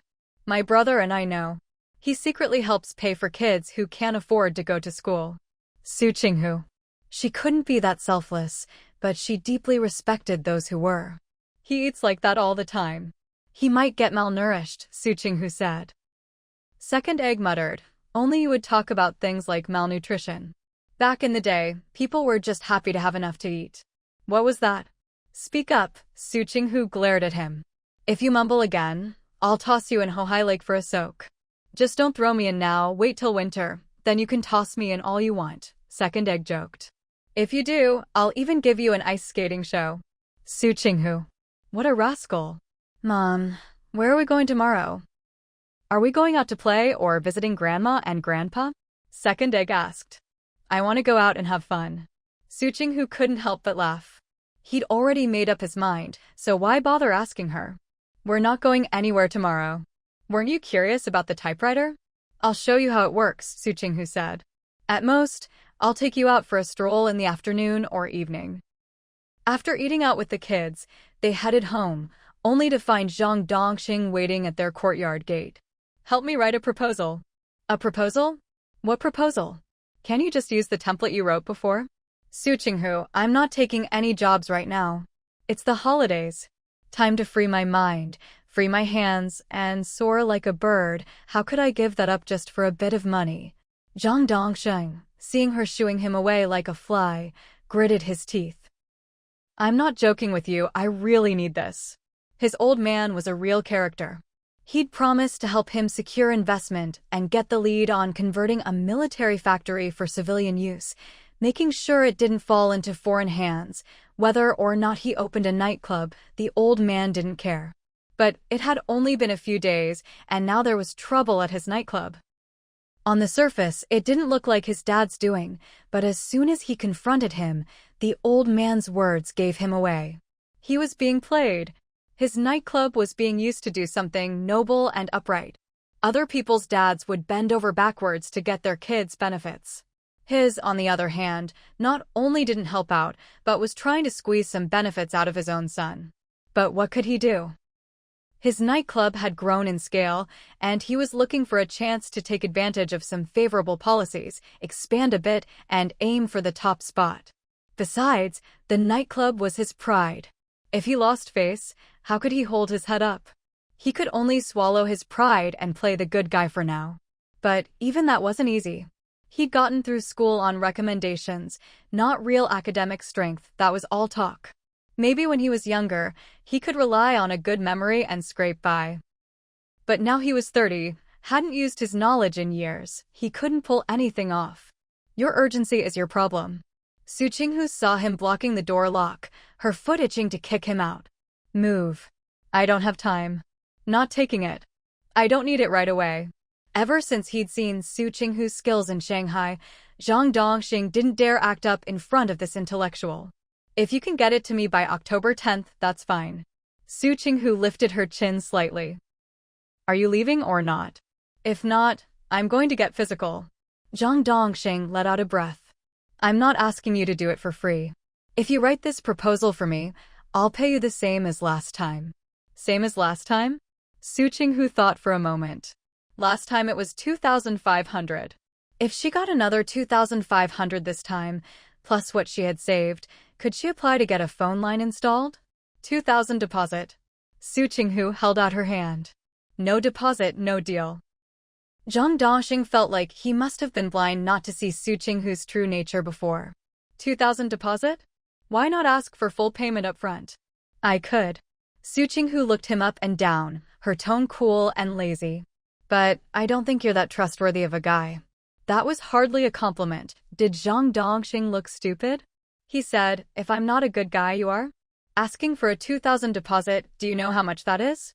The biggest bill is 10 yuan. Am I an idiot to walk around with wads of cash every day? Whether you're an idiot or not, I don't know. But I know myself. Su Qinghu pointed at herself. I only get motivated when I see the money. Zhang Dongxing. Get it? Su Qinghu looked at him, asking unhurriedly. Did Dan and Dan looked at Su Qinghu, then at the gritting his teeth Zhang Dongxing, and suddenly found it all very fascinating. Especially Dan, his eyes were shining. You could solve things without even fighting? That was so cool. Zhang Dongxing took a deep breath. How about this? I'll give you the materials first, and tomorrow morning, I'll bring you the money, okay? Nope. Su Qinghu was haughty. I've got plans tomorrow, leaving early. No time to wait for you. Dan's eyes lit up and he chimed in, Mom, are we going out to play tomorrow? Su Qinghu shot him a look. Dan quickly retreated. Got it, shouldn't have interrupted. Zhang Dongxing, can't you be flexible at all? I have to pay you now. Yep. Su Qinghu nodded without hesitation. Although she'd just said she was all about the money, she wasn't about to let a little cash ruin her holiday plans. She wasn't exactly short on money anyway. Fine. Wait here. I'll be back in half an hour. Zhang Dongxing gritted his teeth, feeling like his pride had been shredded by Su Qinghu and was now flapping in the wind. She was a real ancestor. A goddess. But what could he do? She was talented, and he needed her. She even had a bilingual typewriter. That speed and accuracy, it was uncanny. Su Qinghu didn't say anything else, just waved her hand lazily, signaling him to get on with it. As soon as he left, did Dan and Dan immediately looked at her. Dan, Mom, what are you writing? That's a lot of money. Just like that, she made 2,000. And that was just the deposit. Su Qinghu, a proposal. She briefly explained to the kids what a proposal was, then shooed them off to wash up. She herself went to the kitchen to grab a popsicle, turned on the fan, and lounged in the living room, happily munching away. She took a bite, the cold and sweet ice melting in her mouth, sending a chill all the way to her skull. All the heat and irritation vanished. She was enjoying herself when she heard a knock at the door. Su Qinghu didn't move right away. She checked her watch first. It had been less than 10 minutes since Zhang Dongxing left. Puzzled, she took another bite of her popsicle, savoring the cool sweetness, and then strolled over to open the door. If he came back without the money, she'd just refuse the job. Isn't a carefree holiday much better? I mean, Su Qinghu opened the door just a crack, standing defensively behind it, only her eyes visible. She was stunned. It wasn't Zhang Dongxing at the door. As soon as she recognized the visitor, she was about to close the door, but he quickly squeezed inside, looking at her with eyes full of pain and joy. Su Qinghu, pain? Joy? Was Li Qiwei out of his mind? And what was he doing here? Coming to plead for Wu Shixin's brother? Get out. Su Qinghu's face darkened. Don't make me get rough. Li Qiwei's face was full of sorrow and bitterness. I'm about to go abroad, Su Qinghu. Su Qinghu's mouth twitched. Is he crazy? He's going abroad. What's that got to do with me? I was wrong before. I shouldn't have treated you that way. But you know how things are these days, without connections, it's hard to get anything done. Under Su Qinghu's strange gaze, Li Qiwei said, I know you resent me, so go ahead and resent me. At least that way, you'll remember me. Su Qinghu, how long have you felt this way? What? Li Qiwei was stunned, unable to follow her train of thought. Su Qinghu. I mean, how long have you thought I'd want to hate you? How long have you believed that? Always. Li Qiwei sounded uncertain. Alpaca. Su Qinghu cursed inwardly, then continued to ask gently, all this time. Li Qiwei didn't reply, just looked at her in silence, his eyes full of emotion. You felt this way all along, but have you ever considered another possibility? Su Qinghu's tone suddenly grew heavy, her gaze tinged with pity. Li Qiwei, what? Have you seen a doctor? Su Qinghu asked. What did the doctor say? Li Qiwei, what do you mean? I mean you're sick. Su Qinghu dropped her gentle act. You're sick, so why don't you go see a doctor? Why come to me? I'm not a doctor, what, you want me to prescribe you some medicine? Li Qiwei, Su Qinghu you. What about me? You're a married man, what are you doing here with me? What do I have to do with you, even a penny's worth? Su Qinghu was getting impatient. Actually, that's not true, you do owe me some money. Damn it, when are you going to pay back the money you tricked out of me before? I've calculated it, it's at least a few hundred yuan. Whatever romantic thoughts Li Qiwei had instantly vanished the moment Su Qinghu mentioned money. He'd originally wanted to see her before going abroad. But he never expected this. Su Qinghu, you're not the same person you used to be, Li Qiwei said angrily. You used to be cultured, considerate, thrifty, friendly, and never spoke harshly. Now you're like a lunatic. You've gone mad. I just wanted to see you before I left the country, have a good talk, and put a period on our youth and our past. And now you treat me like this? You've thrown away everything that happened before. You're letting down your youth. You're letting down everything you put in. By denying me, you're denying yourself. Don't you understand that? Su Qinghu. Damn, is he trying to gaslight her? How dare he? I really didn't expect you to hate me this much. Is unrequited love really enough to make someone change so much?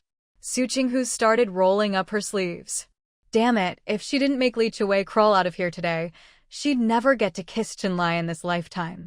As Su Qinghu advanced step by step, Li Qiwei suddenly panicked and unconsciously took a step back.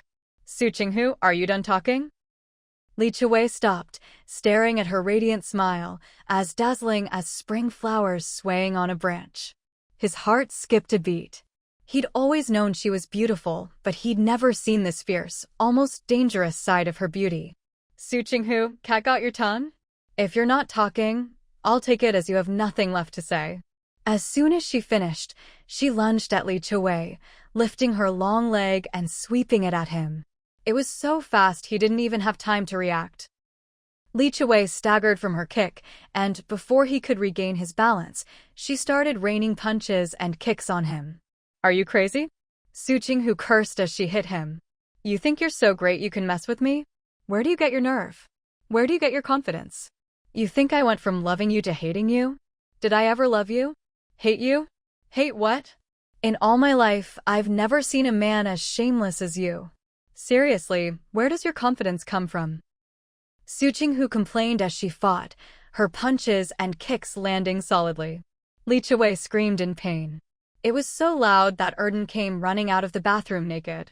What's going on? What's going on? Su Qinghu didn't even look back. None of your business. Go back to your bath. Oh. Erden replied, didn't move at first, but seeing Su Qinghu had the upper hand, he turned around, covered his little bird, and went back to his bath. Su Qinghu was really going at it. Li Chuwei couldn't dodge at all. In fact, he didn't even manage to dodge once. He was beaten so badly he was about to cry. Stop. Stop.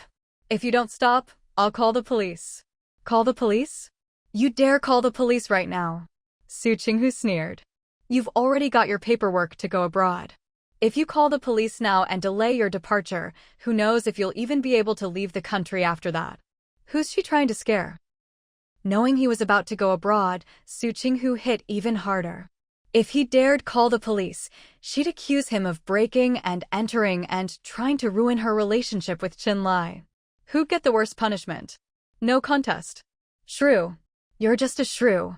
Li Chuwei wanted to run away but couldn't, so he just yelled, I'm going to report you to your work.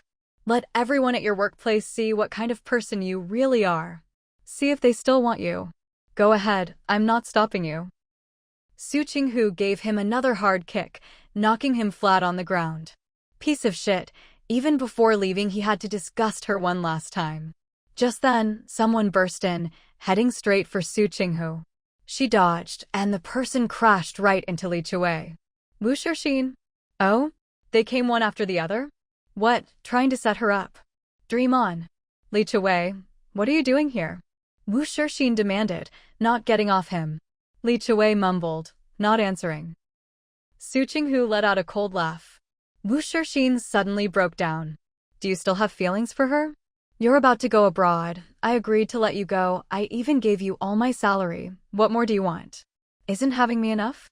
You said once we got married it would be for life, that we'd never separate. Did you forget? I just came to get money from her, Li Chuwei said, his voice trembling from the pain of being beaten. Su Qinghu, heh, get lost. She stepped forward, ready to kick him again, but suddenly a dark figure flashed by. Before she could react, the figure charged forward, and then there was a crisp sound of bones breaking. Su Qinghu. Before she could even cover her ears, a blood-curdling scream rang out in the dusk.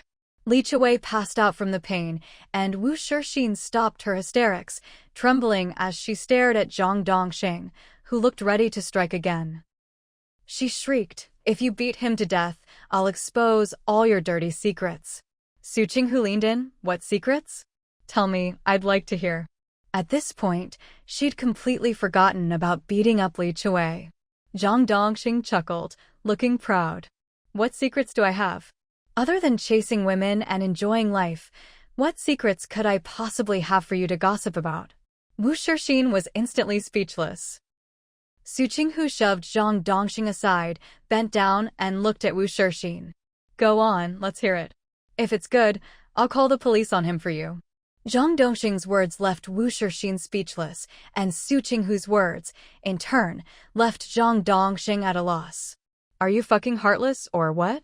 Zhang Dongxing was so angry at Su Qinghu he nearly keeled over. I helped you, and you actually want to send me to the cops? Su Qinghu didn't even look back. What are you so anxious about?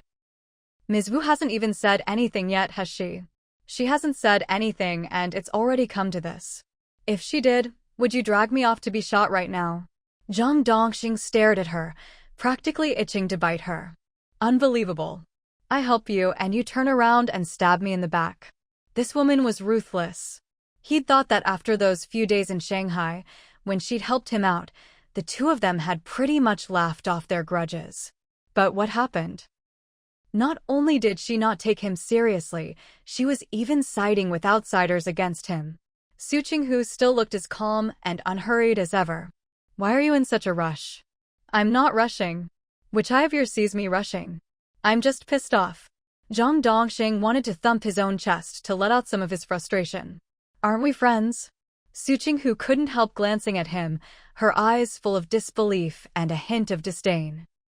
Just as Zhang Dongxing was starting to feel uncomfortable under her gaze, Su Qinghu spoke, her tone firm and decisive.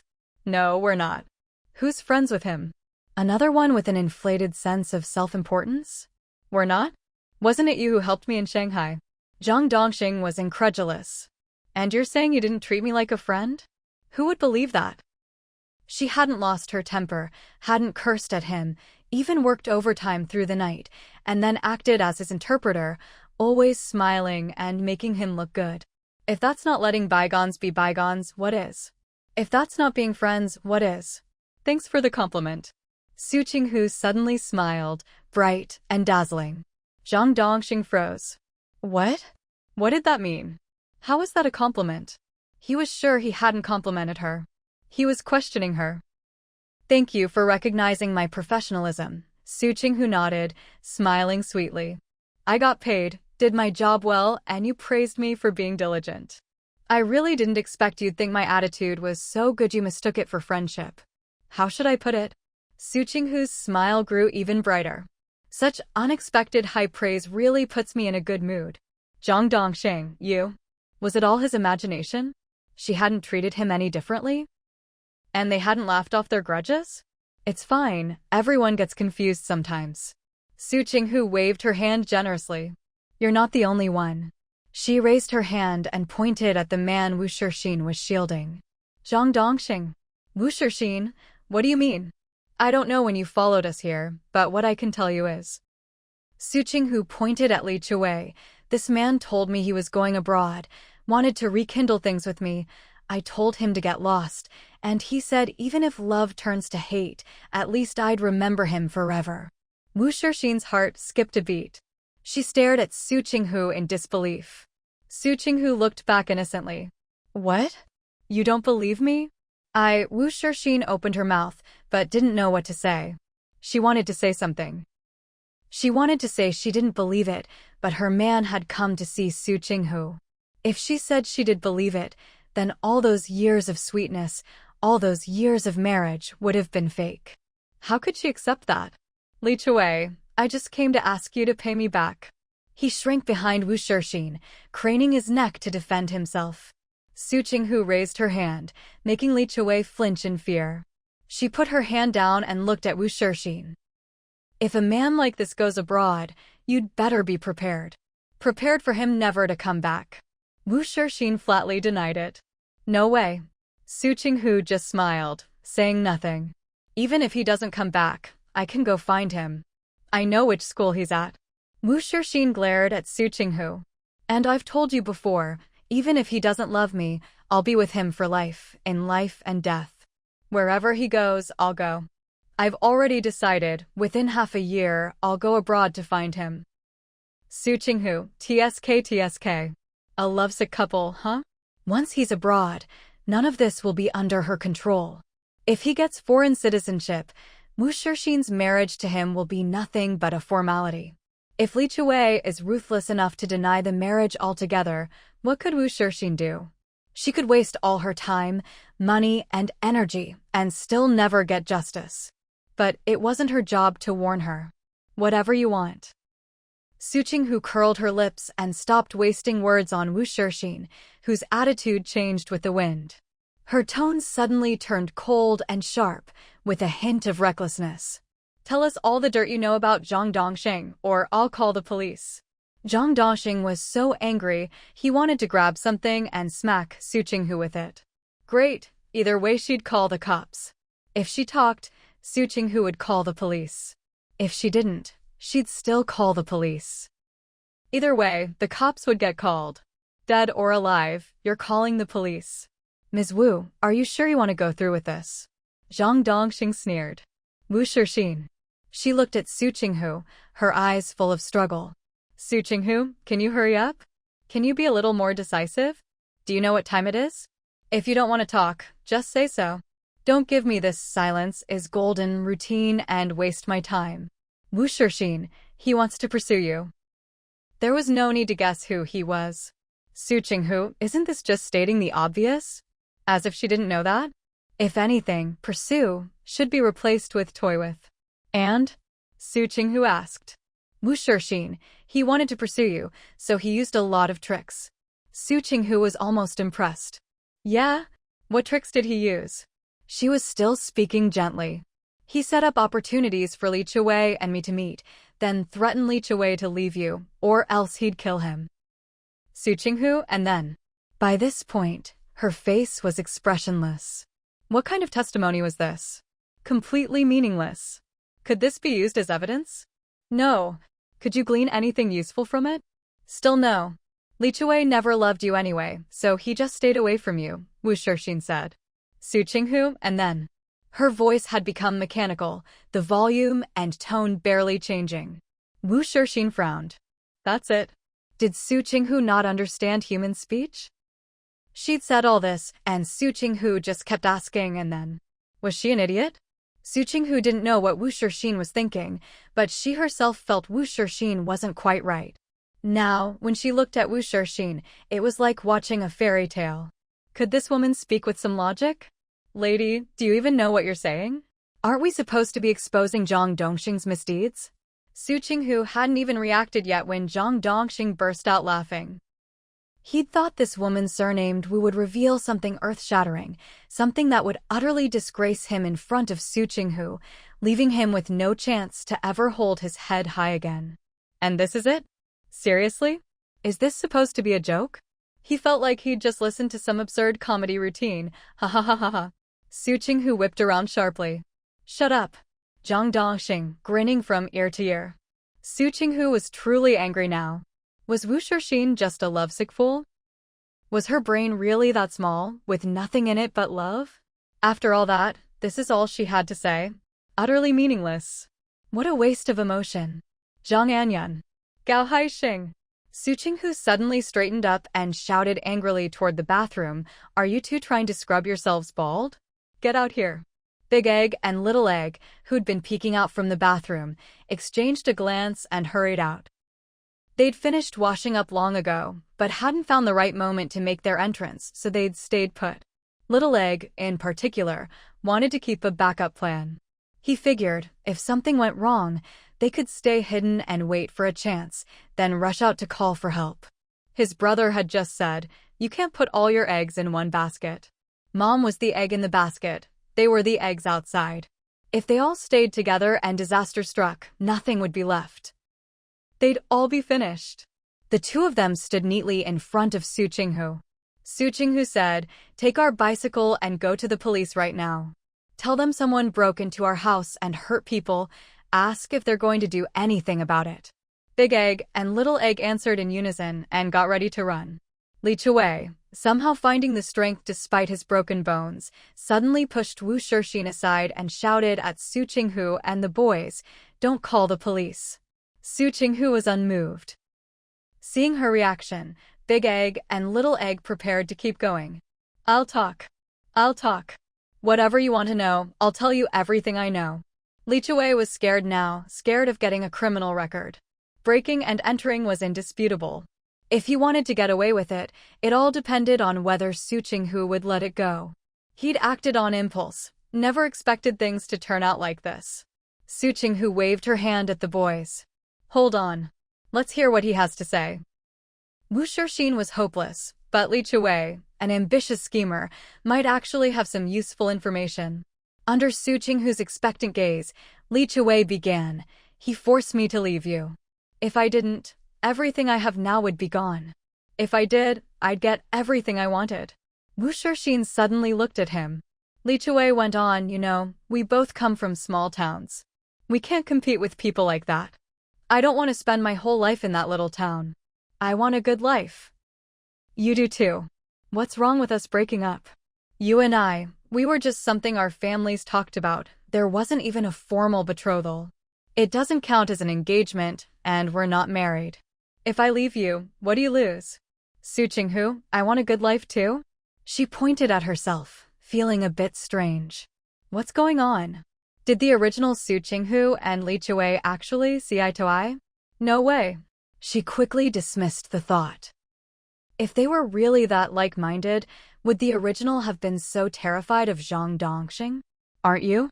You never lacked for food or clothes growing up. When other kids were craving a single piece of candy, you were already sick of it. When other kids had to work every day, your grandpa never let you lift a finger. He spoiled you more than any rich young lady. All you had to do was study. You never had to worry about anything else. Su Qinghu fell silent. Something felt off. Was Li Qiwei out of his mind? My grandpa doted on me. Su Qinghu looked down at him, enunciating each word. You got a problem with that? Li Qiwei, almost hysterical, shouted, I hated how he always gave me your leftovers. I hated how he threw money and ration tickets at people. He helped you go to school, and you resent him? Su Qinghu asked coldly. Her tone was icy, so icy it suddenly reminded Li Qiwei of the way old Master Su used to look at him. Like he could see right through his soul. I don't hate that he helped me go to school, I hate that he lorded it over me. Li Qiwei snapped. If he wanted to help, fine, but why humiliate me? 20 yuan, and he thought that was enough for me to marry you. Am I only worth 20 yuan? Li Qiwei had always been a standout in their town. But ever since Su Qinghu came along, he was always being compared, always being chased. Even their weight and looks were compared. How could you compare them? Comparing a boy and a girl, wasn't that an insult to him? Su Qinghu's face darkened. You're not worth 20 yuan. You're worth 25. What an idiot. Proud yet insecure, jealous and vain, that was Li Qiwei Tat. Looking at him, Su Qinghu clenched her fists, wanting to beat him up. But his accusations made her suddenly picture old Master Su more vividly in her mind. Though the face was still blurry, she could recall his figure. Su Qinghu said, it was your family who wanted you to marry me, not him, right? She chose her words carefully. Li Qiwei paused, his mind racing. He wanted to vent, to make Su Qinghu believe everything he'd done was because of his childhood, to win her sympathy and get her to let him off. He stayed silent, so Su Qinghu spoke again. Why are you blaming my grandpa for what your own family did? Li Qiwei, didn't he just let it happen? He never forced you to do anything, Su Qinghu replied. Li Qiwei, but he treated you better. In town, ever since he'd shown his intelligence, everyone had looked at him differently, pinned their hopes on him. Except old Master Su. Was he stupid? Why would old Master Su treat anyone better than his own granddaughter? Do you even remember what my grandpa's smile looked like? Su Qinghu asked. Describe it for me. Li Qiwei was stunned. What? When Su Qinghu didn't respond, he said, your grandpa smiled? Su Qinghu turned to Big Egg and Little Egg. Forget it, go call the police. No point arguing with these people. She might as well go back and see if she could find someone else who could give her some memories to paint. Big Egg and Little Egg answered and started pushing the bike out. Zhang Dongxing, you're not going. Su Qinghu looked at him. Not going? Then who's going to throw out the 2 pieces of trash in the yard? Who's going to handle the aftermath? Zhang Dongxing was taken aback. What? Su Qinghu just stared at him, saying nothing. What was today idiot day? One after another, slow to react and terrible at understanding anything. Zhang Dongxing felt like her gaze was cutting him to pieces. He took a deep breath, pointed at her from afar and gritted his teeth. I'll handle it. Su Qinghu turned and waved at Big Egg and Little Egg. Come back. Little Egg answered brightly, okay. Seeing the silent exchange between Su Qinghu and the boys, Zhang Dongxing took another deep breath. He felt like he'd been set up. Door closed, locked, all done in a flash. Su Qinghu carried a folder of documents, while Erden held 2 wads of cash, eyes wide with amazement. So it turns out the teacher wasn't lying when they said, knowledge is wealth. They just made 2,000 yuan, just like that. Su Qinghu tossed the documents onto the living room table, then dragged her bilingual typewriter out from her bedroom and set it on the table. She tapped the instruction manual and said, you 2 study this first. She needed to go wash up. We can touch it however we want? Erden eyed the mechanical-looking typewriter, itching to try it. We can explore it however we like? Su Qinghu, holding her pajamas, waved as she walked out. Go ahead. If you break it, just fix it. After all, both of them had money now. If they somehow managed to break it, she'd just deduct the repair costs from their 1,000 yuan profit later. Simple as that. As soon as Su Qinghu left, Erden and his older brother exchanged a glance. Erden, whoever breaks it, fixes it? If it's both our fault, we each take half the responsibility, Erden added. Dayton looked at him, said nothing, just nodded. Erden was about to dive in, but Dayton stopped him. Read the manual first. Oh. Erden answered, a bit deflated, and squeezed next to his brother to read the manual together. They read and compared as they went. By the time Su Qinghu finished her shower and came out with her hair still dripping, the two still hadn't actually started using the machine. How's it going? Su Qinghu sat across from them, still towel-drying her hair, and leaned over to glance at the typewriter. Haven't tried it yet? They hadn't even loaded the paper, let alone typed anything. Almost there, Erden said without looking up, still absorbed in the manual. Su Qinghu looked at Dayton, smiling. Want to give it a try? Wait, I'm almost done with the manual. Erden waved her off, eyes glued to the page. Dayton looked at Su Qinghu, his eyes light-colored. We have to wait. It wasn't that he couldn't do it, or didn't want to try. There was just an obstacle in the way. Su Qinghu sat back and kept rubbing at her long, curly hair.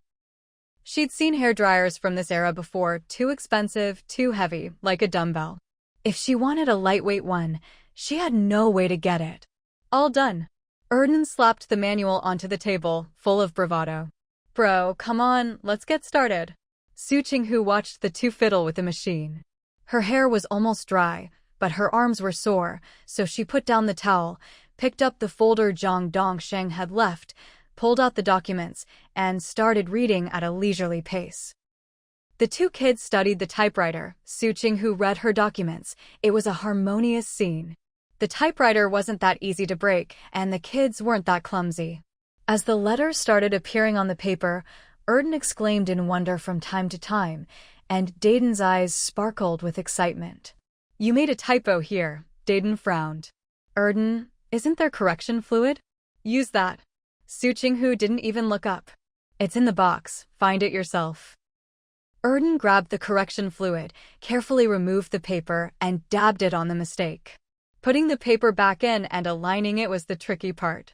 Plus, the smell of the correction fluid was so strong that Su Qinghu couldn't help but move away with her documents. The two kids were so absorbed, they didn't seem to notice the smell at all. Su Qinghu read her documents, listening to the sound of the kids tapping away at the keys, a smile in her eyes. Their typing speed was picking up. Dayton and Erden would chat occasionally, then take turns typing for 10 minutes each. After a while, Erden suddenly called out to Su Qinghu, who was jotting notes nearby. Mom, can we take it apart? Su Qinghu looked up, blinked, and rolled her neck. Erden, no, it's fine if we can't. I'm just curious how it types out the letters. It's not like he wanted to take the typewriter apart just for fun. He didn't want to get smacked for it. Up to you, Su Qinghu said, feeling her neck loosen up. She yawned and looked away. But are you sure you want to take it apart tonight? It's already 10:30. Erden stared at Su Qinghu, silent. So that big neck roll earlier wasn't a sign she was about to fight, just stretching? Why are you looking at me like that? Su Qinghu teased. You look like you're begging me to hit you. Erden looked away, reluctantly glancing at the typewriter. Then can we take it apart tomorrow?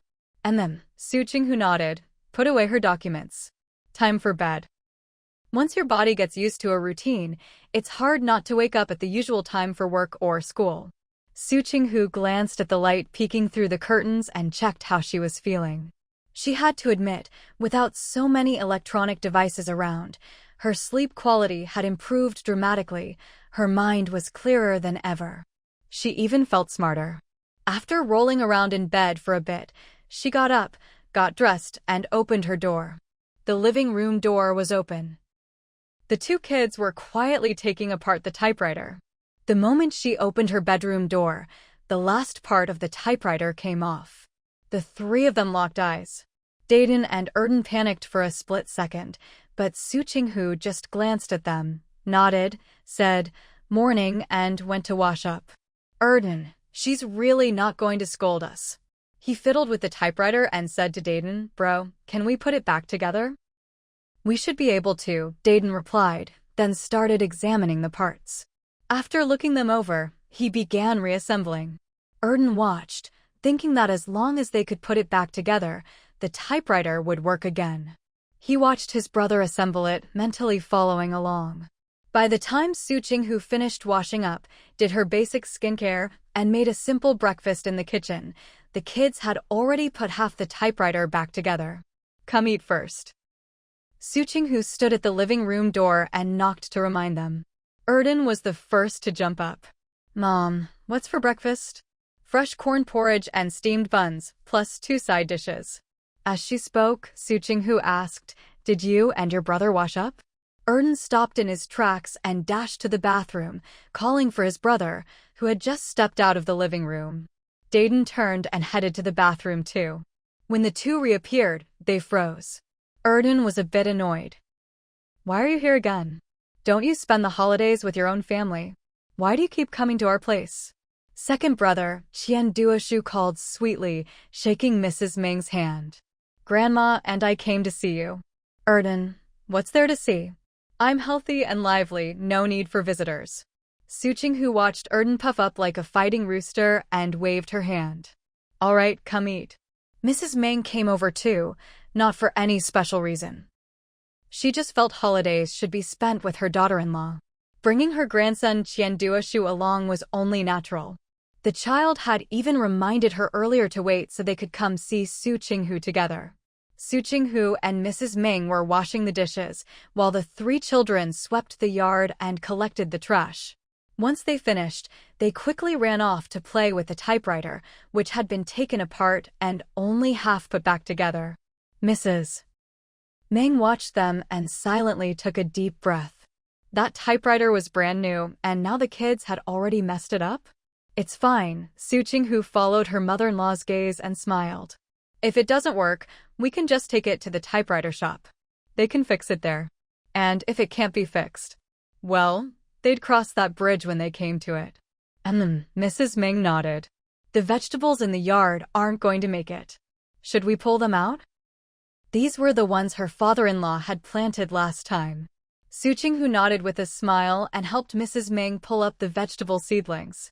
"Actually, we should plant some loofah and squash," Mrs. Ming said, shaking her head. "You can eat loofah when it's tender, and when it gets old, you can use it as a scrubber for dishes. Squash keeps well, and you can dry it for the winter, makes a nice dried vegetable." Su Qinghu listened with a smile. "Didn't you dry a lot of vegetables already?" "I'll ask you for some when the time comes. Wait a bit longer, there are still some left to dry. Once they're all done, I'll bring them over for you," Mrs. Ming replied. She paused for a moment, then finally spoke up, "Xiaosu, we're thinking of holding a wedding banquet for you and Qinlai at the end of the year. What do you think? Would that work?" "Su Qinghu, have you been getting pressured about this too?" Mrs. Ming asked. "Who else is being pressured?" Su Qinghu laughed. "You didn't know?" "Qinlai, of course." "Qinlai?" Mrs. Ming was surprised. "He's back? When did he come back? Why didn't he say anything?" Su Qinghu replied, "A couple of days ago. Don't overthink it, he was really pressed for time. He just had one meal at home and left again. All in all, he was only home for 2 or 3 hours," Su Qinghu added. Mrs. Ming said, "Let's not talk about whether he came back or not. About what I just mentioned. Having the wedding banquet at the end of the year, what do you think? Would that work? If it's okay, I'll start preparing now. That way we won't be rushed and unprepared when the time comes." Su Qinghu said, "If Qinlai has time, then we can start getting ready." As soon as she agreed, Mrs. Ming was delighted. "Qinlai is so unreliable, he hasn't even let us meet your family yet." Su Qinghu sighed. "There's no one left in my family." "Who is there really?"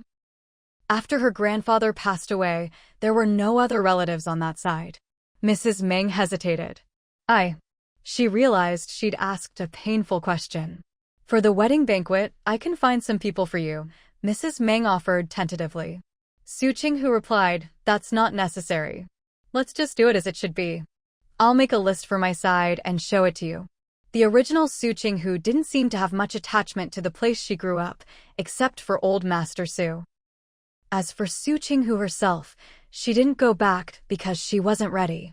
To the Su family, she was always an outsider. With that, the matter was more or less settled. Mrs. Meng started thinking about what she could prepare for Su Qinghu, wanting her to feel loved and cared for. Su Qinghu, on the other hand, quickly recovered her mood. Mom, has Dad gotten busy again lately? Even though he's retired, people of his generation have a lot of experience and a certain way of doing things. There are still things that really need him, Mrs. Meng said with a smile. In this family, I'm the only one with nothing to do now. Didn't you study accounting? Isn't there any suitable work for you? Su Qinghu asked as they washed their hands and headed to the living room. Mrs. Meng replied, I think taking care of the kids is pretty good. If I can raise our kids well, that's better than any job.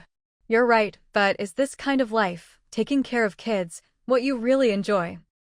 Su Qinghu asked. Have you ever thought about doing something you really like? Mrs. Meng sighed, I'm already at retirement age. It's not like any company would want me now. That was the reality, and there was nothing she could do about it. Seeing this, Su Qinghu could guess that her mother-in-law was trying to find a job as a retired lady without relying on her husband or her own connections. Mrs. Meng waved her hand. All right, let's not talk about this anymore.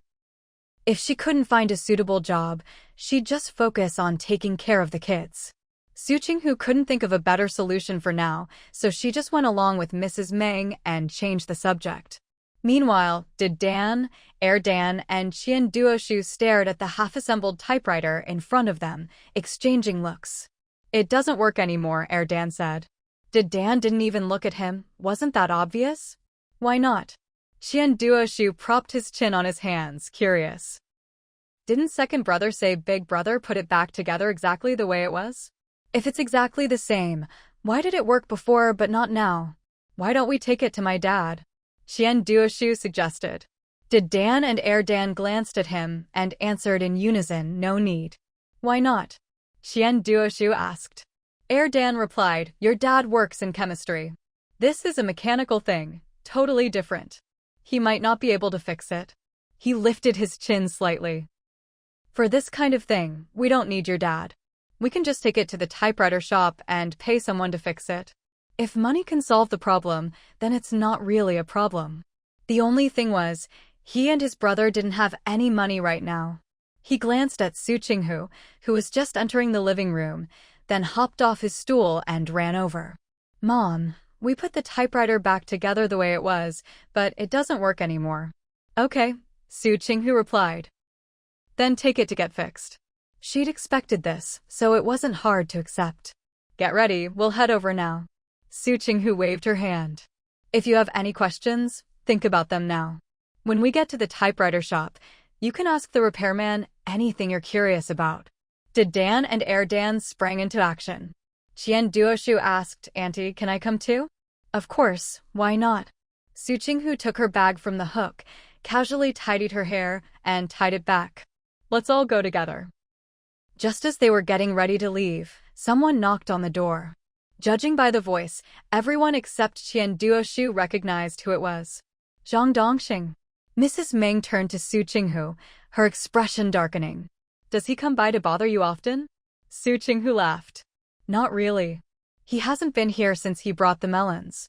He's probably here about the proposal today. Su Qinghu explained to Mrs. Meng about running into Zhang Dongxing in Shanghai. Mrs. Meng knew about this, so her expression softened.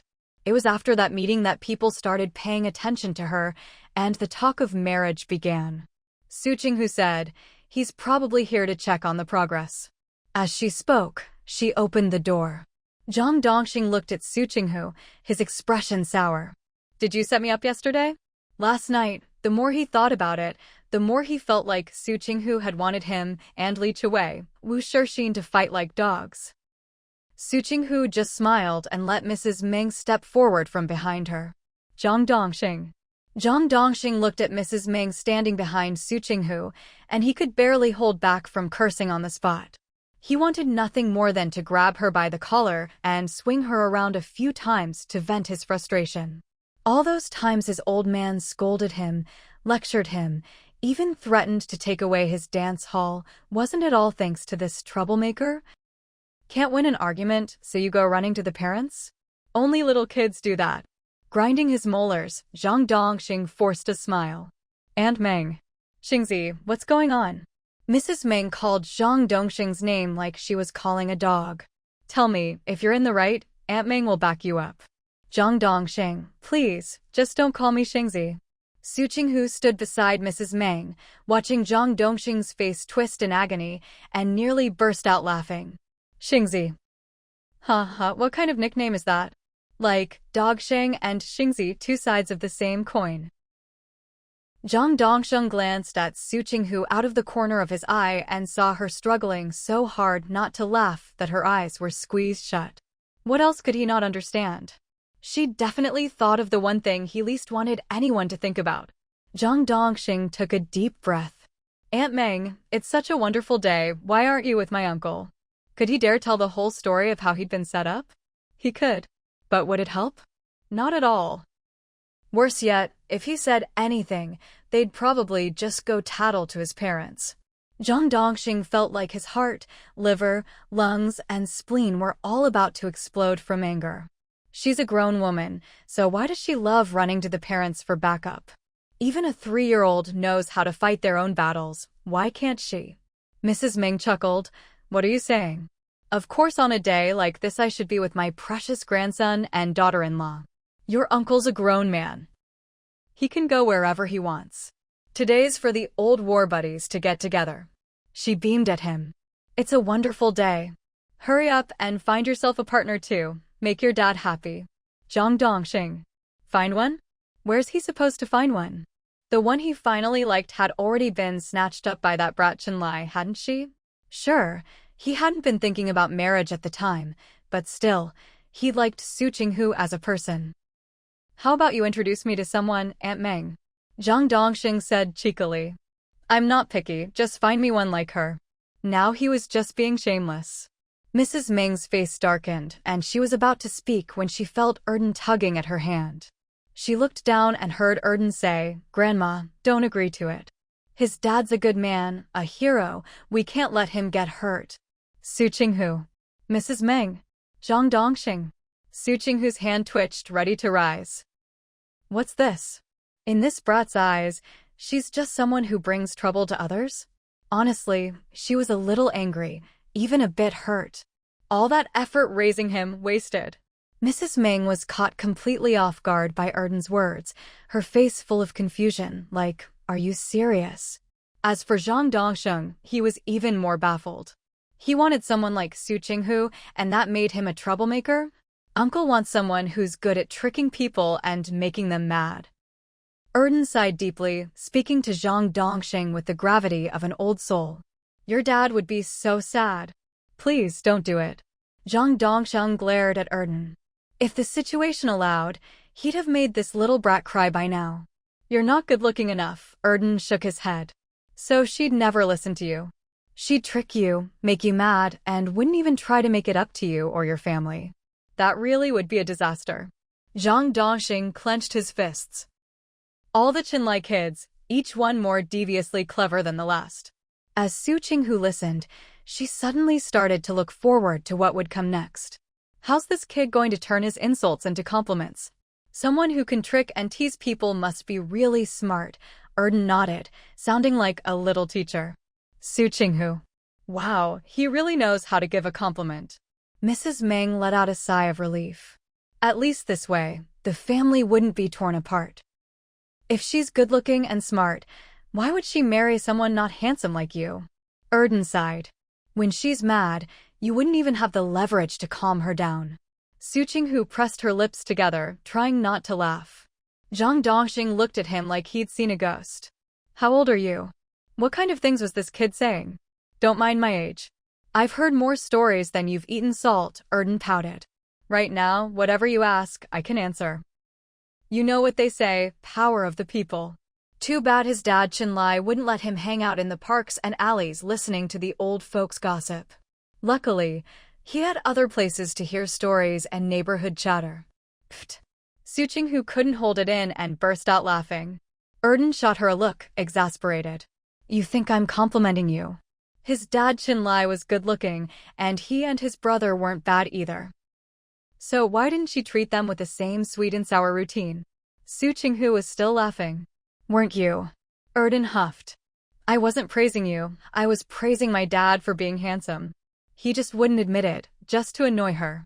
Mrs. Ming couldn't help but laugh too. You little rascal, so young and already so sly? I never thought your dad was that good-looking. I think you kids are much cuter. Erden tried to hold back, but the corners of his mouth curled up anyway. Really? Really? You're adorable, Mrs. Ming said. Where am I adorable? Erden asked. Mrs. Ming, everywhere. Erden, you're just being vague. That's not a real compliment. Mrs. Ming, how is it not a compliment to say you're adorable everywhere? My mom praises my dad without even saying anything. Her eyes do all the talking, Erden muttered. When she looks at my dad, her eyes shine brighter than the stars. Su Qinghu tried to stop Erden from spilling the truth, but her mother-in-law held her back, so she could only cover her face. So embarrassing. Mrs. Ming tried not to laugh. Should I apologize? Sorry, my eyes don't shine when I look at you. No need, Erden waved her off. No one loves good-looking people more than my mom. As he spoke, he glanced at Qian Duoshu. Qian Duoshu froze for a second, then grinned so wide her eyes disappeared. Duo is adorable, Auntie loves you. Erden. He regretted looking at her. Dayton watched their banter and reminded them he's gone. He? Who? It took everyone a moment to catch on. Zhang Dongxing? He left? How could he not? This whole family just sat around complimenting each other, with a side of putting him down. And worst of all, they completely ignored him. He should be out on the dance floor, partying it up, not standing here watching this family being all sweet and lovey-dovey. Zhang Dongxing stomped off in such a huff, he nearly left holes in the floor. Zhang Dongxing just walked away like that, which caught Su Qinghu by surprise, but thinking about it, it made sense. They were all quite capable fighters, and with Madame Meng, an elder, present, if he didn't leave, he'd just be asking for trouble. Carrying the typewriter, Su Qinghu glanced at the 3 children following her, then at Madame Meng, and double-checked, Are you all sure you want to come along? Of course, let's all go together, Madame Meng said with a smile. The kids are all curious to see how a typewriter gets fixed, and I don't have anything else to do, so I'll tag along. Rather than sitting at home waiting, it was better to go out together. It was a chance to get out and see the world a bit. Her health was actually pretty good now. After some time taking care of herself, she could feel her body was much more energetic. Plus, she was in a good mood, and even walking felt lighter than before. Su Qinghu nodded. As long as you're all willing. Honestly, there was no need for so many people just to get a typewriter fixed. At this point, it felt like they were bringing the whole family along. After getting off the bus, the group went to have lunch first, then headed to the typewriter repair shop. Looking around, it was hard to tell which shop was better, so in the end, they asked an old man fixing bikes at a nearby stall. Go to that one, the old man pointed at a very ordinary-looking shop with an equally plain name. I've seen a lot of people bring their typewriters there for repairs. Su Qinghu thanked him and led the group over. Excuse me, we'd like to get a typewriter fixed, Su Qinghu said as she entered. The man reading a book looked up. Let me see it. He was about her father's age, thin, with a scholarly air about him, the very image of a true intellectual of this era. Su Qinghu handed him the typewriter, her smile gentle. Our kids are interested in how this thing works. While you're fixing it, could you explain a bit to them? Just the basics is fine, no need to go too deep. All right. The repairman glanced at her, then at the children, and looked down at the typewriter. Did you take it apart yourselves? Or did someone else try to fix it? Su Qinghu looked at Did Dan and Dan, signaling for them to answer. Dan stepped forward. My brother and I took it apart. We just wanted to see how it could type letters. After we opened it up, my brother put it back together the way it was, but now it won't work. Dan met the repairman's gaze and insisted, I put it back exactly how it was. The repairman listened to his confident answer, glanced at his puzzled expression, and the corners of his mouth twitched slightly before he quickly composed himself. Come with me, he said, moving to a bigger work table and starting to tinker with the typewriter. Su Qinghu watched the children crowd around the repairman, eager as little chicks waiting to be fed, and couldn't help but smile. Mom, keep an eye on them for me, Su Qinghu said softly to Madame Ming. I'm going to take a walk nearby. Go ahead, Madame Ming waved her off. Just come back when it's about time. Okay, Su Qinghu replied. By the time she left, the repairman was already checking the typewriter, and the kids were watching his every move, completely oblivious to Su Qinghu slipping away. She wandered around, taking in the sights, and after she'd seen enough, she headed to her real destination. She bought apples and peaches, then picked up some canned goods and sodas before heading back with her bags full. As she was walking, she suddenly felt someone's gaze on her. She quickly turned her head and locked eyes with the person. He didn't have time to dodge and was caught dead on by Su Qinghu. He stared at her, his heart pounding wildly. Su Qinghu looked at him in silence, just quietly watching. This guy looked a bit familiar. From the way he was trying to avoid her gaze, he must have done something guilty, or maybe owed her money? Whatever it was, she wasn't about to let him off the hook. Du Jijing looked at Su Qinghu and finally managed to compose himself. He cautiously called out, Su Qinghu. Su Qinghu stayed calm and quiet, her eyes chillingly indifferent. She just gave a soft mm and said nothing more. It really is you, Du Jijing said with a laugh. When I saw you just now, I wasn't sure. You've changed so much. That ethereal, orchid in a valley vibe she used to have was completely gone. Now she was radiant, dazzling, full of life. That was why he hadn't recognized her at first. She looked familiar, but he hadn't dared to be sure. Su Qinghu just replied coolly, Du Jijing saw her distant expression and took a deep breath to steady himself, forcing a smile. I never thought I'd run into you here. Surprised? Su Qinghu finally smiled a little, though it was more of a smirk, her eyes full of judgment. Du Jijing said, not really. It's just, didn't you graduate? By the rules, you should have been assigned to work back in your hometown, right? Su Qinghu replied, sorry, I didn't go back. Then Du Jijing lowered his voice. Did you stay in the capital to work? That was an interesting question. Su Qinghu knew what he was getting at and just smiled. What kind of job? Or are you running your own business? Du Jijing said with a smile. You worked so hard in school and had such talent. You must be doing really well out in the world. Su Qinghu's lips curled up. Really?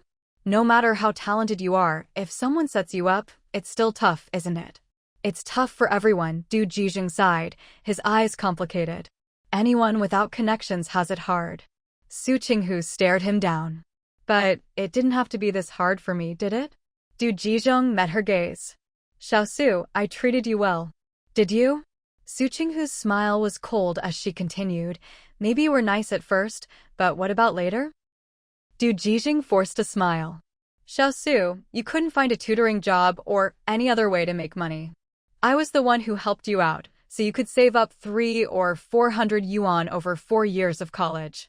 300 or 400 yuan was a huge sum for an ordinary student. For a regular worker, that was a year's salary. He wasn't exactly her benefactor, but he certainly wasn't her enemy. Does that make us even? Su Qinghu smiled coldly. You know exactly what you did. There's an art to prying information out of someone, and it takes patience. Su Qinghu thought she was patient enough, but now she was running out of it. It wasn't that Du Jijing was getting to her, it was that her hands were aching from carrying all the fruit and sodas. At this point, she felt like if she put the bags down, her fingers might not even straighten out again. Time to wrap this up quickly. If she put the bags down and kept going, the mood would be ruined. So she cut to the chase. Du Jijing said, I didn't do anything. I just found you a translation job, that's all. His expression darkened as he stared at her, narrowing his eyes slightly. I didn't actually do any real harm, Su Qinghu. Su Qinghu caught the first clue. This was the man who'd introduced her to the translation job and the one who'd taken her to the dance hall. Since no real harm was done, I guess I shouldn't bother arguing with you. Su Qinghu's expression darkened. So you can just keep living your life like a decent person on the outside, but rotten inside, without a care in the world? She wanted to provoke him, to make him spill more, and now was the time to start. Su Qinghu, watch your words. Du Jizheng dropped his fake smile and stared coldly at her. I did you a favor. Su Qinghu just sneered. Heh. That heh in modern times, it's enough to make someone flip the table.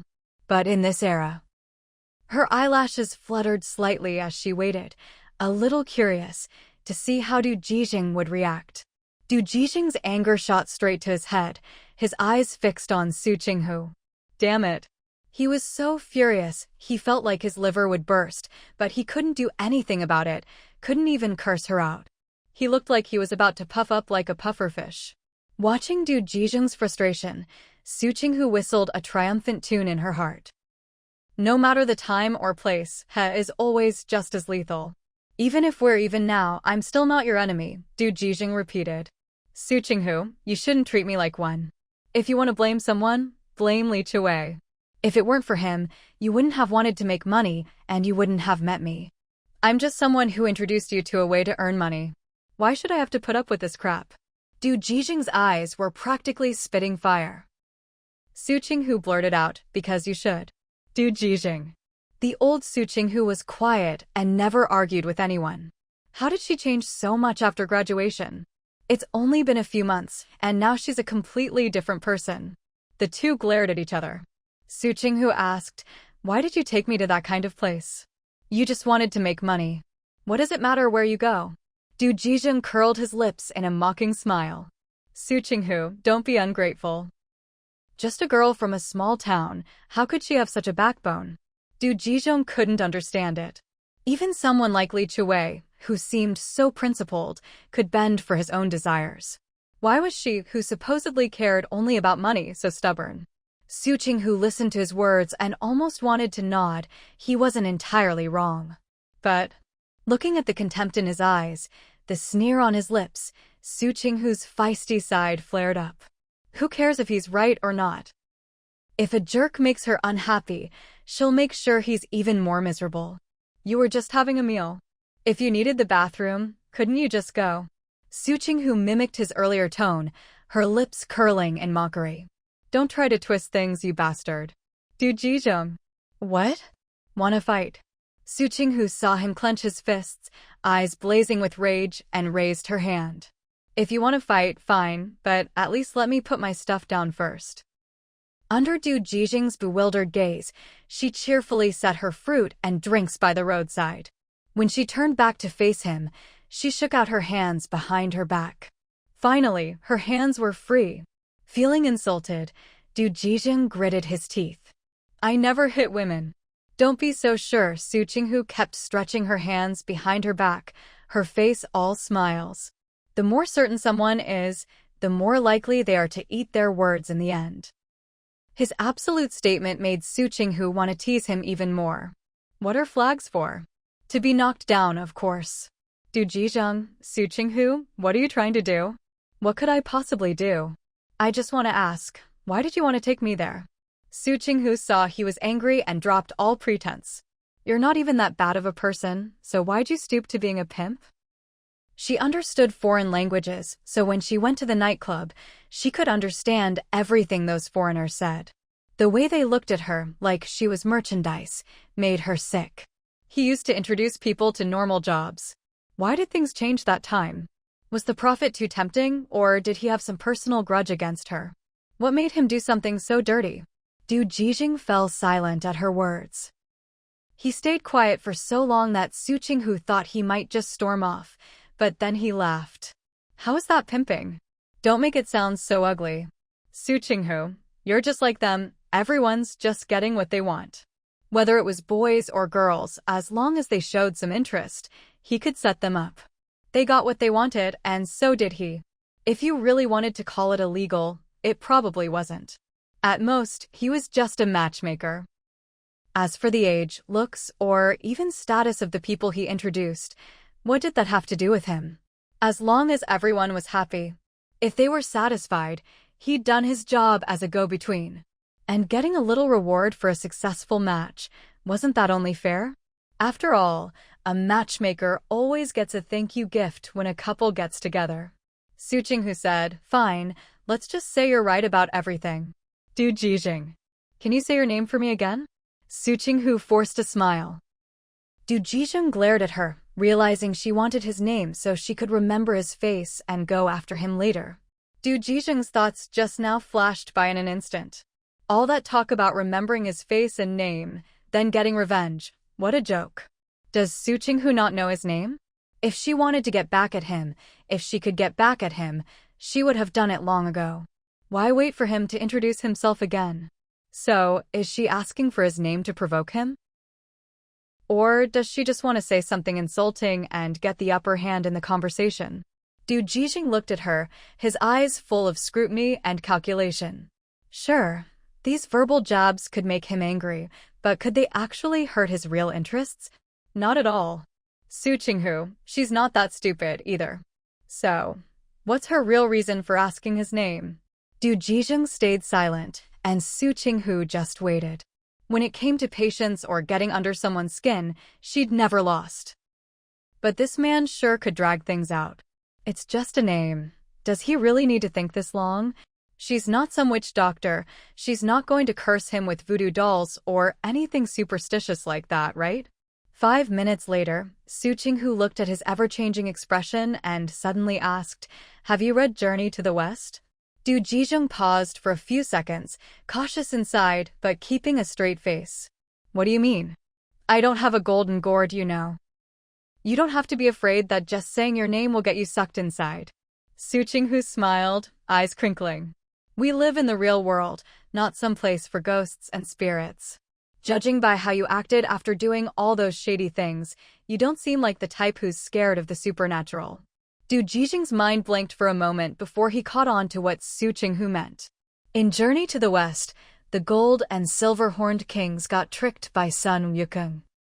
After saying their names, they got sucked into the golden gourd. She was mocking him. You think I don't know my own name? Du Jijing's face darkened. Su Qinghu shook her head, looking perfectly innocent. It's been a while since I've seen you. Who knows, maybe you've changed the order of your name. You know, a lot of bastards swear that if they don't keep their word, they'll take someone else's surname. Before she could finish, Du Jijing suddenly roared, cutting her off, his voice full of violence. Su Qinghu, even if you pulled some strings to stay here, in this place, he jabbed his finger hard at the ground beneath his feet, there are plenty of people who have to give me, Du Jijing, some respect. If she wanted to live a peaceful life here, she'd better not get cocky with him. Oh, threatening her now? Su Qinghu's smile didn't falter, her posture didn't change. She met Du Jijing's glare with a breezy, almost flirtatious calm, her tone slow and gentle as she countered his sharpness. So, are you going to tell me your name or not? Du Jijing felt a tightness in his chest, staring at Su Qinghu in disbelief. Did she even hear a word he said? Su Qinghu sighed, looking at him with the patience reserved for fools. So, what's your name? Du Jijing's face was tense, his eyes fixed on her, his expression twisted with frustration. After a moment of silent struggle, he jabbed a finger at her. Fine. I hope you can keep up this tough act. With that, he turned and strode away. Su Qinghu. He just left? Not going to say his name? Hey, if you're leaving, at least tell me your name. Su Qinghu called after his back. Don't be so superstitious. I swear I'm not going to steal your soul or stick pins in a doll of you. Du Jijing clenched his teeth, wanting to turn around and curse her out, but he held back. Because Su Qinghu just kept asking for his name, over and over. If he turned around, if he heard her ask one more time, he might just drag her into an alley and beat her until she begged for mercy. Hey, are you mad? Want to hit me? Su Qinghu kept going. You can if you want, you know. It's pretty empty over here. Du Jijing was thinking about how to teach Su Qinghu a lesson, cursing her out in his head. Su Qinghu watched as Du Jizhong didn't even pause his stride and sighed in disappointment. Honestly, wouldn't it be easier if he just said his name? It'd make it so much more convenient for them to get back at each other. Now she'd have to strike while the iron was hot, sketch his face, and later ask Kai Huayang or her teacher who he was. Carrying her bag of fruit and sodas, Su Qinghu strolled leisurely toward the typewriter repair shop. But after just 2 steps, a figure flashed by her side. She looked over and grinned. Wasn't that Du Jizhong, storming off in a huff? Looks like she'd pissed him off so much he forgot his real business. Du Jizhong could feel her gaze burning into his back. He clenched his jaw, kept walking, and cursed her out in his heart. Su Qinghu was definitely laughing at him. And she was laughing pretty happily too. Sure, she had her unhappy moments, but when something amused her, she made sure to enjoy it to the fullest. Why not? It was good for her health. Du Jizhong was practically speedwalking, desperate to get out of Su Qinghu's sight. Su Qinghu thought she was being merciful, not chasing after him to mock him, just ambling toward the typewriter shop at her own pace. Not everyone could afford a typewriter, and even if they could, not everyone could type as fast as a professional typist. To become a skilled typist, you first had to memorize the order of 1,000 or so common characters. Otherwise, not only would your speed suffer, but you'd make mistakes. And if you made a mistake, aside from correction fluid, there really wasn't any other fix. Du Jizhong had come to get a document typed up, a personal document, not work-related. He'd been so pissed off by Su Qinghu earlier that he'd forgotten all about it. When he remembered, he tried to hold back, but couldn't, and finally turned around and headed back to the typewriter shop. He handed over his materials and sat down to wait for the old man to finish typing.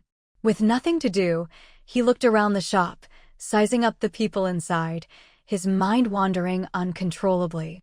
Su Qinghu walked in with her things, and when she saw Du Jizhong, she grinned. Talk about a narrow road for enemies. If you're not enemies, you don't run into each other like this. She was just about to tease him when Erden cheered, darting over to her like a bird returning to the nest, and took the bag of fruit and sodas from her hands. Mom, you sure we're gone a long time this trip? Couldn't help it. Someone was being superstitious, thought if I asked his name, I'd steal his soul. Su Qinghu laughed, glancing at Du Jizhong, whose pupils were practically shaking. The corners of her mouth couldn't help but curl up. Isn't that right? Du Jizhong was still in shock. Su Qinghu actually followed him here? Just to ask his name? Was it really that important to her? And then he was shocked again. Su Qinghu had such a big son? Did she have a kid at 14 or 15? He'd never noticed before. She already had a child, and she still pretended to be so innocent with him. Bro, have a soda. Erden waved, handed a bottle to Dayton, glanced into the bag, and gave another bottle to Qian Duoshu, who'd run over. See, I'm a good brother. I even opened the bottle for you. Qian Duoshu, thanks, second brother. Du Jizhong, damn, that skinny, slightly dark kid is the second son? So Su Qinghu had a kid at 12 or 13. What a wild woman. Mrs. Ming looked at Du Jizhong, then at Su Qinghu, sensing the strange atmosphere. She decided not to ask anything until her daughter-in-law introduced them. All the stuff was handed over to Erden, so naturally, he was the one to distribute it. Su Qinghu watched as he finished giving things to Dayton and little Qian Duoshu, then handed something to Ms. Meng, and finally walked over to the shop owner sitting at the typewriter. She smiled and shifted her gaze to Du Jizhong. Du Jizhong was still in shock, his eyes darting suspiciously between Su Qinghu and Dayton. This older kid, judging by his build, must be about 10 years old, right? So Su Qinghu couldn't have had a child at 10, could she? That means this older one isn't her biological child? Or maybe a nephew from her family. He glanced over the faces of the kids, but they were all so good-looking that he couldn't make a definite judgment. You'll need to pay extra for this, the master said, taking advantage of a pause to swap out the spare type plate. He glanced at Du Jizhong. Uncommon characters are clearly priced. For every 10, it's an extra dime on top of the base price. Got it. We know each other. I'm well aware of that, Du Jizhong quickly replied, turning his head. The master grunted, swapped in the spare type plate, and resumed typing. The clacking of the keys filled the air. Erden took a sip of soda and sauntered over, stopping just 20 or 30 centimeters from Du Jijung. He leaned against the table beside him, the whole movement smooth and streetwise. Du Jijung had never seen a kid like this before and was momentarily distracted. Erden looked him up and down, grinned, then winked at Su Qinghu. Su Qinghu. Erden walked over, beckoned, and tiptoed up to whisper to Su Qinghu in a voice loud enough for everyone to hear. He looks all proper and serious. Du Jijung, that's definitely not a compliment. You think he's good-looking? Su Qinghu also whispered back in a voice everyone could hear, glancing at Du Jijung as she spoke. Then she turned back, her expression a bit hard to describe. Forget it. For now, I guess your ability to judge looks is about at this level. When we have time, I'll take you to an art exhibit or a film studio to help improve your aesthetic sense. The two of them carried on their secret conversation so openly and brazenly that it made the listeners want to swallow them whole. Erden, I don't think he's good-looking at all. He's nothing compared to my dad. Well, of course he can't compare to your dad, Su Qinghu affirmed without hesitation. Then Erden lowered his voice and whispered in Su Qinghu's ear for real this time. Now, no one could hear what was being said, which only made everyone more curious. After he finished, Erden cradled his soda bottle and shuffled out the door. Qian Duoshu, seeing this, lifted his foot to follow, but Su Qinghu reached out to stop him. He looked up, and Su Qinghu winked at him. Your second brother will be back soon, don't worry. Okay, Qian Duoshu gave up on following and obediently stood by Su Qinghu, glancing outside, then at Du Jijung across from him. Every now and then, he'd even flash a smile at Du Jijung, who was starting to feel creeped out. Du Jijung was so bewildered he could hardly believe it. Why did he have the feeling that these three kids in front of him were little monsters in disguise? That feeling only grew stronger when he caught a glimpse of Dayton out of the corner of his eye. Their gazes were nothing like those of children their age. By comparison, the kid who had just left actually seemed more normal. Ms. Meng, seeing there was nothing for her to do, watched the master typing. After a while, she started to feel the itch to try it herself. She'd heard of these things, but never used one. Back then, they were public property, and she was always afraid of breaking something and causing trouble. Once she got home, she planned to practice on her daughter-in-law's bilingual typewriter and see if she could pick up a new skill. As she was thinking this, the door darkened and Erden led in a middle-aged woman wearing an armband. This is the person you were talking about? The woman spoke gently to Erden, who, though dark-skinned, was a handsome child. When Erden nodded, she turned stern and looked at Du Jijung. Comrade, please show me your ID. Du Jijung. Why do you need to check my ID?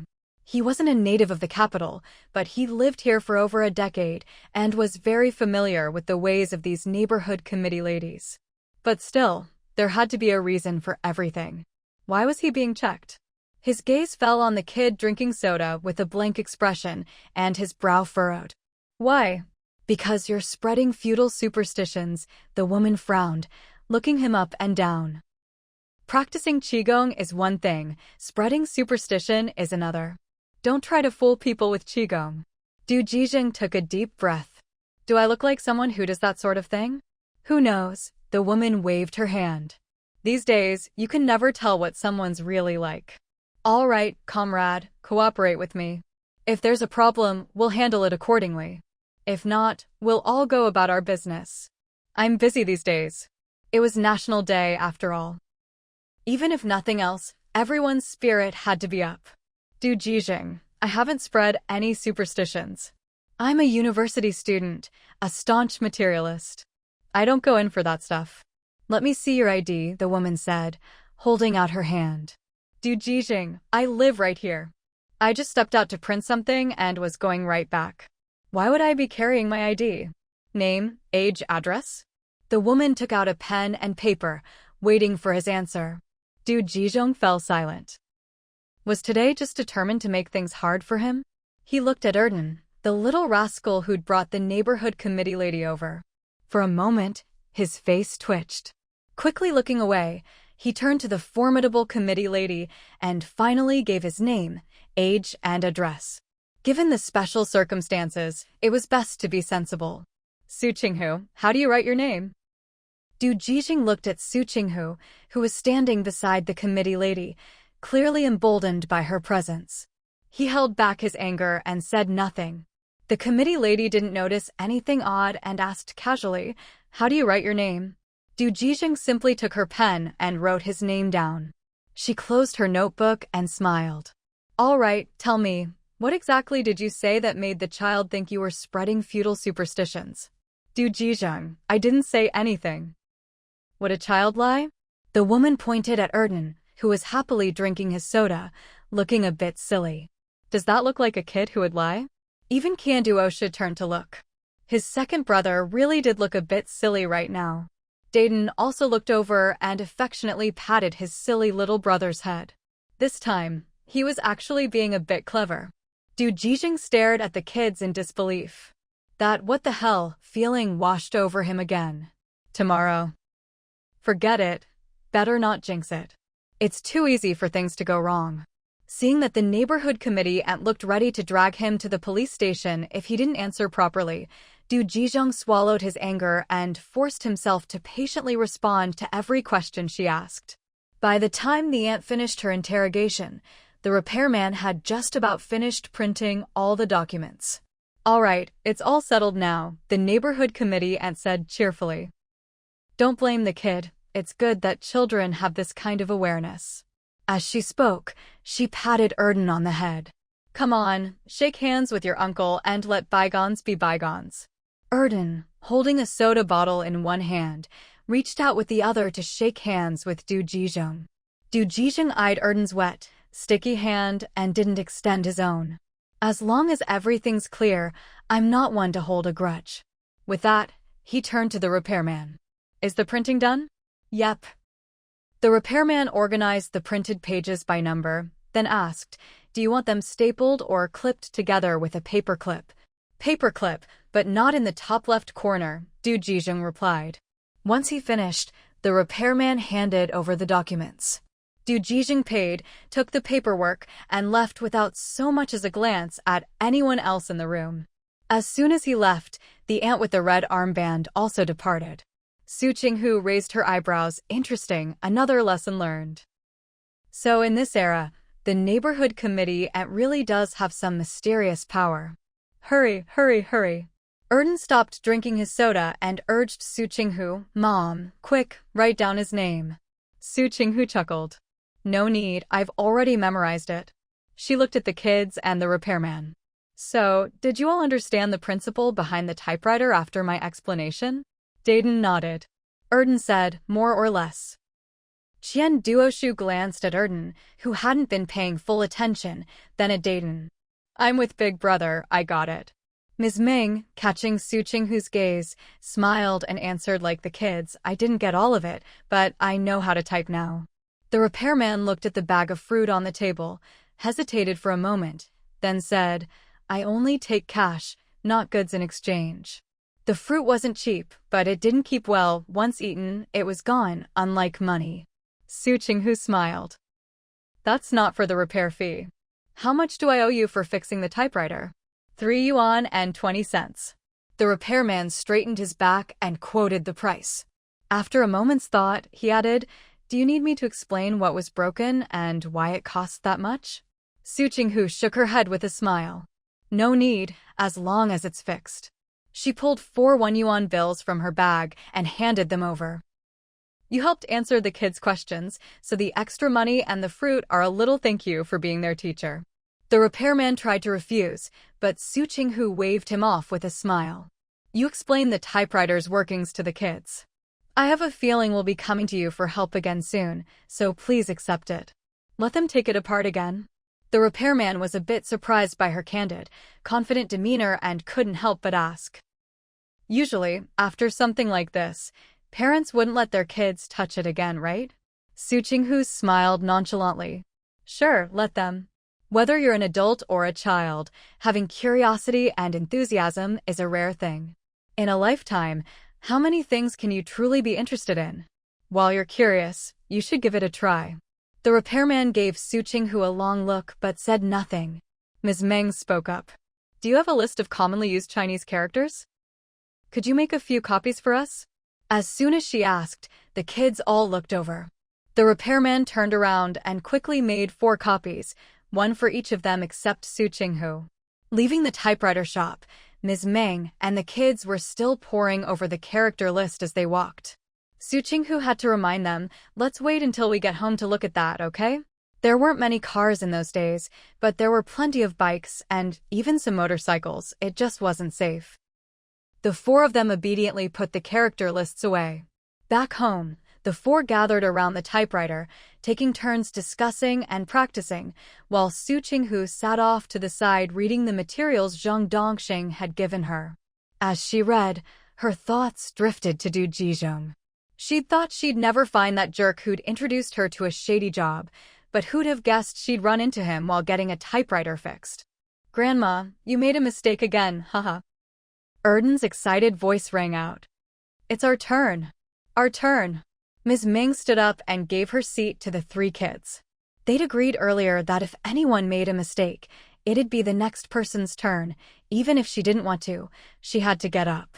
Su Qinghu glanced over, then smiled and turned back to her reading, determined to finish the proposal for Zhang Dongxing today. When she finished, and Ms. Ming made another mistake and had to give up her seat, Su Qinghu called her over. Ms. Ming walked over. What's up? Mom, how much does it cost to get a phone line installed these days? And how long does it take? Su Qinghu patted the seat next to her, inviting her to sit. Ms. Ming sat down and thought for a moment. If you want to know the price, I can give you a rough idea. As for how long it takes, I really can't say, sometimes a few months, sometimes a few years. The installation itself isn't hard, but getting the switchboard set up is tricky. Why, are you thinking of getting a phone? Ms. Meng asked. Su Qinghu nodded. Yeah, I am. She looked at her mother-in-law. Mom, it shouldn't take years for us, right? I'm not sure either. I'll ask your dad and let you know. Ms. Meng was curious. What's got you wanting a phone all of a sudden? Su Qinghu didn't hide it. I made a bit of money selling clothes, and on my last business trip, I bought some stocks. It'll be a lot easier to buy and sell if I have a phone. Hearing she'd bought stocks, Ms. Meng gasped. What do you want those for? Other than transferring them, what can you do with stocks? And transferring them meant finding a brokerage. Mom, you're really with the times. Su Qinghu gave her a thumbs up. I didn't expect you to know about stock transfers and all that. After the flattery, Su Qinghu grew serious. We've been in the reform era for a few years now. I figure open trading of stocks is just around the corner. Judging by the way the economy's growing, I'm optimistic for now. It's just an experiment. If I don't want to hold them, I'll sell. No big deal. Ms. Meng sighed. You young people are so quick-witted. If you think it's worth a try, go ahead. Just don't put all your money in. Don't worry, Su Qinghu said, tapping her own, admittedly impressive, forehead. This head is full of ways to make money. We'll never go hungry. Mrs. Meng saw how calm and collected she was and assumed Su Qinghu had already weighed all the pros and cons, so she didn't press the issue any further. Instead, she changed the subject. Installing a telephone costs about 3,000 or 4,000. 3,000 or 4,000? Su Qinghu blinked in surprise. That's for the whole thing fully set up? Mrs. Meng nodded. Yes, the initial installation fee is the main expense. Su Qinghu nodded thoughtfully and then heard Mrs. Meng continue, but the thing is, even if you apply now and pay the full installation fee, you'll still have to wait a few months, maybe even years, before you actually get the phone line. Businesses and work units are already struggling to get phones installed, so private, self-funded applications are bound to be pushed back. Su Qinghu took a deep breath. A few months? How many months exactly? Forgive her for being naive. She'd thought that once you paid, they'd come and install it in a couple of days. Who knew you'd have to wait? About half a year, Mrs. Meng said, seeing Su Qinghu's eyes go wide with disbelief and finding it a bit funny. 5 or 6 months, give or take. Su Qinghu cleared her throat. What if we know someone on the inside? As she spoke, she batted her eyes at Mrs. Meng, hinting like crazy. Mrs. Meng laughed. I'll ask your father when I get home. She didn't know much about phone installations herself, so she couldn't give a definite answer right now. Hearing her mother-in-law say this, Su Qinghu felt reassured and smiled. Once we have a phone, it'll be so much easier to keep in touch. If we want to get together on the weekend, just one call and we're all set, no more running back and forth to let each other know. It was the first day of October. If they could get the phone installed this year, that would be perfect. How much are you short? Mrs. Meng asked directly. I've been saving my pension, I can chip in for you. Su Qinghu waved her off. No, I don't need your money. She shook her documents. This project I'm working on will earn me $2,500. Plus the money I made from my little side business and this month's salary and bonus. I'll easily have enough to cover the installation. I won't even need to touch my display money. She hadn't learned to rely on her elders for money, and she didn't plan to start. Really? Mrs. Meng was a bit skeptical. With her daughter-in-law's spending habits, could she really save up that much? Really. Besides this project, I made a nice sum translating on a business trip. If I hadn't used that money to buy someone's stocks, just those 2 jobs would have been enough for the phone. Mrs. Meng saw she was telling the truth and nodded. All right, but if you're short, let me know. Your dad and I have saved up a bit from our pensions these past few months. As she spoke, she glanced at the kids, who were taking turns at something, and immediately stood up to join them. My turn. Don't think you can cheat me. Trying to sneak in another round while I'm not looking. Did they forget what she used to do for a living? Even if she wasn't watching them the whole time, she wouldn't miss anything important. Su Qinghu was amused by her mother-in-law's cuteness and couldn't help but laugh. By the way, do you all want to eat out tonight or eat at home? Let's eat at home, Erden said, standing by his grandma and looking up at Su Qinghu. It's National Day, there'll be tons of people eating out. All those couples will go for dinner after the movies, and that's already a crowd. Add in everyone else, and it'll be packed. Home is fine. Everyone can pick a dish, Su Qinghu said. Let's start with your grandma. Mrs. Meng waved her off. No need to make anything for me, I have to go home tonight. Otherwise your dad will just make do with whatever's lying around. If he started drinking, she'd definitely need to be home to keep an eye on him.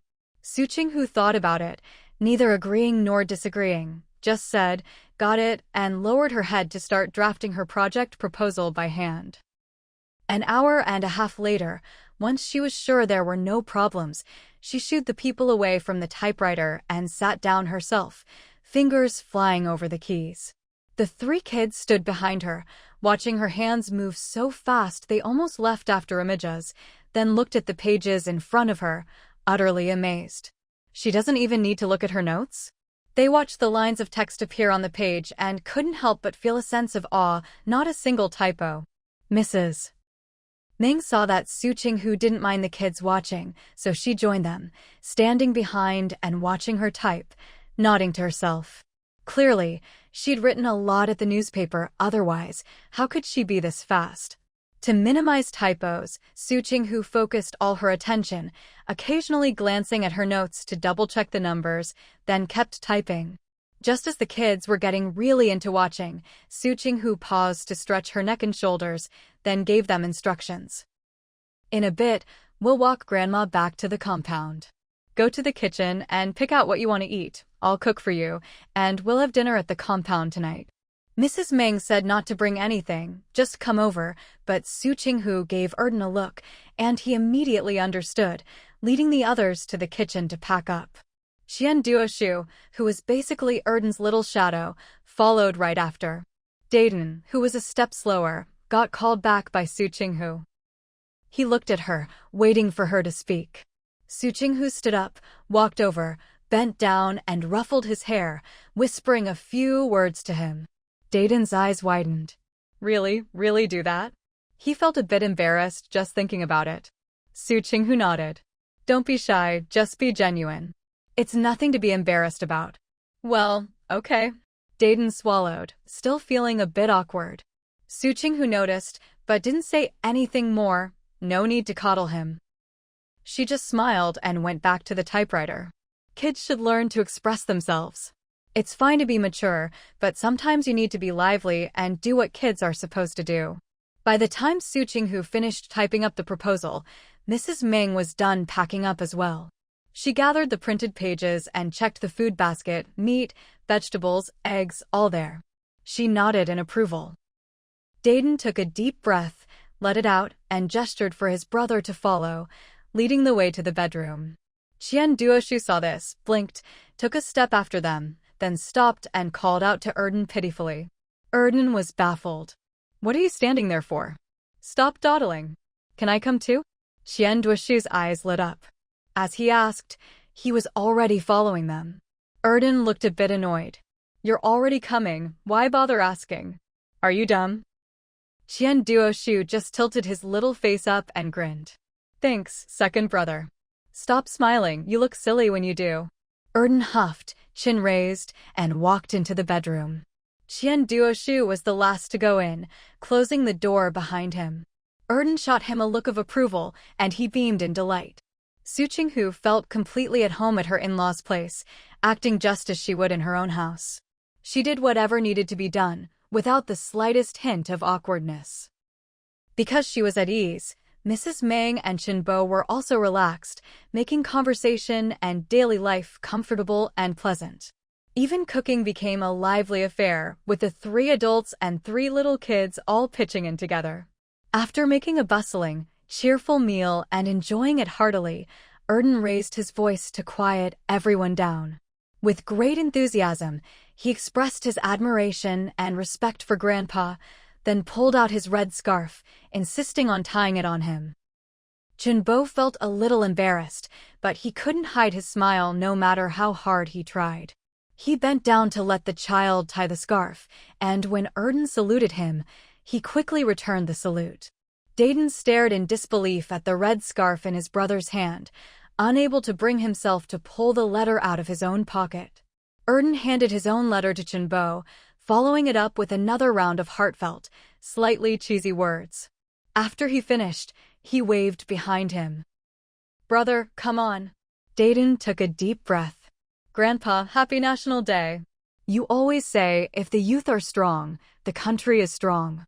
I want to celebrate you with my top marks on the quiz after skipping a grade. As he spoke, he handed over a letter, the paper creased from being folded on the floor. Grandpa, me too. Qian Duoshu stood on tiptoe, stretching out his new book. For our peace, you and so many grandpas and grandmas have worked so hard. 3 kids, 3 letters, and their heartfelt words made the old man, who had been embarrassed at first, feel his eyes grow a little misty. He quietly steadied himself before smiling and saying, if you all study hard and serve the country well, then we elders can rest easy. Clutching the letters, the old man really wanted to read them, but he was afraid the children's innocent, sincere words would make him too emotional, so he held back. But not reading them was just as hard. He couldn't sit still, fidgeting with anticipation. Grandpa, wait until we leave before you read them, Erden sighed, looking him in the eye. I'm afraid you'll cry in front of us. He glanced at Dayton, then at Qian Duoshu. Sigh, not to brag, but in our family, I'm the only one who knows how to comfort people. My brother's grown up this year, doesn't talk much, and only cares about studying. Duo. Duo's too little. Besides studying, he doesn't know anything, he can't comfort you at all. So you can't count on them, only me. Erden sighed with the weight of responsibility. But you're an adult, how am I supposed to cheer you up? If a little kid cries, a few pieces of candy will fix it. But if an adult cries, what can he do? Adults have money and ways to get nice things, he can't possibly cheer them up. So, Grandpa, please wait until we leave before you read them, Erden said bluntly. I haven't figured out how to comfort an adult like you yet. Su Qinghu couldn't help but laugh on the side, but before she finished, Erden's gaze drifted over. What's this got to do with me? Erden shook his head, acting like a little grown-up. My mom's easy to cheer up. Take her shopping, keep her company at home, play games with her, spend money with her, and if that doesn't work, just throw dad at her. Basically, as long as you think fast, you can cheer her up in no time. Of course, while cheering her up, you have to stay alert so you don't get tricked yourself. Su Qinghu, wait, I'm not that easy to cheer up, am I? My dad, Erden grinned. Just have my dad cheer you up. That was the ultimate move. Su Qinghu fell silent. Did she really make it that obvious in daily life? Surely not. While she was still reflecting, the kids had already gathered in front of Mrs. Meng. Mrs. Meng looked shy but expectant. Do I get one too? Of course. Erden's eyes widened. You and Grandpa both served in the army. How could you not get one? This time, Dayton took the lead, sharing his heartfelt words and handing over his letter. Erden said, Grandma, I only have one red scarf, and I gave it to Grandpa. But my brother has one too, so I'll have him tie it on you. Dayton was still in disbelief when Erden pulled another red scarf from his pocket and handed it over, urging, Come on, hurry up. Looking at his only red scarf, Dayton took a deep breath, but still took it and solemnly tied it on Mrs. Meng, then gave her a young pioneer salute. That would have to do for now. He'd ask for it back before they left. Otherwise, he wouldn't have one for school tomorrow, and if the discipline committee caught him, he'd lose points for civility. Erden had no idea what his brother was thinking, nor whether he was happy or not. Anyway, Erden himself was quite pleased. Duo, did you prepare a gift for Grandma and Grandpa? Erden asked righteously, but the sly smile at the corner of his mouth made him look like a little fox. Little Duo was confused. If I use skipping a grade as a gift for Grandma and Grandpa, then I won't be able to be in the same class as second brother anymore. He didn't want to skip to a higher grade. He wanted to go to and from school and play with second brother. Erden. This little guy was full of tricks. Just listen to what he said earlier. He was hitting two birds with one stone. Using skipping a grade as a gift, that was a jab at his brother, right? Saying he couldn't be in the same class as second brother, was that a jab at him? Heh. What makes you so sure you could skip a grade anyway? Erden wanted to strike a cool, rebellious pose and shake his leg in disdain, but as soon as he started, he was frozen by a look. His stepmom was watching. Erden forced himself to sit still, giving Duo a fake smile. Duo was honest. My dad knows the teachers at school. Whenever there are new test papers, the teachers save a copy for me. Last time, I took the same quiz as Big Brother and got a perfect score. Perfect in math, not in the other subjects. Erden felt his mouth twitch, and even his cheeks wanted to twitch. He pressed his cheeks and forced a smile. Oh, really? That's impressive. If you're so good, why don't you skip a grade? He was fuming, secretly studying behind his back. Duo shook his head. I want to go to and from school with second brother. Su Qinghu watched the two kids, one clinging and the other trying to escape, and was laughing so hard inside she almost rolled on the floor. Dad, can we see your medals? Seeing the kids' attention had shifted from gifts, Su Qinghu asked, If it's okay, could you tell us the stories behind them?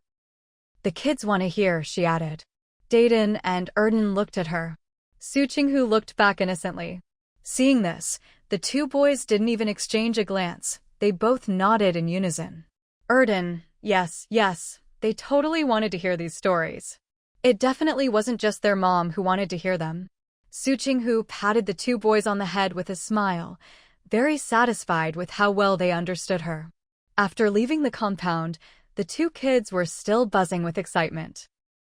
Wow, Mom! I can't believe Grandpa is so amazing. Erden's eyes sparkled as he looked at Su Qinghu. I always thought my grandpa was just an ordinary old man, like those grandpas arguing in the park or at the alley entrance. Who would have thought, really, who would have thought? He's actually a big hero. Su Qinghu smiled. Super impressive. Yeah, super impressive. Erden echoed, still in awe. They're all incredible. Dayton was excited too, but his excitement seemed a little different from Erden's. Su Qinghu reached out and ruffled his hair without ceremony. What are you thinking about? Patriotic scientists are heroes too. They're really impressive, Dayton blurted out, lost in thought. He paused after saying it, a little surprised at himself. When he looked at Su Qinghu, he suddenly felt a bit nervous for some reason. In the dim alley, he couldn't quite make out her expression. Su Qinghu nodded without hesitation. Isn't that obvious? Patriotic scientists in every field are just like your grandpa. They're the driving force and sharp tools that help our country forge ahead and overcome obstacles. Dayton responded, the corners of his mouth lifting, his eyes twinkling with laughter. Unfortunately, he turned his head too quickly.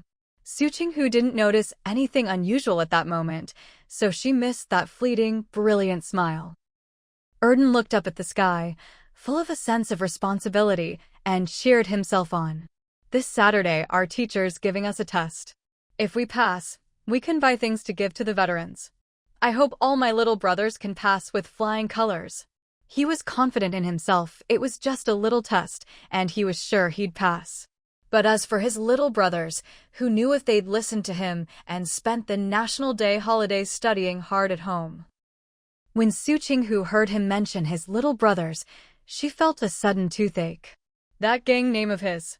Honestly, anyone could tell at a glance who the ringleader was. When they reached the door, Su Qinghu took out her keys to unlock it. As soon as she opened the door, she saw the light on in her room. A burglar? Dayton and Erden were stunned too, staring at the lit room, their hearts pounding. Erden swallowed and edged closer to Su Qinghu, whispering, "Mom, maybe we should quietly close the door and go call the police?" No matter how much he usually bragged to his brother about being the man of the house, even he knew you couldn't go head-to-head with a burglar. Su Qinghu glanced at him and started to back away. The front door had been locked, the bedroom light was on, and the lock on the living room door didn't seem to be latched. If someone didn't come in the proper way, it had to be a burglar. Dayton thought for a moment, his mind racing. Could it be Dad? Su Qinghu and Erden both paused and turned to look at Dayton. Dayton said if it was a thief, wouldn't they keep the lights off? Flashlights are easy to get nowadays, he added. Erden nodded. That makes sense. Flashlights and batteries were easy to buy, and you could adjust the brightness. If a thief sensed someone coming home, they could just turn it off and hide, waiting to make their escape. The lights in their house made a clear clicking sound when turned on or off. Su Qinghu said, "That's a good point, but you never know." As she spoke, she glanced around the yard for any changes. There weren't any extra clothes hanging out to dry, nor did she spot anything new that belonged to someone else. So, hard to say. But would a thief really just turn on all the lights? Maybe we just forgot to turn the lights off when we left? Su Qinghu wondered aloud, signaling Dayton and Erden to step back. She said, "Keep your voices down." Just as she finished speaking, a tall figure emerged from the bathroom. Before Dayton and Erden could react, Su Qinghu let out a cheer and dashed forward. Her sudden shout startled the boys, but when they looked over and saw who the tall figure was, they cheered too and rushed over only to scratch their heads awkwardly once they got there. They circled around Qinlai a couple of times, but there was nowhere for their dad to pick them up. All that was left were his long legs, and although they wanted to hug them, their dad wouldn't let them get close enough to try their deadweight drop move. Su Qinghu was so happy she could fly. "Qinlai," she called out. Qinlai let her hug him around the neck and waist, standing there with his arms braced for a moment before finally slipping an arm under her knees so she wouldn't have to hang on so awkwardly. She called his name, and he answered, "Mm." It was a simple reply, but Su Qinghu could feel the smile in his voice. His chest vibrated, and that one sounded so good that she couldn't help but call his name again. This time, Qinlai didn't answer. He just patted her back, eyes full of laughter. "Come down." "Just a little longer," Su Qinghu said shamelessly. "It's not like I'm kissing you or anything. Let me hug you a bit more." Qinlai couldn't help but laugh. He didn't laugh out loud, but she could feel his chest shaking. "Comrade Qinlai, a warm welcome home," Su Qinghu said. After she'd had her fill of hugging, she hopped down and waved her hand. "Dayton, Erden, come on. Let's all give your dad a big hug." Erden cheered and immediately started climbing up. Dad, how come you're back?" "I missed you so much." Chinlai picked him up, looking at Erden clinging to him like an octopus, and sniffed lightly. Smells sour. Erden. His eyes went wide, then drooped, and he instantly wilted. Dad, how could you say that? I just told you I missed you, and you say I smell sour? What's that supposed to mean? Am I not your son anymore? I don't even smell sour myself. Erden protested. My brother and I take baths every day and change our clothes. We might not be perfect, but we're definitely clean. If you don't believe me, go outside and come back in, you'll see whose kids smell the best. Su Qinghu laughed. Chinlai glanced at her, then scooped up Daden too, so both boys were hanging off his arms, one on each side. Smell each other, he said. You too, smell each other. Erden sniffed Daden. My brother doesn't smell sour. Daden took a quick sniff. He does smell sour. Erden glared. What happened to trust? I say you don't, you say I do, can't you be a little honest? MOM. Mom. Erden, done being mad at his brother, started calling for Su Qinghu. Come smell me. Do I stink? Do I smell sour? He hadn't even run around or played wild today. Su Qinghu raised an eyebrow. You want the truth or a lie? Erden said suspiciously. You have to smell first. No sniffing, no right to speak. Su Qinghu smiled at him, then stepped forward as instructed, wrapped her arms around his head, and took a deep sniff. Dan cooperated, leaning his body toward her with full confidence, confident that he didn't smell sweaty or sour. Chinlai and Dan both watched Su Qinghu, curious to see how she'd react. Would she go soft and say Dan didn't stink, just to make him happy? So when she sniffed Dan's head, her expression froze, inch by inch, and before she could finish freezing, it suddenly cracked. She burst out laughing. Chinlai couldn't help but chuckle, his laughter carrying a hint of breathiness that was utterly charming. Dan's lips, on the other hand, kept twitching upward against his will. He tried to suppress his smile, but the more he tried, the more his mouth insisted on curling up. The cycle repeated until he looked like he was having a facial muscle spasm. With reactions like that, there's no way she'd lie and say her silly little brother doesn't stink, right? He looked at Su Qinghu, whose face had cracked into a look of aggrieved disbelief, and tried to hold back his laughter. But the next moment, his silly little brother punched him. Dan glared. What are you laughing at? You think you smell so great. Dan was stunned, then realized his mouth had curled up into a grin without him noticing, and he'd even let out a laugh. Dan snorted, glaring at his brother, his eyes and nose scrunched up in mock offense. It's not like we're roast duck, who needs to smell delicious. Besides, you're not some little girl. Dan quickly straightened his face, and as Dan glared at him, he very deliberately turned his gaze to the now petrified Su Qinghu. Dan. Su Qinghu finally snapped out of it. She took a deep breath, exhaled, and then ordered, You too, get down here. Right now. Go take a shower immediately. Dan and Dan saw her stern expression, froze for a second, then their bodies moved before their brains did. They slid off Chinlai's tall frame, dashed to their rooms to grab their underwear, and then raced into the bathroom. If they had time to argue, they might as well hurry up and get clean. Watching the two kids dash into the bathroom, Su Qinghu looked up at Chinlai. Chinlai stood where he was, letting her look at him.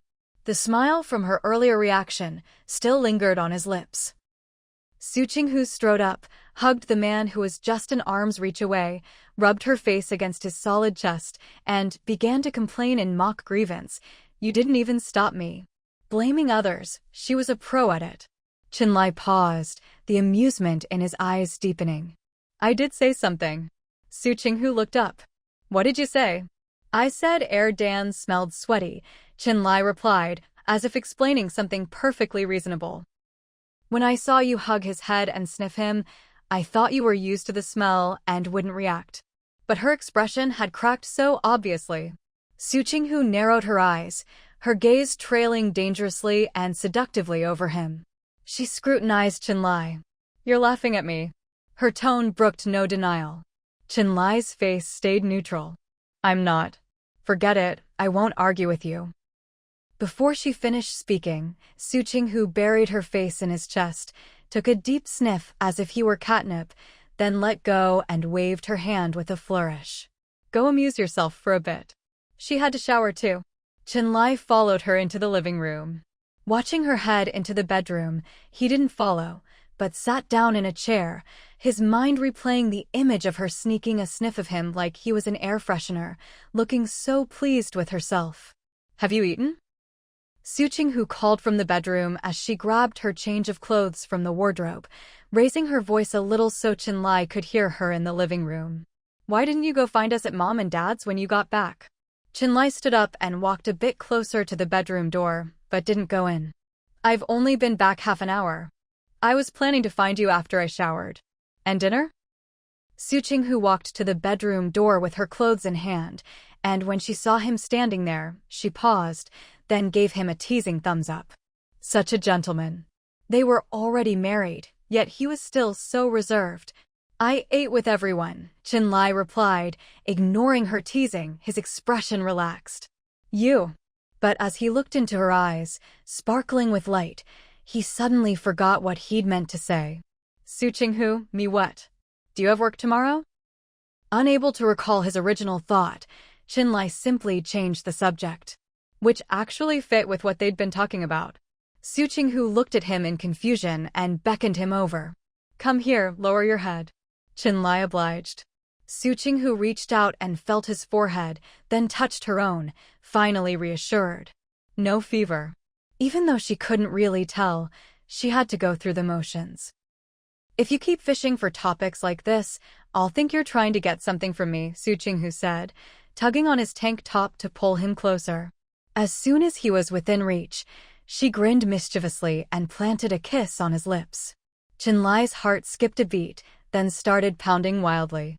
All the blood in his body seemed to rush to his head, and he could barely breathe. He stared at Su Qinghu in disbelief, his gaze involuntarily dropping to her upturned, rosy lips. For a moment, he wanted to lean in and cover them with his own. Mom, we're done showering. Hurry up and take yours. Erdan, now in fresh underwear and a tank top, burst into the living room. Me and Big Brother will keep Dad company. Su Qinghu's eyes crinkled in a smile. She glanced at Chenlai, who was still catching his breath, and replied cheerfully, okay. Then she strode off. So brisk and decisive, it was as if all the earlier sweetness and affection had been a dream. As soon as she left, Chenlai finally managed to take a deep breath, feeling like he could breathe again. He reached out and ruffled Erdan's head. What are you talking about? You think I need you two to keep me company? He was the head of the family too. Huh? We don't need to keep you company. Erdan's eyes widened. But the house has changed so much. Don't you want me to show you around? Chenlai snorted. No need. Oh, then do you want me to turn on the fan for you? Erdan glanced at his dad's tank top. You look so hot, your chest is all red. His dad's skin, except for his neck and forearms, was pale.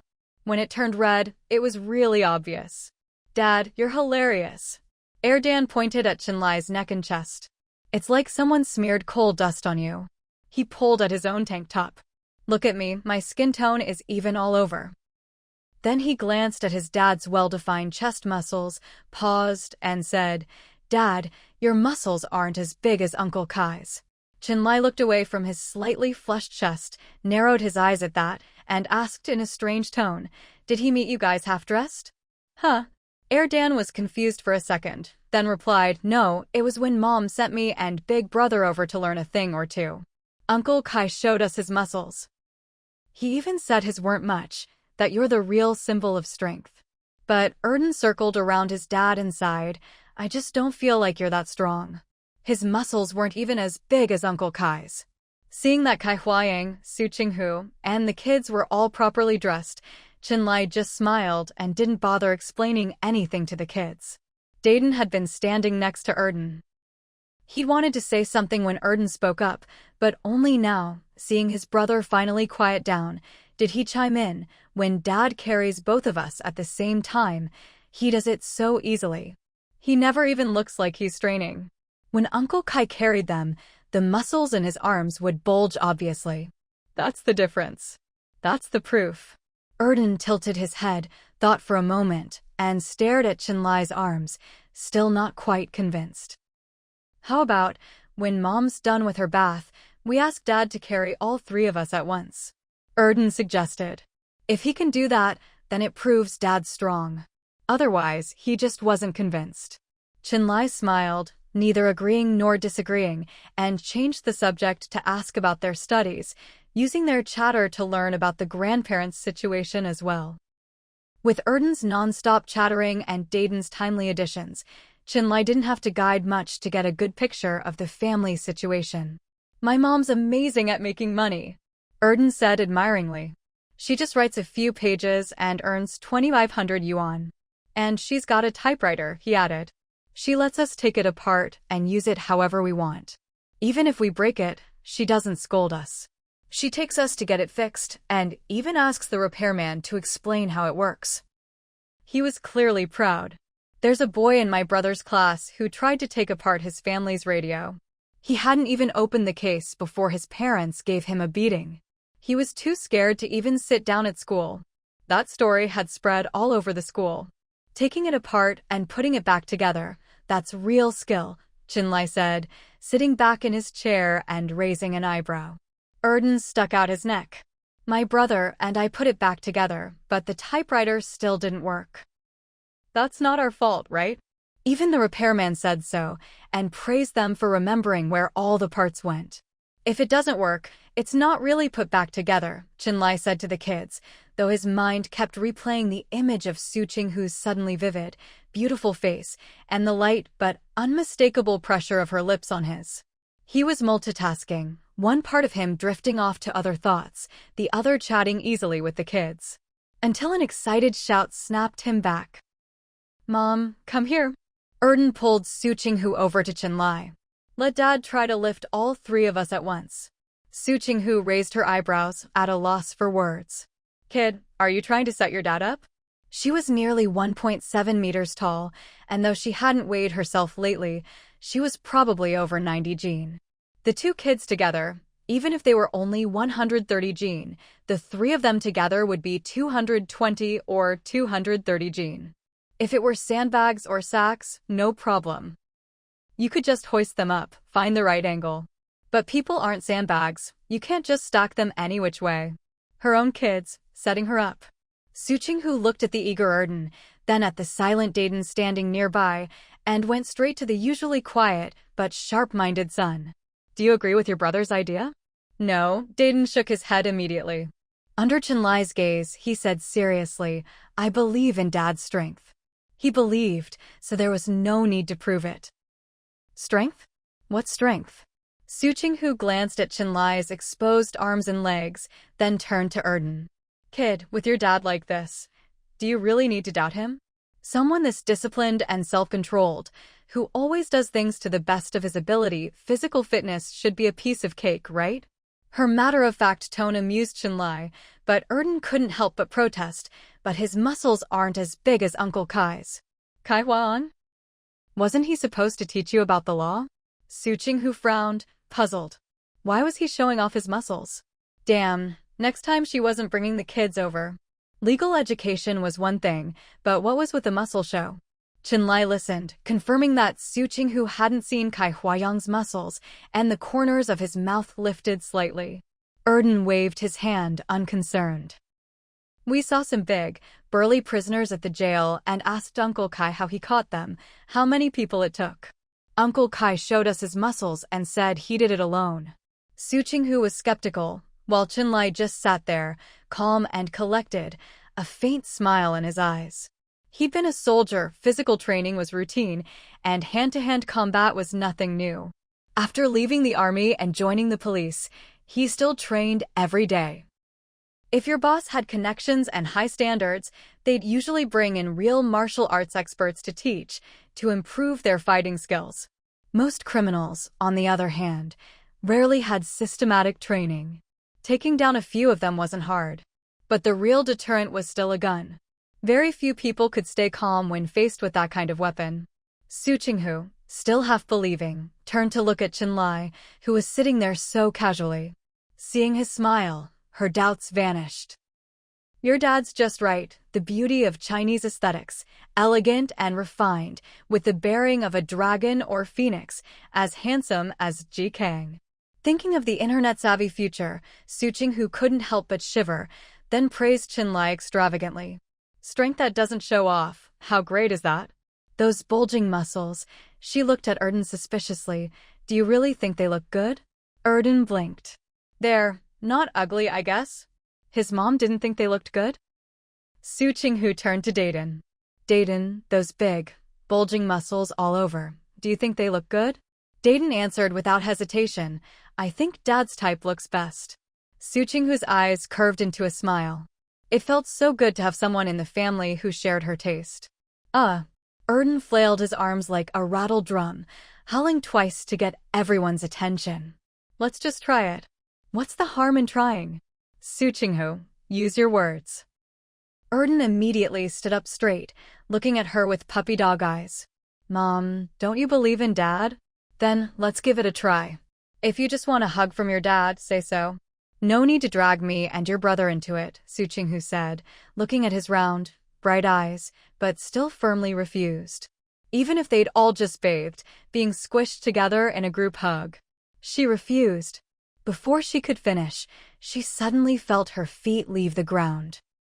Su Qinghu looked down to confirm she was actually off the floor, then slowly looked up, her gaze landing on the strong hand gripping her waist. When Qinlai grabbed Su Qinghu's waist, he'd only meant to satisfy the kid's curiosity, but the moment he held her, he felt something different. Soft and resilient, like he was holding her and yet not. He tightened his grip, wanting to make sure he was really holding onto something. His Adam's apple bobbed slightly as he subtly adjusted himself, lowering his gaze to the two kids in front of him, their mouths wide open like baby birds waiting to be fed. He said, "Climb up by yourselves."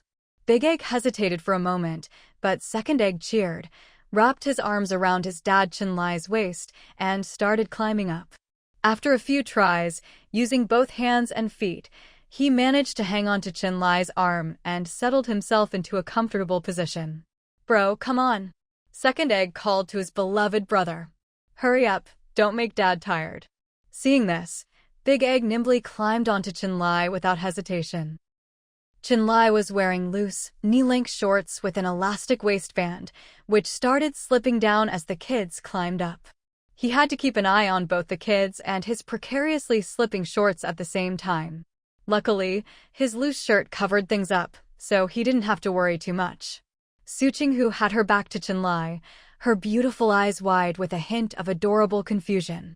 Being lifted up like this, without any concern for appearances. Did something get into Qinlai? She was just thinking about it when she suddenly felt a warm breath through her pajamas, landing on her skin. That was Qinlai's breath. Su Qinghu fell silent. This was a bit exciting, wasn't it? Qinlai looked at Su Qinghu, who was now as docile as a cat being grabbed by the scruff. He pressed his lips together, wanting to laugh, but holding it in. He wasn't sure if Su Qinghu would get annoyed. Are you done? He asked the two kids hanging from his arms. Big Egg nodded and slid down by himself. Second Egg shouted excitedly, Dad, can you carry me on your shoulders? Like, sitting on your neck. Qinlai gently set Su Qinghu down first, then with a lift of his arms, hoisted Second Egg onto his shoulders. Second Egg hugged Qinlai's head, yelling in excitement, Dad, Daddy, take me for a walk in the yard. Qinlai patted his kicking little legs. Quiet. Second Egg looked out at the pitch-black sky and finally realized it wasn't daytime. He shouldn't be shouting. He quickly quieted down.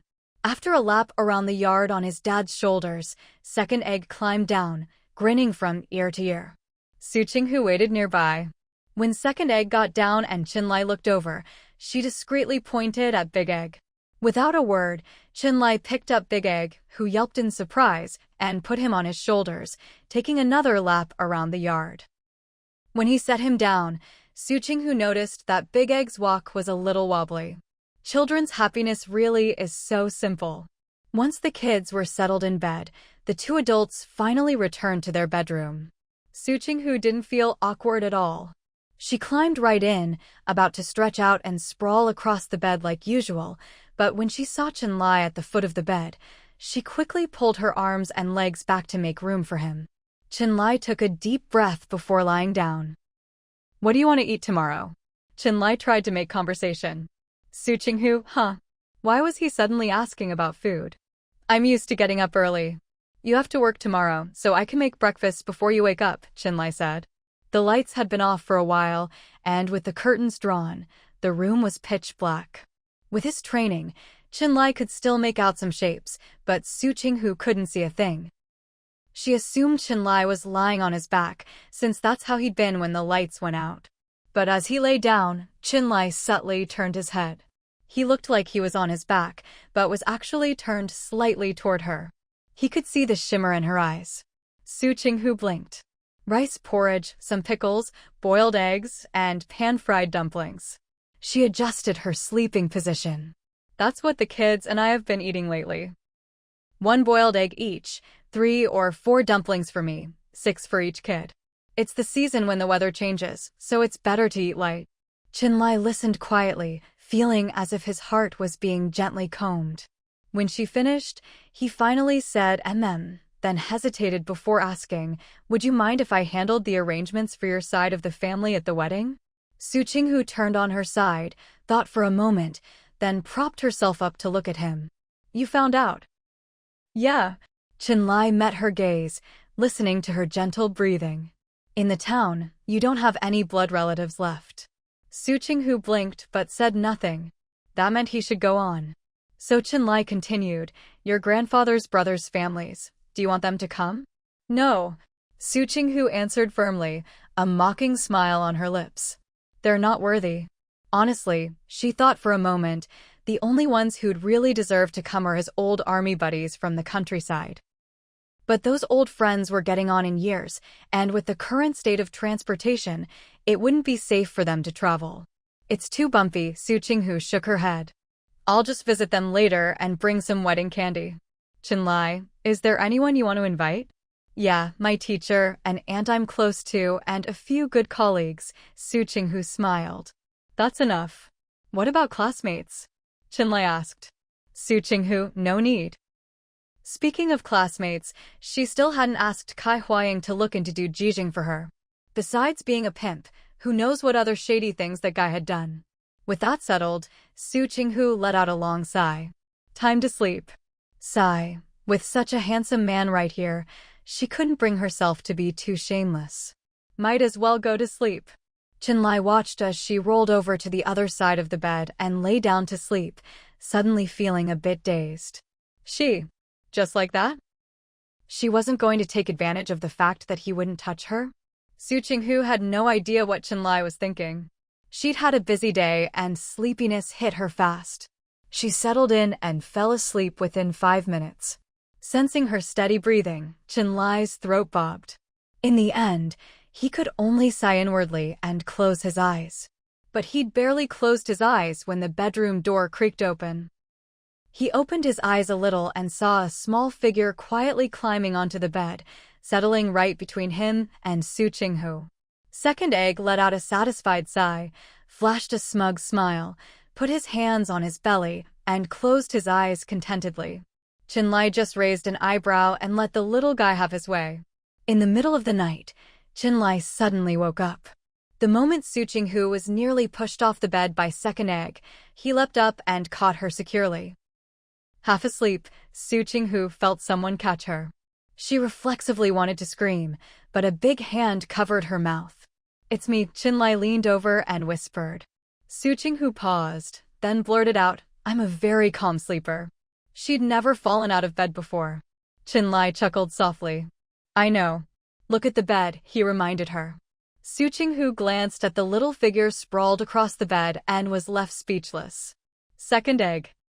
After getting down from Chenlai's arms, Su Qinghu crossed her arms and looked at Erden, who was sprawled out asleep, saying nothing. Is this really how this kid sleeps? Thank goodness, really, thank goodness he's old enough to sleep on his own now. If she had to share a bed with such a restless sleeper, she'd probably lose her mind. Just as she was feeling relieved, Su Qinghu paused, then turned to Chenlai behind her and asked, "Are you leaving tomorrow?" Chenlai replied, "No, I'll be here for a few days. Then tomorrow, take a look at Dayton and Erden's room. See if there's a way to fit 2 identical beds in there." After saying this, Su Qinghu bent down to pick up Erden, intending to move him back into place. Huh? Su Qinghu froze. She couldn't lift him. Seriously? He hasn't even gotten any chubbier, so why can't she move him? Unconvinced, she tried again. Still couldn't budge him. She figured she must be using the wrong technique. Half awake and not thinking straight, Su Qinghu stubbornly decided to wrestle with Erden. Chenlai stepped forward, reached out his long arms, and easily scooped Erden up, ready to carry him back to the kids' bedroom. Su Qinghu lowered her voice to call him back, but after a moment's thought, she waved her hand. "You go ahead and take him." It was still a while until dawn. She didn't believe Erden would stay in one position all night and behave until morning. Given the choice between disappointing the child and getting a good night's sleep herself, she chose the latter. "Or, how about you go sleep with the kids?" As Chenlai was about to leave, Su Qinghu had a sudden idea. "Usually the kids don't care about sleeping with me, but now that you're back, he sneaked over. He must be after you." Chenlai's expression didn't change. "When he's asleep, he's following you." Su Qinghu glared at him. "You want me to go sleep in the kids' room so you can have a big bed all to yourself? Dream on." Chenlai was a little taken aback by her logic. Seeing her puffed-up cheeks, he actually found her kind of cute. "What time do the kids usually wake up?" he asked. Su Qinghu was annoyed by his change of topic, but still answered, "Around 7. Chenlai responded with a smile, carrying Erden out of the room.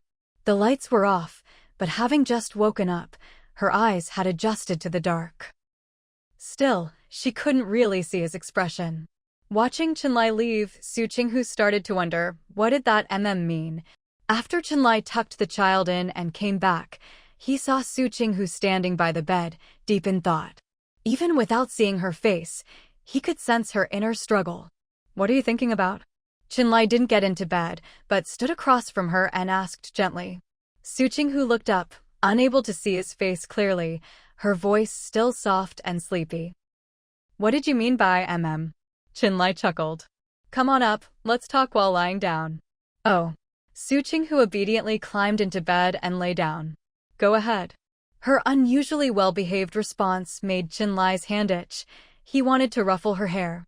Clearing his throat, he pinched his fingers together and said, "If you don't want to disappoint the kids, you can always bring them back half an hour or an hour before they wake up." Su Qinghu blinked, thinking it over slowly. "Oh. So that's why he asked about the time, so he could cheat the system." Not realizing this was a chance for some late-night pillow talk, Su Qinghu promptly fell asleep.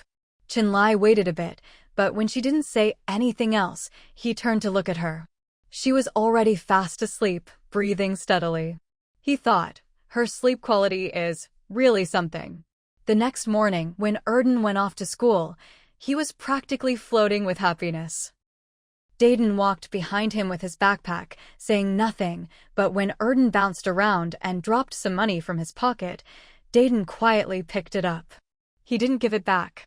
It wasn't until the afternoon, when Erden wanted to buy a tea egg for a snack, that he started wailing and beating his chest in regret.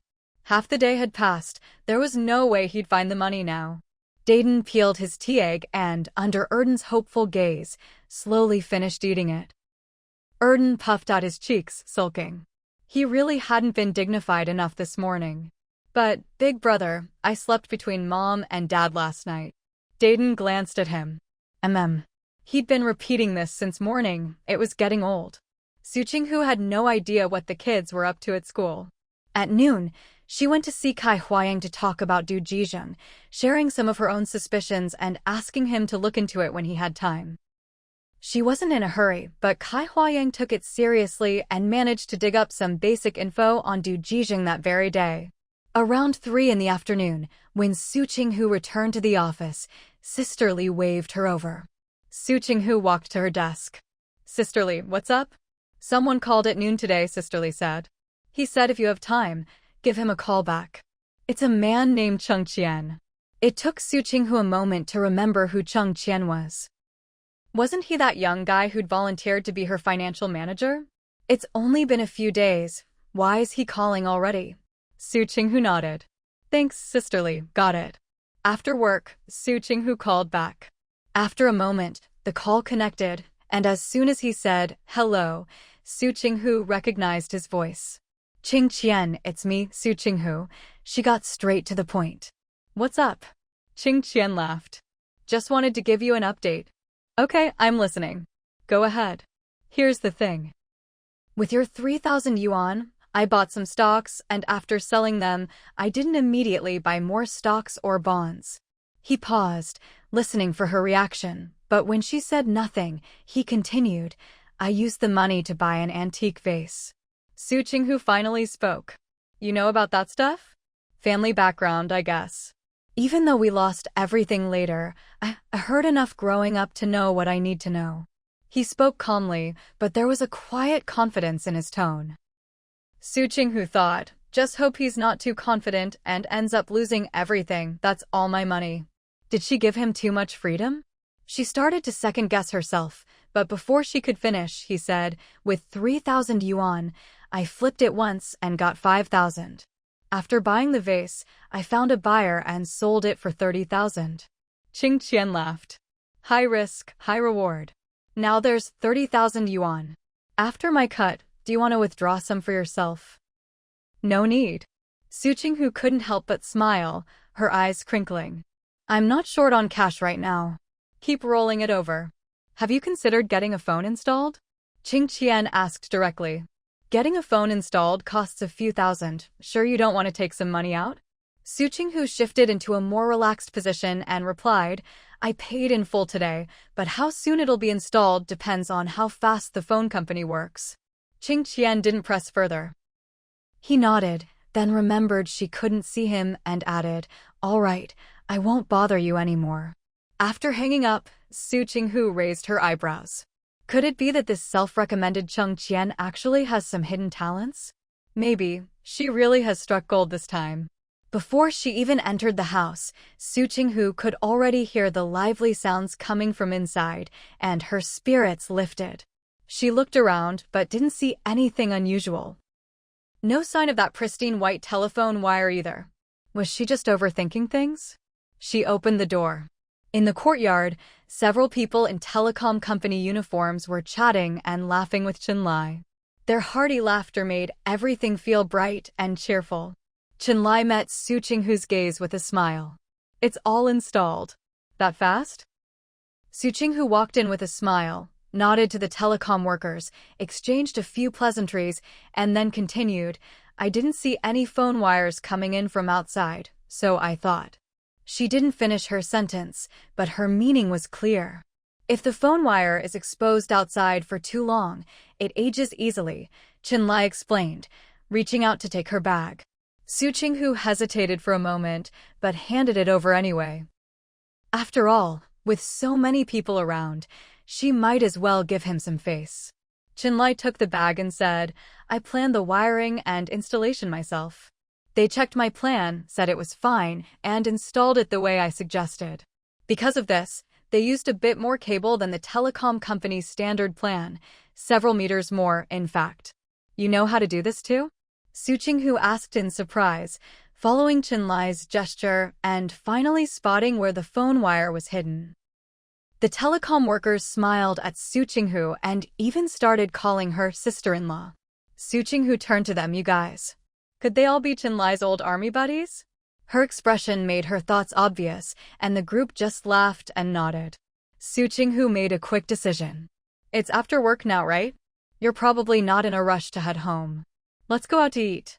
She called out to the two kids, Did Dan and Air Dan, who were crowding around the phone in fascination. Did Dan, Air Dan, tidy up, we're going out for dinner. Without waiting for anyone to object, she headed straight for a room that wasn't well lit but had good ventilation. When she came back out, she was holding a bottle of Maodai liquor. Everyone. Chenlai was surprised, but didn't ask anything. He just took the bottle from her. A man holding a woman's handbag in one hand and a bottle of liquor in the other looked a bit odd, but Chenlai himself didn't seem to mind. Once the kids came out and the door was locked, they all headed straight to the restaurant.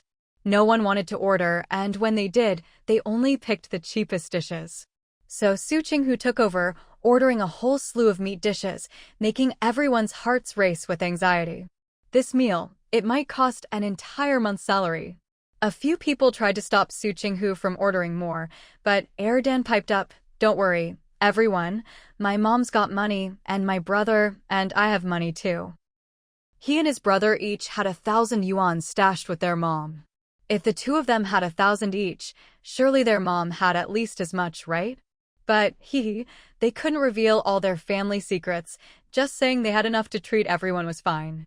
After his brother pinched him, he added, "My mom did really well at work last month and got a bunch of bonuses and travel allowances." The few who had transferred to the telecom company after leaving the army finally relaxed. Chenlai opened the liquor, poured everyone a glass, said a few words of thanks, and downed his own glass first. After that, he didn't drink anymore, just switched to tea like Su Qinghu. Dan, the older boy, sat quietly and ate. Dan chatted excitedly with the others between bites. Everyone had a great time at the meal. With 4 or 5 people sharing a bottle of liquor, it wasn't much for each of them. Seeing that their eyes were clear and their speech wasn't slurred, Su Qinghu didn't insist on Chenlai seeing them off. She watched them leave, nodded in satisfaction. Good, they were walking in a straight line, still steady on their feet. Once they were out of sight, Su Qinghu and Chenlai took the 2 kids home. Didn't they say after paying the installation fee, you'd have to wait at least a few months? Su Qinghu asked as they walked home from the car.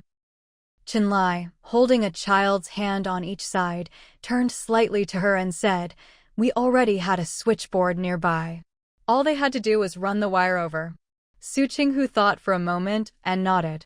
She had seen some phone wires before, but they were a mess. Spaghetti wiring wouldn't be an exaggeration. Still, it hadn't taken as long as expected. They must have pulled some strings. The installation fee, wiring fee, prepaid call charges, and monthly rent came to a total of 3,980 yuan. "I didn't take the remaining 20 yuan, I gave it to them," Chenlai said. Su Qinghu nodded. Maybe where they were from, this didn't really count as a favor, so whether or not they'd ever need to repay it was uncertain, but most likely, that was the end of it. So, splitting the leftover 20 yuan among them, each person could get 4 or 5 yuan, enough for some cigarettes or a drink. "Did you call your parents yet?" Su Qinghu finally remembered and asked Chenlai. Before Chenlai could answer, Dan jumped in. "We did. Dad called Grandpa and Grandma first. It was amazing dialing from here. They could hear the voices from home, loud and clear. Tomorrow when you go to school, remember to give our home phone number to your teacher," Su Qinghu said casually. Dan's happy expression froze. If he gave the teacher their number, wouldn't the teacher be able to call his mom anytime to tattle on him?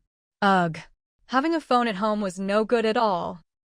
When Su Qinghu noticed he wasn't saying anything, she looked at him. Not seeing his expression clearly, she thought for a second and then laughed. "What? Are you scared the teacher will tell me how you're behaving?" "No way." Dan denied immediately. "I do well in school. The teacher never has to worry about me." The only thing the teacher ever worried about was him forming little cliques, but that had been sorted out ages ago. So, the teacher really didn't have anything to worry about with him. In other words, he was a model student. After reassuring himself, Dan sighed softly. "Tomorrow, first thing in the morning, I'll tell the teacher." He'd have to behave even better now, couldn't let the teacher catch him out and report to his mom. Dan, you too," Su Qinghu said. "Tell your teacher both my work number and our home number. They can reach us either way." Dan replied crisply, "Okay." He had nothing to hide. He could give the teacher their number without a problem. Chenlai hadn't thought of this before. Hearing Su Qinghu remind the kids, he realized just how rough his own parenting had been. That night, they still slept in separate rooms. As for those romantic scenarios, rolling into each other's arms and waking up shyly together, in Su Qinghu's case, with her good sleeping posture, that was never going to happen. The next morning, it was back to work as usual. When Su Qinghu left the office after work that afternoon, she saw Kai Huayang waving at her. Su Qinghu started to walk over, but out of the corner of her eye, she caught a glimpse of something and stopped in her tracks. Qinlai? Is he here to pick her up after work? Su Qinghu's mood instantly soared. She waved at Kai Huayang, said, "Wait a moment," and strode over to Qinlai. Qinlai also started walking toward her, pushing his bicycle. He glanced at Kai Huayang, then turned his gaze back and asked Su Qinghu, "Do you have something to take care of?" "Just a small matter." Su Qinghu could tell he wanted to help, so she smiled and said, "Kai Huayang should be able to handle it." Qinlai didn't press further. "So, are you two going to talk here, or do you want to find somewhere to sit?" "It won't take long, let's just talk here," she replied. Kai Huayang's already coming over. Kai Huayang came over and greeted them, calling out to Qinlai, then to Su Qinghu, sister-in-law. "Got some progress?" Su Qinghu smiled. "You're really efficient." Kai Huayang chuckled. "I spent the whole afternoon swapping shifts with people. If I couldn't get this little thing done, I'd get beaten up." He glanced at Qinlai, then grinned and asked, "Right?" Qinlai ignored him and just said, "Get to the point. People from the same system can sense each other's danger best." Kai Huayang quickly dropped the joking and got serious. "Sister-in-law, here's the thing. That dude Jijing you asked me to look into, he's definitely got issues." He got straight to the point, then continued, "He was very social at school, knew a lot of people, and now that he's out in society, he's even more outgoing. I only looked into the people he interacts with most often. Among Du Jijing's regular contacts are your former colleague Wang Liang, Wang Liang's close female friend Wu Shixin, and a few other women he's not exactly just friends with. The rest are all sorts of people from different walks of life. Those seemingly insignificant people can actually get things done. I figured since you asked me to look into this, it was probably related to people closer to you, so I focused on Wang Liang and Wu Shixin." Su Qinghu gave him a thumbs up. "Look at that sensitivity and attention to detail. No wonder he's worked with Qinlai before. They're both so outstanding. Wang Liang knows Wu Shixin. They're kind of childhood friends, but they never got together. In the end, she ended up with someone named Li Chui." When he mentioned Li Chui, he almost looked at Qinlai, but managed to hold back and pretended not to know about that connection. "That's all." Su Qinghu frowned when he stopped talking. Du Jijing taking her to the dance hall, was that his own idea, with no one else involved? Kai Huayang, huh? What else? I mean, Su Qinghu searched for the right words. Does Du Jijing have anyone above or below him? Like, is he working for someone, or does he have people working for him? Does he really do everything himself? Kai Huayang thought for a moment. As far as I can tell, that's how it is. All right, Su Qinghu considered. Just keep an eye on him when you have time, see if you notice anything else. Kai Huayang was about to nod when Su Qinghu added, "Oh right, does Du Jijing have any dealings with Zhang Dongxing?" No, Kai Huayang shook his head. From what I can tell, Zhang Dongxing doesn't think much of people like Du Jijing. Qinlai listened to their conversation without interrupting. When Kai Huayang finished and left, Qinlai patted the back seat of his bike. "Hop on, I'll take you home." Su Qinghu's eyes curved into a smile. She turned sideways, tiptoed a little, and sat down. "If you're free on your days off, come pick me up after work from now on," Su Qinghu said, one hand holding her bag, the other wrapping around his waist, making her request directly. Qinlai turned his head slightly and agreed, "All right." The bicycle rolled leisurely down the road. Su Qinghu sat on the back, her bright eyes crinkling with her smile, white teeth showing, unconsciously swinging her feet. With the wind blowing, her arms around his strong waist, and her feet swinging freely, it felt just like the pure happiness of being back in school. Qinlai, feeling the extra weight, glanced down and saw her feet swinging contentedly. Her joy was infectious. He smiled slightly and asked, "Is there anything you want to eat? We can pick something up on the way." Su Qinghu, are you suggesting we eat by ourselves? We can, Qinlai replied. Su Qinghu thought for a moment. Let's go get some little buns. Qinlai hadn't been back in the capital for a long time, and even when he was, he didn't wander around, so he had no idea where the bakeries were. "You'll have to guide me," he said. Su Qinghu nodded enthusiastically. "Sure thing." She was just so happy. Just seeing him made her happy. She directed him which way to go, which street to turn onto, and they took a shortcut to the bakery.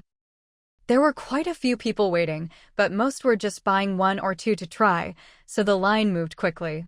Su Qinghu pulled out some money and ordered decisively, this one, and this one, give me 5 of each." Once they were packed and weighed, she paid and they left quick and efficient. "Been here before?" Qinlai reached out to take the bag, but Su Qinghu had already found her favorite, pulled one out, and held it up to his mouth. "This one's still warm. Eat it while it's hot, it's the best." Qinlai felt a little embarrassed, his face flushing, but with his recent training tan, no one could tell. He followed her lead and took a bite of the little bun she offered. "This one has a bit of fruit filling," Su Qinghu said, taking one for herself and biting into it contentedly. "They're a bit stingy with the filling, but it's still delicious, so I'm happy to pay for it." Of course, these were pricier than the other flavors.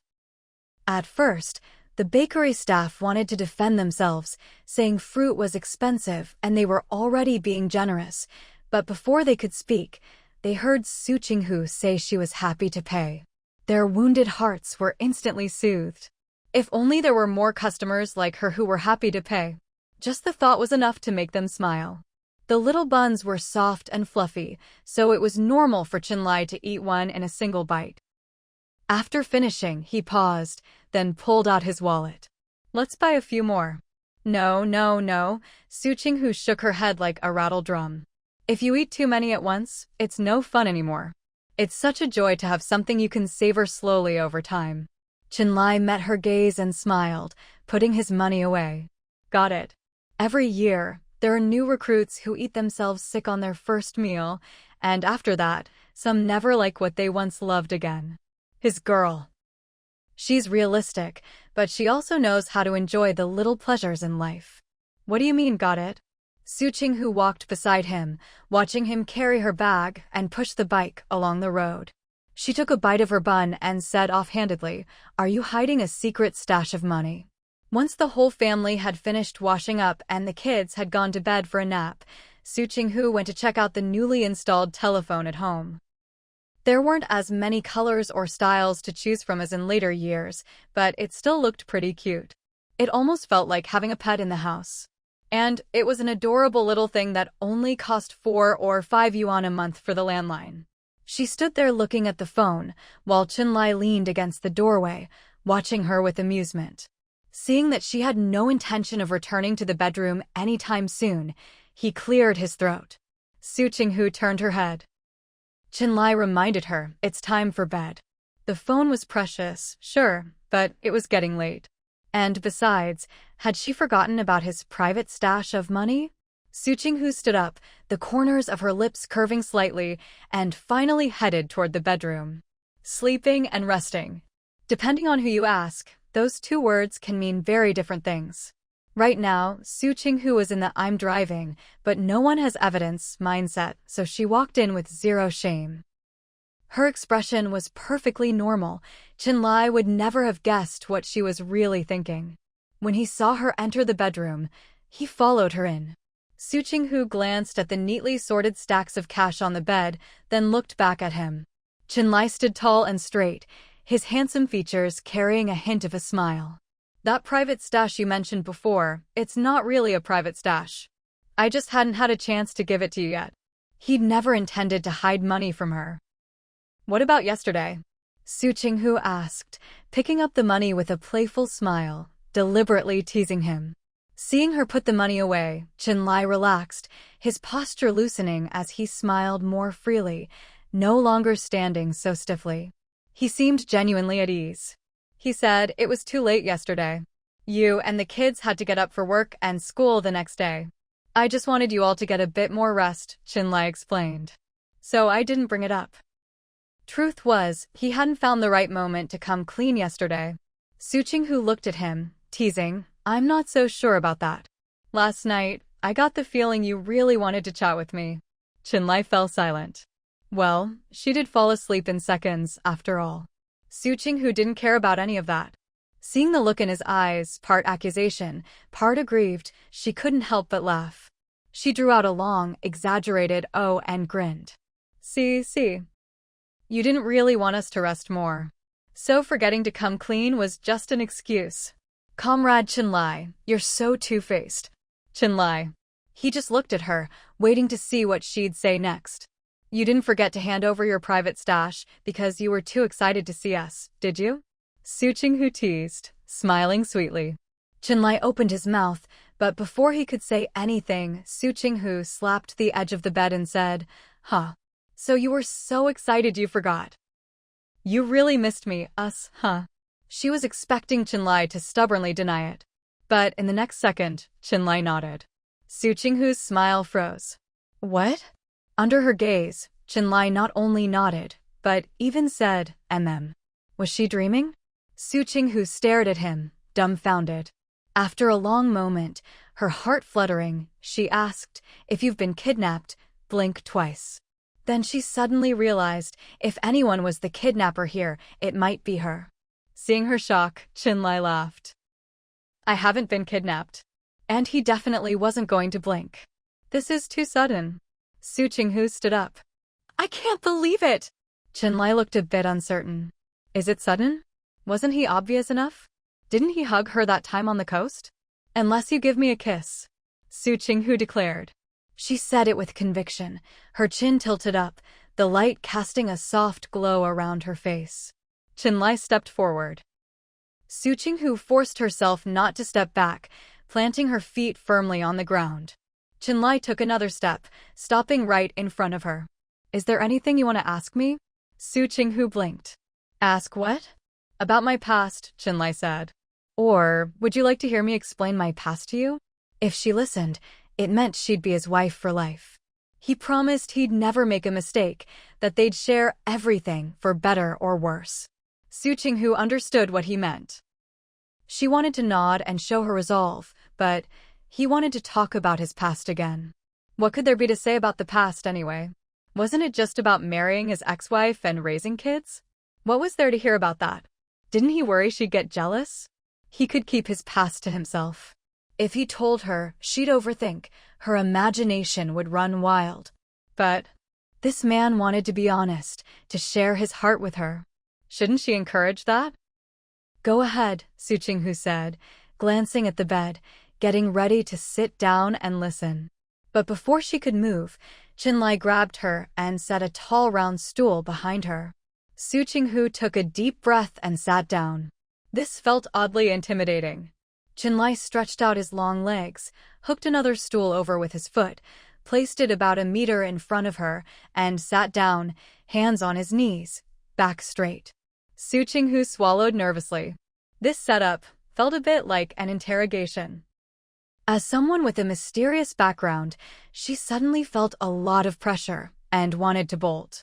She felt a little guilty. For years ago, I was married to Yao Yingying, Chenlai said, looking her in the eye. We only registered the marriage, there was no wedding banquet. Su Qinghu saw him pause and waited for him to continue. Chenlai said, she and Chen Yan were college classmates, inseparable. In Chen Yan's eyes, she was her best friend, her closest confidant. Just hearing that, Su Qinghu's mind started spinning, automatically piecing together stories.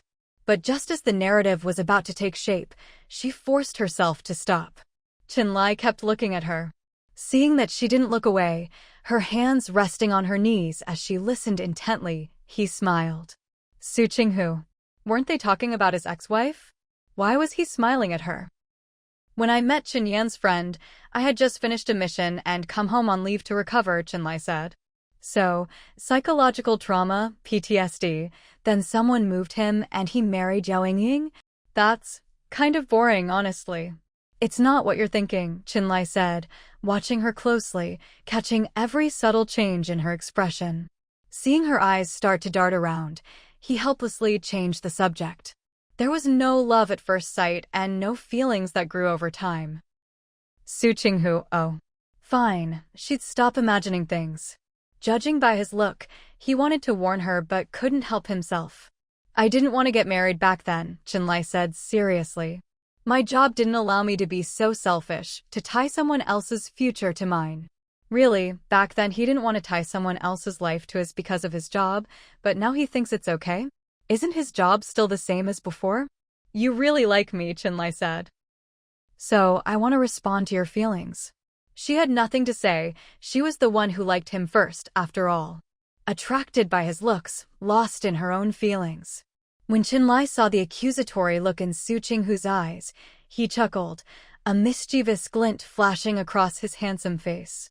Su Qinghu was stunned. She suddenly stood up, took a step to stand in front of Chinlai, cupped his handsome face in her hands, and stared at him in shock. Chinlai, don't tell me you're a white cut black? A man who always seemed so upright and proper suddenly flashed a smile like that. Anyone would think so. What's white cut black? Chinlai let her hold his face and asked with a smile. Su Qinghu explained, it means you're like a black sesame dumpling. White on the outside, black on the inside, not what you seem. So all those times she'd begged for kisses and hugs, teased him and flirted, he'd actually seen right through her? Damn. How embarrassing. She'd made a fool of herself in front of a black sesame dumpling. Look how calm he is. No matter how many tricks she tried, he never budged? What a jerk. Forget the kisses, forget everything, let's just blow it all up. Su Qinghu's face flushed red with shame and anger. Chinlai, you dog, you tricked me. She let go, straightened up, and turned to open the door. You can sleep by yourself tonight. She was going to sleep with her precious son instead. Right now, she just wanted to throw a tantrum. She couldn't help it. Chinlai quickly got up and, before she could, pressed his hand on the door lock. I didn't trick you. Yeah, you didn't trick me. It was all just me being one-sided. Su Qinghu huffed. I'll own up to it, I'm not afraid. Chinlai sighed helplessly, still holding the door lock, not daring to let go or touch her. I like you too. Didn't you notice? Chinlai sighed. Su Qinghu retorted, no, I didn't. I barely ever get to see you. You never let me kiss or hug you, and every time it's me shamelessly throwing myself at you. Are you proud of yourself? Every time I have to be the one to make the first move, and even then I have to stand on tiptoe just to kiss you. Or I have to pull you down a bit. You're tall, so you're proud, huh? Chinlai. What? Why aren't you saying anything? Did I hit the nail on the head? Chinlai, no. No?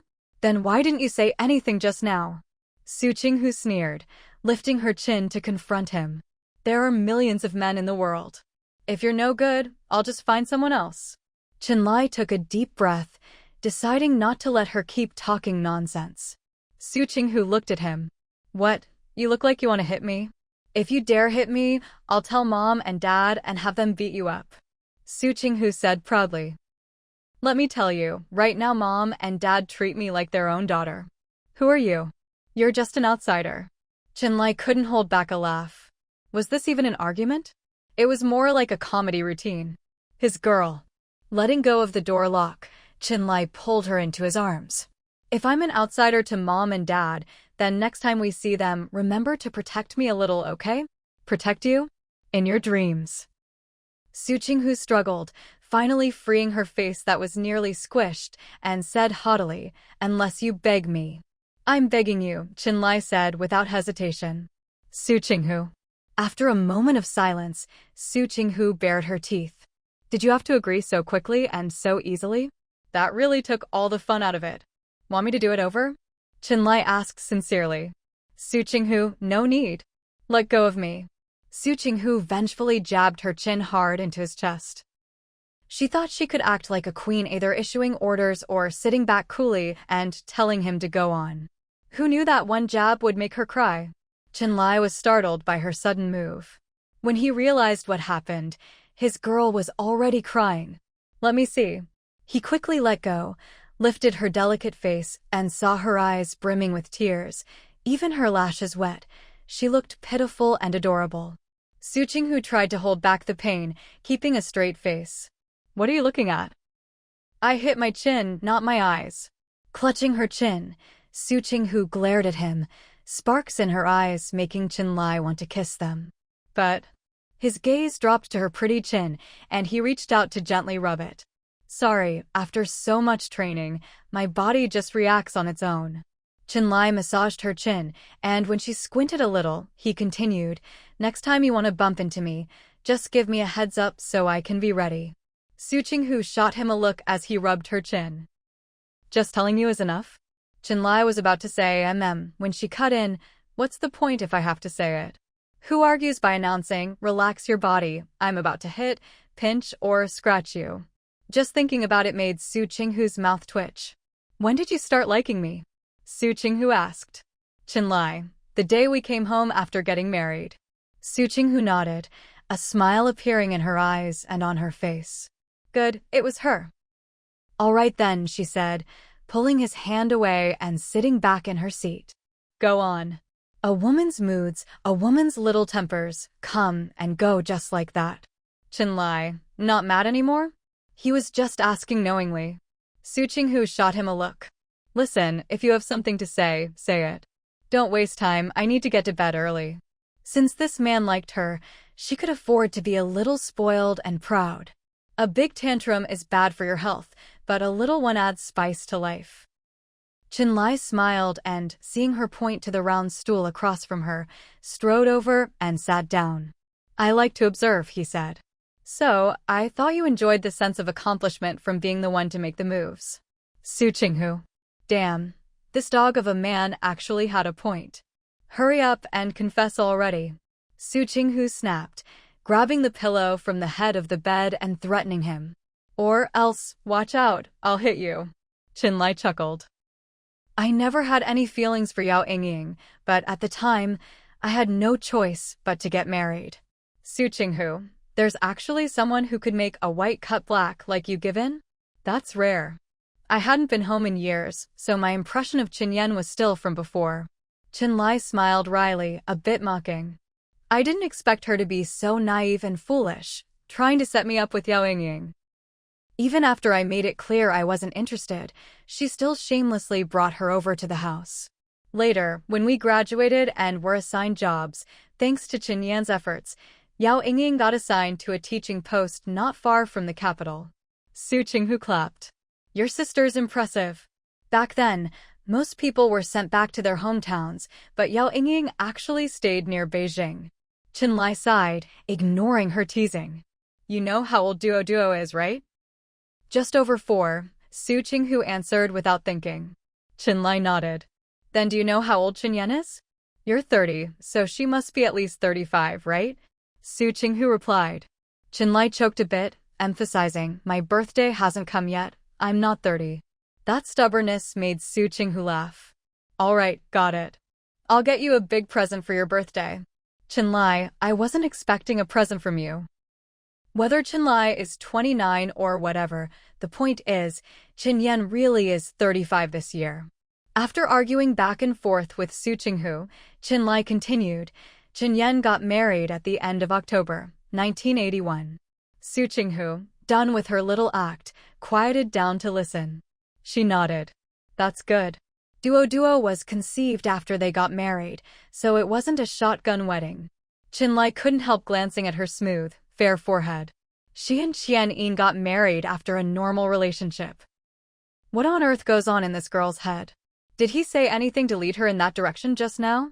After a moment's reflection, Chinlai went on, Yao Yingying and I got married at the beginning of 1982. What kind of reaction could Su Qinghu have? She just blurted out, wow, that was fast. Who knows if she was jealous, but Chinlai's expression did freeze for a second. He met her not-so-jealous look, wanting to say something, but in the end could only go on. Back then, Yao Yingying didn't like anyone.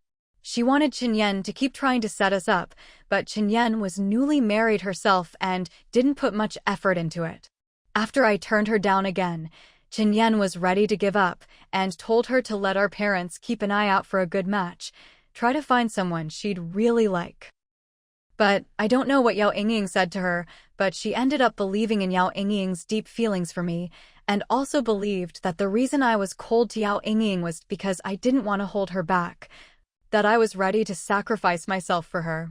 Chinlai gave a mocking laugh at this point. I didn't want to hold anyone back at that time. Who did she think she was? Su Qinghu listened, full of respect. Qinlai's ex-wife really had some tricks up her sleeve. Then, when I came back for New Year's, Qinyan created an opportunity for Yao Yingying. Qinlai's lips curled, his eyes full of disdain for Qinyan. Su Qinghu, what kind of opportunity? She was genuinely curious and even guessed, did she drug you and climb into your bed? Qinlai pressed his lips into a line, looking at Su Qinghu, exasperated. She made a fuss over that little thing earlier, but now, with this, she's not upset? Not jealous? She just throws out wild guesses and waits eagerly for him to spill the details. Where's the sign that she actually likes him? Come on, tell me, what kind of opportunity? How did she set it up? Did you fall for it? When she got to, did you fall for it? Su Qinghu spat twice, of course you did. If you hadn't, someone as stubborn as you wouldn't have given in. Fall for what? Did they sleep together? Su Qinghu took a deep breath, her smile finally fading. Damn. She was a little jealous. This man's first time didn't belong to her. Even though she'd already prepared herself for this, Su Qinghu still managed to make herself jealous. Just tell me the time, place, people involved, and whether you fell for it. That's all. Su Qinghu gritted her teeth, trying to look fierce, but her outstanding looks made her more cute than fierce, like she was just play-acting.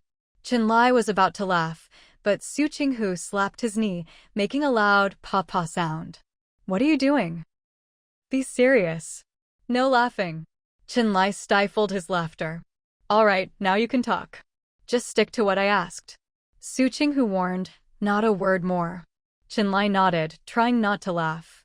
Okay. 15 minutes later, Su Qinghu stared at Qinlai, her face full of disbelief, at a loss for words, and utterly shocked. What kind of bizarre tree did Yao Yingying grow from? In this era, who else would dare do something like this? The opportunity Qinyan created for Yao Yingying was this. On the second day after Qinlai came home, she called Yao Yingying over, had her hide somewhere in the compound, then sent their parents out for a walk. As for herself, she brought Yao Yingying into the house, and while her younger brother was in the bathroom, she had Yao Yingying strip and climb into his bed. Qinlai never imagined his own family would set him up. He walked right in, and by the time he realized there was someone else in his bed, his sister had already locked the door from the outside. When Su Qinghu heard this part, she just wanted to crack open her sister-in-law's head to see what was inside. No wonder she'd always felt something was off, but since she wasn't that close to the family before, she never asked why Qinlai was so cold to his older sister, or why his sister sometimes seemed guilty, sometimes righteous, sometimes tried to get close.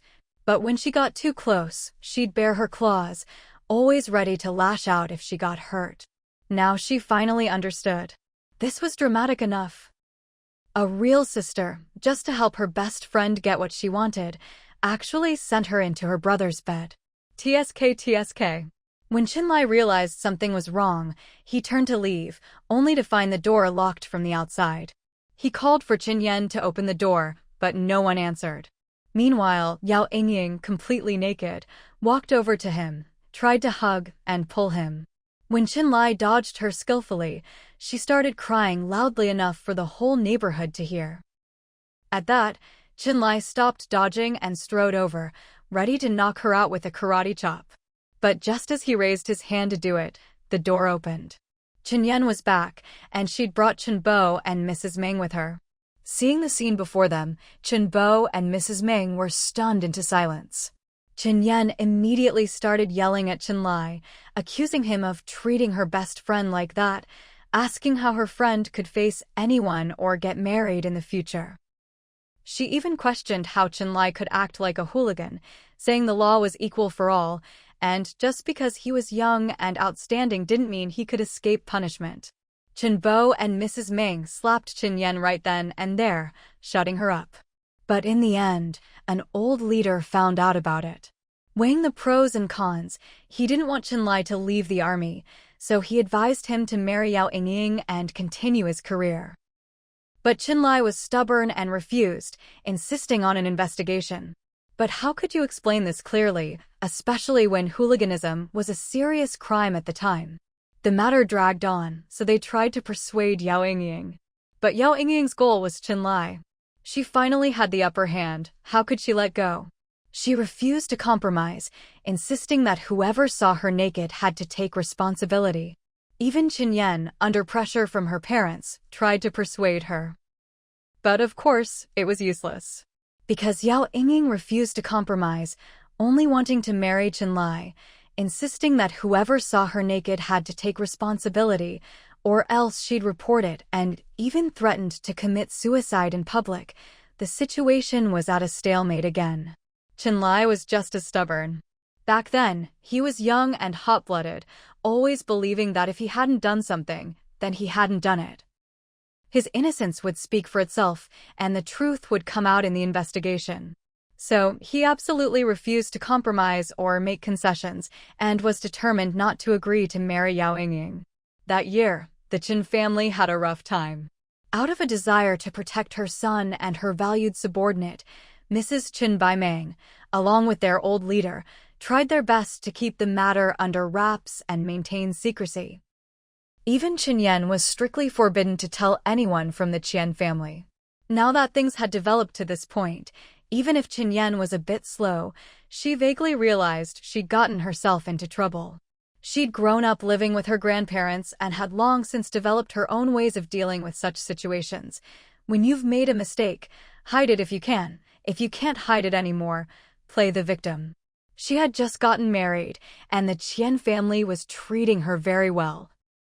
Her in-laws and her husband all doted on her, praising her intelligence, her academic abilities, her knack for managing the household, and how she and Qian Yin supported and cared for each other.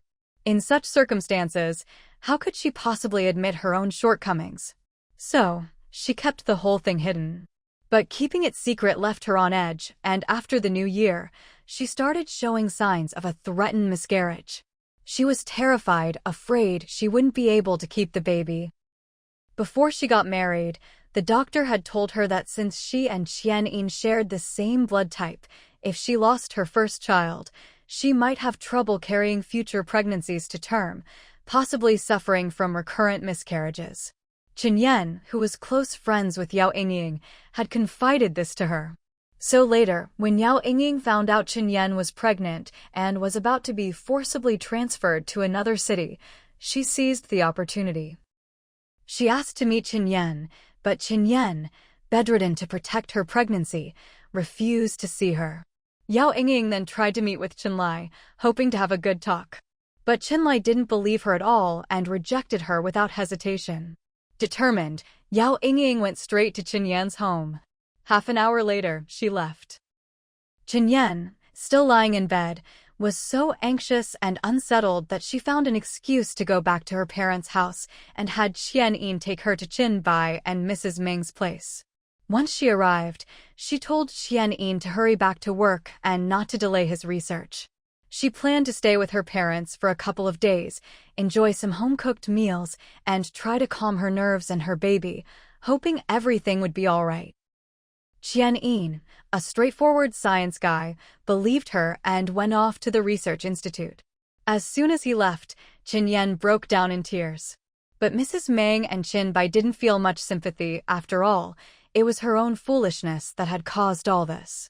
The elderly couple were still angry and couldn't muster any pity for her tears. But after she finished crying, she began to pour out her fears and grievances. It turned out that Yao Yingying's visit was just a pretense.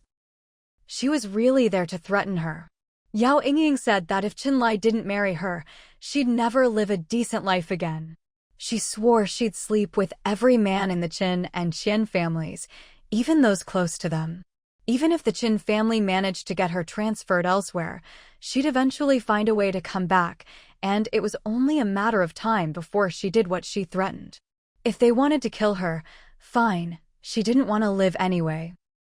She'd already made preparations, hidden her letters of accusation, and told others what to do. If the Qin family broke the law and killed her, they'd pay with their lives sooner or later. In short, she was determined to drag everyone down with her. Qingyan had never encountered anything like this before. She was completely stunned. Then, hearing Yao Yingying say that she'd seduced Qianyin first, then Qianyin's father, making sure the Qian family never had peace, and that she'd make sure everyone in the neighborhood knew about Qingyan sending her best friend to her brother's bed. Qingyan nearly fainted.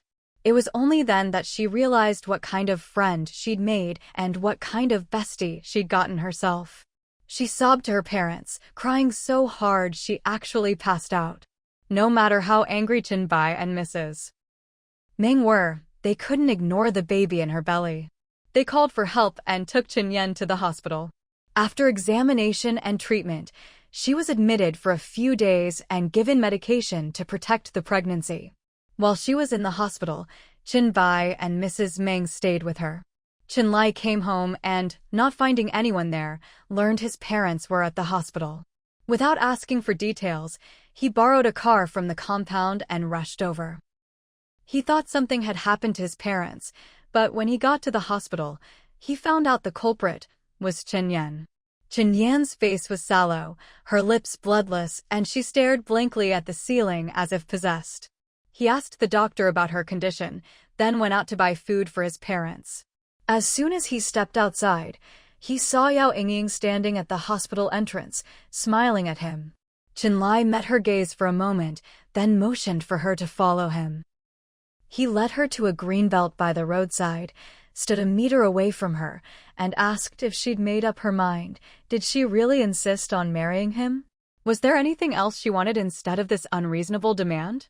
Yao Yingying only said she wanted to get married, to be on the same household registration as him.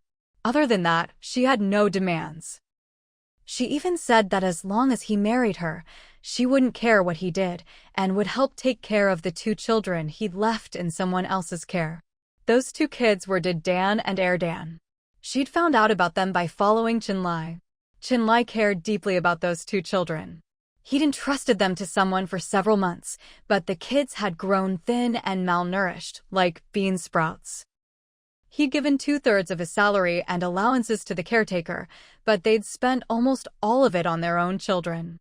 Once he realized the person he trusted had done this, he knew he couldn't let it continue. Yao Yingying promised she wouldn't mistreat the children and that he could check on her at any time. She even said she only wanted the title of Mrs. Qin. She didn't care if they had a real husband and wife relationship. But while she could accept not having a real marriage, he couldn't mess around with other women. All she wanted was the title of Mrs. Qin, and with that, everything would be resolved. She wouldn't be a ticking time bomb, ready to explode and drag everyone down with her. Qinlai ignored her at the time. But before Qingyan was even discharged, Yao Yingying had already used her status as Qingyan's best friend to enter the Qian household, cooking and doing laundry for Qingyan, personally taking care of her. She didn't do anything outrageous, but just the fact that Qianyin's parents accepted her using the kitchen and coming and going as she pleased was enough to drive Qingyan to the brink. Just as Qingyan was about to lose her mind, Qinlai was also about to return to his unit. But since the matter wasn't resolved, he couldn't leave yet. Even though his mission was urgent, he needed to go abroad for a secret assignment. After much consideration and persuasion from his superiors, Qinlai, who had no one he truly loved, finally gave in. Hearing one comrade after another fall on their missions, he made a clear deal with Yao Yingying, explicitly laying out the terms they'd both have to follow in marriage. They quickly registered their marriage, and he asked his friend Zhang Dongxing, his childhood buddy, to check in on the kids from time to time. Then, Qinlai disappeared into the vast land of China. Qinlai was gone for 2 years. 2 years without a word. During that time, Qinbo and Ms. Meng were also transferred elsewhere, so in the capital, it was just Qingyan and her husband Qianyin left. Qinlai had asked someone to look after Dan and Dan. At Qinbo's reminder, Ms. Meng also asked a doctor friend of hers to keep an eye on the children. But because of the special nature of their work, at the beginning they couldn't just make phone calls or write letters frequently. People took promises seriously back then, so apart from sending money every month like clockwork, they didn't check in on the kids' situation very often. Ms. Ming had also entrusted Qinyan to help, but how could Qinyan dare to meet with Yao Yingying? How could she possibly say anything bad about Yao Yingying? She was too busy avoiding her, let alone getting close enough to see what was really going on. So, aside from Qinlai's friend Zhao Yanliang and MS Ming's busy doctor friend, there was no one who could really get a closer look at the children's lives. From the outside, people thought as long as Yao Yingying didn't let the kids go hungry or run around naked, she was doing a good job. After all, most people hadn't raised kids themselves, so if the kids' clothes were a bit too big or too small, that was normal. And honestly, how many kids these days weren't skinny? Yao Yingying's usual excuses worked perfectly on outsiders. She'd say the kids were skinny because they ran wild outside all day. When they came home, she'd tell them to wash their hands and bathe, but they wouldn't listen and would splash water everywhere. She'd say they didn't care about hygiene, liked drinking unboiled water, and that no matter how often she dewormed them or gave them sugar pills, they just couldn't put on weight. Who likes naughty kids anyway? Especially when they're not your own.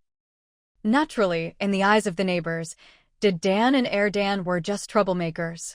And if they were already seen that way, then if Yao Yingying closed the door and started yelling at them, even if the kids hadn't done anything, no one would question it. People's first reaction would always be that the two kids were being naughty again. If they weren't her own and were still so wild, no wonder people found them annoying. After each of her little performances, Yao Yingying would come out with red eyes, then bring back some cooked meat or other treats. She'd call out for the boys to come eat, but her hands would hold tight to the food, her eyes full of mockery, with no intention of actually letting them have any.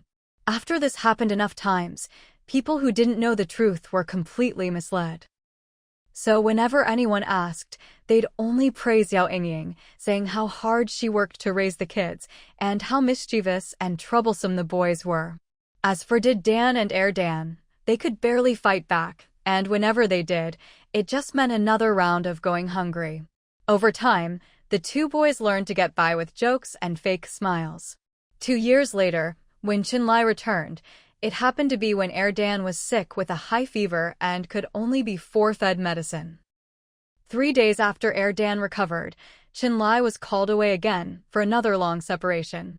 Before she married, Yao Yingying still had some hope for Qinlai, thinking maybe they'd fall in love over time. But as soon as they got married, he was called away, gone for 2 years with no word. Aside from picking up the money and ration tickets he sent, she had no contact with Qinlai at all, less even than with the neighbors.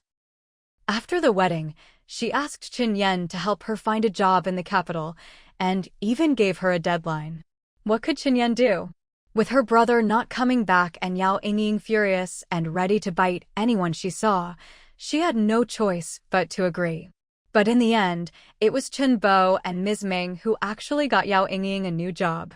They didn't trust her character or believe she could raise the kids well, so they found her a job in university administration. An office job, something that sounded respectable.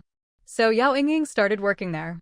It was around this time that she met a man, the very man she would later insist on divorcing Qinlai for, so they could go abroad together and enjoy life in America. But even before she and Qinlai registered their marriage, Yao Yingying had made 3 rules with him. After Qinlai patiently explained the law to her and promised her certain benefits, she treated their marriage with a kind of wary respect, always reminding herself not to cross any lines while they were still married. They spent 6 months testing the waters and growing fond of each other, then another 6 months secretly dating.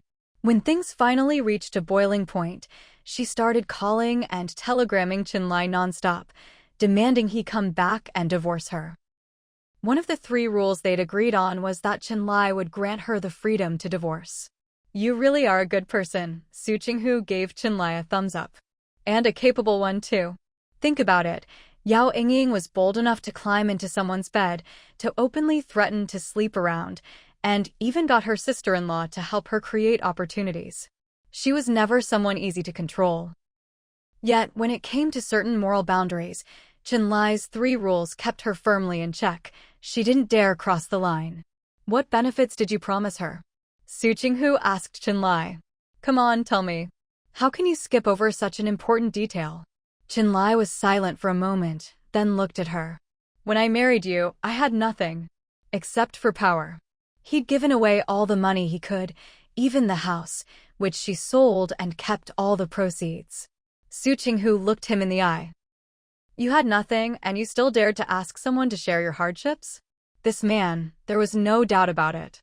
I still had myself, Chinlai said, pointing to himself. Was that bragging? Su Qinghu bared her teeth, curled her lip, and gave her verdict. A bit too confident, aren't you? Not too confident. Chinlai refused to let her underestimate him. Actually, except for the telephone and washing machine, all the changes in this house have my contribution. Su Qinghu was stunned. What? Some of the ration tickets and the efficiency in getting things done. That's me. Chinlai started, then suddenly stopped. Dividing things into yours and mine felt too distant. He didn't like that. I'll work even harder for this family in the future, Chinlai said. And then, Su Qinghu made a fist and gave him a cheering gesture. You can do it. Maybe she should write a letter of commendation.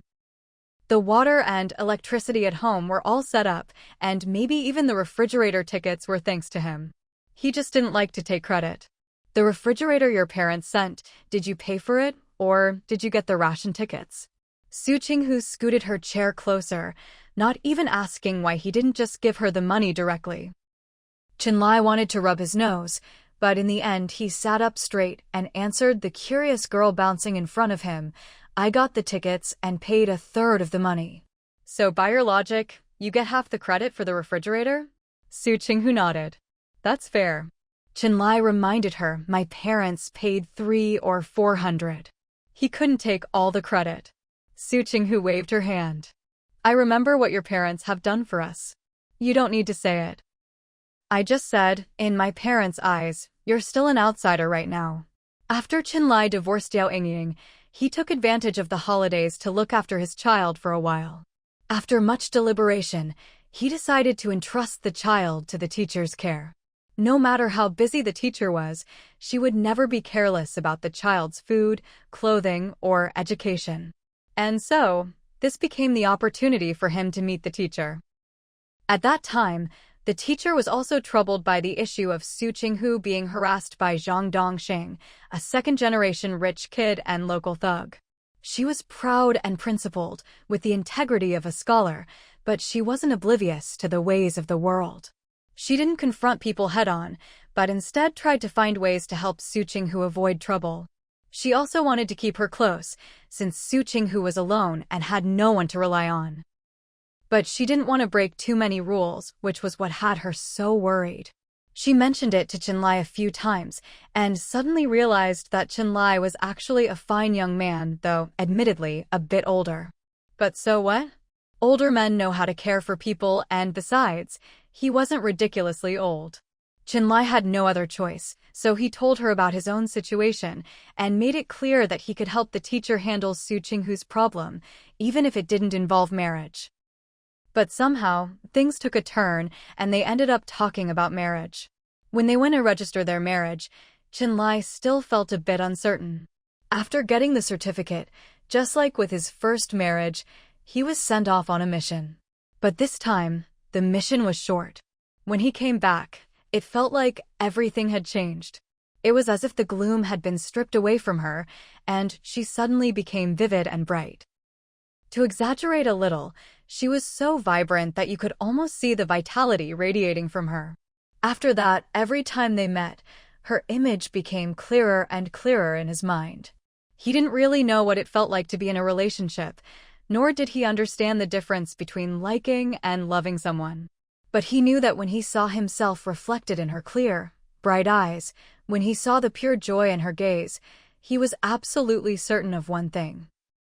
He had her in his heart. He even dreamed about her. Chinlai looked at Su Qinghu and suddenly smiled, a smile that made Su Qinghu feel a little baffled. I've dreamed about you, he said.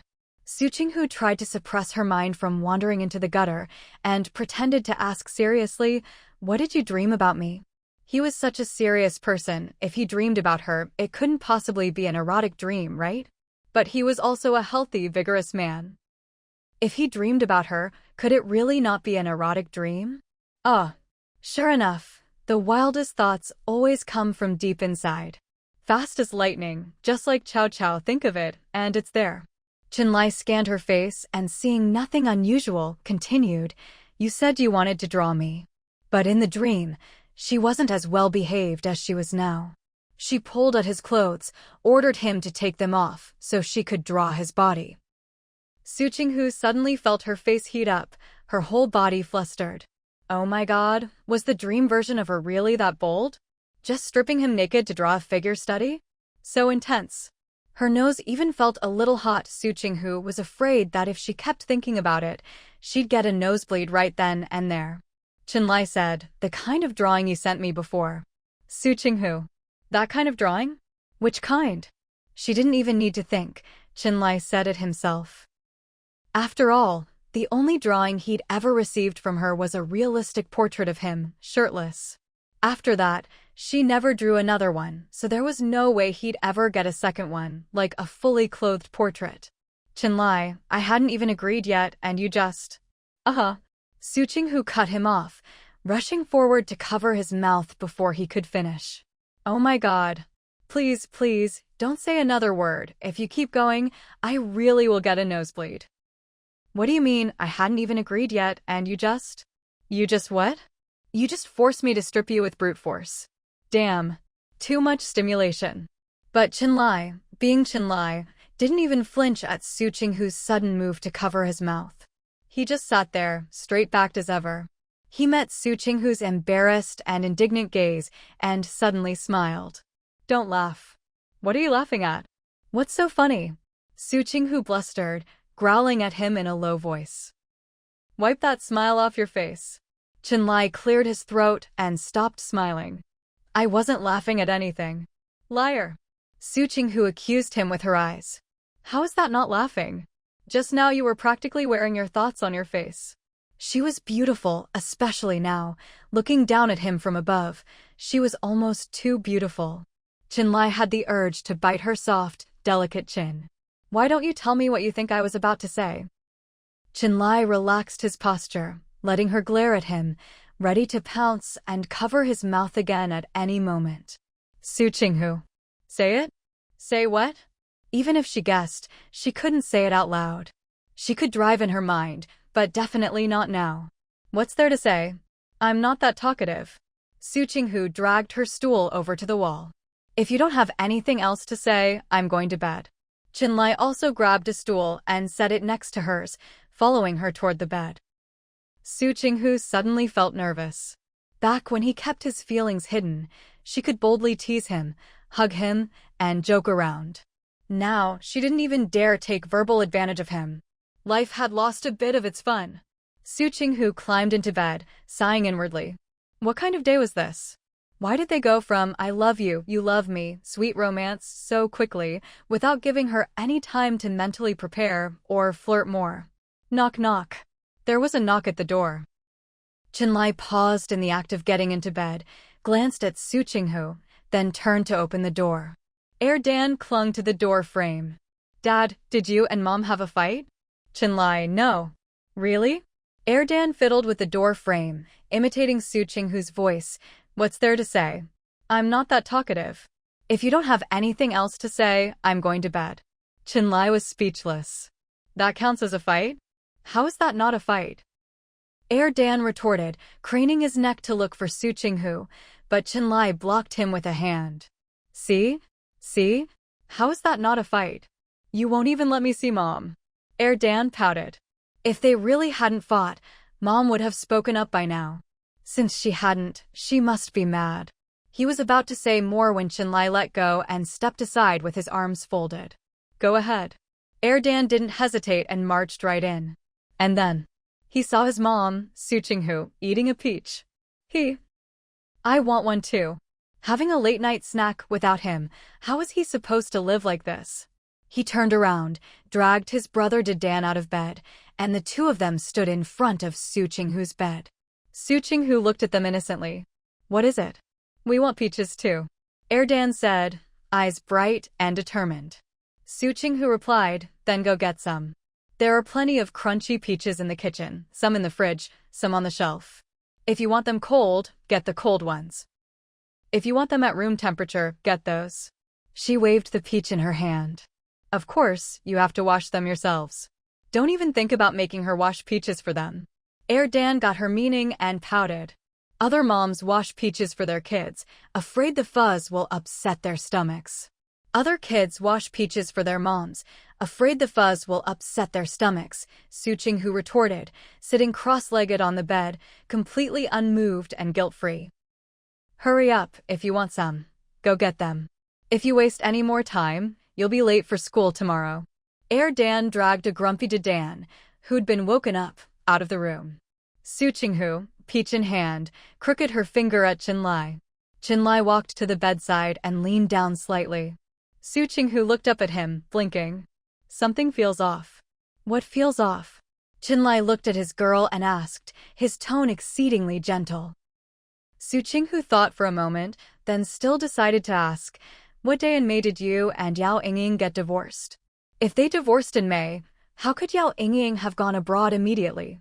Given the nature of marriages among people like them, family members couldn't just leave the country at will during the marriage, especially someone like Qinlai, who probably had a high security clearance, right?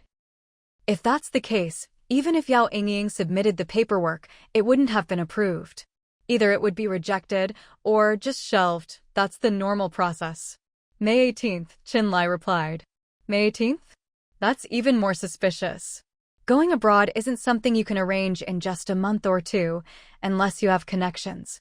Even then, the fastest would be a month, right? So how did she manage to go abroad right after the divorce? The timeline doesn't add up. Was Yao Yingying's new boyfriend a foreigner? Su Qinghu took a bite of her peach and asked Qinlai, or was he someone with a lot of power? At the very least, this power would have to be enough to expedite the exit procedures for both of them within his official capacity. Qinlai straightened up and smiled. Not a foreign national. Just an ordinary working-class family. Su Qinghu held her peach, not sure whether to eat it or not. Does he have powerful overseas connections? No, Qinlai answered, then added after thinking about it, he does have some overseas relatives, but they're just regular laborers. Su Qinghu paused mid-bite, taking a deep breath. Listen to those conditions Qinlai just listed. Does that man sound like someone who could get Yao Yingying's paperwork done so quickly? They divorced on May 18th. If you follow the normal process, it would take about 2 months to get everything sorted. 2 months. Enough time for Qinlai, who only came back 2 or 3 times in 4 years, to investigate and settle the score.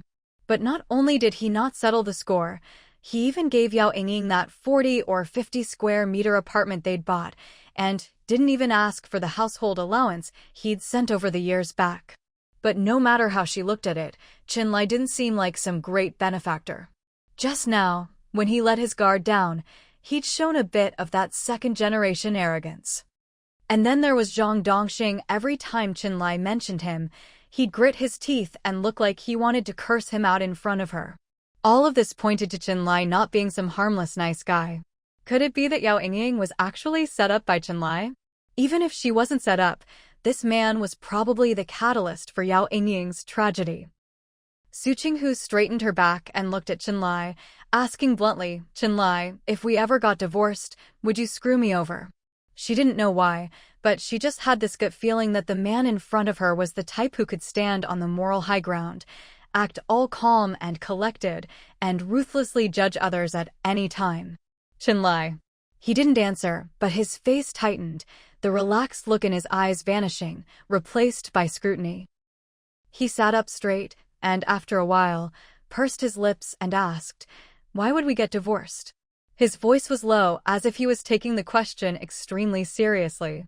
Su Qinghu, I'm just saying, hypothetically, if we got divorced, would you screw me over? Can this man understand the question? I can't think of a reason for us to get divorced, so I can't answer your hypothetical. Qinlai was clearly unhappy. Let me give you my hypothetical. Su Qinghu. Seriously? He's upset already? It's just a what if, not for real. And now, magically, he wants to tell her his hypothetical. What kind of hypothetical could he have? If we appreciate each other, tolerate each other, grow together, and respect each other, then there's no possibility of divorce, Chinlai said with such seriousness that Su Qinghu almost felt like her question had been an insult. You're right, Su Qinghu nodded, immediately giving in. I still appreciate you a lot right now. With your level of self-discipline, I bet you'll still be a handsome old man when you're old. Not only am I not losing out, I'm actually gaining. Su Qinghu, let me ask you something. I don't want to talk, Chinlai looked at her. My mouth's dry. Su Qinghu, there's only one washed peach left in the house, the one in my hand. If you want, go wash one yourself. Chinlai didn't move. Or, there's some cooled boiled water in the living room. Go pour yourself some? And let me tell you, that lemon in the water was a gift from my coworker. It's a rare treat, not easy to come by. If I leave, I won't answer your question. Chinlai said this carelessly, but his posture made it look like he'd walk out any second. Fine. Su Qinghu reluctantly handed over her peach, grumbling, I only took 3 bites. Chinlai took the peach and bit into it, 1 bite bigger than all 3 of hers combined. Su Qinghu. How am I supposed to live like this? Is he doing this to annoy me? Chinlai swallowed the peach, waving his spoils of war. Ask. Su Qinghu's mind went blank for a second. Wait, what was she going to ask again? This man is so infuriating, he's making her forget things. Su Qinghu paused for 2 seconds, then remembered. What Yao Yingying did to Dan and Erdan before, was that illegal? At most, she'd get 10 days or half a month in detention, but most likely just a warning and some education. Chinlai took another bite of the peach, the crisp sound making Su Qinghu glance over involuntarily. Chinlai continued, she gave them food and clothes. The food wasn't great or plentiful, but right now, a lot of people still can't eat their fill. The clothes didn't fit well, but for most kids, having a few sets to rotate is already pretty good. Su Qinghu nodded. When she was a reporter, she'd seen how poor families lived in the city. Most families with lots of kids had the younger ones wearing hand-me-downs, and if the clothes were too short, they'd just sew on a matching piece of fabric. If you really look at it, even if you tried to hold Yao Yingying accountable, she wouldn't get a heavy punishment. Anne, did Dan and Erdan ever get beaten in a way that could be considered abuse? Any witnesses? Su Qinghu asked. Chinlai, no. All the evidence points to Dan and Erdan being too naughty. And these days, almost every kid gets smacked around at home. Su Qinghu. That's true. It's hard to find a kid who didn't get hit in those days. Did Dan and Erdan also hurt her once? The whole neighborhood knows about it, Chinlai said. Su Qinghu perked up instantly. Wow, Dan and Erdan are impressive. Challenging their elders, huh? The apartment you gave her. Su Qinghu started to ask, but Chinlai cut her off. She couldn't keep it. The money from selling it would end up in that man's hands. And then? Su Qinghu waited for him to go on. Chinlai, that man knows all sorts of shady people. With the money in his hands, there's a 95% chance he'll use it to make more money, and when it turns into dirty money, we'll just recover it and hand it over to the state. In the late 1980s, due to the rapid economic development and the inherently serious and cautious nature of the legal system, the law couldn't keep pace with the changes in society. After all, any addition or deletion of legal articles had to go through a long period of consideration and deliberation before they could be finalized, printed, and passed down. Because of this, some laws couldn't stay ahead of the times and couldn't promptly regulate or restrain people's behavior. In this situation, some people exploited legal loopholes to make huge profits. In peaceful times, with the economy booming and the legal system still imperfect, what could you do to them within the law? Nothing.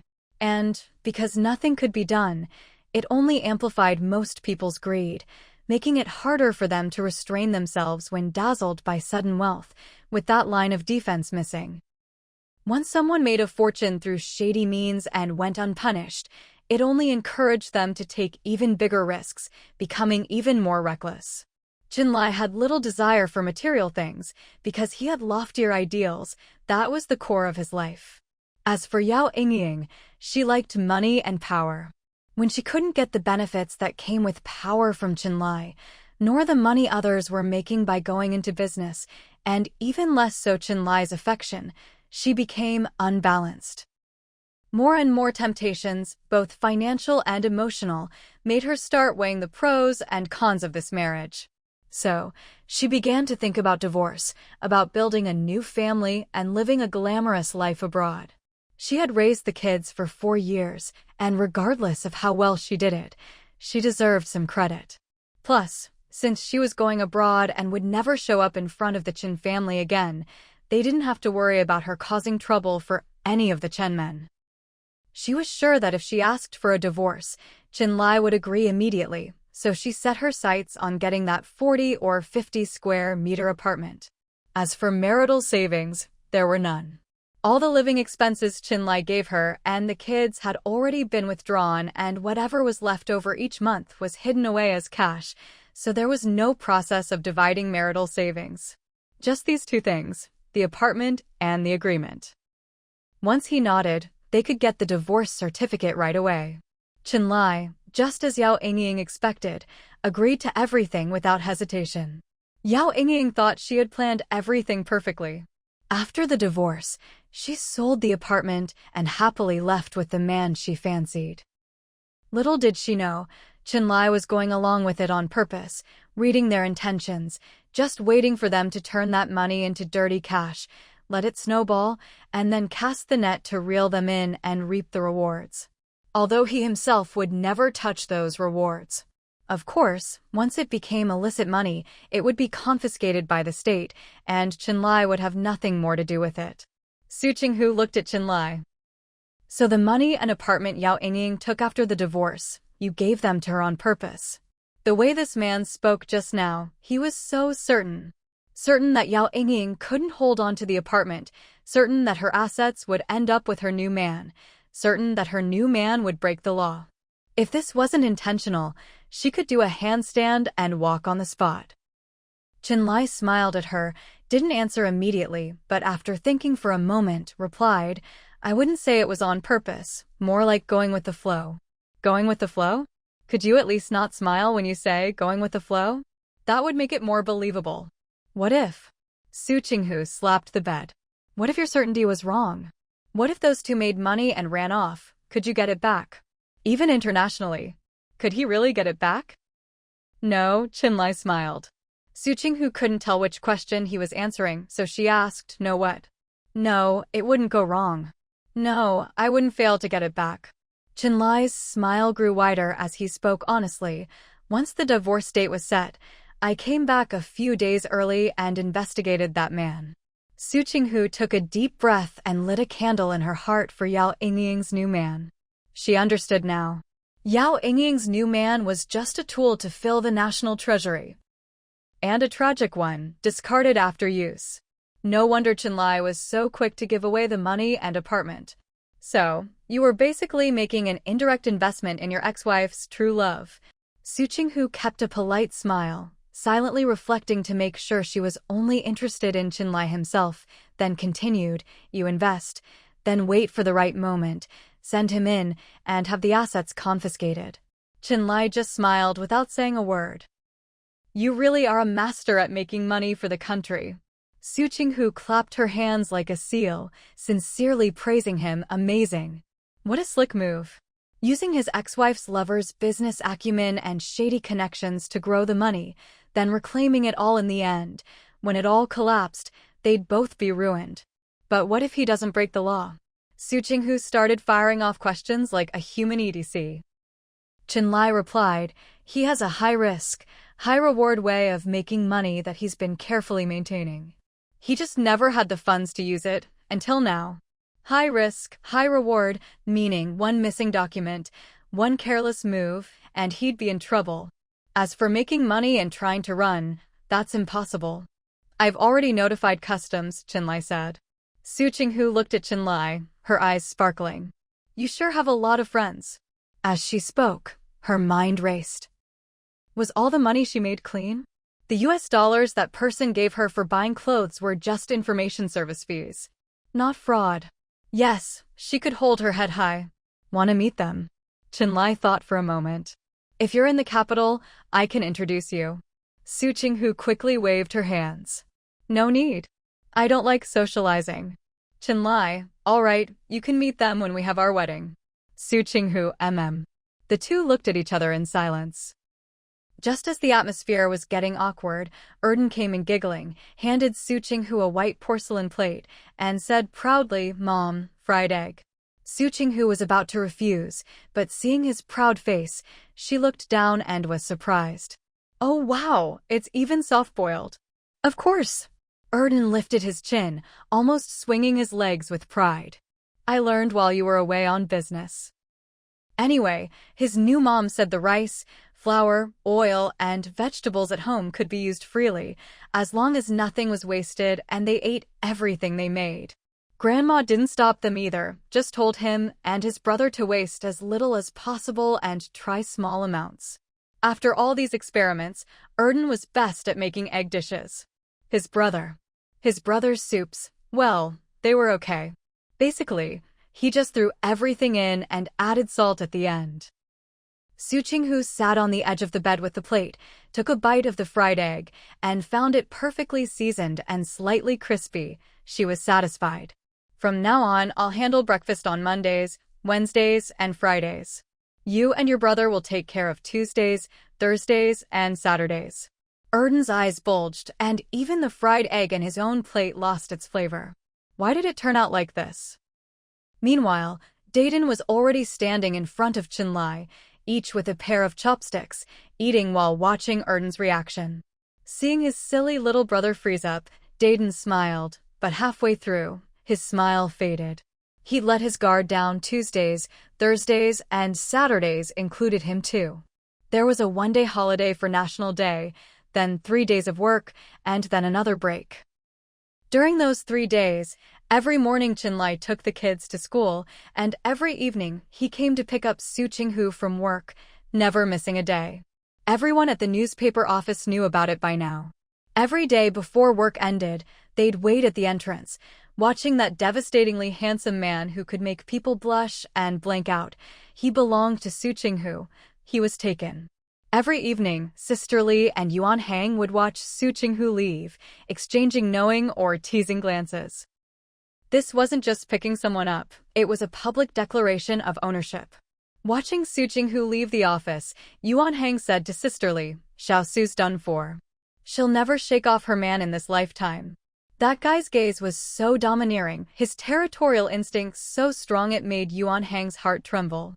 Seriously, the sense of possessiveness was overwhelming. Even someone as innocent as him would start to wonder if he was keeping a safe enough distance from Su Qinghu after one look from Chinlai. Sister Lee laughed. What are you saying? With a man like Xiao Su's, you'd have to be crazy to want to shake him off. She tidied up her desk and looked at him.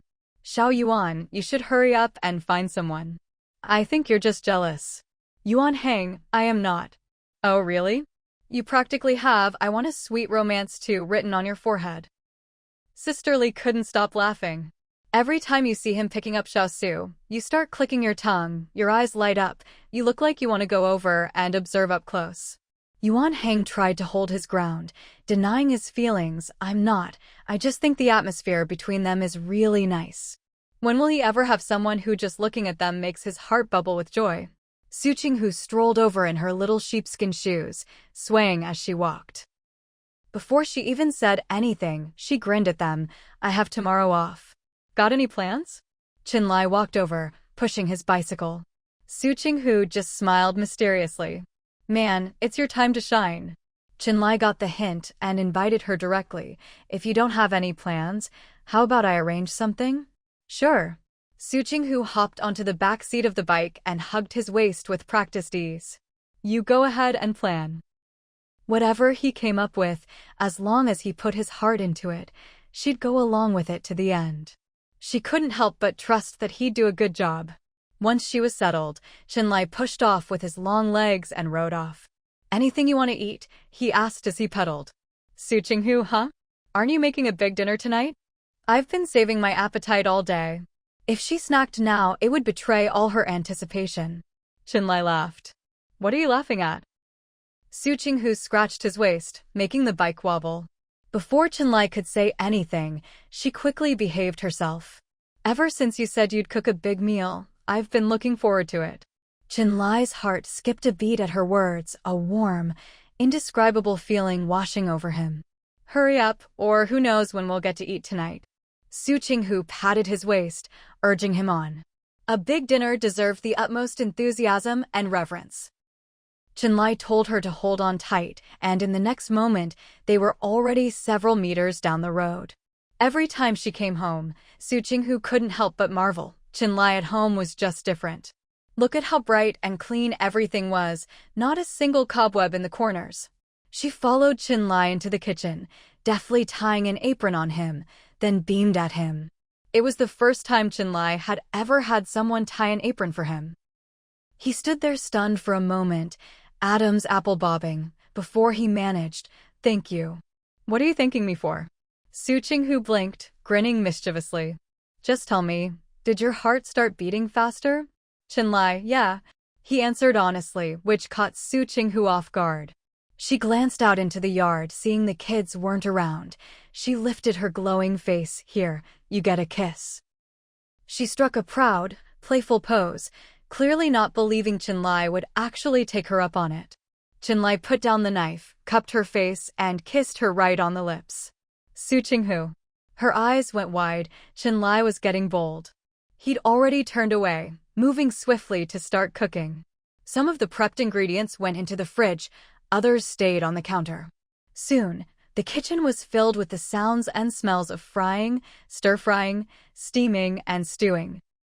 The aroma quickly filled the air. Su Qinghu stood by, watching him, pondering life. This man, did he really think that just because he'd confessed and she'd accepted, there was no need to be shy or reserved anymore? That she was now his person? Chenlai was paying attention to Su Qinghu's expression, and sensing her gaze never left him, the smile on his lips never faded. Just as the atmosphere was heating up, did Dan and Dan finish their homework in record time and burst into the kitchen without even tidying up.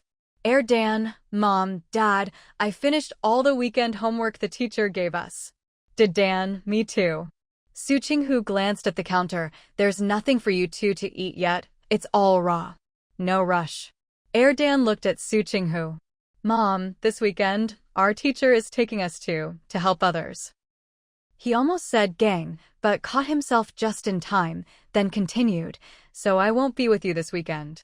Then he pointed at Dan. If you need a helper, take my brother. If not, I'll take him with us. Su Qinghu, let's see if your brother wants to hang out with me or with you. She had Chenlai for heavy lifting anyway. And she figured Chenlai's plans probably included the kids, so it didn't matter.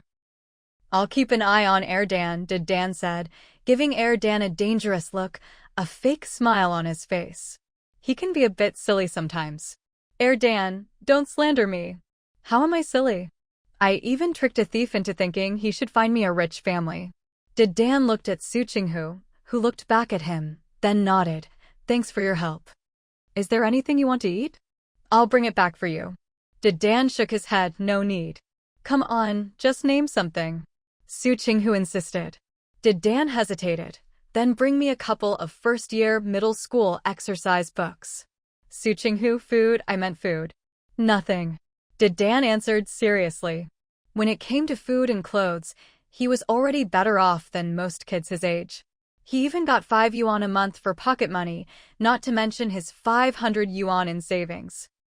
Though he didn't have the savings on hand at the moment, knowing his mom, she'd probably turn it into 1,000 with interest in the end. While the two of them acted like no one else was there, Dan pursed his lips, keeping a straight face. After a while, he finally said, Why aren't you asking me? No one had called his name, after all. Su Qinghu, oh, what do you want to eat? I don't want anything to eat. Bring me a couple of first-year middle school exercise books. Dan mimicked Dan, I love studying, and studying loves me. Su Qinghu. Dan. Can you talk properly? Su Qinghu reached out and ruffled his hair. You're only in 3rd grade. What do you need first-year middle school exercise books for? Dan was about to retort to say he could learn, but the words caught in his throat. Learn what? If he really learned, wouldn't he end up skipping grades? Then he wouldn't just be in the same class as Shu, he'd have to be in the same class as his own brother. Having one person watching him all day was more than enough. Why would he want to add another? I just want to eat meat. Dan let Su Qinghu ruffle his hair. You pick what to buy. Grilled skewers, roast chicken, roast duck, braised dishes, he liked them all. Su Qinghu let go of his head. All right, just wait. Oh, should I get you some 3rd or 4th grade exercise books while I'm at it? No way. Dan refused immediately. The exercise books our teacher made us buy, we've only just finished the 2nd unit. You're really behind, Su Qinghu said, patting his head. Your brother is already self-studying 1st year middle school material. Dan was unfazed. Slow and steady wins the race. Who wants to rush through school, graduate early, and start working right away? Isn't being a student great? Students can play however they want, and if you're doing well in your studies, even the teachers don't bother you much. Qinlai listened to Su Qinghu banter with the kids while his hands moved quickly. In 40 minutes, all the dishes were ready and on the table. Sliced pork and chili broth, steamed wuchang fish, spicy diced chicken, assorted cured meats steamed together, dry-fried green beans, and a plate of stir-fried greens. Everything was set. Impressive. Su Qinghu picked up a piece of fish, then a slice of cured meat, and gave Qinlai a thumbs up. I knew it was chicken broth you used. She'd suspected it when he was making the sauce. The broth was clear, not a trace of oil on top. Qinlai started eating too. The leftover chicken and bones from the spicy chicken, I used them to make the broth. Dad, I never thought you could cook this well. Dan praised him between bites. From now on, you should do the cooking at home. Let the capable ones do more work. That's the best. Qinlai glanced at him with a smile. All right. But Dad, I remember your cooking wasn't this good before, Dan said, looking up in confusion. How did you suddenly get so good? Qinlai, I learned. You really have the makings of a top chef. Dan said admiringly. I must have inherited it from you. I pick up cooking really fast too. He just hadn't had the chance to show everyone yet. Dan nearly choked. Even though Dad was their dad in their hearts, just by the surname, it was obvious he wasn't their biological father. So, where would the inheritance come from? Su Qinghu put down her chopsticks and looked at Dan, who never missed a chance to praise himself along with others. No, I think what you inherited isn't your dad's cooking talent, but his knack for stirring up trouble as the eldest. Qinlai looked at his wife, wanting to protest that he didn't have a knack for causing trouble, but thinking of his recent confessions, he kept quiet. When trouble comes, you deal with it. That's not a talent, is it? He looked at Su Qinghu, hoping she'd understand what he meant. Su Qinghu felt his gaze and turned to look at him. What is it?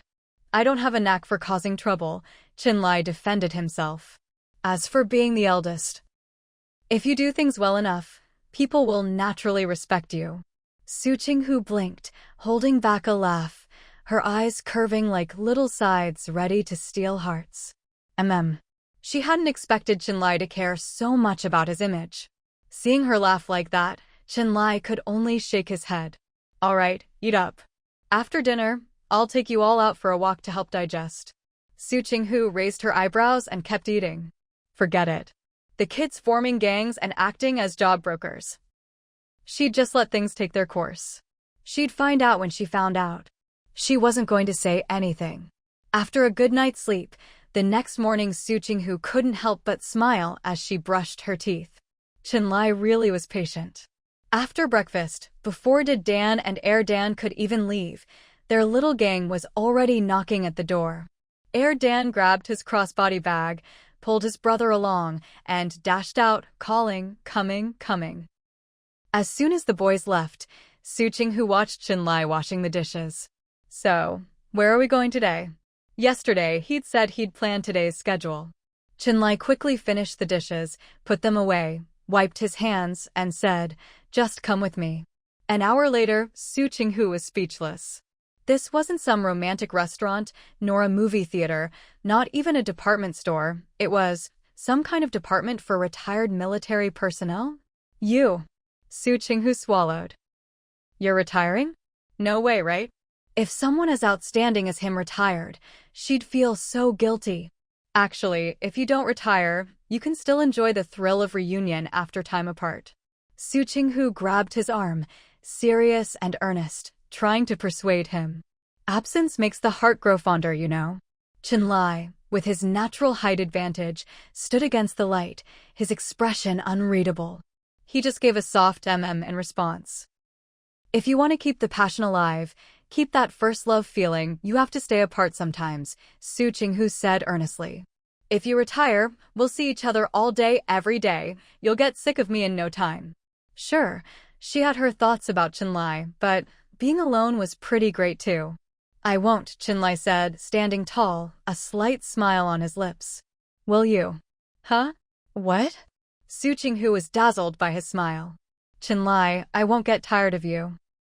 Will you get tired of me? After all she'd said, he couldn't help but feel his girl wasn't too keen on him being home all the time. Hopefully. It was just his imagination. Su Qinghu was caught off guard and didn't answer directly. Instead, she changed the subject. So you really are retiring? When faced with a question she couldn't answer, for the sake of family harmony, it was better to change the topic. Someone as outstanding as you should serve the country. Su Qinghu looked up at him earnestly. Really, it's not easy for the country to train someone like you. Chenlai didn't press her further, just chuckled. I think you're not easy either. What's so special about me? Isn't everyone like this? I can't ask for special treatment. Su Qinghu said righteously. She felt like this man had seen through something and was teasing her. And she couldn't even call him out on it. Chenlai shook his head, then placed his large hand on the back of her head, gently guiding her toward the main hall. Thanks for going to all that trouble to come up with excuses to keep me from retiring. Su Qinghu. See, people really do think differently. She'd noticed something about Chenlai, but hadn't said anything, and he just came right out and exposed her little scheme. I don't want you to retire. It's not at all because I think you'll boss me around at home, or that I'll have to drag you along every time I go shopping. Su Qinghu argued, straight to the point. And it's not because if I don't take you, I'll have to report to you, just so you won't complain or sulk. Chenlai paused, then burst out laughing. So that's what she was worried about, him being home all the time? Interesting. But you're right, Chenlai said solemnly, nodding. If you go out, you should take me with you. 2 hours later, Su Qinghu was still a bit dazed. Chenlai hadn't brought her here to talk about retirement. Instead, he had prepared all her relevant documents and brought her to look at information about her original body's grandfather. Her original grandfather was named Su Beiyong, formerly known as Su Lixing. The records of his birth and death were clear. At 16, he traveled with a famous doctor, practicing medicine and saving lives. Later, he joined the resistance against the Japanese invasion and suffered a head injury during the war. Afterwards, with the help of his superiors, he married a comrade in arms and had a son, Su Huarui, who was fostered in the rear until the war ended. His wife died during the war, and due to his head injury, he could only remember things that happened afterwards. After liberation, he lived under an assumed name and became the head of a village. Because he did well, he was promoted to the township level, but he refused further advancement and remained in that position for decades. He raised his son alone in his wife's hometown, continued to serve the people, and led everyone to work hard to have enough to eat. Perhaps it was in their nature. His son, Su Huarui, also joined the army and showed every sign of being a worthy successor. At 25, he married a young educated woman named Lin Jiachu. At 26, they had a daughter. Her original self. Lin Jiachu was 6 years younger than Su Huarui. For years after their daughter was born, Su Huarui died in the line of duty. The year after his death, the first wave of job recruitment for returning city dwellers quietly began, and Lin Jiachu left as well. She left behind only the 4-year-old daughter and old Su Beiyong. Su Qinghu didn't know how to describe her feelings: rough, bitter, and hard to swallow. This whole family were good people. If not for some twist of fate, they would all have perished. Chinlai patted her head. I brought you here because Mom said you recognized an aunt, and you two look a bit alike at first glance. I thought maybe we could check from Grandpa's side. While his wife was at work, he'd gone back to visit his parents in the compound. During their chat, he mentioned the aunt, thinking maybe he could help his wife find some relatives. When he got home, he started preparing all the necessary documents to submit an application. Now, it seemed his what-if might really come true. Su Qinghu took a deep breath, feeling a bit miserable. Everyone was gone. She wanted to show her gratitude, to repay them, but there was nowhere to start. As for Lin Jiachu, the woman who left her child with her father-in-law Su Beiyong not long after her husband died, she'd never shown up since. There was no need to talk about filial piety there. What could she do for the Su family? Right now, she couldn't think of anything at all. Should we tell Aunt now? Chinlai held his bicycle and asked Su Qinghu. Or take it step by step? Old Master Su had lived to a ripe old age, so Aunt Su must be getting on in years too. If they told her everything at once, could she handle it? Let's wait for now. I'll check on her health first. Su Qinghu steadied her emotions. Have you been preparing all this these past few days? She didn't have time to thank him before Chinlai said, not just that. What do you mean? At this point, it was probably about her original mother, Lin Jiachu, right? Su Qinghu didn't have strong feelings about her anymore, so her tone was calm. But Chinlai brought up something else. The thing you asked Kai Huayang to investigate. Kai Huayang. Su Qinghu blinked. Oh, I asked him to look into Du Jizheng, see if we could get him arrested. Anyone running a prostitution ring is no good. They should definitely be sent to jail. Did you find hard evidence? Su Qinghu grabbed Chinlai's arm. Can we get him locked up? Seeing her hopeful eyes, Chinlai nodded. Yes. You're amazing. If they weren't in such a solemn place, Su Qinghu would have kissed him right then and there. How many years could he get? Su Qinghu's eyes sparkled. Could it be a heavy sentence? Introducing young girls to foreigners, no matter how you look at it, that's scum. Chinlai said, if it's as you think, the sentence depends on how many people come forward to testify and how much solid evidence can be gathered. Su Qinghu felt like a bucket of cold water had been dumped over her. In this era, people were still conservative. Getting victims to come forward was too hard. Du Jizheng was involved in this? Why hadn't she thought of that before? Yeah. Chinlai looked at her. I didn't dig deep enough. Let the professionals keep investigating. I doubt it's limited to just the years I mentioned. It had only been a few days, and with 2 cases running in parallel, he felt his investigation had only scratched the surface. Su Qinghu said, he really deserves to die 1,000 deaths. Sometimes, when these people get exposed, you can even unexpectedly get some advanced equipment off them. At least there's some value in that. Her sudden comment left Chinlai momentarily confused. What about Erden? Was it because Erden could talk circles around human traffickers? Was he that persuasive? Erden started Su Qinghu almost blurted out Erden's secret, but changed course. Support squad. Support squad? Chinlai asked, support for what? He had a feeling it wasn't just a study group for classmates helping each other. Su Qinghu coughed. Helping unemployed youth in society find jobs. With a proper job, they wouldn't be idle vagrants and turn to crime. You mean, Chinlai thought about the current social situation, Erden is helping the hooligans find jobs? You couldn't blame Chinlai for equating unemployed youth with hooligans. After all, the reforms had been going for years now. As long as you weren't lazy, you could do odd jobs, save some money, buy some stock. Even just peddling goods on the street was enough to avoid being a burden in any sense. If nothing else, you could go to busy places and work as a porter. As long as you were willing, you could always get by. Especially if your family was in the city. His own son helping hooligans find jobs, it sounded a bit ironic no matter how you looked at it. He looked down at Su Qinghu. Has this been going on for a while? I caught him the first time, Su Qinghu blinked. Later, the teacher said as long as it didn't affect his studies, and he could pass her pop quizzes, he could help out. Chinlai raised an eyebrow. Be honest. Erden wasn't the type to help others without expecting something in return. She should know that best. What's the truth? The truth is, the kid spotted a business opportunity and led a bunch of little followers to make some money. She just dressed it up a bit, made it sound better and more reasonable. This man, though, he didn't just see through it, he actually said it out loud. Su Qinghu, I'm done talking. Where to next? It was past 8 when they left the house. After spending some time on the road and 2 hours at the Veterans Affairs office, it was already noon. If Chinlai didn't have any other plans, it was definitely time to eat. Chinlai, let's get lunch first. The kids were being supervised by teachers, so there was nothing to worry about. That was good. Su Qinghu's face lit up with a smile. What do you want to eat? What do you want? Chinlai asked. Hot pot. Su Qinghu replied.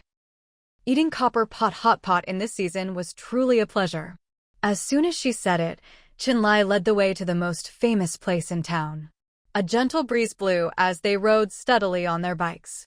There was a quiet, unspoken happiness between them, call it peace and contentment, but every now and then, little pink bubbles of joy would float up, making her happy from the bottom of her heart.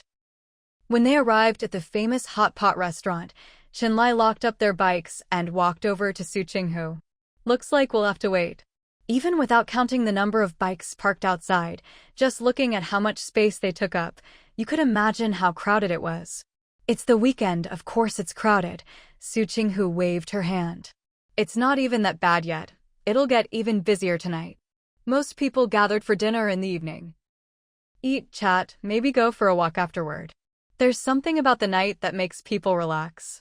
Chinlai walked beside her, listening to her talk with a gentle smile, his mood relaxing as well. He was tall and handsome, strolling slowly next to Su Qinghu, eyes lowered, smiling as he listened. Su Qinghu walked beside him, occasionally turning her head to share some little discovery with a bright, squinty-eyed smile. They looked so good together, even passers-by couldn't help but stare. One man was so distracted by them, he almost walked straight into the restaurant's doorframe. Chinlai finally reached out to stop him, saving him from a close encounter with the door. Watch where you're going. The older man grinned. Oh, thank you. He turned to go inside, but then looked back at them. You two are the most perfect couple I've seen in my whole life. They looked like they were glowing. May you have a long and happy life together and lots of children. With that, he happily joined his waiting friends. Chinlai looked at Su Qinghu and smiled, saying nothing. Su Qinghu wasn't the shy type. Seeing Chinlai looking at her, she raised her eyebrows with a teasing smile. A long and happy life, sure, but the kids' part might have to wait a bit. Chinlai, this man, he probably wanted more than just physical connection, but also a meeting of souls. That's not easy. Chinlai ruffled her hair. Come on, let's eat.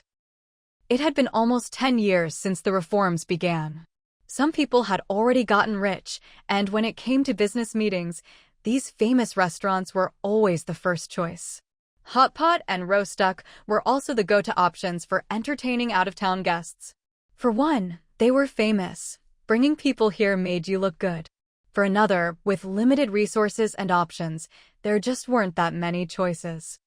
Su Qinghu and Chinlai had just walked in when someone came up to greet them and led them to a table. With so many people around, Su Qinghu didn't say much and just followed along with Chinlai. Once they reached their reserved table, the restaurant manager smiled and said, "Our boss is friends with Dr. Su." That explained it. Su Qinghu smiled. "Thank you very much." "It's our pleasure," the manager replied. "You and Dr. Su haven't been by in a while, been busy? Still, you have to make time. This is the best season for lamb." The manager really missed Dr. Su. Every time she came, she'd check their pulses and offer some health advice. Having a master of traditional medicine give you a free consultation was a rare blessing. Great Aunt's probably out doing free clinics with her students again, Su Qinghu laughed. "When she's back, I'll bring her here for a meal." The manager agreed enthusiastically and only left after Su Qinghu finished ordering. The pot arrived quickly, along with all the dishes and sesame sauce. Su Qinghu looked expectantly at the clear broth, then turned to Chinlai, who was rinsing their bowls and chopsticks in hot water. "I'm getting the VIP treatment today." Chinlai smiled. "All thanks to your great aunt." "Exactly." Su Qinghu sat up straight, stretching comfortably. But it's hard on her. Next time she comes, I guess she'll have to do a round of free consultations. Her eyes sparkled. Not a hint of embarrassment. Qinlai shook his head at her obvious delight. Next time we see her, we should tell her about this. Do you know what Great Aunt likes? Qinlai asked, placing the clean bowl and chopsticks in front of Su Qinghu. Su Qinghu was pleased with his attentiveness, shifting her gaze from the dishes to his handsome face. Oh? Are you planning to meet the family with me? Meet the family? Didn't sound wrong. Yeah, Qinlai replied. When the water in the pot started boiling, he added some meat and stirred it. You have to know what elders like so you can prepare a proper gift. Right now, the only close blood relatives in the Su family were the two of them. Which meant, in a sense, she only had this one family member left. The only elder, he had to take it seriously. Su Qinghu rested her chin on her hand. Let me think. What did Great Aunt like? What didn't she like? Aside from medicine, she didn't seem to care much about anything else. This is tough, Su Qinghu sighed. She doesn't really have any special preferences. Ever since I've known her, the only things she's shown interest in are improving her medical skills and doing free clinics in the countryside. She looked at Qinlai. That's all I know. Qinlai picked out some meat from the pot and put it in her bowl. Got it. Got it? Su Qinghu, you mean, you know what gift to get her? Qinlai. Yeah. He urged her to eat. Su Qinghu dipped the meat in sesame sauce, took a bite, and gave Qinlai a thumbs up. Perfect timing, the meat's just right. Oh, by the way, Su Qinghu said, dipping another piece of lamb. Just a reminder, this isn't a betrothal gift, so don't go overboard. Qinlai couldn't help but laugh. Have you ever seen me go overboard? Nope. Su Qinghu naturally picked up some meat and held it to his mouth, her lips curving up. But judging from these past few days, you're not exactly the rule-abiding type, are you? Beneath that calm exterior, maybe he was hiding a wild, untamed beast who didn't play by the rules? He was a second generation, after all, a little rebelliousness was only natural. Qinlai opened his mouth and ate the meat she offered, smiling. I promise I won't go overboard. After having dinner together, Qinlai and Su Qinghu went shopping at the department store. The two discussed and prepared some gifts for their upcoming visit to acknowledge their relatives. Old Madame Su Lilin usually went out for free medical consultations on Saturday afternoons, spent all of Sunday seeing patients, and returned either late that night or early Monday morning. With her medical skills and status, it was easy for her to fix her clinic hours. She just needed to inform the hospital director. So, her clinic hours were generally concentrated from Tuesday to Friday, plus Monday afternoons and Saturday mornings. This way, she could balance her regular consultations and make time for her volunteer work. Since Qinlai had already looked into all this, he naturally knew Su Lilin's schedule. He booked a train for Tuesday night and planned to visit Great Aunt Su Lilin on Monday morning. After shopping, they went home, and Su Qinghu called her boss to request leave. After asking what it was for, her boss approved it right away. After all, an employee who was wealthy, capable, good-looking, and made the department look good deserved a bit of special treatment. Of course, she wouldn't get paid for that day off. After dropping off their things at home, the two went to a nearby cinema, watched the most popular movie at the time, and then strolled home at a leisurely pace. But the closer they got to their street, the more Su Qinghu felt something was off. Normally, there weren't so many kids around here, but today it was like someone had stirred up a hornet's nest. Every few minutes, another kid would appear.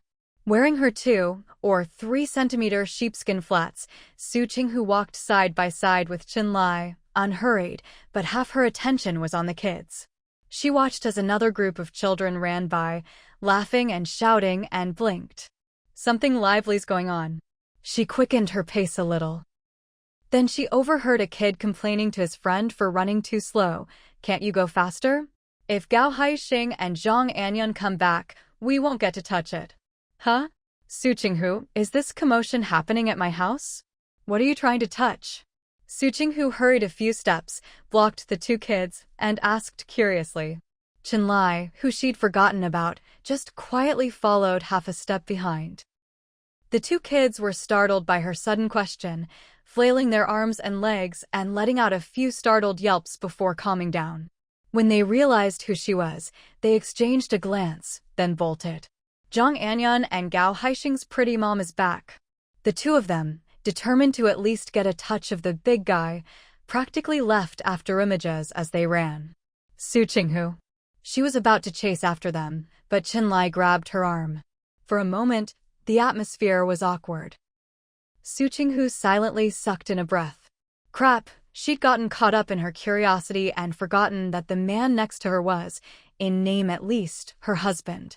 Qinlai met her forcefully calm gaze and reminded her coolly, "You forgot about me." Su Qinghu blinked, then blinked again. "If I said I didn't forget you, would you believe me? What do you think?" Qinlai let go of her arm, his tone still cool. "Well..." Su Qinghu gave a dry laugh, stretched out her arms and hugged his waist, rubbing her face against his chest. "If I said I'd just like to enjoy the fun by myself, would you believe that?" It was dusk, and aside from the kids, there were hardly any adults in the alley. Still, Qinlai's heart thudded. He instinctively glanced around, and only relaxed when he saw that only kids were coming their way. But kids were notorious for spreading news. He took a deep breath, lowered his voice, and urged, "I believe you. Now let go." As soon as he said that, Su Qinghu let go nimbly and switched to holding his hand. "Come on, let's go check out the excitement." Qinlai let her pull him along, strolling leisurely. "Are we going to watch our own family's excitement?" Su Qinghu paused and coughed lightly. "Ahem, I forgot. If I'm not mistaken, my old army buddy probably drove the car over." Qinlai matched Su Qinghu's pace, unhurried. "I heard from my parents that you're a good driver." Su Qinghu's heart skipped a beat. Well, I'm okay, haha." That day, she'd just seen the car and couldn't resist showing off a little, maybe drove a bit flashily. Hopefully her in-laws wouldn't rat her out and tell this man how wild her driving was, but instead talk more about how steady and reliable she was when she took them to the coast. Qinlai didn't notice her guilty tone and continued, "You took the kids and mom on a trip during the summer, right? Dad said you borrowed a colleague's car." As it happens, a batch of cars was just retired, and I applied for one. Su Qinghu's eyes lit up instantly.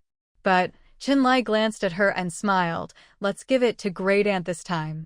At her age, going out to volunteer and having to take those big city-to-country buses, if she missed one, she'd just have to wait for the next. A small car would be the perfect gift. "Su Qinghu, my great aunt is almost 70. Letting a 70-year-old lady drive. Well, it's not impossible, but isn't it a bit too exciting?" Sure, the old lady looked young, but her age was clearly stated on her ID. Could people her age even get a driver's license these days? Would they issue one? How's Great Aunt's reflexes and memory? Qinlai didn't answer directly, but asked Su Qinghu instead. "Su Qinghu, no problem at all. She's even better than most young people." She wasn't exaggerating. The old lady could even use a typewriter and was better at it than her mother-in-law, who was still learning. "Then it's fine." Qinlai raised his hand and gently pressed her slender, fair neck, steering her forward. "We'll give her the car, then." "Okay." Su Qinghu had no objections. Compared to her, her great-aunt could make better use of the car. "I'll teach her to drive next weekend." "Better to teach her students instead," Qinlai said after a pause. The roads on the outskirts weren't exactly smooth, most weren't even paved, and even if they were, overloaded trucks had left them cracked and full of potholes. "That works." Su Qinghu understood what Qinlai meant and nodded, her eyes curving in a smile. "I'll teach her students." With her great-aunt, she'd have to be careful not to hurt her confidence. Students were young and could handle it. Qinlai looked at his girl's smile, feeling like something was off, but since they'd already reached the door, he let it go. After enthusiastically handing over the car and letting the kids swarm around, Su Qinghu went inside to call her in-laws and tell them about their plan to visit Great Aunt Su Lilin on Monday morning. After hanging up, Su Qinghu realized something was missing at home. She glanced at the wall clock, almost 7 o'clock, and the two kids still weren't back. Just as she was about to go look for them, Erden came running over to complain. "Mom, my brother and I got bullied, and Dad wouldn't even help us." He was fuming as he said it. Su Qinghu glanced at Chenlai, who stood tall and unashamed, then at the fuming Erden, and finally at the unruffled Dayton, and decided she'd better stay neutral. But she still had to ask, "What's going on?" "My business got stolen." Erden was truly heartbroken. As he spoke, tears welled up in his eyes. He was only holding them back with sheer willpower. Su Qinghu fell silent, seeing how genuinely upset the child was. For a moment, she didn't know how to comfort him. Business is like that. If you can do it, so can others. Especially among our own people, following trends is the norm. Not following is what's strange. After all, walking the path others have paved is always easier. So, what do you want to do?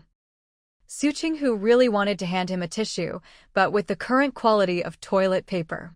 If you pull out a sheet and give it a shake, half of it turns to fluff.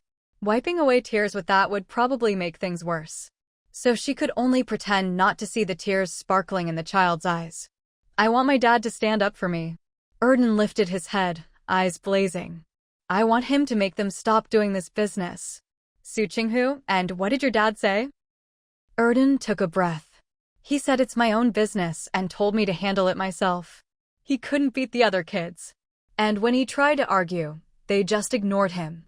The more Erden thought about it, the more aggrieved he felt. He almost wanted to throw a tantrum and cry right then and there. Su Qinghu cleared her throat. "Well, your dad isn't wrong, you know. How could he help? Beat someone up? Yell at them? Neither is allowed in Chenlai's book. Besides, there's no patent. Can't even sue."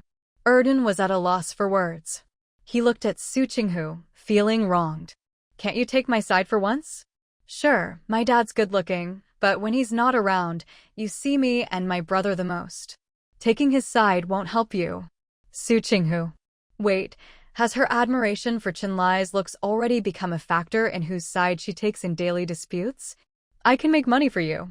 Erden was almost pounding his chest in frustration. "When you need money, I can even lend you some." Dayton glanced at his little brother, but said nothing. "Who was it that lent Su Qinghu money last time? Please get your facts straight." Erden, "I bet I have more money than Dad right now." Dayton, "Idiot. There are some things you just don't say, and some lines you just don't cross." Exposing someone's shortcomings. Chenlai shot him a look, his expression turning serious, his casual stance straightening up. "Your dad's money is my money, and my money is your dad's money."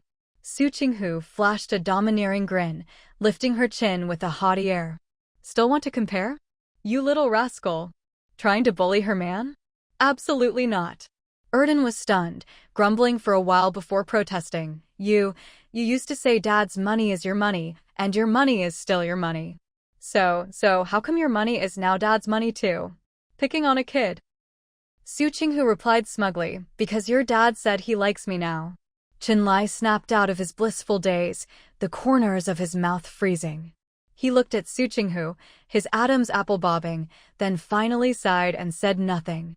Forget it. We're all family anyway." Erden bared his teeth. If just saying you like someone means you can spend their money, the Great Wall wouldn't be long enough to hold all the people lining up. Besides, didn't he also say he liked her? How come she never said her money was his too? Such double standards. Erden pouted. "You're too easy." Just like that, she let someone spend her money. Even if that someone is his dad. Chenlai couldn't listen anymore. "Right now, go get paper and pen and write down the difficulties you encountered today and the problems you want to solve." "Erden, I don't want your help anymore. I'll figure it out myself." So, does that mean he doesn't have to write about any difficulties or problems?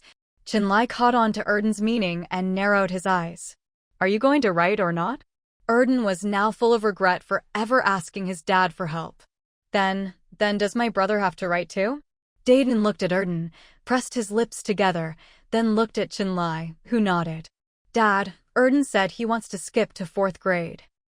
If Su Qinghu had been drinking tea just then, she would have spit it out. This is mutual sabotage. No one gets off easy. Let the chaos begin. Erden was stunned. What the heck? What did my brother just say? I don't get it. Qinlai nodded slightly. All right. We'll go handle it for you tomorrow. We met him and Su Qinghu. Su Qinghu. Why can't this man handle such a thankless task by himself? When did I ever say that? Erden finally found his voice. I can't. I'm not ready. I haven't even mastered 3rd grade material. If I jump to 4th grade, I'll never keep up. Dad, my brother was definitely joking just now. Don't take it seriously. I never said I wanted to skip a grade. Skip a grade? Why would I do that? If I stay in my current class, I'm always top of the class without even trying. The teachers praise me, I get special privileges, and I win tons of pens and notebooks as rewards. I can even sell them to other kids for a lot of money. Dad, Erden is a really fast learner, Dayton said slowly. A lot of what I teach him is actually 4th grade material. Su Qinghu. She clicked her tongue in amazement. Wow, now that's devious. Erden was dumbfounded. Whatever his brother taught him, he learned. To have more free time to play, he always listened carefully and learned as fast as he could. So, he really didn't know if his brother had taught him 4th grade stuff. Did he? Probably not, right? Was his brother just saying this to trick him into skipping a grade? Bro, you have to back up what you say. Erden was about to lose it. His brother was a devil. We use both sides of every sheet of scratch paper at home. When we're done, we don't throw them away. We save them up and sell them during winter break, Dayton said gently, glancing at his brother.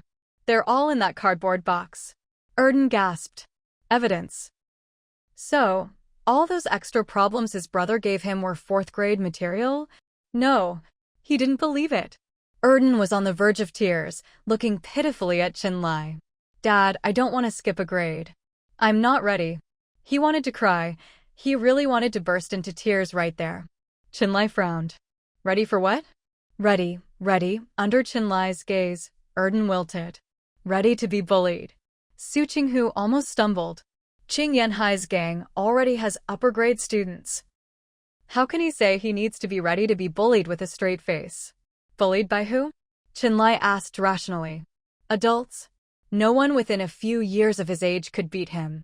This kid's not just good with his fists, he's got brains, too, which is a huge advantage in any fight. Dan instinctively wanted to nod, but before he could move, he met Qinlai's unreadable gaze. He wilted. But he still wanted to argue his case, so he opened his mouth. It's not impossible. I mean, I got bullied by adults this time, didn't I? He'd been looking forward to the job referral business for ages, and finally got his teacher's permission to really show what he could do, only to have his business stolen. All those jobs and clients he'd had his eye on were gone. One of the moms under him, nicknamed Mouse Yen, was one of the people who poached his business. When the others saw Mouse Yen making money, they jumped on the bandwagon too. So he came home late today because there wasn't much business left. But it was his first day opening up shop. He had to make at least one deal, right? That's how he ended up coming home so late. Sigh. Get a grip, Qinlai chuckled. The only reason you got bullied by adults was because you were doing business and people copied you. Studying isn't the same as doing business. The environment is different. Don't mix things up. If you skip a grade and study hard, no adult is going to butt in and come to your class to beat you up. Did Dan at it, and no one's waiting outside school to beat you up, either. Dan opened his mouth, then opened it again, and finally scrunched his face up. There's no warmth at home anymore. Should he just run away? He looked at Su Qinghu, who silently met his gaze. Mom, he called. Su Qinghu replied, yes. Do you have anything to say? He looked very serious as he asked. Su Qinghu said, I do, but I'm afraid if I say it, you'll get cocky. At that, Qinlai and both kids looked at her. Dan suddenly got a little excited. I'm not the cocky type. Was she going to praise him? Bring it on, shower him with praise, he could handle it. Su Qinghu said, how about you go to 4th grade? Stop using that smart brain of yours to crush your peers. Huh? Dan blurted out, not sure if that was a compliment or a criticism. Su Qinghu continued, I think you can challenge yourself and skip a grade. Really, with a brain as sharp as yours, you should be crushing kids a grade above you. Go for it. If you get first place in 4th grade, you'll get a huge red envelope for New Year's. Now he understood. It was praise. Erdan asked which year's red envelope. And how big is huge? She'd taken away the money he and his brother just earned, and probably invested it somewhere. Lately, they'd bought a washing machine, a refrigerator, a bicycle, and there was meat at almost every meal. So, was there any money left? It was getting chilly, and he hadn't seen his mom buy any new clothes for herself. Su Qinghu's lips twitched. What year's red envelope do you think I mean? Erdan hesitated. Definitely not this year. You're overthinking it. It's this year. Su Qinghu said grandly. How big? You tell me, what do you think is appropriate? Erdan looked at Su Qinghu uncertain. In past years, the most he'd ever gotten was 5 yuan from his grandparents. And that was the only money they could get. His mom. Erdan thought about his monthly allowance during school and about his mom's habit of rounding up when they made money together. He slowly raised a finger. 100? 100 yuan was almost 3 months' salary for an average person. He only dared to ask for it after gritting his teeth. As soon as he said it, he got nervous, feeling his dad's gaze on him. Suddenly, he realized his mom's money was also his dad's money. So I guess too high. 50. I think it's 50 yuan. 50 yuan would be a huge red envelope. Dan looked at his silly little brother and wanted to say, 50 yuan is still more than a month's salary for most people. Su Qinghu said, 100, right? No, it's 50. Erdan felt a chill run down his spine. He really didn't dare. Dad and big brother, stop looking at him. He hadn't thought before he spoke. Seeing Su Qinghu wasn't going to change her mind, Erdan was about to cry. It wasn't that he was getting carried away, it was just that his mom was too good at making money. Just from the few times she'd taken them to earn money, he could tell she had a lot. He and his brother had a lot too. 500 each. Who would have thought he and his brother would have that much? Once his mom finished investing that money, he dared to dream. Maybe he and his brother would each have 1,000 yuan. Even if not, his mom would round it up. We'll go with your original number, Su Qinghu said breezily. And I'll double it. It was like an auction, and even Qinlai couldn't help but look over. Su Qinghu looked back confidently. When you come home for New Year's, you'll get it too. Qinlai suppressed a smile and looked away. Then let me thank you in advance. At that, Erdan protested. I'm the one skipping a grade, right? Why should his dad get a red envelope if he's the one skipping a grade? Does that mean his brother gets one too? My dad can forget it, but if you're giving them out, you can't give one to my brother. Me skipping a grade has nothing to do with him. His brother had just tried to drag him down so he couldn't go to school and have fun. No way he gets one, he insisted. Dan didn't care and nodded. I don't want one. If you get first place in 5th grade, you'll get a big red envelope too, Su Qinghu said, nodding at him. So, tell me, how big do you want it to be? Knowing Su Qinghu's personality, Dan thought for a moment. Could you find me a foreign language tutor over winter break?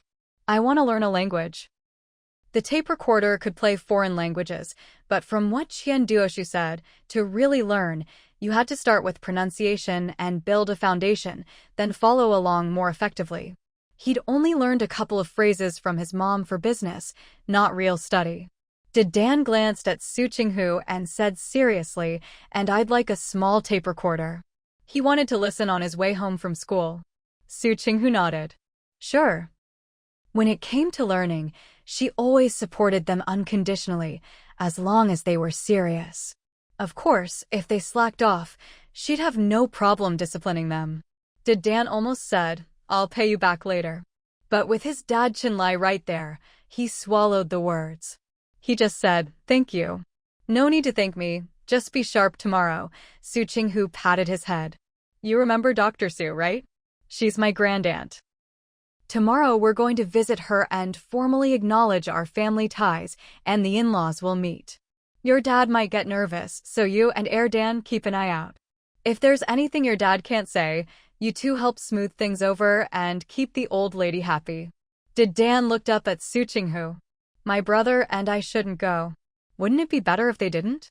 Dan, who'd been nodding, froze. Right, they'd just be third wheels. Why not? Your grandaunt already knows you, Su Qinghu said, exasperated. With our family situation, what's there to be afraid of? You two might even be a plus for your dad. The kids' identities were still a secret, after all. Early the next morning, Qinlai got up and made breakfast. He dragged his wife out of bed, and just as she went to wash up, there was a knock at the door. Mrs. Meng and Qinbo entered the courtyard in the morning light, carrying things in their hands. Obviously items the old couple had saved up over time. Qinbo asked, "Is everything settled?" Qinlai took the tea and wine from his father's hands. "Should we bring wine as a gift? Auntie lives alone over there. What do you know? Of course we should bring wine. She can turn it into medicinal wine. It's good for the health," Mrs. Meng replied. Women might not drink alcohol, but if it's medicinal wine for health, that's a different story. Mrs. Meng added, "Dr. Su drinks, you know. You probably didn't notice, but when she's free, she'll have a sip or two. She just never drinks in front of the kids, or if she does, she doesn't let anyone know." How did she know?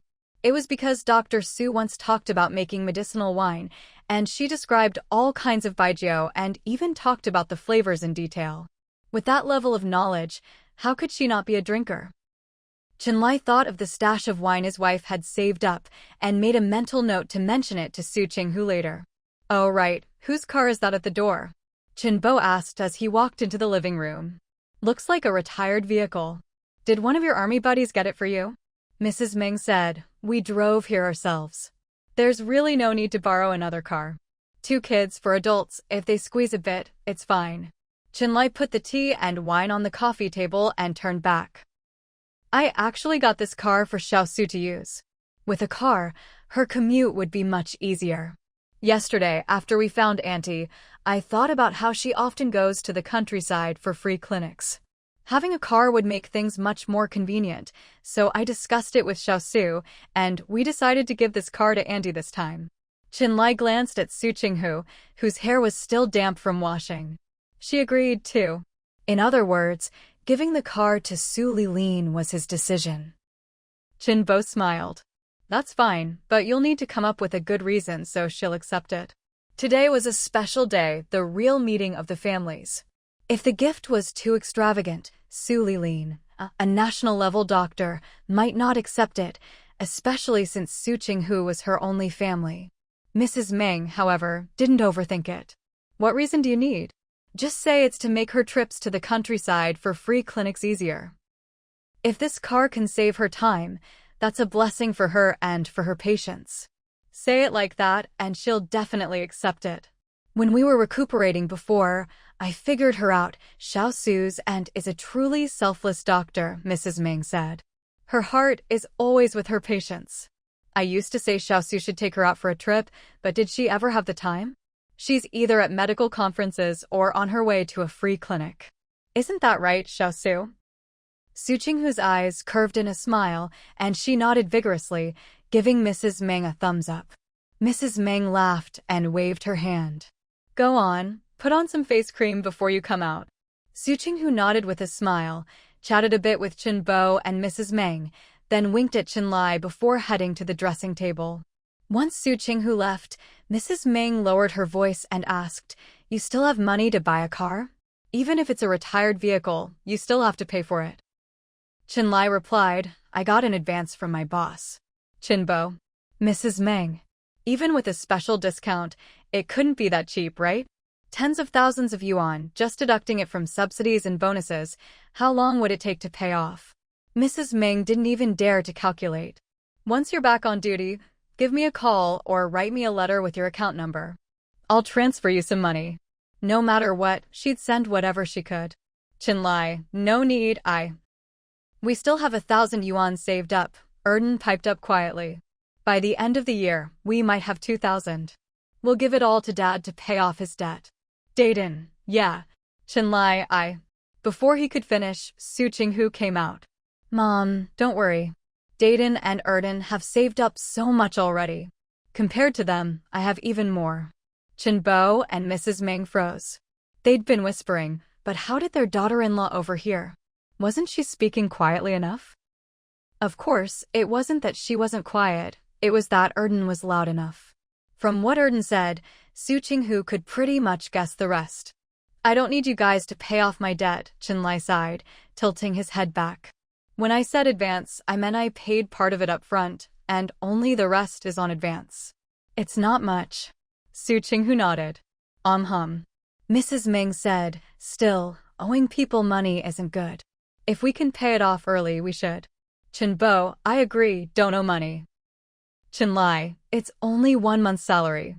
Mrs. Ming looked at her son, clearly not convinced. Chenlai, really? Yeah, right? Mrs. Ming looked at him like he was just putting on a brave face for pride's sake, wondering if she should help him out. Chenlai said, Mom, there are some things I can't talk about. You and Dad should understand. The missions he went on couldn't be discussed, and any income could only be counted as subsidies or bonuses. Over the years, he'd saved up all his extra earnings. Later, when a comrade from the South retired due to injury and wanted to start a business, he invested his money as a partnership. He put in the money, his friend provided the technical know-how. They split profits 40/60. He got 40%, the friend 60%. In recent years, with the country opening up, his friend went abroad to learn new skills, bought new equipment, and the annual dividends all went to him. A few days ago, his friend happily brought him the dividends from past years, telling him to use it as he liked. He used that money to get the car. But he was still a bit short, so he got an advance from his boss. Actually, it was more like borrowing from his boss than an advance. In any case, I only owe 1 month's salary, Chenlai sighed, glancing at Su Qinghu to stop her from making any grand gestures about paying off his debt. Don't say anything. Su Qinghu held back her laughter and nodded obediently. All right, she wouldn't say anything. She just hadn't expected that the man she thought was flat broke could actually afford a car. He was even more impressive than she was. Chenbo and Mrs. Ming thought it over, glanced at Dayton, and nodded. This kid has a bit of foreign blood. Which means their son must have been on overseas missions. Let's eat, Chenlai said, heading to the kitchen first. We'll leave after breakfast. Su Qinghu trotted after him, turning back to tell her in-laws, I'll go bring out the food. Dayton and Erden were still in a daze. Dad has that much money? How much is a month's subsidy and how much does a car cost? No need to even calculate. Erden tugged at Mrs. Ming's sleeve. Grandma, did Dad inherit some family fortune? Dayton looked at his brother, both waiting for an answer. The only inheritance is the courtyard you live in and our few shop fronts, Mrs. Ming patted his head. We've already reclaimed what we should. There's nothing else. You'd better study hard, or else we'll just sit around and eat away our savings. Erdan, who was already enthusiastic about making money, suddenly felt a sense of sacred mission after hearing what Mrs. Ming said. He was determined to make the whole family prosperous. No more sitting around and waiting for resources to run out. He'd start by learning and working hard. Completely unaware of what it meant to have a courtyard and several shops in the capital, Erdan was now feeling an urgent need to earn money. Did Dan, after hearing Grandma's words and seeing his little brother strutting around all fired up, decided to help Grandma keep her secret out of consideration for her efforts. After the family finished eating and checked that they had everything packed, they were just about to leave when Mrs. Ming suddenly got anxious. I feel like I'm forgetting something. Su Qinghu glanced at her watch. It's fine, take your time. We've still got plenty of time. What did I forget? What did I forget? Mrs. Ming muttered to herself. Chenbai couldn't help her either, so he just stood there waiting. Dan piped up, Grandma, we've got the supplements, red and white wine, tea, dried fruit, pastries, fruit, candy, and meat, all here. No, Mrs. Ming waved her hand, that's not it.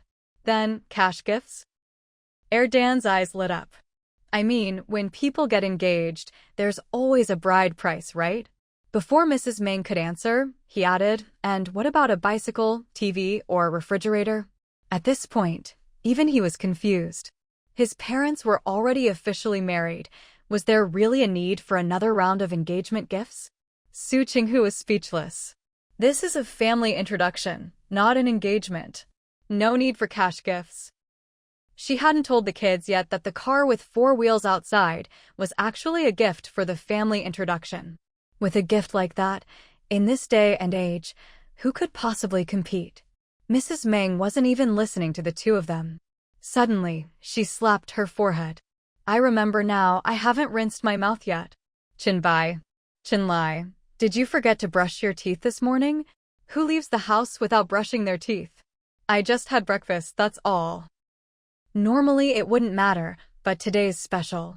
You all should go rinse your mouths too, or just brush your teeth again. As she spoke, Mrs. Meng turned to Su Qinghu. Xiaosu, do we have enough spare toothbrushes at home? Su Qinghu snapped out of her shock. Yes, I'll go get them for you. With her mother-in-law being so serious, Su Qinghu started to feel a bit self-conscious herself. Maybe she should brush her teeth again too? It wasn't until 9:10 that the family finally set off in 2 cars, heading for the main road. Su Qinghu didn't know if old lady Su Lilin was home yet, or when she'd be back. But it was Monday, and she had her clinic in the afternoon. Given her work ethic, she'd definitely be home by 10 at the latest. After all, when Su Qinghu called that morning, she was told the old lady wasn't in, and the students who went with her for the free clinic hadn't returned yet. She was also told that Su Lilin wouldn't be back Sunday night, but would definitely be home before 10 a.m. Monday. Traveling by car was much faster than their usual means of transportation. In less than half an hour, they arrived at Su Lilin's residence. The front gate wasn't locked, which meant someone was home. Su Qinghu knocked, and the door was opened by one of Su Lilin's students. Upon seeing her, the student said, "For our afternoon clinic, you can just go straight to the hospital to register." "I'm not here for a consultation. I'm looking for my grandaunt," Su Qinghu smiled. "She's back, right? You mean our teacher, Su?" The student glanced at the people behind her, saw that they were all carrying things, and started to believe her. After all, with all the chicken, duck, and meat, it didn't look like they were here to pull strings. Su Qinghu nodded. Yes. She had just finished speaking when Su Lilin called out to her student, asking what he was doing at the door. The student didn't explain, just stepped aside to reveal Su Qinghu. "Teacher, she says you're her grandaunt." The elderly Su Lilin waved her hand, smiling cheerfully. "Come in. What's going on today? Didn't we already acknowledge each other as family? Why bring gifts? That's too formal. You'll have to take them back with you when you leave." Su Qinghu walked in with a smile, followed by Mrs. Meng, Qinbai, Qinlai, and the 2 children. Before anyone could say more, Su Lilin's students exchanged glances and quietly slipped away. As they left, they asked if she needed them to ask the director for leave. "No need, as long as I'm back by 1:30 this afternoon," Su Lilin waved them off. Su Qinghu then said, "Last time was for godparent recognition. This time, we're here to formally acknowledge our real family ties." Mrs. Meng listened with a smile, saying nothing.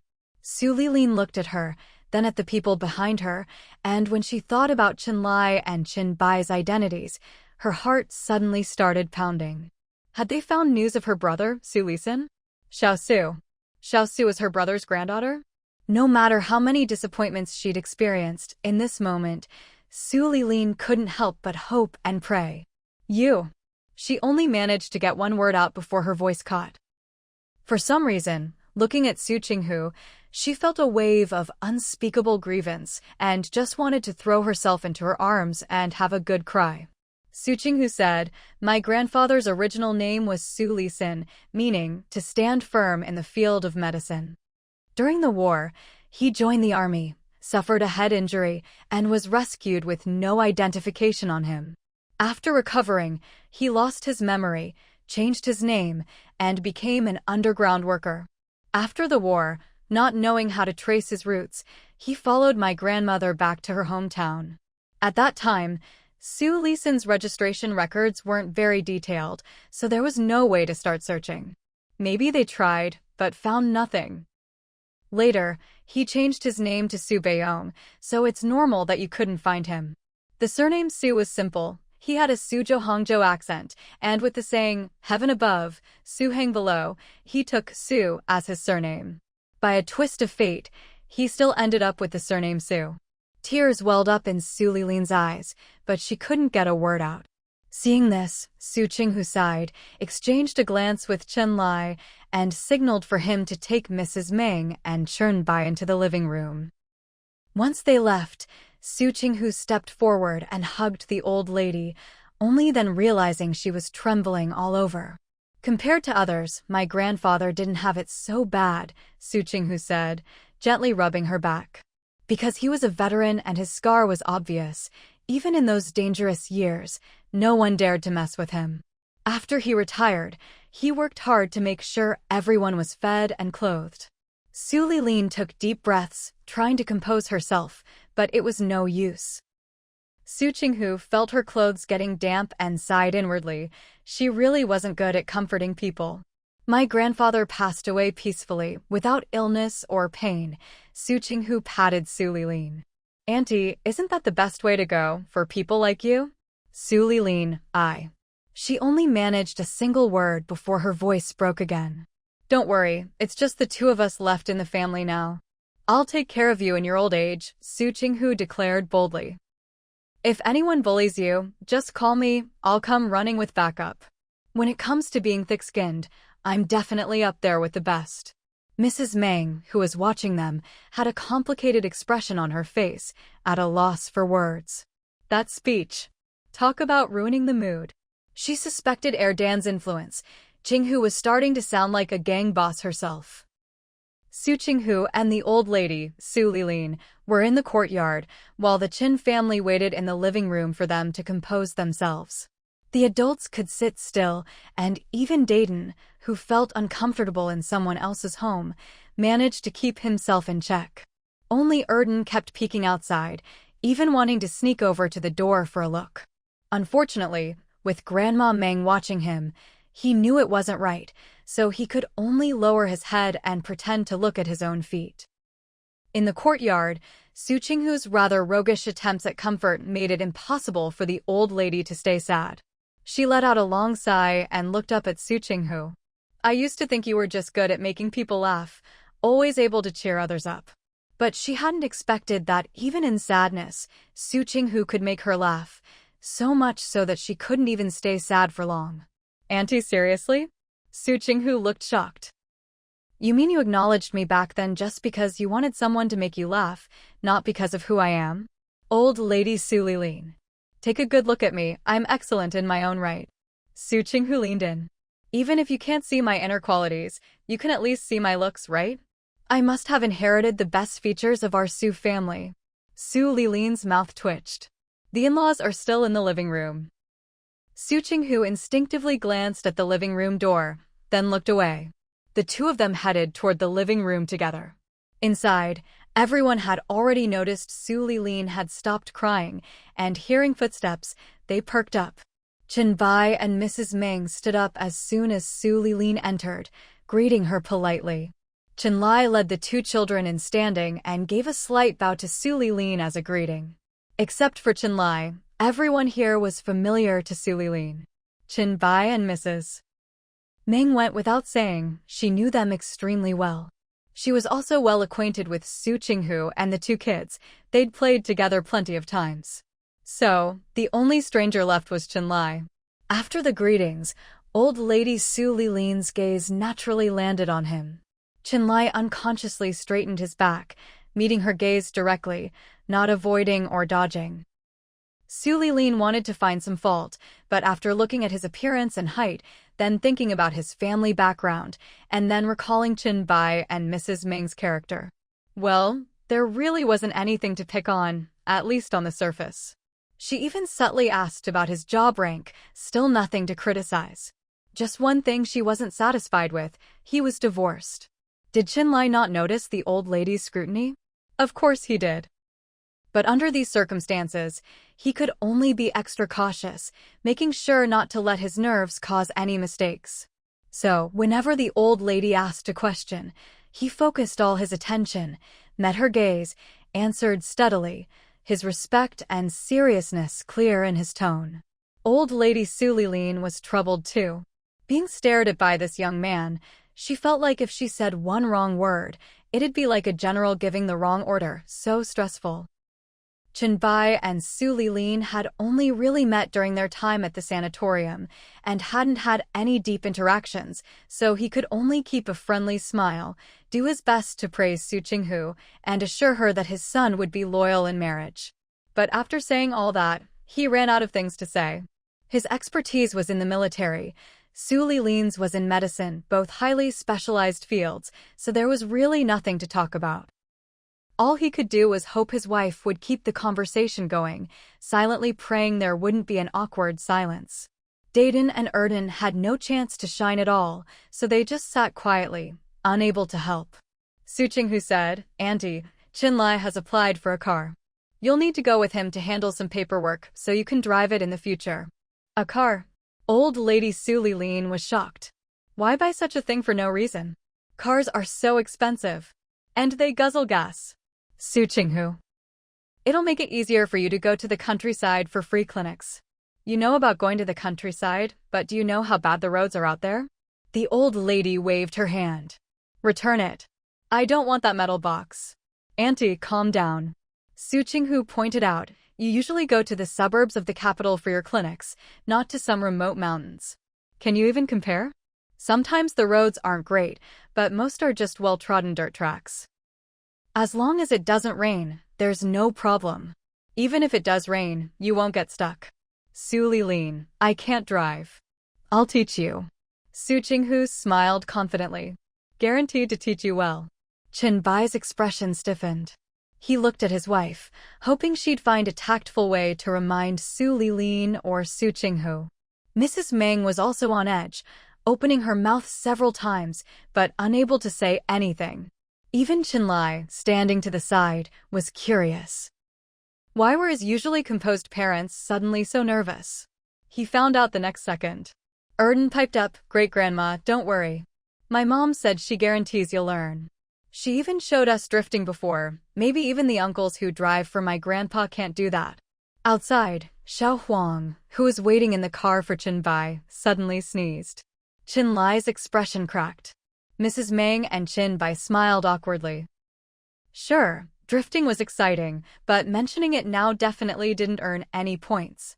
Still, maybe this would backfire in a good way. Hopefully the in-laws would pick up on it and refuse Su Qinghu's offer.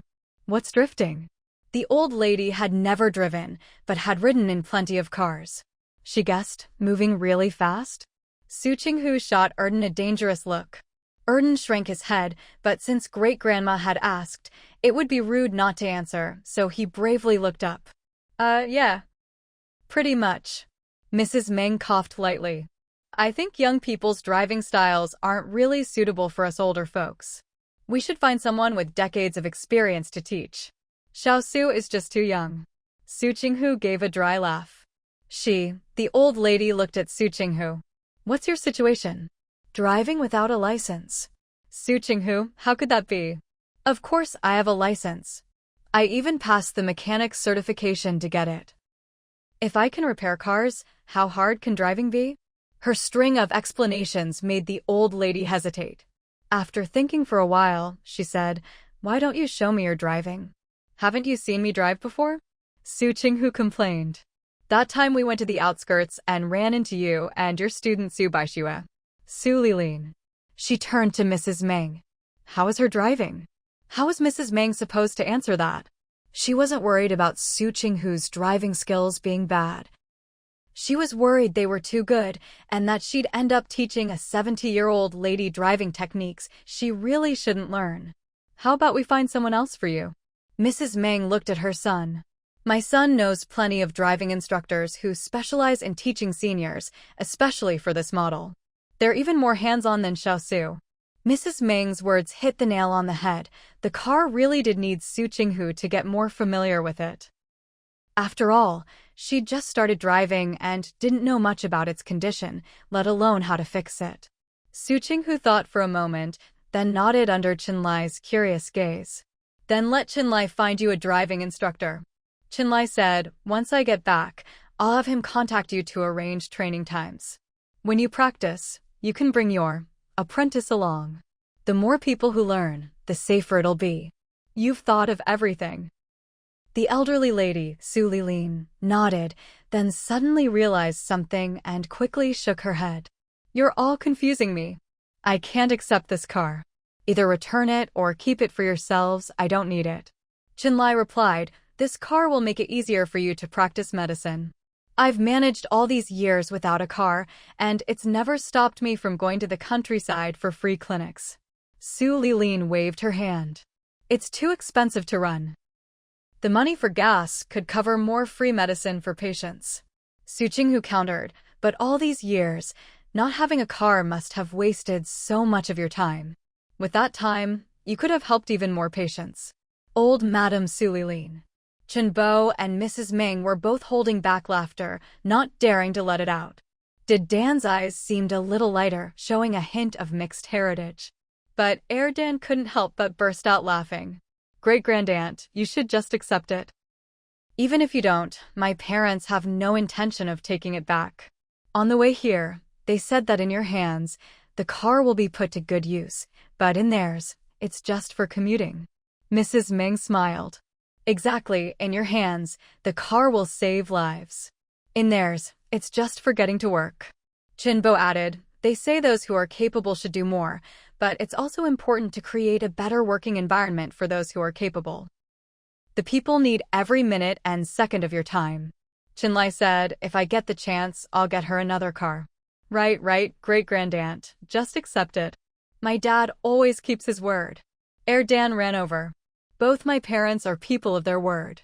With Dan looking at her like that, and Su Qinghu's roundabout reasoning, Su Qinghu finally nodded. "All right, I'll accept it then. Thank you for your thoughtfulness." She looked at Su Qinghu and Qinlai as she said this. Then she stood up. "Wait here a moment." She came back out just a moment later, holding a simple wooden box that was clearly prepared in advance. She handed it to Su Qinghu. "I wasn't there when you registered your marriage, so consider this a belated dowry." Su Qinghu took it, glanced at Su Qinghu, and seeing her smiling, opened the box. The moment she opened it, Su Qinghu was nearly dazzled. No wonder it felt so heavy when she took it. She'd guessed it might be pearls or jade inside. She never expected that there would be a layer of gold bars at the bottom. The entire bottom of the box was neatly lined with them. On top of the gold were pearls, and above the pearls, jade. "Great-aunt, this," Su Qinghu took a deep breath. "Then I'll accept it." Su Qinghu, who was about to persuade Su Qinghu to accept it. Mrs. Ming and Qinbo, seeing Su Qinghu's expression, had their gentle smiles turn into curiosity. What could it be? Did Dan glanced at Su Qinghu and blinked. "It must be money?" Dan went straight over, then let out a loud "Wow. Mom, gold bars." Everyone fell silent. So many gold bars. Dan's eyes sparkled as he turned instinctively to his dad. "Dad, gold bars. So many gold bars." "I've only ever heard the old folks in the neighborhood and park talk about gold bars. This is my first time seeing them." So exciting. He wondered how many gold bars he could buy with his 500 yuan. If 500 wasn't enough for a gold bar, maybe if his mom rounded it up to 1,000 in his savings, would that get him one? And if not, maybe if he and his brother pooled their money, they could buy a gold bar? So shiny. He wanted to touch and look at it every day. Su Qinghu took out a gold bar and held it in front of Dan. "Here, you can touch it." After Dan touched it, Su Qinghu took it back, giving Dan a look that said, "This is my gold bar." Dan.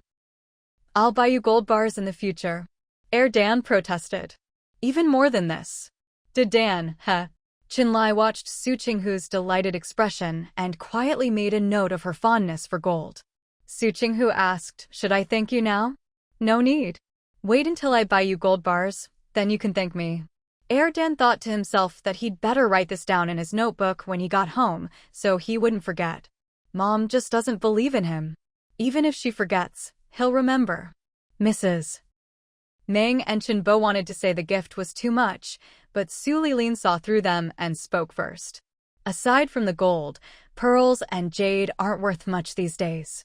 Qinbo, The way the in-laws talked was as nerve-wracking as Su Qinghu's driving, enough to make you gasp, but you had to hold it in. How could pearls and jade not be worth anything? Even in tough times, people still traded them under the table. Mrs. Meng looked at Su Lilin, wanting to say, "Who are you kidding? These things are always valuable." Especially in recent years, with the economy booming after reform and opening up, these things are rare treasures. Haven't you seen the prices they fetch at auctions in Hong Kong? Su Qinghu clutched her chest. Great aunt, don't say that, I can't take it. With her great aunt's tone, it felt like everything in the box was just some little trinket to amuse a child. Please don't. If she had a tail, it'd be wagging like crazy right now. She'd had money before, but never given anyone a gift like this.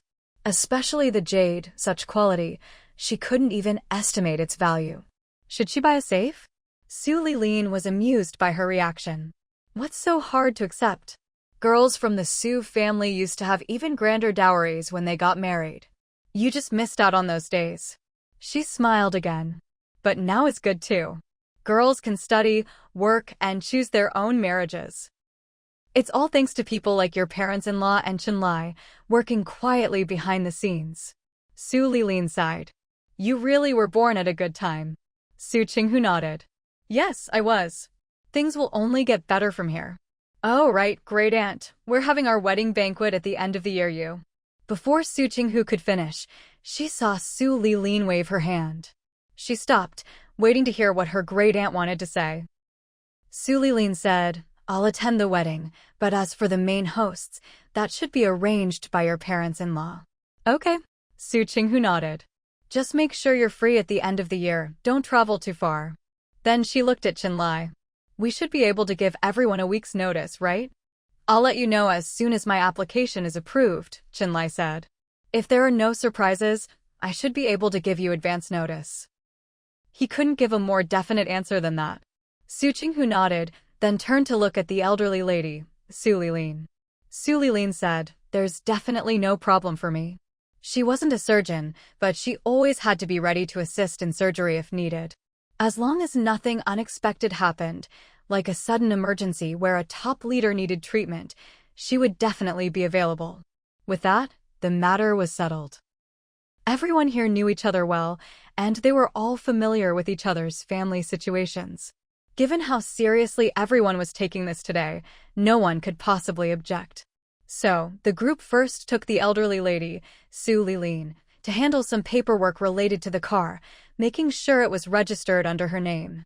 Then they went out for a meal. Of course, they didn't go to the same restaurant as before. Su Qinghu was genuinely worried that, given today's circumstances, some overzealous person might rush up and demand a diagnosis or consultation. After the meal, Chen Bai and Ms. Meng took the two kids home, while Su Qinghu and Chenlai drove the elderly lady to the hospital. Su Lilin had outpatient appointments that afternoon, and some patients were coming in for follow-ups. She couldn't afford to be late, so Su Qinghu and Chenlai dropped her off at the hospital. This car, Su Qinghu asked the elderly lady, Do you want me to park it at the hospital for you? Let me check with my students first, she replied. As she led them into the hospital, she introduced Su Qinghu and Chenlai to everyone they met. Before they even reached her office, it seemed like the whole hospital already knew about them. Su Qinghu asked, Auntie, aren't we being a bit too high profile? High profile. Su Lilin laughed. How is this high profile? I'm just letting everyone get familiar with your faces. Next time you come looking for me, it'll be easier. Of course, if she wasn't at the hospital and Su Qinghu had an urgent matter, someone would be able to help right away. Then all this fanfare today would be worth it. Su Qinghu saw through her intentions and followed her with a smile. Chenlai trailed behind Su Qinghu, watching the elderly lady.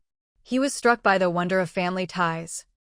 Such different personalities, yet somehow so harmonious. Oh, by the way, Erden said your family got a phone installed. Write down your number for me, Su Lilin said as she opened her office door, efficiently handing over pen and paper. You already know my numbers, so I won't bother writing them down. Su Qinghu looked down as she wrote the number, muttering, I have a feeling that once you have my number, you're going to boss me around. Chinlai paused and glanced at Annie Su Lilin, suddenly thinking his wife might not be wrong. Su Lilin laughed. You're overthinking it. Why would I boss you around? I have so many students to order about. Why would I go out of my way to call you?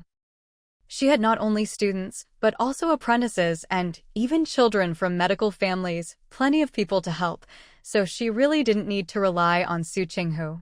Stop, don't be so absolute, Su Qinghu said, putting down the pen and pushing the paper over. The more certain you sound, the more likely the opposite will happen. Where are your students? Any of them know how to drive? Hold on, the elderly lady said, dialing the phone. After a brief conversation, she hung up. Let's wait for them to call back. The call came quickly. 2 students could drive, but only one had a license. Satisfied, Su Lilin hung up. All right, you can go now. Spend some time with Xiaochen. He's been at your house all this time and hasn't shown a hint of impatience. Su Qinghu accepted the order. Okay, I'll be off then. If you need anything, just call me. I've written down both our home and work numbers for you. She finished speaking, then tilted her chin at Chinlai. Come on, let's go for a walk. Chinlai smiled, stood up, and nodded politely to the elderly lady. Auntie, we'll head out now. Please come by the house whenever you have time. Xiaosu has already tidied up your room, and you don't need to bring any daily necessities. All right, got it, Su Lilin said, standing up as well. Go on, you two head home. I have to get to my clinic. After seeing Su Lilin off to her clinic, Su Qinghu didn't linger. She and Chinlai headed out. Once outside the hospital, Su Qinghu turned to Chinlai. We've got a few hours left. Where do you want to go? Let's just go home, Chinlai replied. It's more comfortable there, and it'll be easier when it's time to leave. Since he said so, Su Qinghu had no objections and led the way home. The front door was still locked. Su Qinghu opened it and saw the kids' school bags were gone, which made her laugh. Mom and Dad actually sent them to school for half a day. Today they're handling Erden's grade-skipping paperwork, Chinlai reminded her. Just as he finished speaking, Su Qinghu picked up a small note held down by a teacup on the table. After reading it, she handed it to Chinlai. He read it, then sat down in a chair and motioned for Su Qinghu to sit too. Mom and Dad are just so thoughtful, Su Qinghu said. The note was in her mother-in-law Ming's handwriting, saying that she and the kids' grandfather had already taken care of the grade-skipping procedures for the children, so there was no need for them to go to the school. What could be better than having one less errand to run? What could be more satisfying than not having to see Erden's homeroom teacher again? She sat down and let out a long sigh of relief. The chair, while elegant and sturdy, wasn't as comfortable as a sofa for lounging. By the end of the year, she was determined to buy a sofa, one she could sit, lie, and sprawl on in ultimate comfort. Go take a nap, Chinlai said, seeing how tired she looked. I'll wake you in half an hour. No way, Su Qinghu looked up. I said I'd keep you company. Just half an hour. Go on, Chinlai said, picking her up and carrying her to the bedroom. While you're sleeping, I'll think about what we need to bring over. Su Qinghu was tucked into bed, her eyes closing in comfort. Well, I'll just force myself to nap for half an hour then. Chinlai chuckled, pulled the curtains, and closed the bedroom door. Standing with his back to the door, he looked around the living room, then out into the yard, rolled up his sleeves, and got to work. He cleaned the living room and the kids' bedroom, swept the yard, then went to deal with the vegetable patch his father had once tended. The plants were withered and lifeless, the leaves all yellowed. He pulled them up, turned the soil, then went to wash up and change. After a quick shower and a rough towel dry of his hair, he went back to the bedroom to wake Su Qinghu. The curtains were good quality, once drawn, barely any light got through. Chinlai glanced at them, considered Su Qinghu's tendency to be grumpy when woken, and decided not to open them. He went straight to the bed. As soon as his hand touched Su Qinghu's shoulder, he felt her soft hand grab his arm. He'd let his guard down at home, so when Su Qinghu pulled, he let himself be dragged down onto the bed beside her. After the two of them escorted the old lady, Su Lilin, to her outpatient appointment and left the hospital, it was already close to 2 o'clock. By the time they took the bus home from the hospital, it was almost 3. Chenlai forced Su Qinghu to take a nap for an hour. By the time she woke up, it was already past 4. When the bedroom curtains were drawn open and sunlight streamed in, the redness on both their lips became even more obvious. Su Qinghu's clothes were disheveled, but at least she was still wearing them. Chenlai took a couple of deep breaths, let go of the curtain, turned, and strode over to the bed, pinning her down for another round of kisses. Are you just asking for trouble? Su Qinghu was breathless. They'd kissed, gotten all worked up, and yet he was still acting all pure and restrained. He was basically a modern-day Tang monk. Chenlai steadied his breathing, picked her up, and carried her to wash her hands. I'm not asking for trouble, I just know my own limits. What do you mean? Su Qinghu was confused. This man didn't seem like he was lacking in any way. Seeing her expression, Chenlai took a deep breath. I have to be at the station by 5:30. Even if he took a cab, it would still take a while to get there. Especially since today was a workday, and it was right at rush hour. Su Qinghu suddenly understood. So just now you were being cocky, huh? So confident in his own abilities. Cocky or not, we'll see at the end of the year. Chenlai carried her to the bathroom, set her down, and washed her hands for her. Su Qinghu lazily let him wash her hands. Afterwards, Chenlai dried her hands. Noticing she kept looking at him, he felt a little flutter in his chest. It's almost New Year's. He'd be back soon. Su Qinghu's eyes curved into a smile as she looked at him without saying a word. It wasn't until he left the house with his simple luggage that she finally said, "Train hard, take care of yourself, and see you at New Year's." You're not going to see me off at the bus station? Chenlai was incredulous. They'd just shared such an intimate moment. Su Qinghu, huh? Come on, walk me to the bus station. Chenlai didn't give her a choice, turning back toward the yard, ready to close the door and force her to come along. Just as he stepped into the yard, Su Qinghu jingled her keys in her hand. The keys made a crisp sound. Chenlai turned around, and before he could say anything, there was already a hint of a smile in his eyes. Su Qinghu said, "Since you want me to see you off so badly, I'll be generous and take you all the way to the train station." Her proud, dazzling look made Chenlai want to grab her and kiss her again. But he had to be practical. He said, "Well, thank you. No need to thank me." Su Qinghu waited for him to come out, closed the door, and started walking ahead. "Remember to write me letters when you have time. Otherwise, I might even forget to miss you." Chenlai. Hurts a little, doesn't it? Su Qinghu grinned. That's how it should be. Don't believe people who say they think about you every minute of every day. They're lying. Who can really do that? Isn't that just nonsense? Chenlai was silent. Su Qinghu continued, take the simplest example. When you're fully focused on work or training, can you really think about anything else? Chenlai. It made sense, but hearing her say she might not think about him still made his heart ache. Missing someone goes both ways. Su Qinghu finished, glancing at him. Understand. She wasn't going to let herself be at a disadvantage. Chenlai finally got her point. I get it. Su Qinghu looked at him. Chenlai said, I'll write to you when I have time. Su Qinghu nodded. Chenlai added, but my letters might be really boring. He didn't have much to say, and sometimes things were too private to put in a letter. If there's anything you want to know or ask, write it in your notebook. When I come back, I'll answer everything for you. Chenlai said, Erdan said you keep a diary. Thinking of questions to ask him every day, if you round it up, that's basically missing him. Su Qinghu replied, I really don't keep a diary. I only jot things down if something interesting happens. Normally, I don't write anything. What was he up to, thinking she wouldn't notice his little tricks? Chenlai rubbed his nose. Just then, he saw a taxi approaching and quickly flagged it down. The car stopped. Flat rate, $12. You in or not? The taxi driver was straightforward. If you want, I can take a shortcut and get you there fast. Su Qinghu, so he's sizing us up and raising the price. I know every street and alley in this city. I could drive you there with my eyes closed.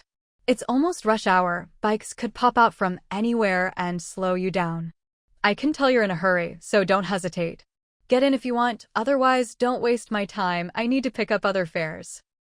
Su Qinghu replied, you said you know all the shortcuts, so if you end up taking too long to get to the train station, I'm knocking off $2 and rounding down the fare. Deal. Once they were seated, the driver sped off. Su Qinghu. She'd finally met someone who drove even wilder than she did.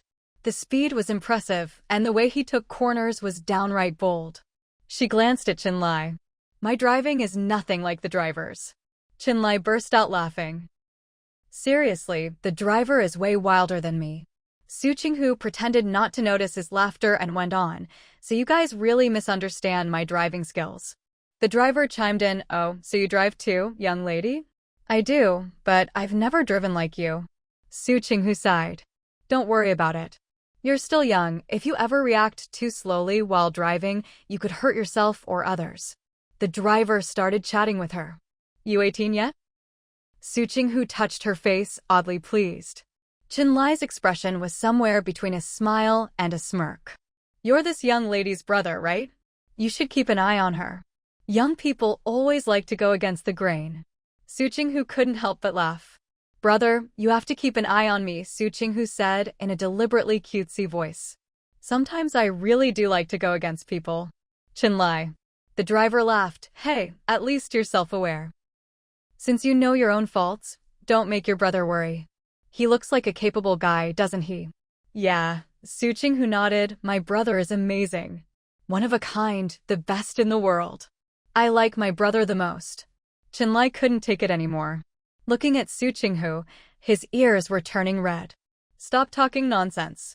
I'm not talking nonsense, brother. How could you say that about me? Su Qinghu was trying so hard not to laugh that her eyes were tearing up. Qinlai. Just talk normally. Su Qinghu nodded immediately, switching to a serious face, but deliberately deepening her voice. Yes, brother. Of course, brother. Qinlai looked at her for a while, then gave up trying to reason with her. She was just seeing someone off at the train station, but Su Qinghu never expected that from home to the taxi drop-off point at the station, then from there to the ticket collection area, and finally all the way onto the platform itself. She'd be escorting them every step of the way. On the platform, Su Qinghu held the guest pass in her hand, waved at Qinlai as he boarded the train, and waited until the train started moving before flashing him a smile. Then she turned around and walked out of the station at a calm, unhurried pace.